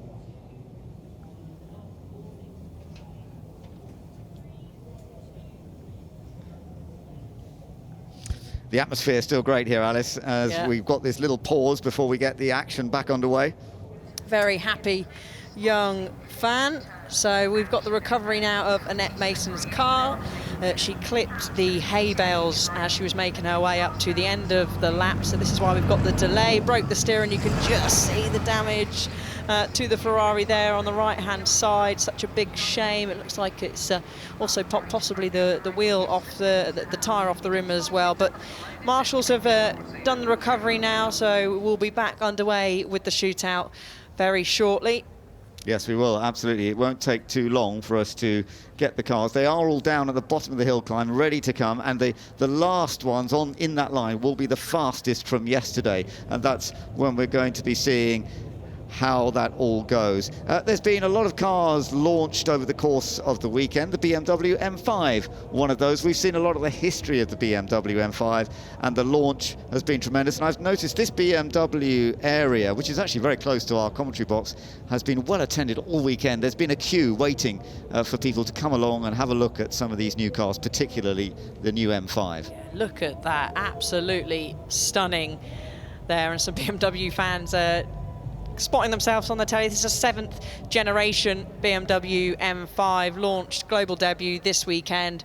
And no wonder people have been queuing at the BMW stand to try and get in and get a look, a glance, a peep through the window of that beautiful new BMW M5. And we're also celebrating 100 years of MG too here, Ben. Absolutely, and that's modern as well as the ancient history of MG, and that's what this Goodwood Festival of Speed is all about. It's celebrating the very oldest machinery, as we are this weekend, of course, because the whole principle of this weekend in many ways is the horseless to hybrid principle, from going from the very first vehicles that were often steam powered to the very latest technology of electricity and hydrogen powered and other forms of technology that are moving forward.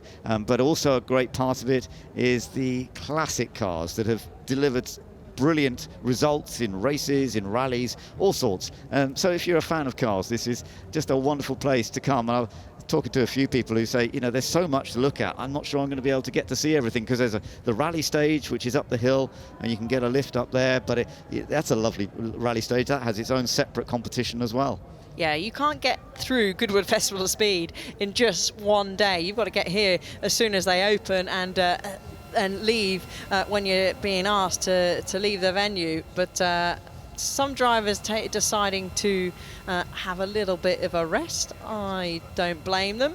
I have seen that the marshals have waved the flag outside of our commentary box window here, which usually signals over the course of the weekend. I've learned that the track is clear.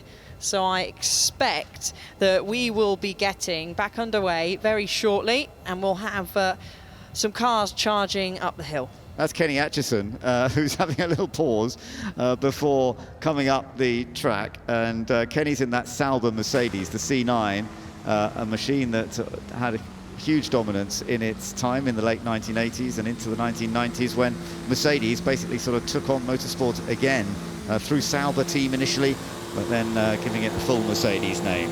Okay, so now we are getting ready for the shootout to kick off once again, and it's going to be Vincent Kolb in the 1948 Ferrari 166FL, the car with Fangio's name on it, Juan Manuel Fangio, because it was Fangio's first Grand Prix win in this machine. It was before the World Championship began. Now, that's interesting, being pushed back. I think he just stalled. Okay. It sounded like he was about to pull away. So he's getting pushed back. Is he going to be push started? We'll wait and see.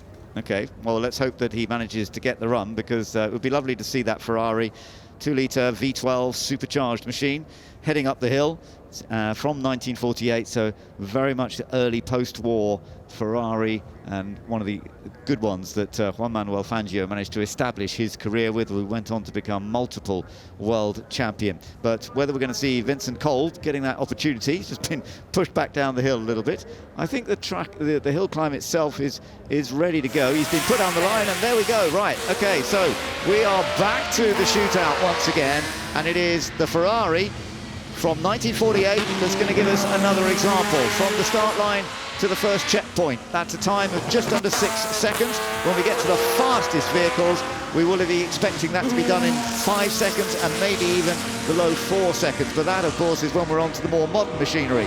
This is a rapid machine, but from the 1940s. It won't be the fastest of all, but it's lovely to watch. Yeah, getting a little bit of a wiggle through Malcolm Bend. Up there, steaming through, a great display for the crowd. The engine roars past a very packed crowd, a very packed grandstand. They get to witness firsthand the noise of this V12 supercharged 2-litre engine coming to the close of the lap now. I noticed he was a little bit cautious through that area where Annette Mason had gone off. He was well clear of the bales just to make sure that it wasn't something that could happen again. Across the line, and the time 63.87 seconds, and that is one of the fastest times. In fact, that is the fastest time that we have seen so far. But this one set the pace in its category, the pre-war category yesterday, and I think Julian Mazoub is likely to set the pace once again because he's very rapid here. Yeah, he actually didn't get a good start compared to Vincent, but the middle sector and the next sector is very good. They are quite short sectors along here, so Julian is a very fast, historic racer in the Goodwood member meeting, and Revivers always gives us exciting races, and he goes across the line with a 61.95. Yeah, that's pretty impressive. It's very similar to what he did last time out yesterday. Now, Pat Blakeney-Edwards, he's always very rapid in the BMW 3-litre CSL Batmobile, number 306, and this one, like Lauda's winning car at the Nürburgring 24-hour race in 1973, Pat Blakeney-Edwards knows this hill climb extremely well, and he's putting together a good run so far. Let's just have a look as he climbs up the hill. So the time to beat at the moment is that 61.9. Is he going to quite make that? It's going to be close. Across the line he goes, and it's just just done it, 61.7. Yeah, he was so close. I was squirming in my seat. He was so close to the flint wall and then to the hay bales on the left-hand side. But this is the zinger, Chris Ward, at the wheel of this car. 1,350 brake horsepower, strong hybrid, built in California, an American hypercar. The 21C in rattlesnake green, and he's had some contact along the way. Is that the wing mirror there? I can see the left-hand side one just hanging off.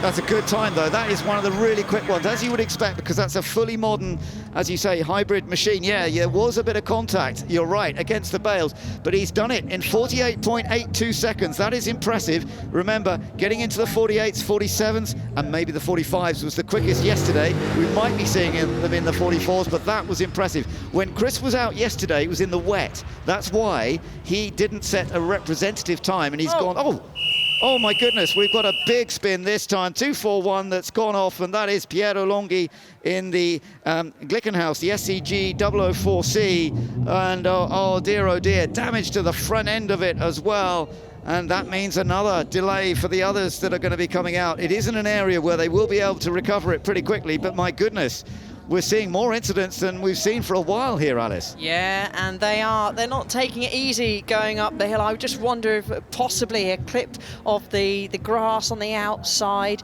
We'll have to see a replay of that. That's gone in quite heavy at the front.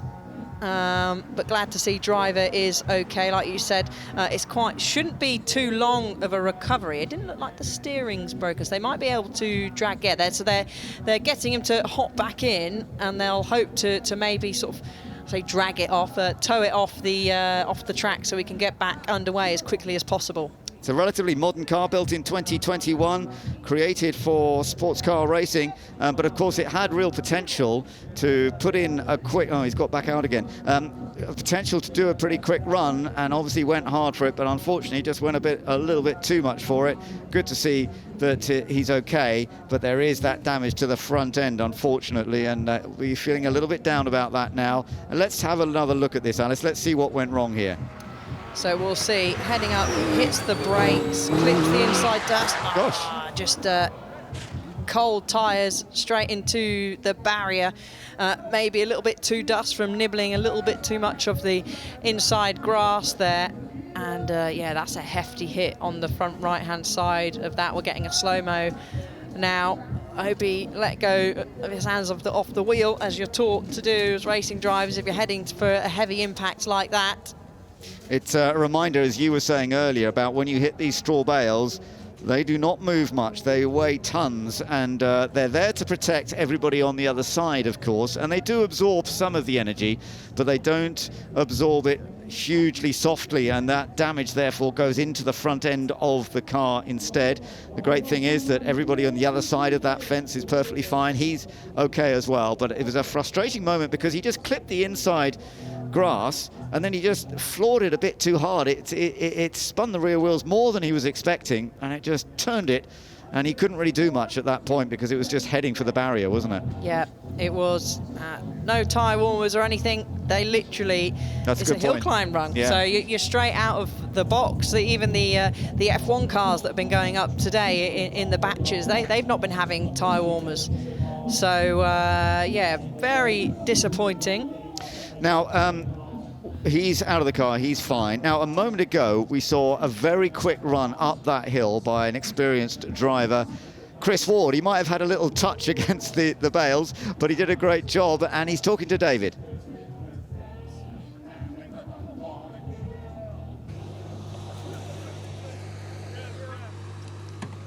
Chris, well, at least shows you were trying. Definitely. That's what we're all here for at the end of the day, to try our hardest and do the best for the spectators and also for Kevin and his team at Zinger. I was looking for a 49, so to hop into a 48, I'm really pleased with that. It's an incredible time, and it looks like you were really going for it. You picked up some souvenirs on the way as well. That's it. Well, like I say, you've got to try. And just after the flint wall, the right-hander there, I just pushed a little bit too hard and didn't quite have enough grip. And yeah, unfortunately, the mirror's taken a bit of a punishment and side here, but this will polish out. Was it a little hairy?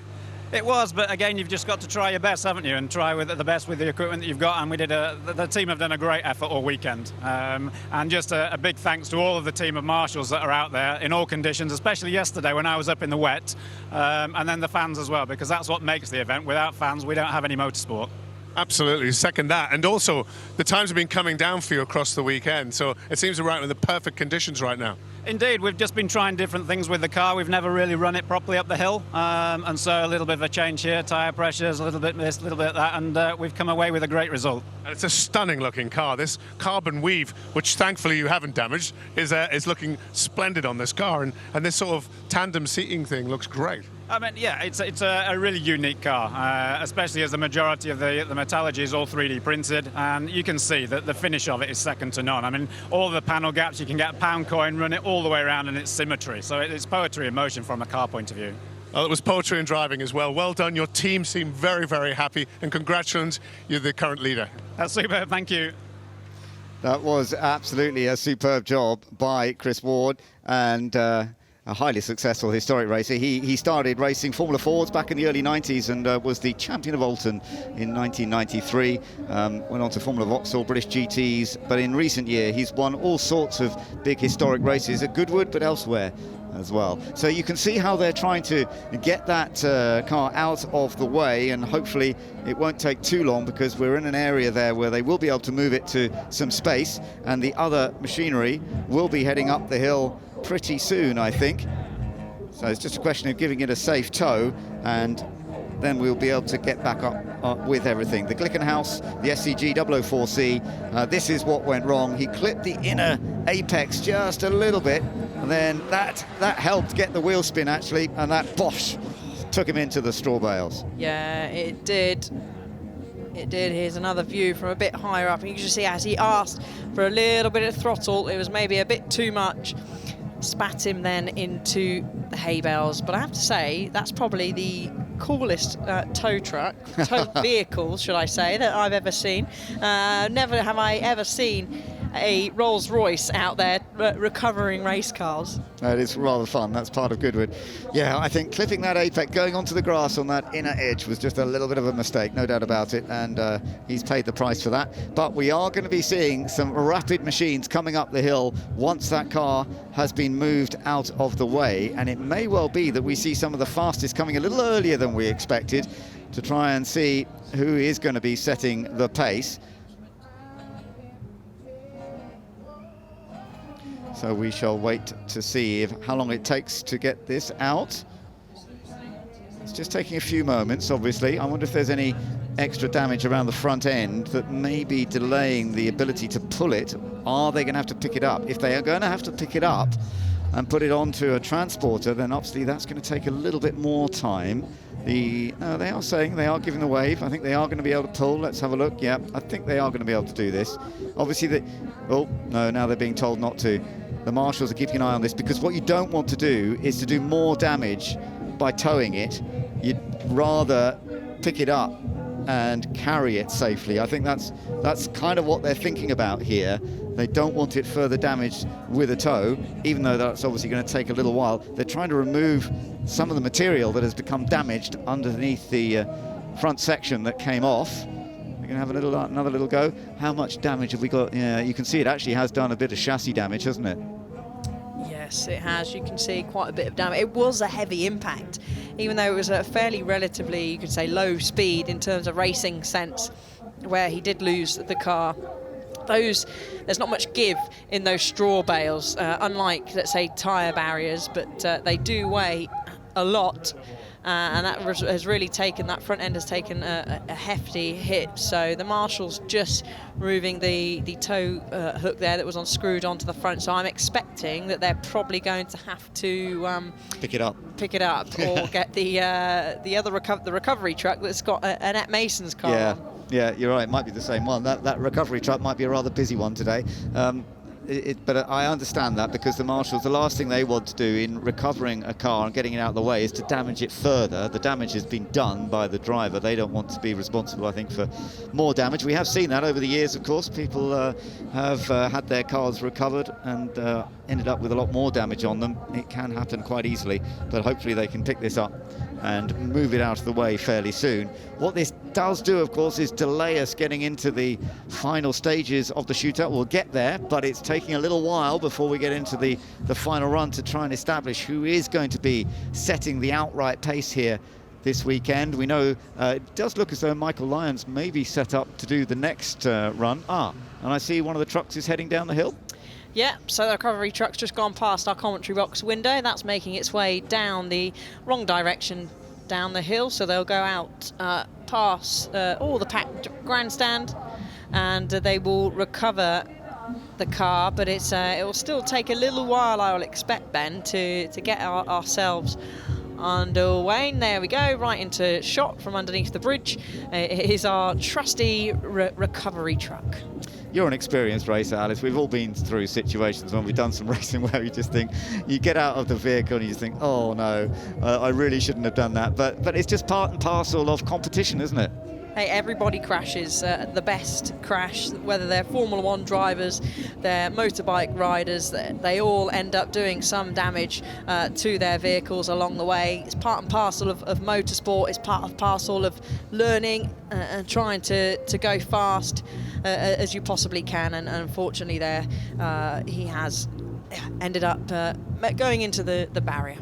Indeed, and it's easily done when you're pushing on hard. You're trying to get to the top and trying to set new pace at the hill climb here. As you mentioned, you also have to be cautious that on those first corners you do not have fully set up tyres, because unless you've been doing lots of wheel spin, of course you can sometimes get the rear tyres up to temperature. And you often, if you go to hill climbs, they're great events to attend actually, you'll see that the experienced hill climb drivers will be getting lots of wheel spin to get those rear tyres up to temperature, because it gives them a better start.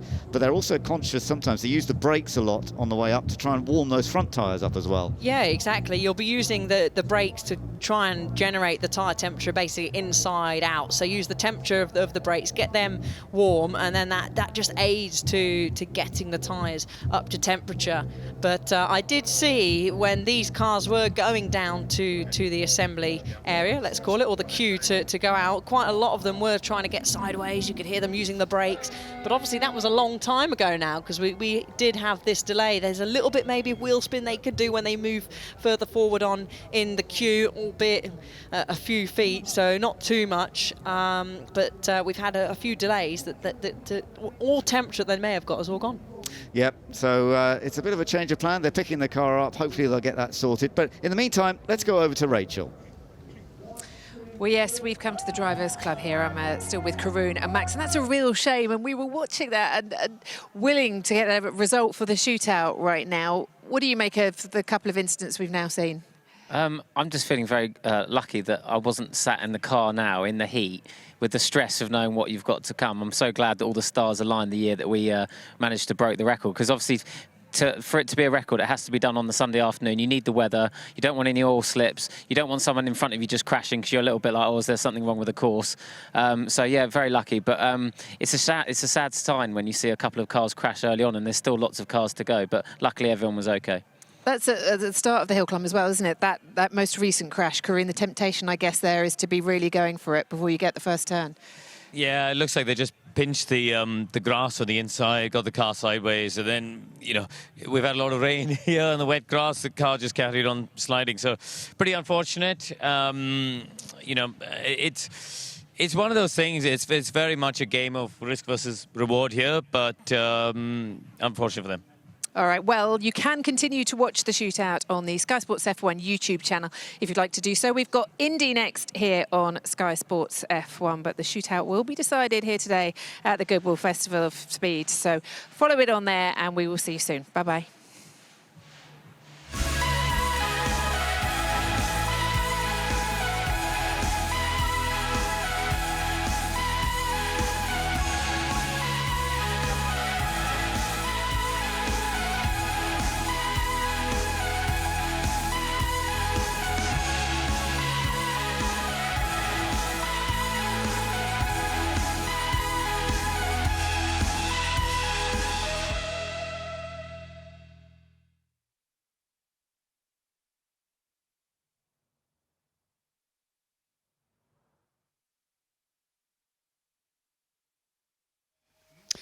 Well, we will be seeing the shootout getting underway again in just a little while. That delay has rather affected how it's being put out on the broadcast, but I'm very glad to say that it will be happening. So if you're still with us here at Goodwood, or if you're watching us on YouTube, we will be with you still with the exciting battles to see who sets the outright pace. So it is not over, despite the fact that this car is yet to be rescued, and because of the damage done to the front of it, they've got to now pick it up. I mean, even that's not particularly easy, because they're not picking it up straight from the top. They've got to tow it up. So they're being a bit cautious there, understandably. Yeah, and that ramp looks a bit steep for race cars. So, yes, not ideal, but Annette has been recovered, and next up, obviously, is the 241. So, yeah, it's going to be a few moments before we get the action underway, but it's worth sticking around. It looks to be a very promising battle for the shootout.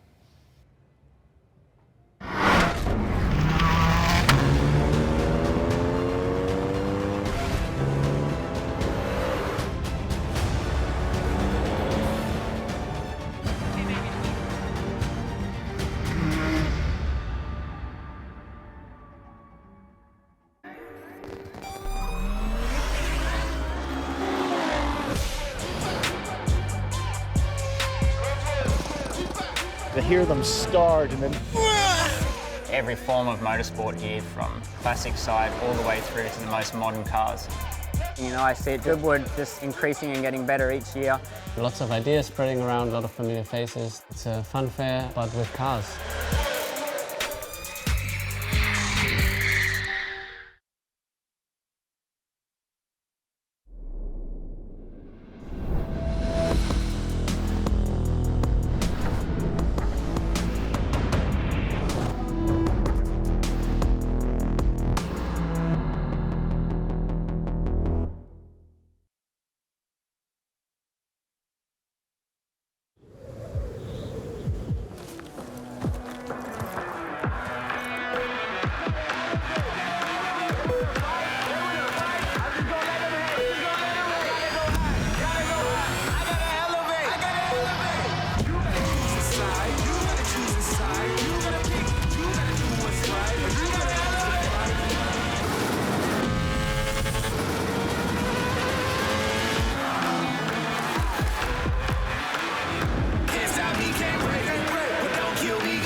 The sun is still shining. It's a beautiful afternoon, but we do still have a little bit of a delay before we can get the shootout continued. Piero Longhi, who had a little mishap down at the early part of the hill climb on the shootout, and the Glickenhaus SCG 004C is now being rescued, and hopefully they can move it out of the way fairly soon, and we will then be back into the action with all of the rapid machinery that will be trying to take the top speeds. Of course, yesterday it was Romain Dumas. Is he going to be able to hold on to take his third win at Goodwood in the Festival of Speed hill climb? We will find out soon, but for the moment there's just a little bit more delay while we get that car out of the way.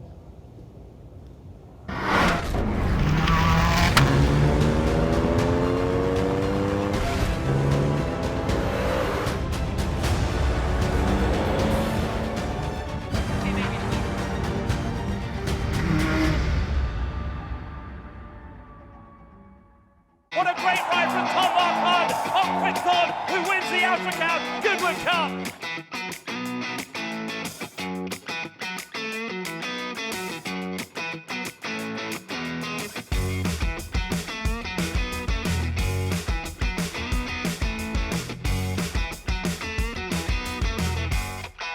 Highfield Princess, she's all class, and Highfield Princess comes clear to win the King George. Paddington from Backers devoured the run towards the line. It's Paddington, he's still going to be unbeaten this season. He's going to win the Sussex Stakes.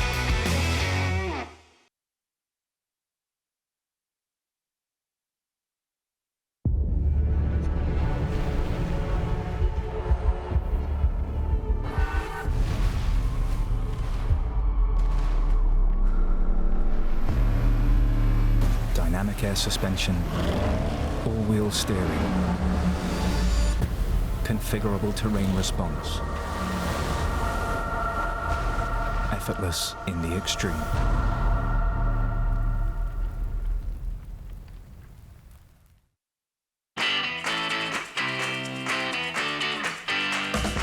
You're never too young to fall in love with classic cars. It's a passion that lasts a lifetime, and it's a passion we share.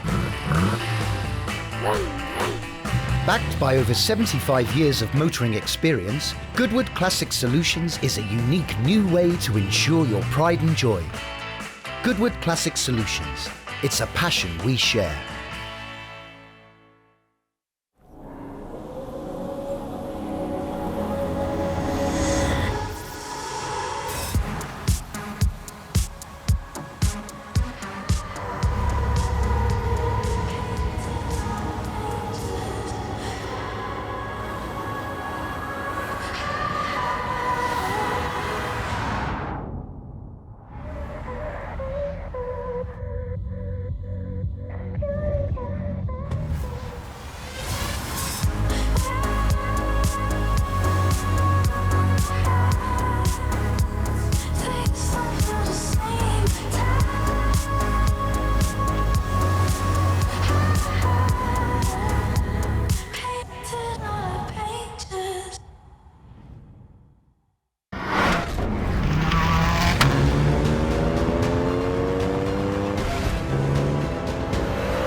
Welcome back to our coverage as we are now getting ready for the shootout to begin once again, as cars have been rescued that have been off, and we're now ready for some of these rapid machines. Edward Norfolk heading up now in the Ferrari Roma SA Coupe, 3.9 litre twin turbo V8, lots of horsepower. This should be a pretty rapid start as we go back into the action, and you're starting to see some of the modern machinery like this that will be putting in some pretty rapid times. He does also clip that little bit of grass, but no half spin as we saw a moment ago. Got the wipers on, giving everyone a wave. 612 brake horsepower, ABS kicking in as he flies through into Malcolm Bend, avoids the inside grass there, which has actually been dug away a little bit, so anyone that does happen to clip that runs a real big risk. Close, nice and close to the straw bales there, and the flint wall too. Speeds up the hill, a lift with the throttle, and just nicks the wing mirror on the left-hand side there, so that's pushed in. Don't need that for today, though, to finish this hill climb and across the line. So the time as he goes over the line is not going to be the fastest. The fastest at the moment is 48.82. We're just waiting for that time to come up on our screen. Hasn't actually come up just yet, but it... we'll hopefully see that in a moment. Meanwhile... Sorry, that was a Spectre, very much out of shape, going through Malcolm Corner, the all-electric Rolls-Royce's first ever all-electric car, jumps on the brake. Oh, it's a little bit of a wiggle. They're all really pushing in this final corner, digging very deep for that final bit of time. Heads up now, crosses the finish line, Ben. Yeah, and let's see what the time is then. It is 57.02, so it's about 9 seconds off the fastest that we have seen so far. Chris Ward is still the quickest at this stage, but we've got single-seaters also having some fun. Joe Twyman in the March Cosworth 741. This is from a 1974 period. Robin Hurd, the great designer for March, and these cars were very competitive in their period. Now, as I mentioned, 48.8 is still the target for all of them. There's a bit of smoke from the back, isn't there? But hopefully that's not dropping anything. Doesn't look like that's ended in very good condition as the March is finished the run. We've got the next car I can see coming up the hill. Now we've got a Ferrari 232. Yeah, heading up the hill, and this is Robert Rees in the Ferrari 488 Challenge Evo. So this is very much of Ferrari for people who go racing, the Challenge Evo. Let's see whether this is going to be as competitive. It's not quite as rapid off the start line as some of the others. That's taken 6.5 seconds to get to that first test point, the first checkpoint off the line. It's still going to be reasonably rapid, but we are seeing, as you say, more people rubbing into those straw bales than we often see. I wonder how many mirrors we're actually going to lose today. Yeah, someone out there can be on mirror count if they wish, but using every inch of the road, feeding their way up the hill, keeps nice and tight to the right-hand side bale there, does Robert Reed. Yeah, so coming up towards the line now to set the time in the Ferrari 488 Challenge, and it comes in at 56.13 seconds. Remember, 48.8 is still the target to beat. Back again to some of the modern machinery. This is the Bentley Continental, very, very current Bentley Continental, 4-litre V8 turbo plus hybrid energy, so very rapid indeed, and it's Andy Marson driving. Yeah, beautiful piece of machinery here, 50 miles of electric range, a new chassis, dual chamber air spring, dual valve dampers as well, screams across the line. A fairly decent time though. Yeah, a very good time, 54.42, puts him second overall so far. Meanwhile, also out on track, it's getting busier. Lars Kern in the Porsche Taycan Turbo GT. This is all electric, very powerful as well. It's the most powerful current production Porsche, or ever, of a production car Porsche in terms of the electrical power. Let's see how this goes. It's going to be somewhere close to those target times. I don't think it's quite going to get down to 48, but it may well be challenging for that second spot. Yes, 53.34, and that puts it into second position. It's still the Zynga that is leading, thanks to Chris Ward. Yeah, now up next is the Genesis GV60 concept. So this has been launched this weekend, a global debut for this car. A dual electric motors. Magma, the new performance sub-brand of the Korean luxury manufacturer Genesis, and look at that, getting on that grass, kicking up plenty of grass, heading up to Morecambe Bend now, a stamp on the race. You can see the track's still pretty dusty, Ben, as runs all very deep into Morecambe Corner, just about keeps it on the tarmac. It's a good run so far. It was a very good start, no surprise there. Good sector as well. It's not, I'm not sure it's quite going to be the fastest, but it's up there with some of the quickest that we've seen. Gethin Jones really attacking, going for it right from the beginning there and sliding around in the all-new, as you say, Magma concept. Genesis GV60 over the line it goes, loses a bit on the end, so it's 52.72. Doesn't quite get into the 40s, but that was a good effort. Yeah, very good effort there from Gethin. Next up is the 636 in your programme. Yeah, it's the Koenigsegg Jesko Attack. This is a pretty amazing thing, and not only does it have a lot of horsepower, it has a lot of downforce. It creates a massive amount of downforce. You can see that big rear wing, and downforce helps you enormously here on the hill climb. Of course, it hasn't got the fans that the Mercury Spearling used so well a couple of years ago to develop even more downforce, but this is rapid. It's looking like this could be a good one for Marcus Lund. It's not quite going to get the fastest, but it's just over 50 seconds, 50.3, and that means it's back up there again into second fastest, I believe. Now we can get a little bit of on board here. Again, Kenny's woken up now because he's on the run. He was the driver we saw having a little snooze in the car during the break, but he's behind the Sauber Mercedes C9. Yeah, so let's see how Kenny Atchison does. He's working it hard. Kenny, a very experienced racer, loves his Sauber, of course, this very successful car in period. He's going to come over the line, a little bit off, but still a great effort. 51.9 seconds, and yesterday he did 51.9 as well. That's brilliant. He's done exactly the same time. Now, Gavin Kershaw, very experienced racer and part of the Lotus manufacturer in terms of doing a lot of the development work, and he's in the Lotus Evija, the all-electric, very rapid. This has got 2,000 horsepower. He's done a good first stint, although the start make the best of starts. I thought it might be a little quicker off the line. So again, I don't think it's going to be quite enough. It's over 50 seconds. Over the line goes Gavin, 51.6. That puts him third currently. He does, and following up behind him is the BMW M4 GT3 filling M at the wheel. But here now we have Jake Hill in the Nissan Skyline. We saw him go up in one of the shadows and was getting all crossed up and definitely pushing 100%. No doubt we're going to see something of the same. As we can see, he always looks so chill and calm. Successful British touring car racer, fires it through into turn one, and a fairly decent start there. Not the best, but still fairly decent. Yeah, he's had success in this car before in different events. The Speed Week in 2020 on the circuit, he took victory there. As you say, he's a top British touring car driver. He currently leads the British Touring Car Championship, and he loves competing in the historic machines as well. Good save. Very good save from Jake as we're getting a perfect home board. You see, using the gears. I said earlier, it's like almost going up a hamster tunnel. You're in between these straw bales and your concentration has got to be spot on, as it looks like it is there from Jake Hill. Is it going to pip the fastest time? It's going to be close. Over the line he goes, 48.91, and that puts him just second.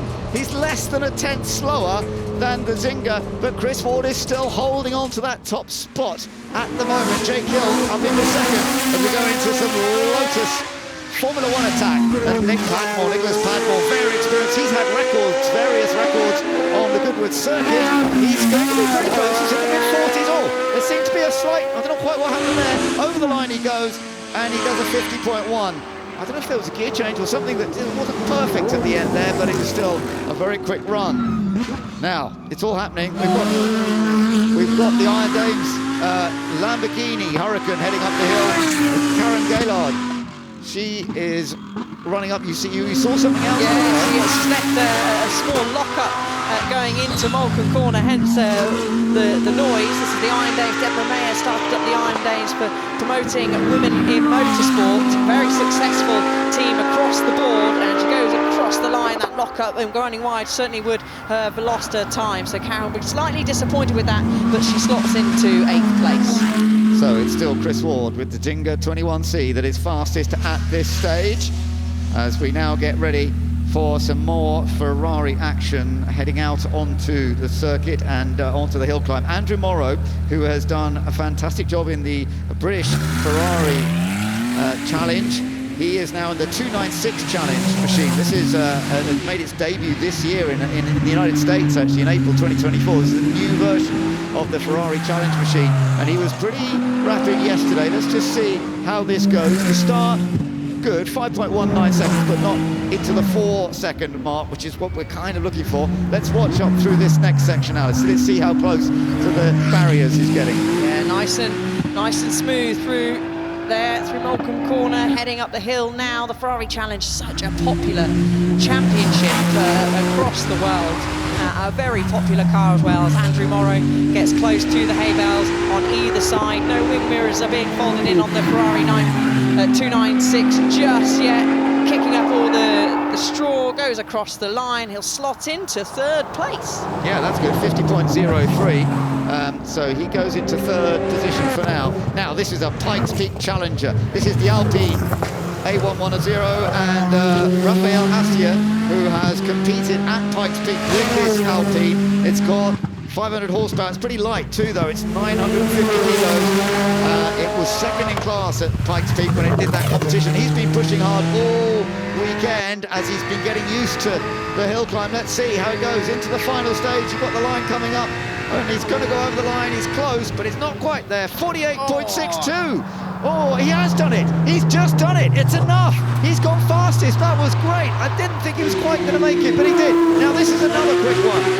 We'll watch the Porsche 911 and see how this goes, because it was rapid yesterday in the hands of James Wallace. Yes, it certainly was. The Porsche, very popular car, Porsche Carrera Cup. You see this racing Porsche Junior, James Wallace at the wheel, goes through the tricky Malcolm, kicks up all the dust for the next car to find as they go through that corner. 4-litre flat 6, full chat on the brakes. He'll go right, he'll then swing left past the Flint wall. He did 48.1 yesterday. If he can get down to that again, then it's going to be close, Ben. It is going to be close. The sectors are looking good. Okay, he could be going quickest. Let's have a look. Has he done it? Oh, it's close. It's close. 48.05. Yes, he has gone fastest by a tiny, tiny margin. They're all doing virtually the same hill climb at this point. That was absolutely brilliant. So the Porsche 911 is now the front runner. James Wallace has taken it, but we've still got some rapid machinery to come here, Alice. We have. We've got the Subaru GL Huckster, Travis Pastrana at the wheel, and look at that for a launch. Great onboard that we're seeing there from the 2.3-litre flat 4 turbocharged, and we've also got the dynamic aero, all the graphs on the inside there. That was surely too much. I don't know, he didn't lift off though. He still kept the speed going. That was amazing, but that was surely a little bit too wide. As you say, it flaps. Oh, what a shame. You could see the understeer. You could see that coming. Oh, Travis Pastrana, who twice before here has been runner-up in the hill climb battle. He's backed it out of the way. I wonder if he feels he can get it out of the way or not. Oh, what a shame for Travis Pastrana. That was fantastic to watch. Well, how were the sector times? Sectors were extremely good. The launch, the fastest that we had seen already today, and same with the first sector as well. So a big round of applause from everybody there trackside for Travis. He was heading possibly, obviously still had the rest of the lap to go, possibly to take temporary top spot or permanent top spot. We have got some fast challenges still left to come, but yeah, that's damaged a lot of the straw bales there. He's still getting it. I think he thought that maybe, just maybe, he could get it going, but it does look like, especially on that front right corner there and front right side, Ben, that there's quite a bit of damage. Yeah, you're right, unfortunately, so it might take a few minutes to get it out of the way, and that is a great shame. He's such an experienced professional motorsports competitor and stunt performer, Travis Pastrana, 40 years old now, from the States. Let's have a look. The understeer, it was something to do with a sort of setup into the corner that just didn't quite work. It'd be nice to see another angle as well, because let's watch this from on board, and let's have a look, Alice, what it looks like here.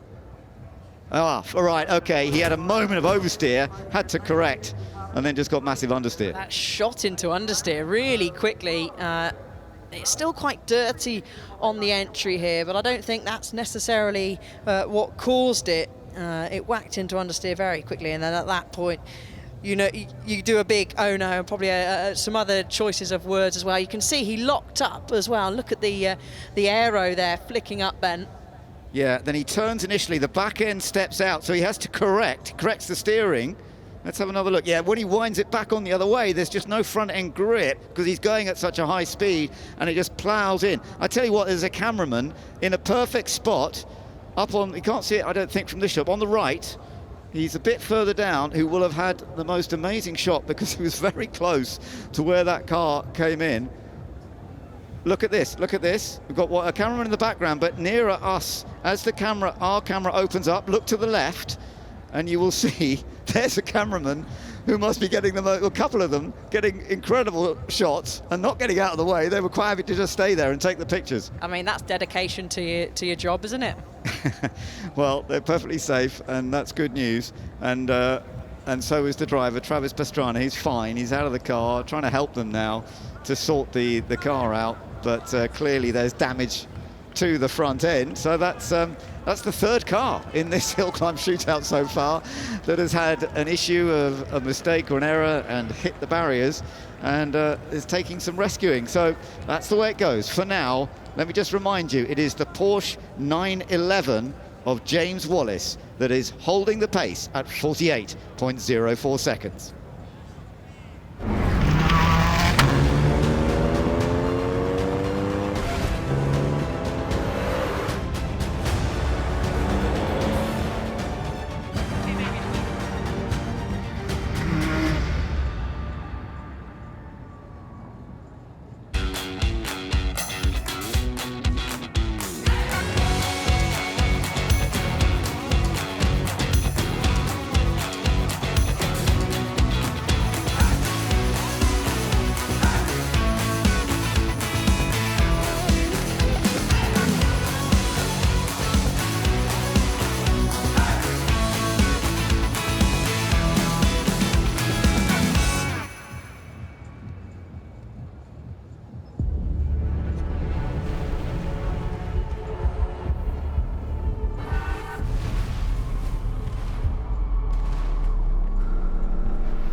Dynamic air suspension, all-wheel steering,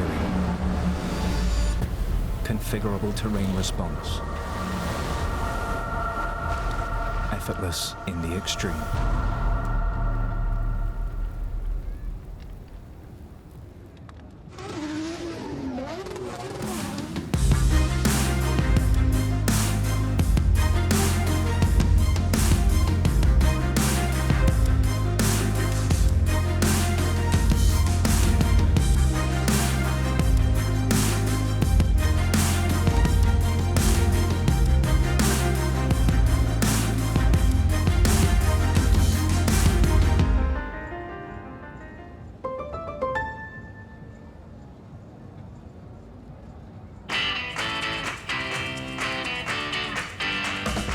You're never too young to fall in love with classic cars.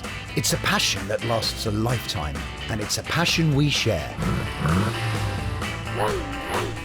Backed by over 75 years of motoring experience, Goodwood Classic Solutions is a unique new way to ensure your pride and joy.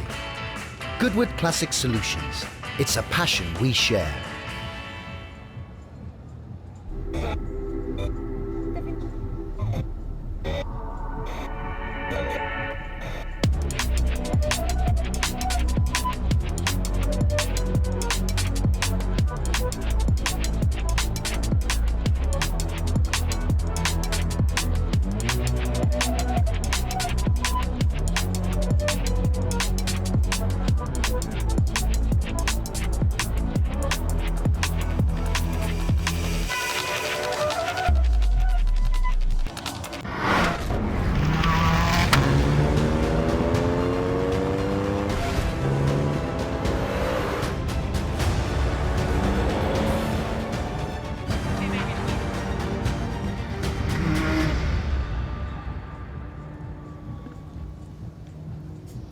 So we are still in the battle for the shootout right now. We've got a slight pause before we get some of the other fastest vehicles heading up the hill to determine who's going to take victory. At the moment, it's James Wallace who has set the pace at 48.047. Rafael Astia in the Alpine just half a second behind. Chris Ward, who set the pace earlier on in the Ginga, he's down into third place. Jake Hill, an excellent performance in fourth. And Andrew Morrow is currently in fifth place in the Ferrari. And, well, James Wallace is up at the top. Of course, he's done his time, and we've got a chance to catch up with him with David. James, congratulations, you're our current leader. Yeah, I mean, I don't really know what to say. It was a decent run, a couple of mistakes on my side, but the track conditions have been difficult all weekend. You know, we've had wet, dry, kind of muddy as well, where the rally drivers drag on all the dirt. But it's been a fantastic experience and ever grateful to be here. Obviously, had 4 proper runs, and the fans are great. They're staying. Obviously, the delays have happened, and they're all still here. So, yeah, it's awesome, and I'm kind of still shaking about it all. Well, you say you're shaking, but I don't think I've seen a cooler driver get to the top here. There's not a bead of sweat. Your heart rate looks low. I mean, it looked hairy out there. Yeah, I mean, it's just about composure, isn't it? But no, yeah, it was Larry, especially Moulcombe, where Travis unfortunately went off. Yeah, it was hard to actually get the car turned in, and the mid-corner to exit was really difficult to just get some traction. I mean, you can see the dust on the screen in front of me now, so yeah. I've got to remind our viewers, you've never been on the Goodwood Hill. You started off on the first day in a Cayenne, and you've gradually got up here in this beautiful 911, and you're now the current leader of the shootout. It's quite incredible. Yeah, I mean, fortunately, the Porsche GB Junior Scholarship Program has ran for a few years now, so I've been able to watch a few junior drivers like Adam and Harry King the previous years. So, I mean, we had a bit of a gauge on where I should be braking and stuff, so there's a bit of pressure as well for me just to kind of perform. So, I mean, if we can stay at top of the times, that'd be ideal, but there's obviously some quick cars coming up the hill now. And am I right in saying you've just done your A-levels? Yeah, so I just finished my A-levels in June, went on holiday for a week, was at the Silverstone Grand Prix last week, and yeah, not a bad week to be at Goodwood. I mean, it's a fantastic event, some awesome drivers, and I've met some great people this weekend as well.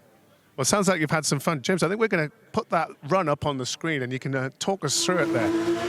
So going through turn 1, needed to work on the braking. Turn 2 was slightly damp, I noticed that on the way down, so we kind of just minimised the amount of grass we took there.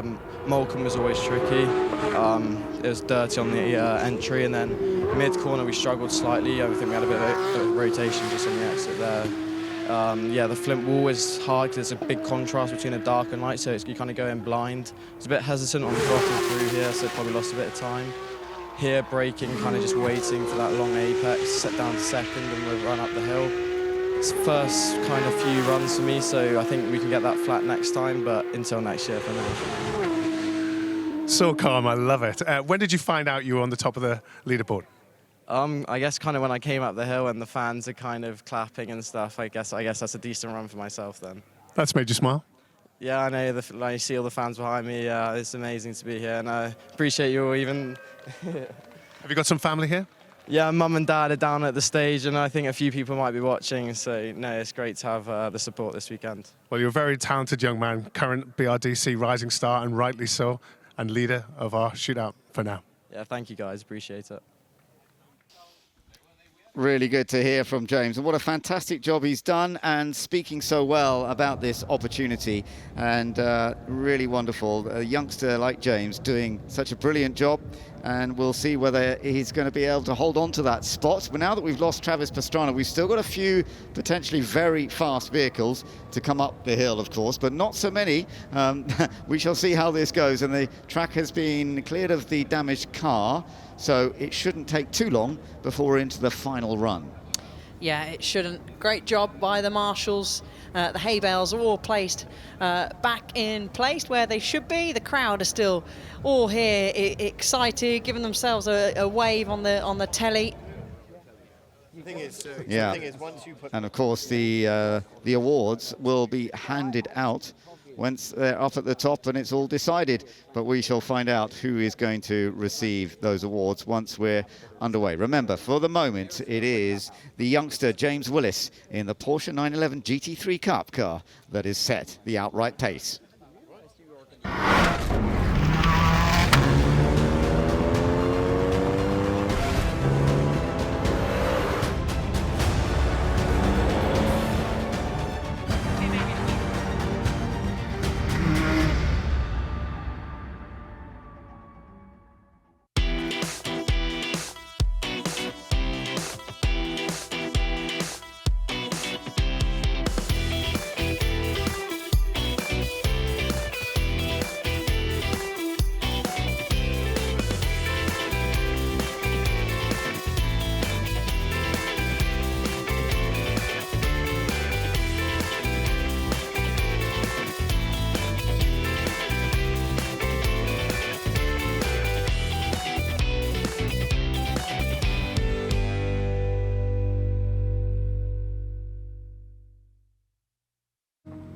How do you start an iconic movement?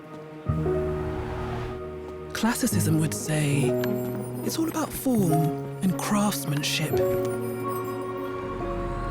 while surrealism would find all of this quite, well, surprising. After all, it's about creating the icon of a new movement. Welcome to Forwardism, the all-electric BMW i7. Presenting the new Pirelli P0e tires for electric cars. They're on a sustainable journey, just like you, thanks to more than 55% bio-based and recycled materials. They let you move with outstanding quality for everyday life, thanks to AAA class in rolling resistance, wet braking, and noise reduction. They let you keep driving even after a puncture, thanks to run-forward technology with a self-supporting tire structure. We call them contemporary performance tires. You can simply call them tires for contemporary humans. Right, we're getting all ready for the final three to go up the hill, and the first of the three, the one that was third fastest yesterday, Michael Lyons in the Gurney Eagle Chevrolet, the Formula 5000 single-seater. Yesterday, he did a 47.3. If he can get in the 47s again, he will take the fastest time so far. Right now, the fastest time to beat, 48.04. That Chevrolet engine is going to provide all the power he's going to need off the line. Getting ready to go into the correct spot, into gear. Wait for it, building it up. And when he's ready, off he goes. Right, Alice, let's see how this one works, because he's put in some very impressive performances. Yeah, very experienced, historic racer. Gets it nicely through the first corner and using every inch of road, putting the 5-litre V8 engine through its paces, screaming past the packed grandstand and the packed fans either side. Steady as you go. Michael through Malcolm Bend, kicking up dust, has to make a few corrections, manages to keep it on the right track. So here we go, up into the final stages, into the tidy bit where you must not run too wide. The flip wall, he keeps well clear of that. Let's see if this is going to work. I'm not sure this is quite going to be as fast as the 48.04, which is the time to beat right now. Up across the line he comes, he gets the checker flag. No, 50.2. I'm seeing on our screens 50.2 is what he's done.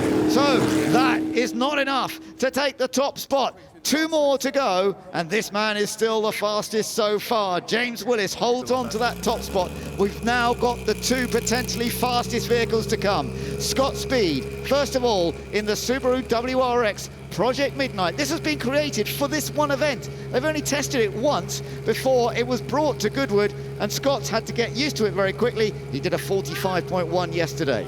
Yeah, he was so quick. It really, I think, is going to be between James, of course, who's got the top spot in the Porsche. We've got the Midnight here, and last we'll have up is the super van that set the fastest time yesterday. So they're going in reversed order, waiting patiently, making sure all the track is all clear, getting rolled back ever so slight. You can see that's being indicated by the LED light on the top left-hand side. They've all got to be in a certain place. They can't be too far forward, too far back. Get a good start. Scott will be hoping, experienced driver. I mean, he doesn't need to be pushed all that way back, so maybe they just need to reset it, unless he wants a bit of a run-up, but I'm sure the others will have something to say about that. Yeah, I'm not quite sure why he's being pushed back that way. There may be a timing reset or something going on, but whatever it is, I do notice that on that run that Michael Lyons did just now, the time given for his first run across the first checkpoint was actually longer than I think it had been, so that's a bit odd. So maybe they're just checking the timing system or something like that before they send these last 2 cars up, because we need to know who is the most rapid as they come up the hill. But for the moment, it's still James Willis. It's a funny experience for him, sitting at the top of the hill, watching, waiting to see if he's going to be able to hold on to that time. Yeah, we've got marshals and pigeons down there, I can see, just wandering in front of the Subaru. Yeah, in the background, the car, well, the vehicle you can see is the other quick one, actually. It's the Ford Supervan. It's behind the marshals, behind the gentleman who's waving his arms at the moment. And actually, there's your onboard. We've got the onboard with Romain Dumas in the Ford Supervan 4.2. That was the one that set the outright pace yesterday by just a 1/10 from the black Subaru, which we are waiting for to come up. So there was virtually no difference between them, was there? No, and there really wasn't. 1/10 of a second is what separated the 2 of them.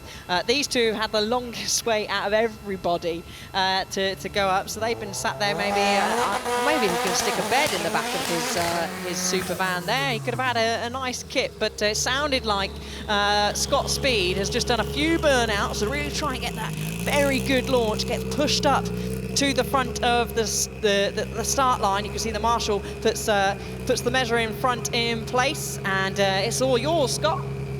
So this has a 2-litre boxer engine, but it produces some 700 horsepower. It's pretty lightweight as well. It's been designed especially for this. And Scott Speed, he's got Formula 1 experience. He raced for Toro Rosso in 2006, 2007, but since then he's become a rallycross champion. Very different form of racing. He is brilliant. Let's see how it goes. Scott Speed off the line, going to try and take the fastest time here at the shootout at the Goodwood Hill climb through the first turn, and it's a good start, 4.5 seconds. He is definitely on the mix as long as he doesn't hit the grass too much. Yeah, it wasn't actually as quick as Travis Pastrana, who we saw go off, but he comes in, gets out of shape into Moulcombe corner. Does he keep it on the black stuff? Yes, he does. Uses every inch of road on the outside. The sectors are looking good, Ben. He's the fastest in the middle sector so far. He uses every inch of the road there. James watches Eliane. He's definitely lost a wing mirror there at some point. Over the line. He's coming over the line. Is he going to beat the target time across the line? He comes at 46.08. He's done it. He's gone fastest. And James, who was watching there, fascinated to see whether he was going to be able to hold on. No, unfortunately, James, you've just been beaten, but you still did a brilliant job. The youngster in the Porsche up against a vehicle that's totally different, of course, that's been designed specifically for this event. Scott Speed has taken the top spot now, and it has set the time at 46.07 seconds. Let's take a look at some of the fun and games. Look at that, Ben, getting out of shape, heading up to where, well, everyone's found the hay bales at some point at Moulcombe. Several drivers have already, and actually when he's meant to be turning left, he's turning right. But here we go, the one last driver that can beat Scott Speed, Romain Dumas, who actually set the fastest time yesterday. A 45 dead was his time. Scott Speed's going to know from being up the top that he is the fastest at the moment. He's got to sit and wait patiently, a nervous wait for Scott. There is 2,000 horsepower in that Ford Supervan. It's got 4 electric motors. Away we go. Right, this is the one to watch. Romain Dumas, who twice before has been the top man here in the hill climb. Can he take a 3rd win of the hill climb shootout? He's got to keep it tidy. He's got to use all of that speed and power. It was a good getaway. 4.4 seconds. It's going well. Yeah, it's going very well. It flies through, kicks up all the dust. He uses all the amount of road. This is going to be so close. They are neck and neck, Ben. Wow, this is going to be tight. Can he do it? Can he beat Scott Speed? Is it going to be the Ford Supervan, or will it be the Subaru that has taken the victory? Romain Dumas doing everything to try and get across the line. A fraction faster. Over the line he goes, and it's 43.98. He's done it. He's done it. 43.99 in the end when it's worked out. Romain Dumas takes his 3rd win at the Goodwood Hill climb on the Festival of Speed. And Scott Speed has to settle for 2nd place. Romain Dumas really did it there, and that was a fabulous time, wasn't it? Absolutely fabulous. He casually just slackens his belts there as if, yeah, that was just a casual drive up the hill. Looked so chill, but wow, so impressive. Hugely impressive time there from Romain Dumas. Beat his time easily from yesterday, so huge congratulations to him in the Ford Supervan. It's fascinating. The original Supervan that they created was back in the early 1970s, based on a Ford GT40 chassis with the Mark I Transit standard body shell on it. And I think that's what sort of started this whole idea of creating the Ford Supervans. This one first appeared here at Goodwood 2 years ago, and it wasn't as quick as this, but they have modified it since. It was modified to do the Pikes Peak, and now it's come back 2 years later, and it has taken the win. Many congratulations to Romain Dumas taking the win, and we can hear from him now with David. Romain, that was unbelievable. How do you feel? Well, I don't know if it was unbelievable, but yeah, 2 corners to the end, I was quite close to the wall. So yeah, I was pushing quite hard, I have to say. A lot of fun again, like always, you know, in this kind of I mean, Goodwood is just amazing. It's a 40-second, but very intense, as you can see with the Ford. I mean, it's quite impressive to go at this speed through this small field, but again, a lot of fun. I told you yesterday I will push at the final, so I'm quite happy that we won it. It's good. Well, you certainly did. And did you have any idea how fast Scott had gone on his run? No, not at all. For sure, I saw that they are very motivated, you know, very good that we have competition at this level. I mean, unfortunately, it was many crash, but many crash also shows that everybody is pushing to the limit. And I think, you know, we are also happy to be here at the end of the day. We all want to win. That's competition, and it's for fun. But he proved again this year that we are all, I mean, sending everything for the last final run, and it was very good. Well, everybody does want that crown, and you had to pull out the fastest time you've done all weekend in order to beat Scott, which you did. We're going to put the run-up on the screen for you there to have a look at, and if you could talk us through how it went for you. Well, the first corner, you know, is very difficult always because you have to adjust the grip. So second corner here is quite tricky because we have so much power that the traction is always difficult to put on the ground. For sure, this corner at the end of the straight is always the hardest one because you see people are doing mistakes here. So I took it a little bit carefully. But for sure, from this point on, you know, we have quite a lot of downforce. I knew that I really need to push at this point. And yeah, it was good. I mean, the next one was, for me, the most scary one. In exit here, I lost a little bit the car, quite close to the wall. But it was okay. I mean, a lot of fun, like always. It certainly looked fun. His Grace now has the prize. Well done, mate. Great. Yeah. You're a star here. Oh, I don't know if I'm a star, but fantastic. Which was the best? It was a brilliant drive. It looked sensational. Thank you for everything again. Well done. Thank you. So I think we have to drink now, right? I think you're allowed to. I think you've earned it. 40 seconds, but you know, it's a good excuse, right? You've earned every drop. Thank you. Our champion, 2024, Romain Dumas in the Supervan. So yeah, I need to find some people to spray the champagne right now. So I don't know who is interested. Anywhere except for me. Yeah, why that? Getting well out of the way.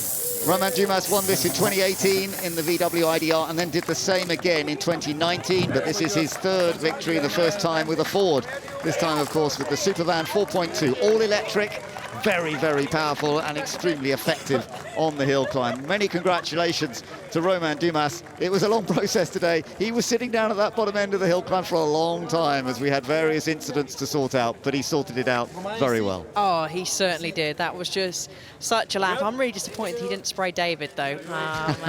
He'll have to get him next time, hopefully, when he comes back to tackle on the hill and retain his first place spot. But what a piece of machinery. Who would have thought that a van would be the fastest going up the hill? But well done to Ford, producing some incredible bits of machinery.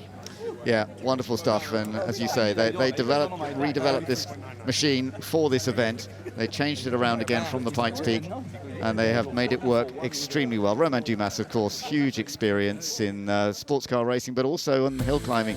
So let's take a look at that final result then. Romain Dumas, the winner, 43.987 seconds. Scott Speed, second place in the Subaru WRX, the 46.075, ahead of James Wallace, who was brilliant, the youngster in the Porsche 911. You keep an eye on him, his future, he's got a big future ahead of him. Raphael Astier in the Alpine, fourth fastest. Chris Ward with that early time in the Zinger, fifth. Jake Hill, an excellent sixth in the Nissan Skyline, ahead of Andrew Morrow, Nicholas Padmore, Philip Eng, and Michael Lyons completed the top 10 in his Formula 5000 Gurney Eagle Chevrolet.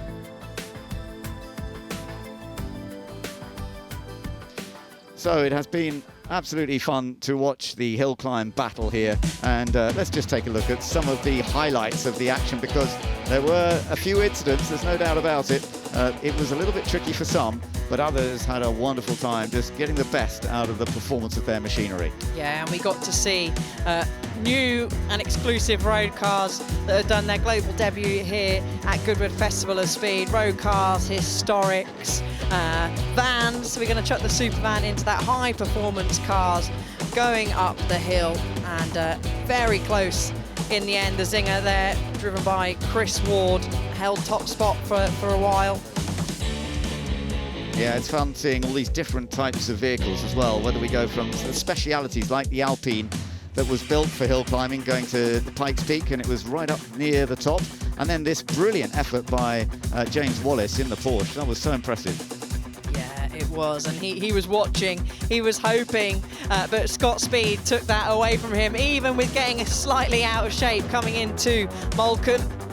Yeah, managed to sort it out, Scott Speed, but maybe that wasn't the perfect moment, because Romain Dumas then got it all very, very smoothly done.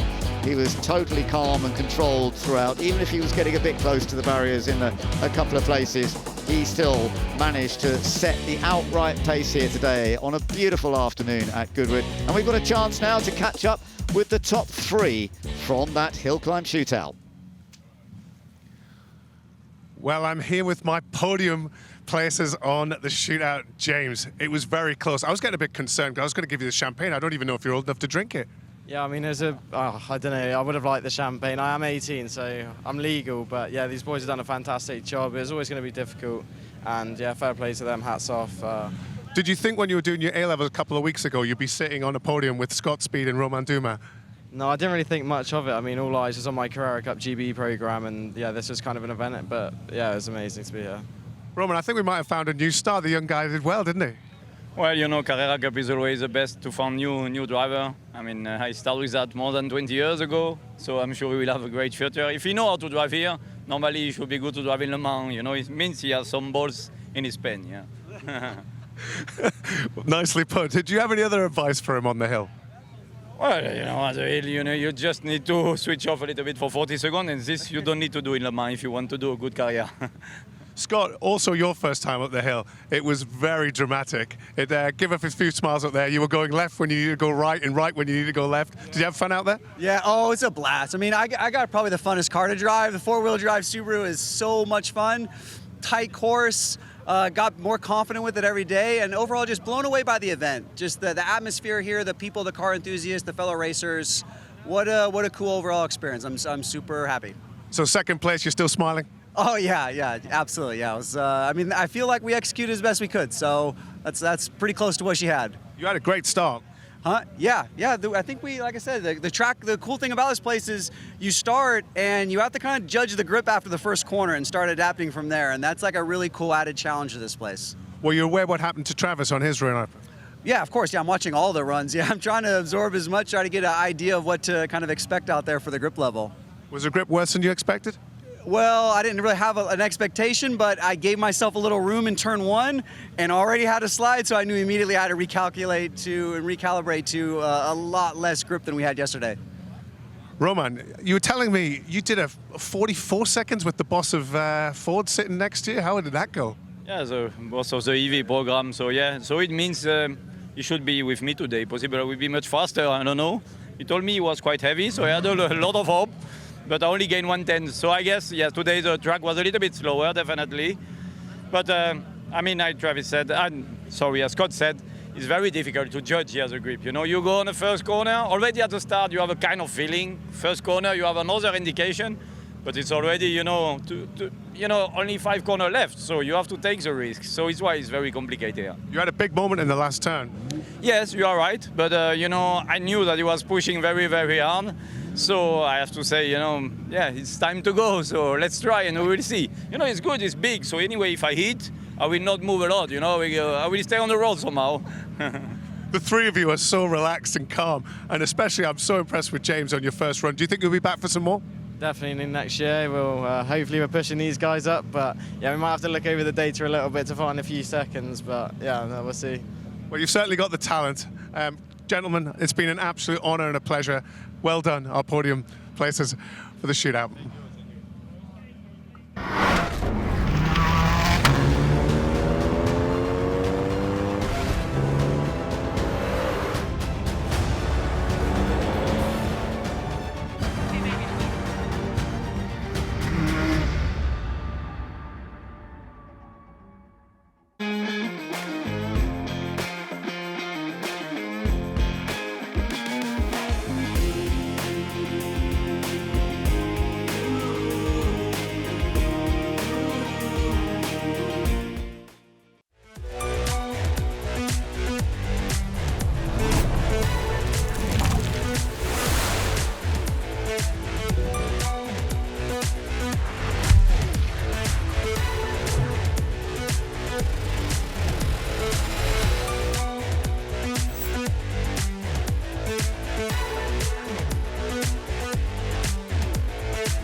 Broadband are changing the game.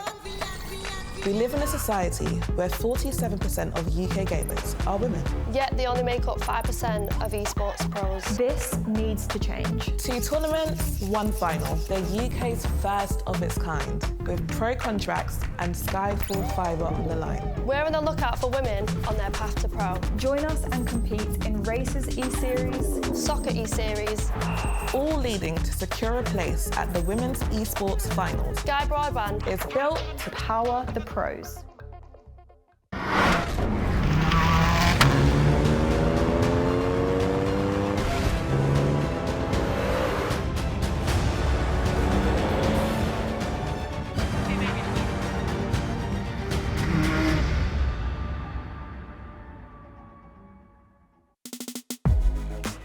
We have chosen the Two Wheels for Life charity for the 2024 Festival of Speed because it not only provides essential and much needed support for people in remote areas of Africa, but also because they use motorcycles to reach those in need. I've always so enjoyed my motorcycles, and I'm delighted that we can help this charity to provide healthcare to those who are desperately in need of support. I have no doubt that all our visitors this summer will want to help a charity that makes such good use of two wheels away from roads and racetracks. I do hope you will help us support such a good and important cause.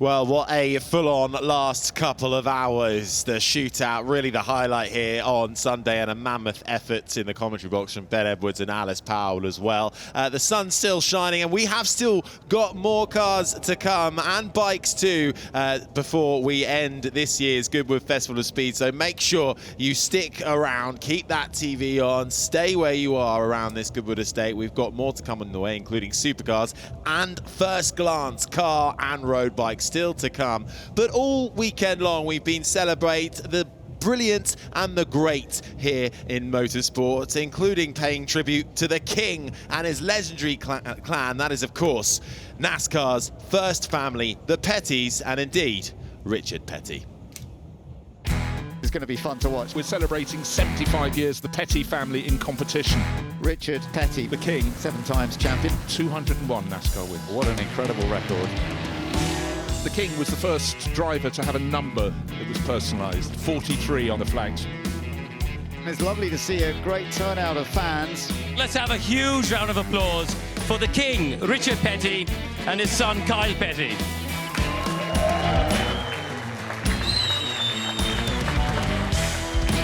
Richard, Kyle, thank you for joining me for afternoon tea here at Goodwood.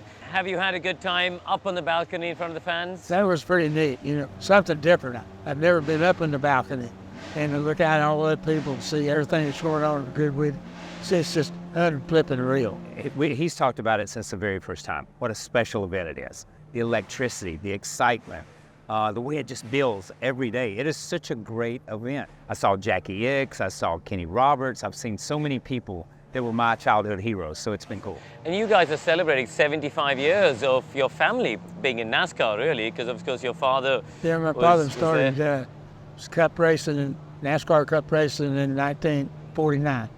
And I went to the very first race and been going ever since.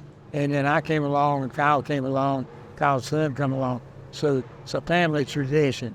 And you know, Kyle's got young kids. How cool do they think that granddad is in the Cars movie? Come on, that must make you the cool granddad in the household.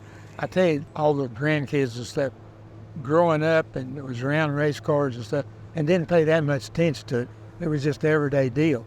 Though once we got in the movie Cars, all of a sudden, oh, there goes granddaddy, or there goes daddy, or you know what I mean? I laugh at him all the time. He's the only race car driver, a guy that ever was a part of motorsports, that has 6-year-old fans today, and he has 86-year-old fans today. So, oh, my son's a massive fan. You know, he can't work out when he's playing with his toys. Does he want to be Lightning McQueen, or does he want to be the King? You know, he can't work it out. That sounds good. But Kyle, I mean, you drove the real King car today at the festival. How was it? Incredible to be able to step back in time and to drive a car that is so iconic, to drive a car that he made famous with that 43 on the door, that color blue, and our 75th year, and be here at Goodwood it's really a special moment for me.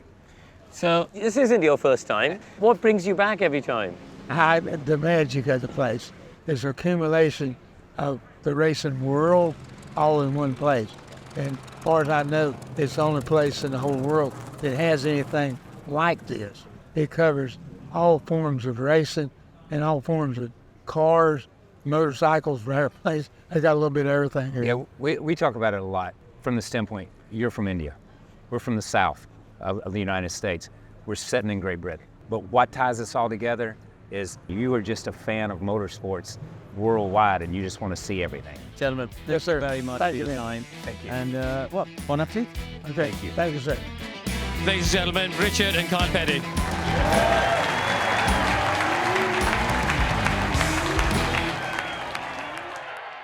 There is tons on offer here at the Goodwood Festival of Speed for all the family, and I've made my way to the Thacombe family area where I'm going to fulfill a childhood dream of digging. Martin joins me here. Martin, how's it going? It's going very well, thanks. Yeah, very good. Lovely stuff. Right, I'm going to hand you the microphone and you're going to give me a whistle-stop tour of how to dig. Okay, right, here we go. So we'll just get you set in.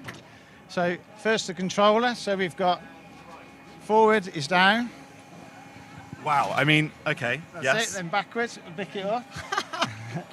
Across, we'll empty the bucket.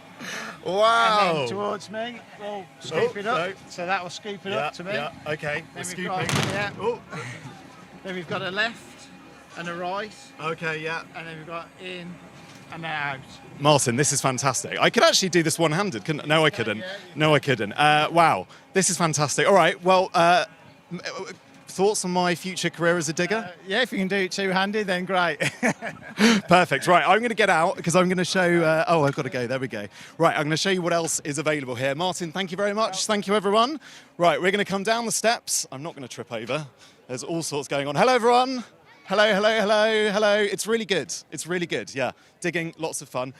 People are having a nice chilled out time over there. I'm going to find Heath on camera. Hello. Right, let's take a look at what else is on offer. And this also caught my attention down here, the pedal paddock. And this is very exciting.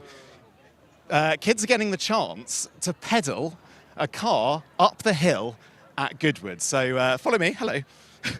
Hello. Right, here we go. So these guys are hard at work, able to pedal a car all the way from the bottom of the hill to the top. Do you want to give it? Going to give it another go? Yeah. Okay. All right, here we go. So the car is being placed at the end, at the ready, and we're going. There we go. Not. Oh, it's come off. There we go. Past the house, up to the top of the hill, and do you know what? I think that would be a winning time. Well done. Well done. How was that? It was good, yeah. Do you think you've got a career as a cyclist or energy management? I don't know, probably not. I think you did a very good job. Congratulations, well done. Okay, we're going to go down here, if Heath follows me. This is a really lovely area. It's a little bit more chilled, perhaps, than some of the other areas of Goodwood. People out here on deck chairs. The weather, mercifully, is holding off for the time being, despite the very black clouds over there. And the final thing I'm going to get to do is a chance to get on the track. And we have been listening to the cars go up the hill. It's been another childhood ambition, along with digging, is getting on the track. So, hello everyone. I thought I'm going to interrupt, if that's okay, and get on the car. I don't know if this is going to work, and I really hope I don't break it. Here we go. Oh, it's quite hard. Anyway, I will be down here at the Thacum family area for the foreseeable. Thank you, everyone. I'm gonna win. Hello. Craig, hurry up.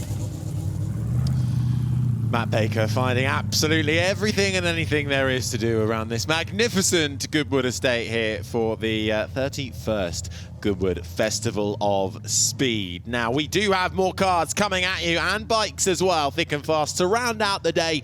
First glance, road bikes and cars, the latest on the market that you can buy and coming onto the market soon, including some prototype models as well. And we'll be finishing off the day with some supercar action up the hill. So still plenty to whet the appetite. My name is Harry Benjamin, James Hayden alongside me, along with Harry Metcalf. We've let Ben Edwards and Alice Powell go after their mammoth stint. James, I mean, should we just reflect a little on what we've seen so far at Goodwood? Another brilliant weekend of action. Yeah, fantastic. I mean, we've been lucky enough to be graced with some of the finest motorcycles racers from the last sort of 40, 50 years, which has been incredible.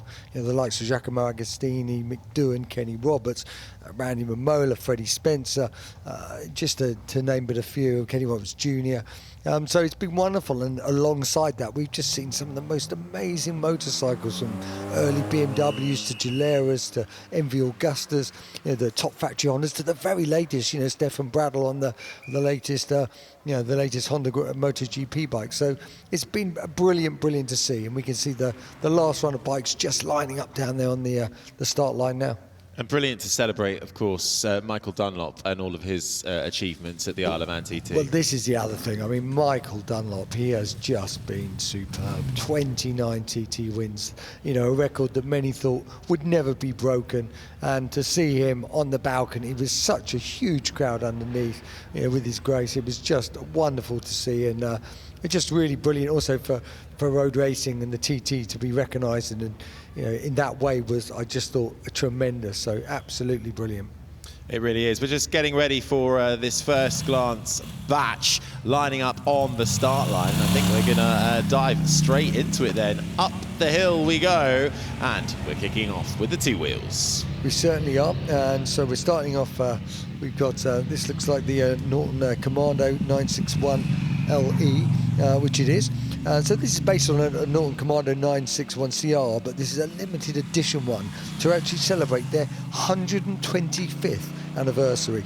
It pays homage, you know, to their rich history in that sort of classic colours, and you know, also a hint back to some of the Norton rotary racing bikes of yesteryear. And now we're looking at this very, very futuristic. It's actually a Royal Enfield. It's Easy's ride from the film The Kitchen, which is it was one of the top 10 Netflix films, and it was basically, it was done by Royal Enfield's in-house industrial design team, both in India and in the UK, and it, you know, took sort of sci-fi references, about sort of brutalistic design and street fashion, and now you can see this was actually designed in partnership with Top Gear magazine's editor Rowan Horncastle. Once again, it's a Royal Enfield 650, but it's got this sort of kind of 70s endurance racer look about it. The paint job is inspired by Alexander Counder's 1975 3-litre CSL Le Mans car, and you know, it's got the full pannier setup as well, so you can get going. And now we're seeing, this is a Grace Webb, one of our team, and she's on the Triumph Thruxton Final Edition. So, I mean, wonderful to see her. Absolutely, and she's been talking about this all afternoon. Grace Webb on the start line, the presenter who was from a family of petrol heads, really. Granddaughter of Donington Park's race circuit founder Tom Wheatcroft. She knows very much bikes. She knows how to ride them. She knows how to talk about them. She's got her very own Aprilia at home. But this machine, something a little different for Grace Webb, as she's just waiting for the all clear on the start line before she gets set to go. This the Triumph, as you said, James, the Thruxton Final Edition that she has been very happily trusted to take for the final run up the hill. Yeah, that's great stuff, and she's not hanging about. It's lovely to see. So this is, as we say, so it's the final edition of this model, the Triumph Thruxton, and this has been in production for 19 years. And this is quite a special little run-out model. Nice little style there, Grace. I'm liking it. The knee coming out as well. Yeah, it's a 1200cc twin engine. Basically, it's got that sort of very traditional styling. It's named after the Thruxton because Triumph won the first ever Thruxton 500 race back in 1958. It's got that sort of lovely sort of British racing green, hand piped in gold, and each one comes with a certificate of authenticity. With the bike's unique VIN number, and it also comes with a little plaque all signed by the production team who helped develop and make the bike, and also the Triumph CEO Nick Brummel.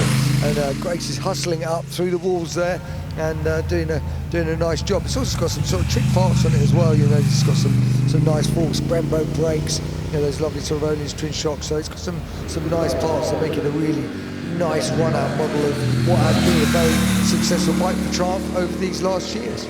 Certainly has. To the finish line for Grace Webb. Sees the checkered flag on the Triumph Thruxton Final Edition as we celebrate the very latest road bikes on offer, and she's happy with that one. Quite right, and so she should be. Now back to some of the four-wheel action, and we're kicking off with the SUV of supercars. This is the Aston Martin DBX 707, and Harry Metcalf has rejoined us for this one. So this is their new 707 DBX. There was an earlier one, but this has got a revamped interior, which you can't see from this shot, but it has really brought it right up to date inside. And they've actually dropped the entry-level DBX of 542 horsepower. That wasn't enough horsepower. You can only get the 707 horsepower version you see here. And it's quite a rapid machine. What got me when I first drove this DBX, it's actually quite a practical car. There's quite a lot of space in the back, and you're sort of looking at the boot space, and then you take it for a drive, and then you give it some beans, and it's a proper performance car. What I particularly like when you drive it, it has a rear bias chassis, and every now and then you just notice you just edge into oversteer with it naturally. It's four-wheel drive, obviously, but it has a real rear bias to how it sets up, and you set it through corners. Great machine. It really is a great machine. You can see the smile on the passenger's face as well, being driven by David Hardesty. This is the Aston Martin Lagonda DBX 707. A huge range of Aston Martins on offer this weekend. And a couple of new offerings from Bentley. And heading up, it's the Bentley Continental GTC. And just as I was saying, yeah, rear bias to it, handling, you'll notice on this Bentley, that is kicking out as well. Bentley's always slightly nose heavy just by their chassis design. Now they've gone hybrid. It gives them the option to place the battery right at the back, and you've now got a rear bias weight distribution on Continental GTC and GT, as you see it, and it just makes it more sporty. They're all worried that the extra weight might slow it down. Well, they gave it 770 horsepower, that sorted that out. But it's just the balance through the corners. They are a big surprise, these new hybrid versions of some of our favourite cars. And as I said yesterday, it's a guilty pleasure that Continental GT journalists think we won't like it, but it is a proper GT, multiple use and a beautiful interior. And expertly driven up the hill, that new fourth generation Continental GT. See a BMW also here this weekend too, offering lots of their new levels. This, the M4 CS. Yes, super popular model, the M4. You have the M3, that's the four-door version. M4 means it's the two-door coupe. CS means it's competition, it's lightweight, and they've given it an extra bit of horsepower, 550 horsepower.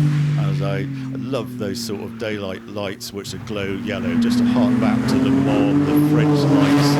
Very nice stylish touch on it. And 550 horsepower for a straight six twin turbo engine. BMW are really playing all the cars. Everyone's not quite sure which way to go, but I love in division I'm still doing these sort of cars. Lightweight, carbon roof, titanium exhaust, and flying up the hill. Certainly is. That M model from BMW really becoming quite iconic in their range. And now we're really seeing an influx from the Chinese market over in Europe and here in the UK. This is the Yangwang U8, the prestige brand of BYD. Indeed. And what could that styling ape? It's hard to see. When at first glance, you might mistake it for something else, but no, this is their new offering coming. It's not in the UK yet. It's still potentially coming in, and super quick, all electric. And this one is another one that can do the tank turn as it's termed. So with all four motors, it can spin on the spot. And I've seen it do it in the Goodwood circuit paddock. Quite a remarkable sight. Lots of space on it. We're not sure when it will come to the UK, but keep your eye out for this one. Well, it's certainly striking as it heads up the hill. This brand only launched a year ago in China, and can last a while if it ends up in the water as well. And continuing on with the Chinese brands, this from Hongyi, this is the EH S7 that is making its way up the hill at the moment, and this electric luxury SUV. Hongyi, a brand from China, actually one of the oldest Chinese passenger car brands, having been launched back in 1958. Yeah, 3 versions on show today they've brought along, and they range in horsepower and battery size, and they sort of pride themselves on having the best range of all. The top one, they claim, does 435 miles on a single charge, which is pretty good going. And the quick one, over 600 horsepower, 0 to 62 in 3.5 seconds. And you can take the whole family in it and do your 3.5 seconds, which would be quite terrifying. Well, originally Hongyi models were only actually built made for high-ranking government officials in China. The company actually ceased production back in 1981 and then were revived in the mid-1990s, and now very much trying to fight with the established electric and luxury brands that's very much here in the UK and Europe. This is now their other offering, the EH7. that is making its way around at the moment. Yeah, that one's rear drive and a slightly smaller battery, but still super efficient. Certainly is. And 0 to 100 kilometers an hour acceleration in 3.9 seconds. Lotus are here as well, and there is a Lotus just on the start line now, and that is the Evija. It is the Evija. There's two versions here. I'm just seeing if they're going to flash up a number of which one it is. Yeah, it's the Evija R. So we have over 900 horsepower from this example. Wow. Active airing, see the ringers popped up, try and keep it stick to the road. Lotus completely reinventing themselves at the moment. You know, step back a few years and it was Elise and Evora and not a lot else. Now look what's happened with Lotus. We have the Electra, we had that super 2,000 horsepower electric supercar earlier, and now the Evija. Now this is doing battle with Porsche. This is the take-on rival, and it's slightly lower price, loads of performance from it, just about to come on the market now. Yes, the Evija R, the Evija S, the other model. This is 0 to 62 in 2.78 seconds. Max speed 159 miles per hour. That active aero, as you mentioned, Harry, in action. Very much a motorsport inspired grille, down diffuser and rear wing too, as it's caught up with the Grenadier Quartermaster in front of it. A slightly unfair match, I would suggest, on the hill. Had they introduced a bit of mud and a bit of off-roading, I think it wouldn't have kept up. But yeah, good show. Very good indeed, across the line. Now it's also a celebration this weekend. Indeed, outside of the house, the sculpture celebrating all things MG, 100 years of the heritage brand, and they are here with pretty much their full fleet and what they would like to showcase going forward in the future. And this is the MG HS. This is getting its global debut as MG's SUV. Yeah, and priced really well. They're saying this might start from £35,000. It does look higher value than that when you look at it. And yet, you know, it offers all the space. So MG are really on the roll. The variation of cars we've seen from at this event, I think, is one of the highlights. And look who he's got driving this car. Richard Atwood, who knows a thing or two, and he is at the wheel of another of the Chinese brands that we are seeing more and more. This is the JQ7, the brand's first plug-in hybrid, promises a range of 740 miles. That's with a full tank and a full battery charge. I think there's two versions here, because I've spoke to Richard Atwood and he was saying there's one here that is pure petrol only, another one's a hybrid, and I can't tell them apart. You cannot tell the way they look, and you see them going up the hill. Very stylish vehicle. I think we've got a lot of Chinese cars here. We've got to remember that Goodwood Festival of Speed is also a motor show, and that's why we're getting to see all these cars here. Certainly is. Now Polestar are having a really exciting moment at the moment. For years, having only really just had one offering in their range. Well, it wasn't really a range, but now they are here with the 3, the 4, the 6 prototype, the Roadster from Polestar. Isn't it great to see Polestar and the variation, all these models coming through them? We thought they were just going to be an SUV type of car in various sizes, but no, they've got coupes, and now they've got this Roadster here. Really like the look of this one.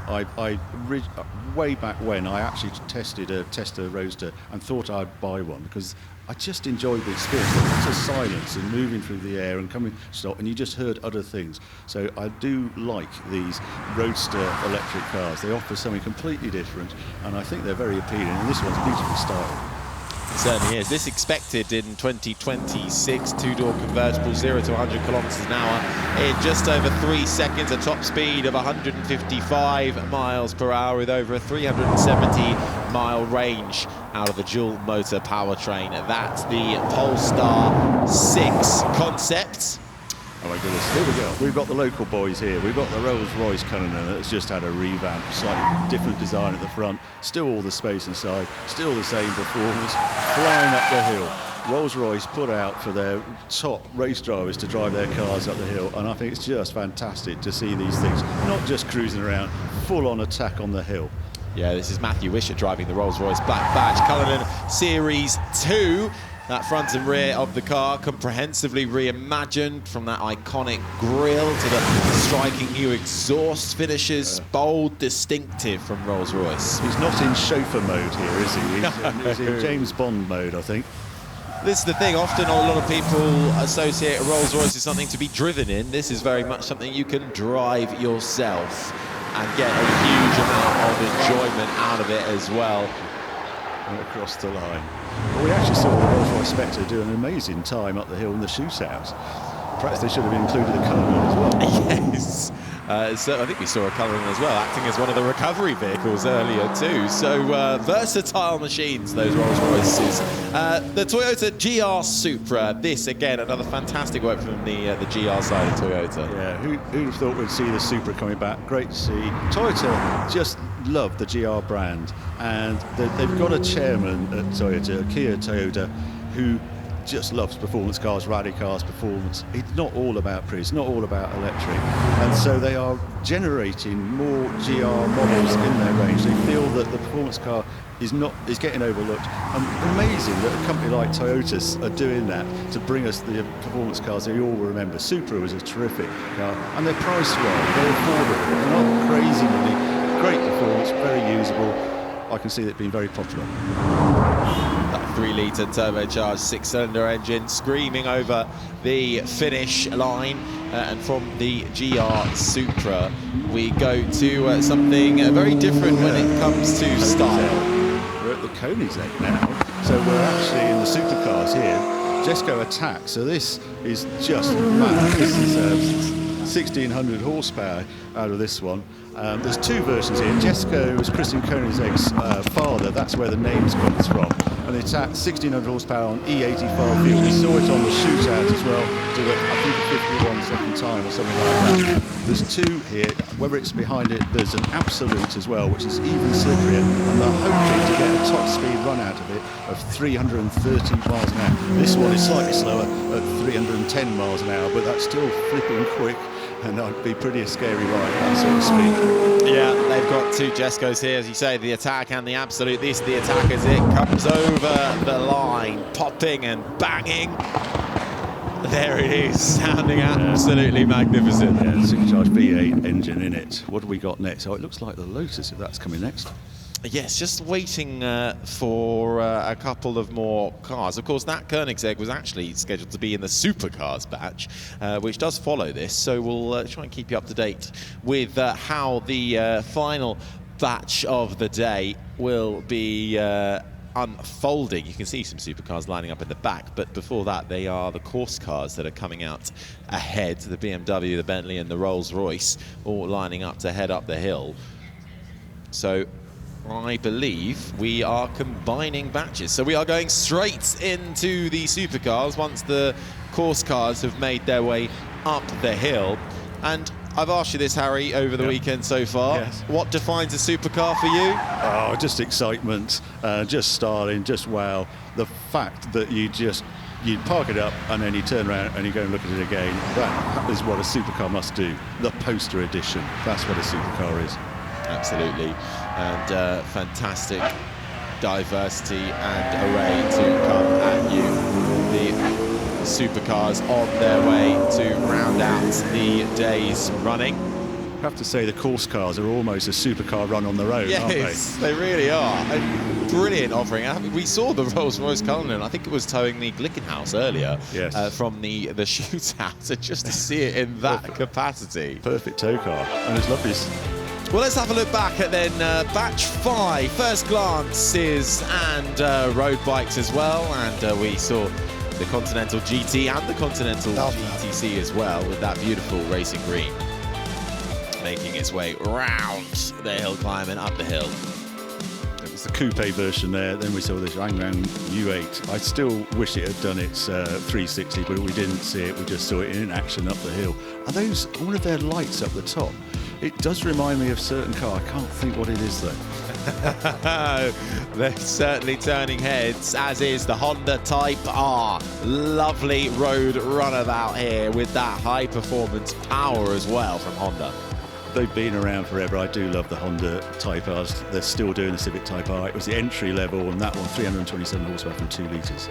And the Lotus Amea showcasing a new birth for Lotus and their future in their offering. I look back then at some of the first glances. It was an icon of its era, a ruler on the racetrack. It was every stuntman's stunt car of choice, a legend of its time. But you know what they say. Legends never die.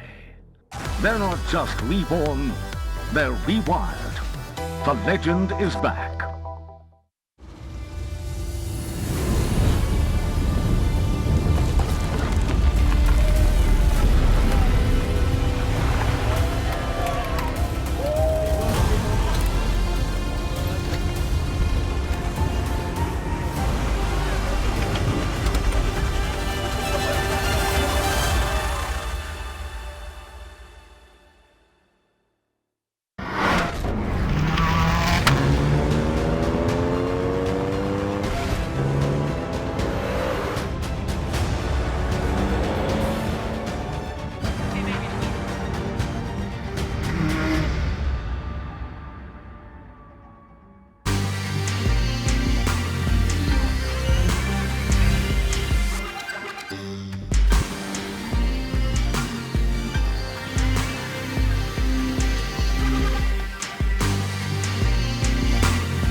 Broadband are changing the game.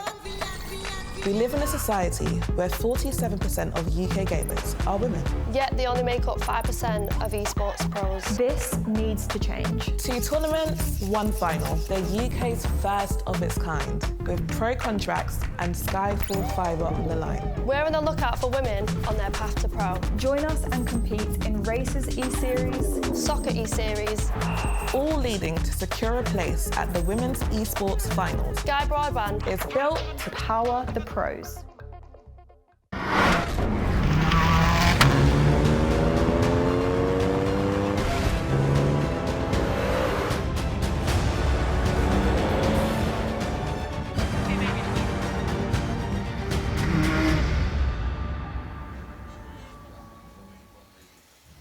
Well, what a absolutely brilliant weekend it has been here at the Goodwood Festival of Speed. We're gearing up for one final run up the hill. We'll be seeing a whole wide variety of supercars to close out this fantastic event once again. And brilliant that the weather has really shown up for us today. We hope you have enjoyed today so far. If you are here out and about, or indeed watching around the world on our online streams, it's an absolute pleasure for all of us to share in this fantastic passion and hobby. Harry Benjamin and Harry Metcalf with you up in the commentary box as we gear up for the Supercars run. Just waiting for the first glance cars to head back down the hill and back to their paddock. Harry, you've been a staunch attender of Goodwood over the years. What is it about this weekend that has particularly enthused you? Well, for me, we haven't actually seen on the hill, but seeing Red Bull out in force, and then Adrian Newey launching his RM17 track-only car, unfortunately, but I quite understand. What an extraordinary achievement that is. And he turned up to it in his Aston Martin Valkyrie to launch it. But I did love seeing that. I love seeing the action on the hill. And we've just watched the shootout, which was pretty spectacular as well. Yeah, the shootout was absolutely enthralling. And indeed, I think my highlight so far has to be that Red Bull celebration. 20 years of Red Bull racing from those humble beginnings when they took over from the Jaguar Formula One team to the dominant force, the disruptor they are now in Formula One. But the day is not yet done yet, and we do have some supercars coming your way. What is it about a supercar that excites you so much, Harry? Well, it's just the emotion. It's when you are lucky enough to drive one and experience it, and then it's when it all goes. For me, it's out in the open on the most fantastic road. Unfortunately, they seem to be very popular in central London. I do not understand that scene at all. I use them for escapism, to attack a road, to enjoy that sound. Think of those engineers who put all this effort into this car just to give me, the driver, the ultimate experience. Was there a first supercar for you that just totally changed the game? For me, it was the Countach. I saw that as a kid, and what I think, when you're my age, you didn't have Google, you didn't have YouTube. To actually see a supercar on the street was just, everything stopped. You just had to go and look at it. You never saw them. They only sold a handful of them in the UK. Back then, Countach, probably 10 a year, if that. So you just never saw them.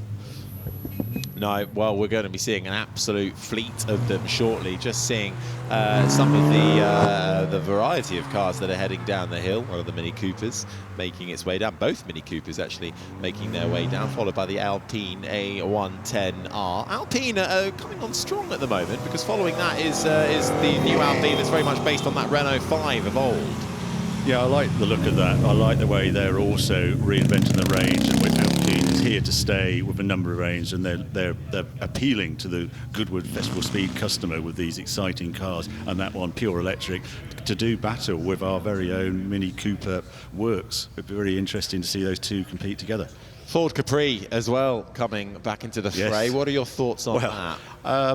I'm not quite sure. I mean, we don't buy the coupe versions that the Capri was now in the numbers that we did. This is the type of car we're buying, but it's a slimmer, lower, sleeker car. Quite how it connects with Capri, I'm not sure, but it's a great name. Ford, they've just set the fastest time at the hill. Again, doing all sorts of things, going back to Dakar. So I don't mind. I just like that they're still looking at those performance cars that we all love. Getting those all-important videos captured in what has been an absolutely brilliant weekend so far here at the Goodwood Festival of Speed on this fantastic Goodwood estate. Of course, we've been celebrating our main theme, from horses to hybrid, revolutions in power. We've been celebrating 130 years since the world's first motor race with the Paris to Rouen trial of 1894. Vehicles powered by everything here, from steam, petrol, electric, gravity, compressed air, hydraulics, and reflecting the fact that in the early years of the horseless carriage, there was no consensus as to the best power source. And you know what? It's almost quite relatable to what we're experiencing now. We have this whole boom of electric being the future, but we've seen the Toyota GR Hydrogen in action. Where does the future lie for our road cars? Well, that's the big question, and we're not quite sure. And I had an interview with one of the Porsche engineers who's doing their e-fuels made out in Chile, Every Porsche you've seen on the hill, competing on the hill, is running on e-fuel this weekend. And all their Super Cup race is all from e-fuel. So there is this alternative, and we've seen the hydrogen, as you say, from Toyota. And also, I was talking to Lord Bamford earlier with his JCB range. He sees that's the answer for his machines. Electric definitely has a place, though. And I'm a big fan of the hybrid engines we're seeing now, because they combine both what we know are known technology, but you will be amazed how many miles you'll do on pure electric with a modern hybrid. Yeah, well, the Goodwood Festival of Speed has long championed emerging technologies like that. You think back to 2023, Sebastian Vettel was here, drove Nigel Mansell's Williams FW14B and Senna's McLaren MP48 on sustainable fuel with his Race Without Trace program. All my cars at home have all been run on sustainable fuel for a year now. I've used Corrington 80 fuel from everything from my McLaren to the Countach to the Lotus Elan, all on sustainable fuel.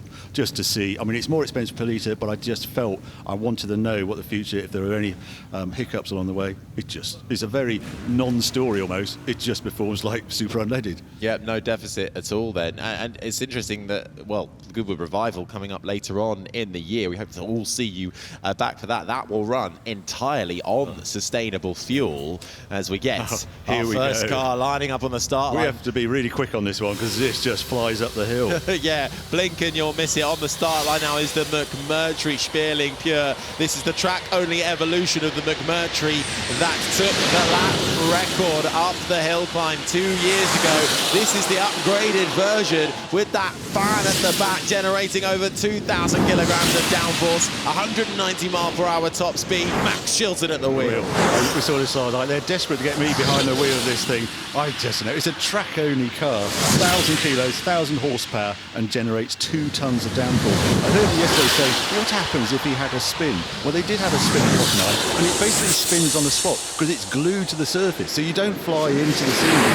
It almost spins. If you does lose grip, it stays stuck to the ground because the fan is still operating, and it's at the top of the hill. Just like that, it's all over. That McMurtry, better cooling, downforce on demand, fan, enhanced powertrain, lighter chassis, rear wheel as well. It is absolutely phenomenal. If you've not seen this Rolls-Royce Spectre on the hill, please look at the hill, look at the big screen now. You will never see a Rolls-Royce like this going up the hill. Just delivered. It was in the shootout, did an incredible time. You'll hear it squealing all the way to the top. Yeah, this is the world's first ultra-luxury electric super coupe from Rolls-Royce. It really shows that you don't have to have a Rolls-Royce with a V12 at the front of it for it to still be an absolutely magnificent piece of machinery. I loved it. I had it for about a week, and it was one of my favourite electric cars I've ever driven. It just enhanced the experience, so quiet, so cruising, and then it does that. Aston Martin here with a full fleet, like the Vantage Coupe, the Velour, the Valiant, and the DB12 Elan, which just set off from the start line. But this one is that Vantage Coupe. This is the new one. Yeah, it's quite an exciting car. They've really wound the wick up, 640 horsepower this one, obviously rear drive, and it's a big change for them that the entry point now has moved up to about £168,000, I think, the entry point with this model. But it is beautiful, and they'll be going racing with this car. Just look at it in this sun. It looks fantastic. In that brilliant racing green as well, 202 mile per hour top speed, and you'll hear it before you see it with this one. Yeah, the Wyra. Now this one is made chuck only. They threw away the turbos, they gave the engine a Cosworth, they made it rev to 9.5, and they just made it sing. Anywhere trackside, this is a wire art. This is not an F1 car going up the hill. And this owner, he has it for his own use, and he heard it, and he just said, I've just got to own that car. And here he is, demonstrating his very own car. Andrea Mondomini behind the wheel. This is the most extreme Pagani Hypercar ever made. Naturally aspirated V12 engine, 850 horsepower, just over 1,000 kilograms. Only 30 of these in the world. And it'll cost you around about 2.6 million euros for the pleasure. But I think it's for our pleasure as well, and you just hear that go up. There's nothing like it. Yeah, that's a very exciting car. Fantastic from Pagani here. They've got the Wyra R and the Utopia here too. Ferrari with a huge offering. This is the Ferrari Daytona SP3, of course, paying homage to that 1967 Daytona 24-hour race where there were 3 Ferraris in the top 3. Yeah, a very special car. You have to be invited to buy one of these. They're based on the Ferrari 812 Superfast. I see he's taken the roof off. The poor guy's had the roof on the last couple of days, but today the weather's perfect and the roof is open, so you get the full force, the full sound. Glorious sound, glorious design. I love that Ferrari doing these. I think we'll look back on these as very special moments in Ferrari's history, because these aren't regular road cars. These are designed purely for the style, to celebrate their V12 engines. You ask anybody to pick out a supercar, pick out a race car, and they'll most likely say Ferrari or the red one, and that is doing just that. Now this is proving to be a little bit of a disruptor. Again, the Chinese market really emerging here in Europe and the UK. This is the Yangwang U9. This is BYD's luxury brand with their supercar entry. Yeah, and big numbers. 1,287 horsepower, 2,475 kilos, but with that amount of horsepower, that will soon get rid of that. Isn't it interesting that with this, the breadth of cars we're seeing from China, and this is right at one end of it, this supercar taking on the establishment, a very nicely designed car, big wing on it. Shame we didn't see it in the shootout. I would have liked to have seen that in the shootout. Yes, no, not quite making its way up there, but very steadily making its way past the flip wall. 960 kilowatt power out to 450 kilometre range, and actually it's going a bit slowly that the McLaren has to really slow up behind. The McLaren P1, yeah, spent a lot of time with those, love that. That is now in track mode, you can tell from the wing, and then that's the McLaren GTS going up the hill. This, believe it or not, is the entry point now of McLaren. This is where the range starts. Yeah, it's kicking up quite a lot of dust go straight from Morecambe, but not quite as much as that Mustang GTD. I think we've broken away from the McLarens. We're firmly with the Mustang GTD. So this is Ford's Mustang GT3 racer turned into this crazed car, limited run car for collectors or people who really want to spend shows on track. Over 800 horsepower from this thing, supercharged V8 in the front, transaxle gearbox in the back, carbon brakes, super lightweight carbon fibre bodywork, and just look at the look of that thing. What an angry Mustang that is. Yeah, this is very much a Mustang designed to take on the best of the world and try and beat them. Global dynamic debut of this all-new Mustang GTD supercar takes its inspiration from the Mustang GT3 race car, but doesn't need to follow any of the rules that GT3 racing requires that to follow. This is Ford's engineers and designers unleashed for the ultimate Mustang. Yeah, proper skunkworks car. If you fancy one, go down to your Ford dealer now, but I'll just warn you, it's £315,000. Just pocket change then, isn't it? This, though, from Lamborghini. This is the Huracan Evo Spider making its way up the hill. And the Evo bit means it is two-wheel drive, so rear drive with this from this fabulous V10 in various iterations. We've seen a number of Huracans go up the hill. Look at them, listen to them. This is the last year of the Huracan. This V10 engine moves to a twin-turbo V8 next year. Super high revving, 9,000 RPM. But this V12 has been singing and just wonderful Lamborghini. For the entry-level Lamborghini, never felt like that at all. And yeah, a very emotional, very loud, very typical Lamborghini, from style to sound to performance. Yeah, an output of 640 brake horsepower, 0 to 60 mile per hour in 3.1 seconds. That's Lamborghini.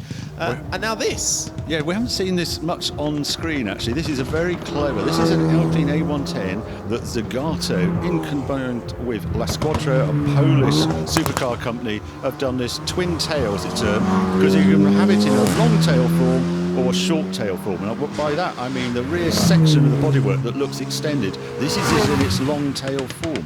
If you want it short tail and then it's road legal, you take that, you unclip the long tail, and then you can drive around in the street. All carbon body. Unfortunately, it's 650,000 euros. They're going to build 19 of them, and they've already sold 10, they were telling me. He's got the Porsche right up behind him as well. Yeah, Porsche 918. Now we've got the Bugatti Mistral. So this roadster that Bugatti kept telling us they'd never do a convertible version of the Chiron. And then right at the end, here it is. They did one. And it's quite hard to do structurally because the body was such an integral part of the Bugatti share and the crazy high speeds. Yeah, you can see the air brake going up as he's braking down that wing right in attack mode in there as he comes into the corner. It's a limited speed once you put the soft top on. It's not a full convertible. They did one of a glass roof, but yeah, 1600 horsepower Bugatti flying past. Yeah, that Bugatti Mistral, really a swan song for Bugatti's incredible 8-litre quad-turbo W16 engine. Now, this is the Rimac Nevera from Rimac, a limited edition masterpiece is what they call it. Yes, we've seen this, another 2,000 horsepower four-wheel drive electric motor. This is a special edition with that copper paint on it, and it's amazing that Rimac now own Bugatti, so it's a very interesting company. We all thought the Turboline that was launched a few weeks ago, the Chiron replacement, would go all electric, but no, they didn't. They went to a V16 engine, and this Rimac carries on with the pure electric sports car. Yeah, Rimac making that high performance car for the electric era. As setting off the line, this is 635 in your Koenigsegg, programmes. yeah, CC 850 this one. This is a hark back to where Christian started off. This looks like the earlier Koenigsegg's he produced, but he hasn't shorn it of horsepower. 1,385 horsepower and an all-up curb weight of 1,385 kilos. So this is 1 horsepower per kilo. Imagine that. If you've got a 2-ton road car, it would have 2,000 horsepower. That's the power to weight ratio of this crazy car. He's taken the roof off from this one as well. And I've always liked that actually clips under the front bonnet. If you open that front bonnet, that's where the roof panel is. They've always been this convertible thing. Super clean design. I really like to see him doing these sort of models. I love the story behind this as well, though. 50 units made for the 50th birthday of Christian Koenigsegg, the founder, and then the demand was so high, they made 20 more. Oh wow, finally I've seen this on screen. I haven't seen this this weekend so far. T50S Niki Lauda edition. So this is the track-only version of the T50. That's why it makes so much sound. A little extra horsepower, a little bit higher rev, 12,000 RPM. That V12 Cosworth engine is singing out at the moment. More downforce, as you can see from that rear wing. And a soundtrack. Oh my goodness. We've got these supercars with these normally aspirated V12, V10 engines just sounding like F1 cars. We are particularly spoiled. Very fitting tribute to Niki Lauda. And Dario Franchitti having the honour of driving this up the hill throughout the weekend with that adjustable aero, the rear-mounted Delta Wing inspired by that 1983 Brabham BT52 fan car from Gordon Murray. Yeah, £3 million they are, and I think they all sold very quickly. I bet they do. And a central driving position, as you saw there. Yeah, as Dario Franchitti, the 3-time IndyCar champion, sets off past the checkered flag, and we can all take a breather because that was a magnificent symphony of supercar. Peaceful, suddenly. Yes, we have the course cars now flying up the hill. That might be the end of the run. By the look of things. I think it might be. Once you see the course cars, that tends to give you the sign. But what a magnificent batch of supercars we've seen. We didn't quite get to see the 499p Modificata from Ferrari, which you've got a few glimpses of so far this weekend, which has always been an absolute delight. That's the de-restricted version of the World Endurance Championship hypercar from Ferrari that they offer to their Corsa Clienti customers at a very high price, but you get a lot of Ferrari out of that as well. And of course that car, the 499p, now a 2-time Le Mans winning car, making superb actions. Well, that just about brings us to the end of the running here at the Goodwood Festival of Speed. My thanks to Harry Metcalf and indeed to everybody who has been up in the commentary box, and we hope you have enjoyed all of the coverage so far, whether you're watching around the world or indeed here at the track. But what a weekend of celebrations here at the Goodwood Festival of Speed, Rachel.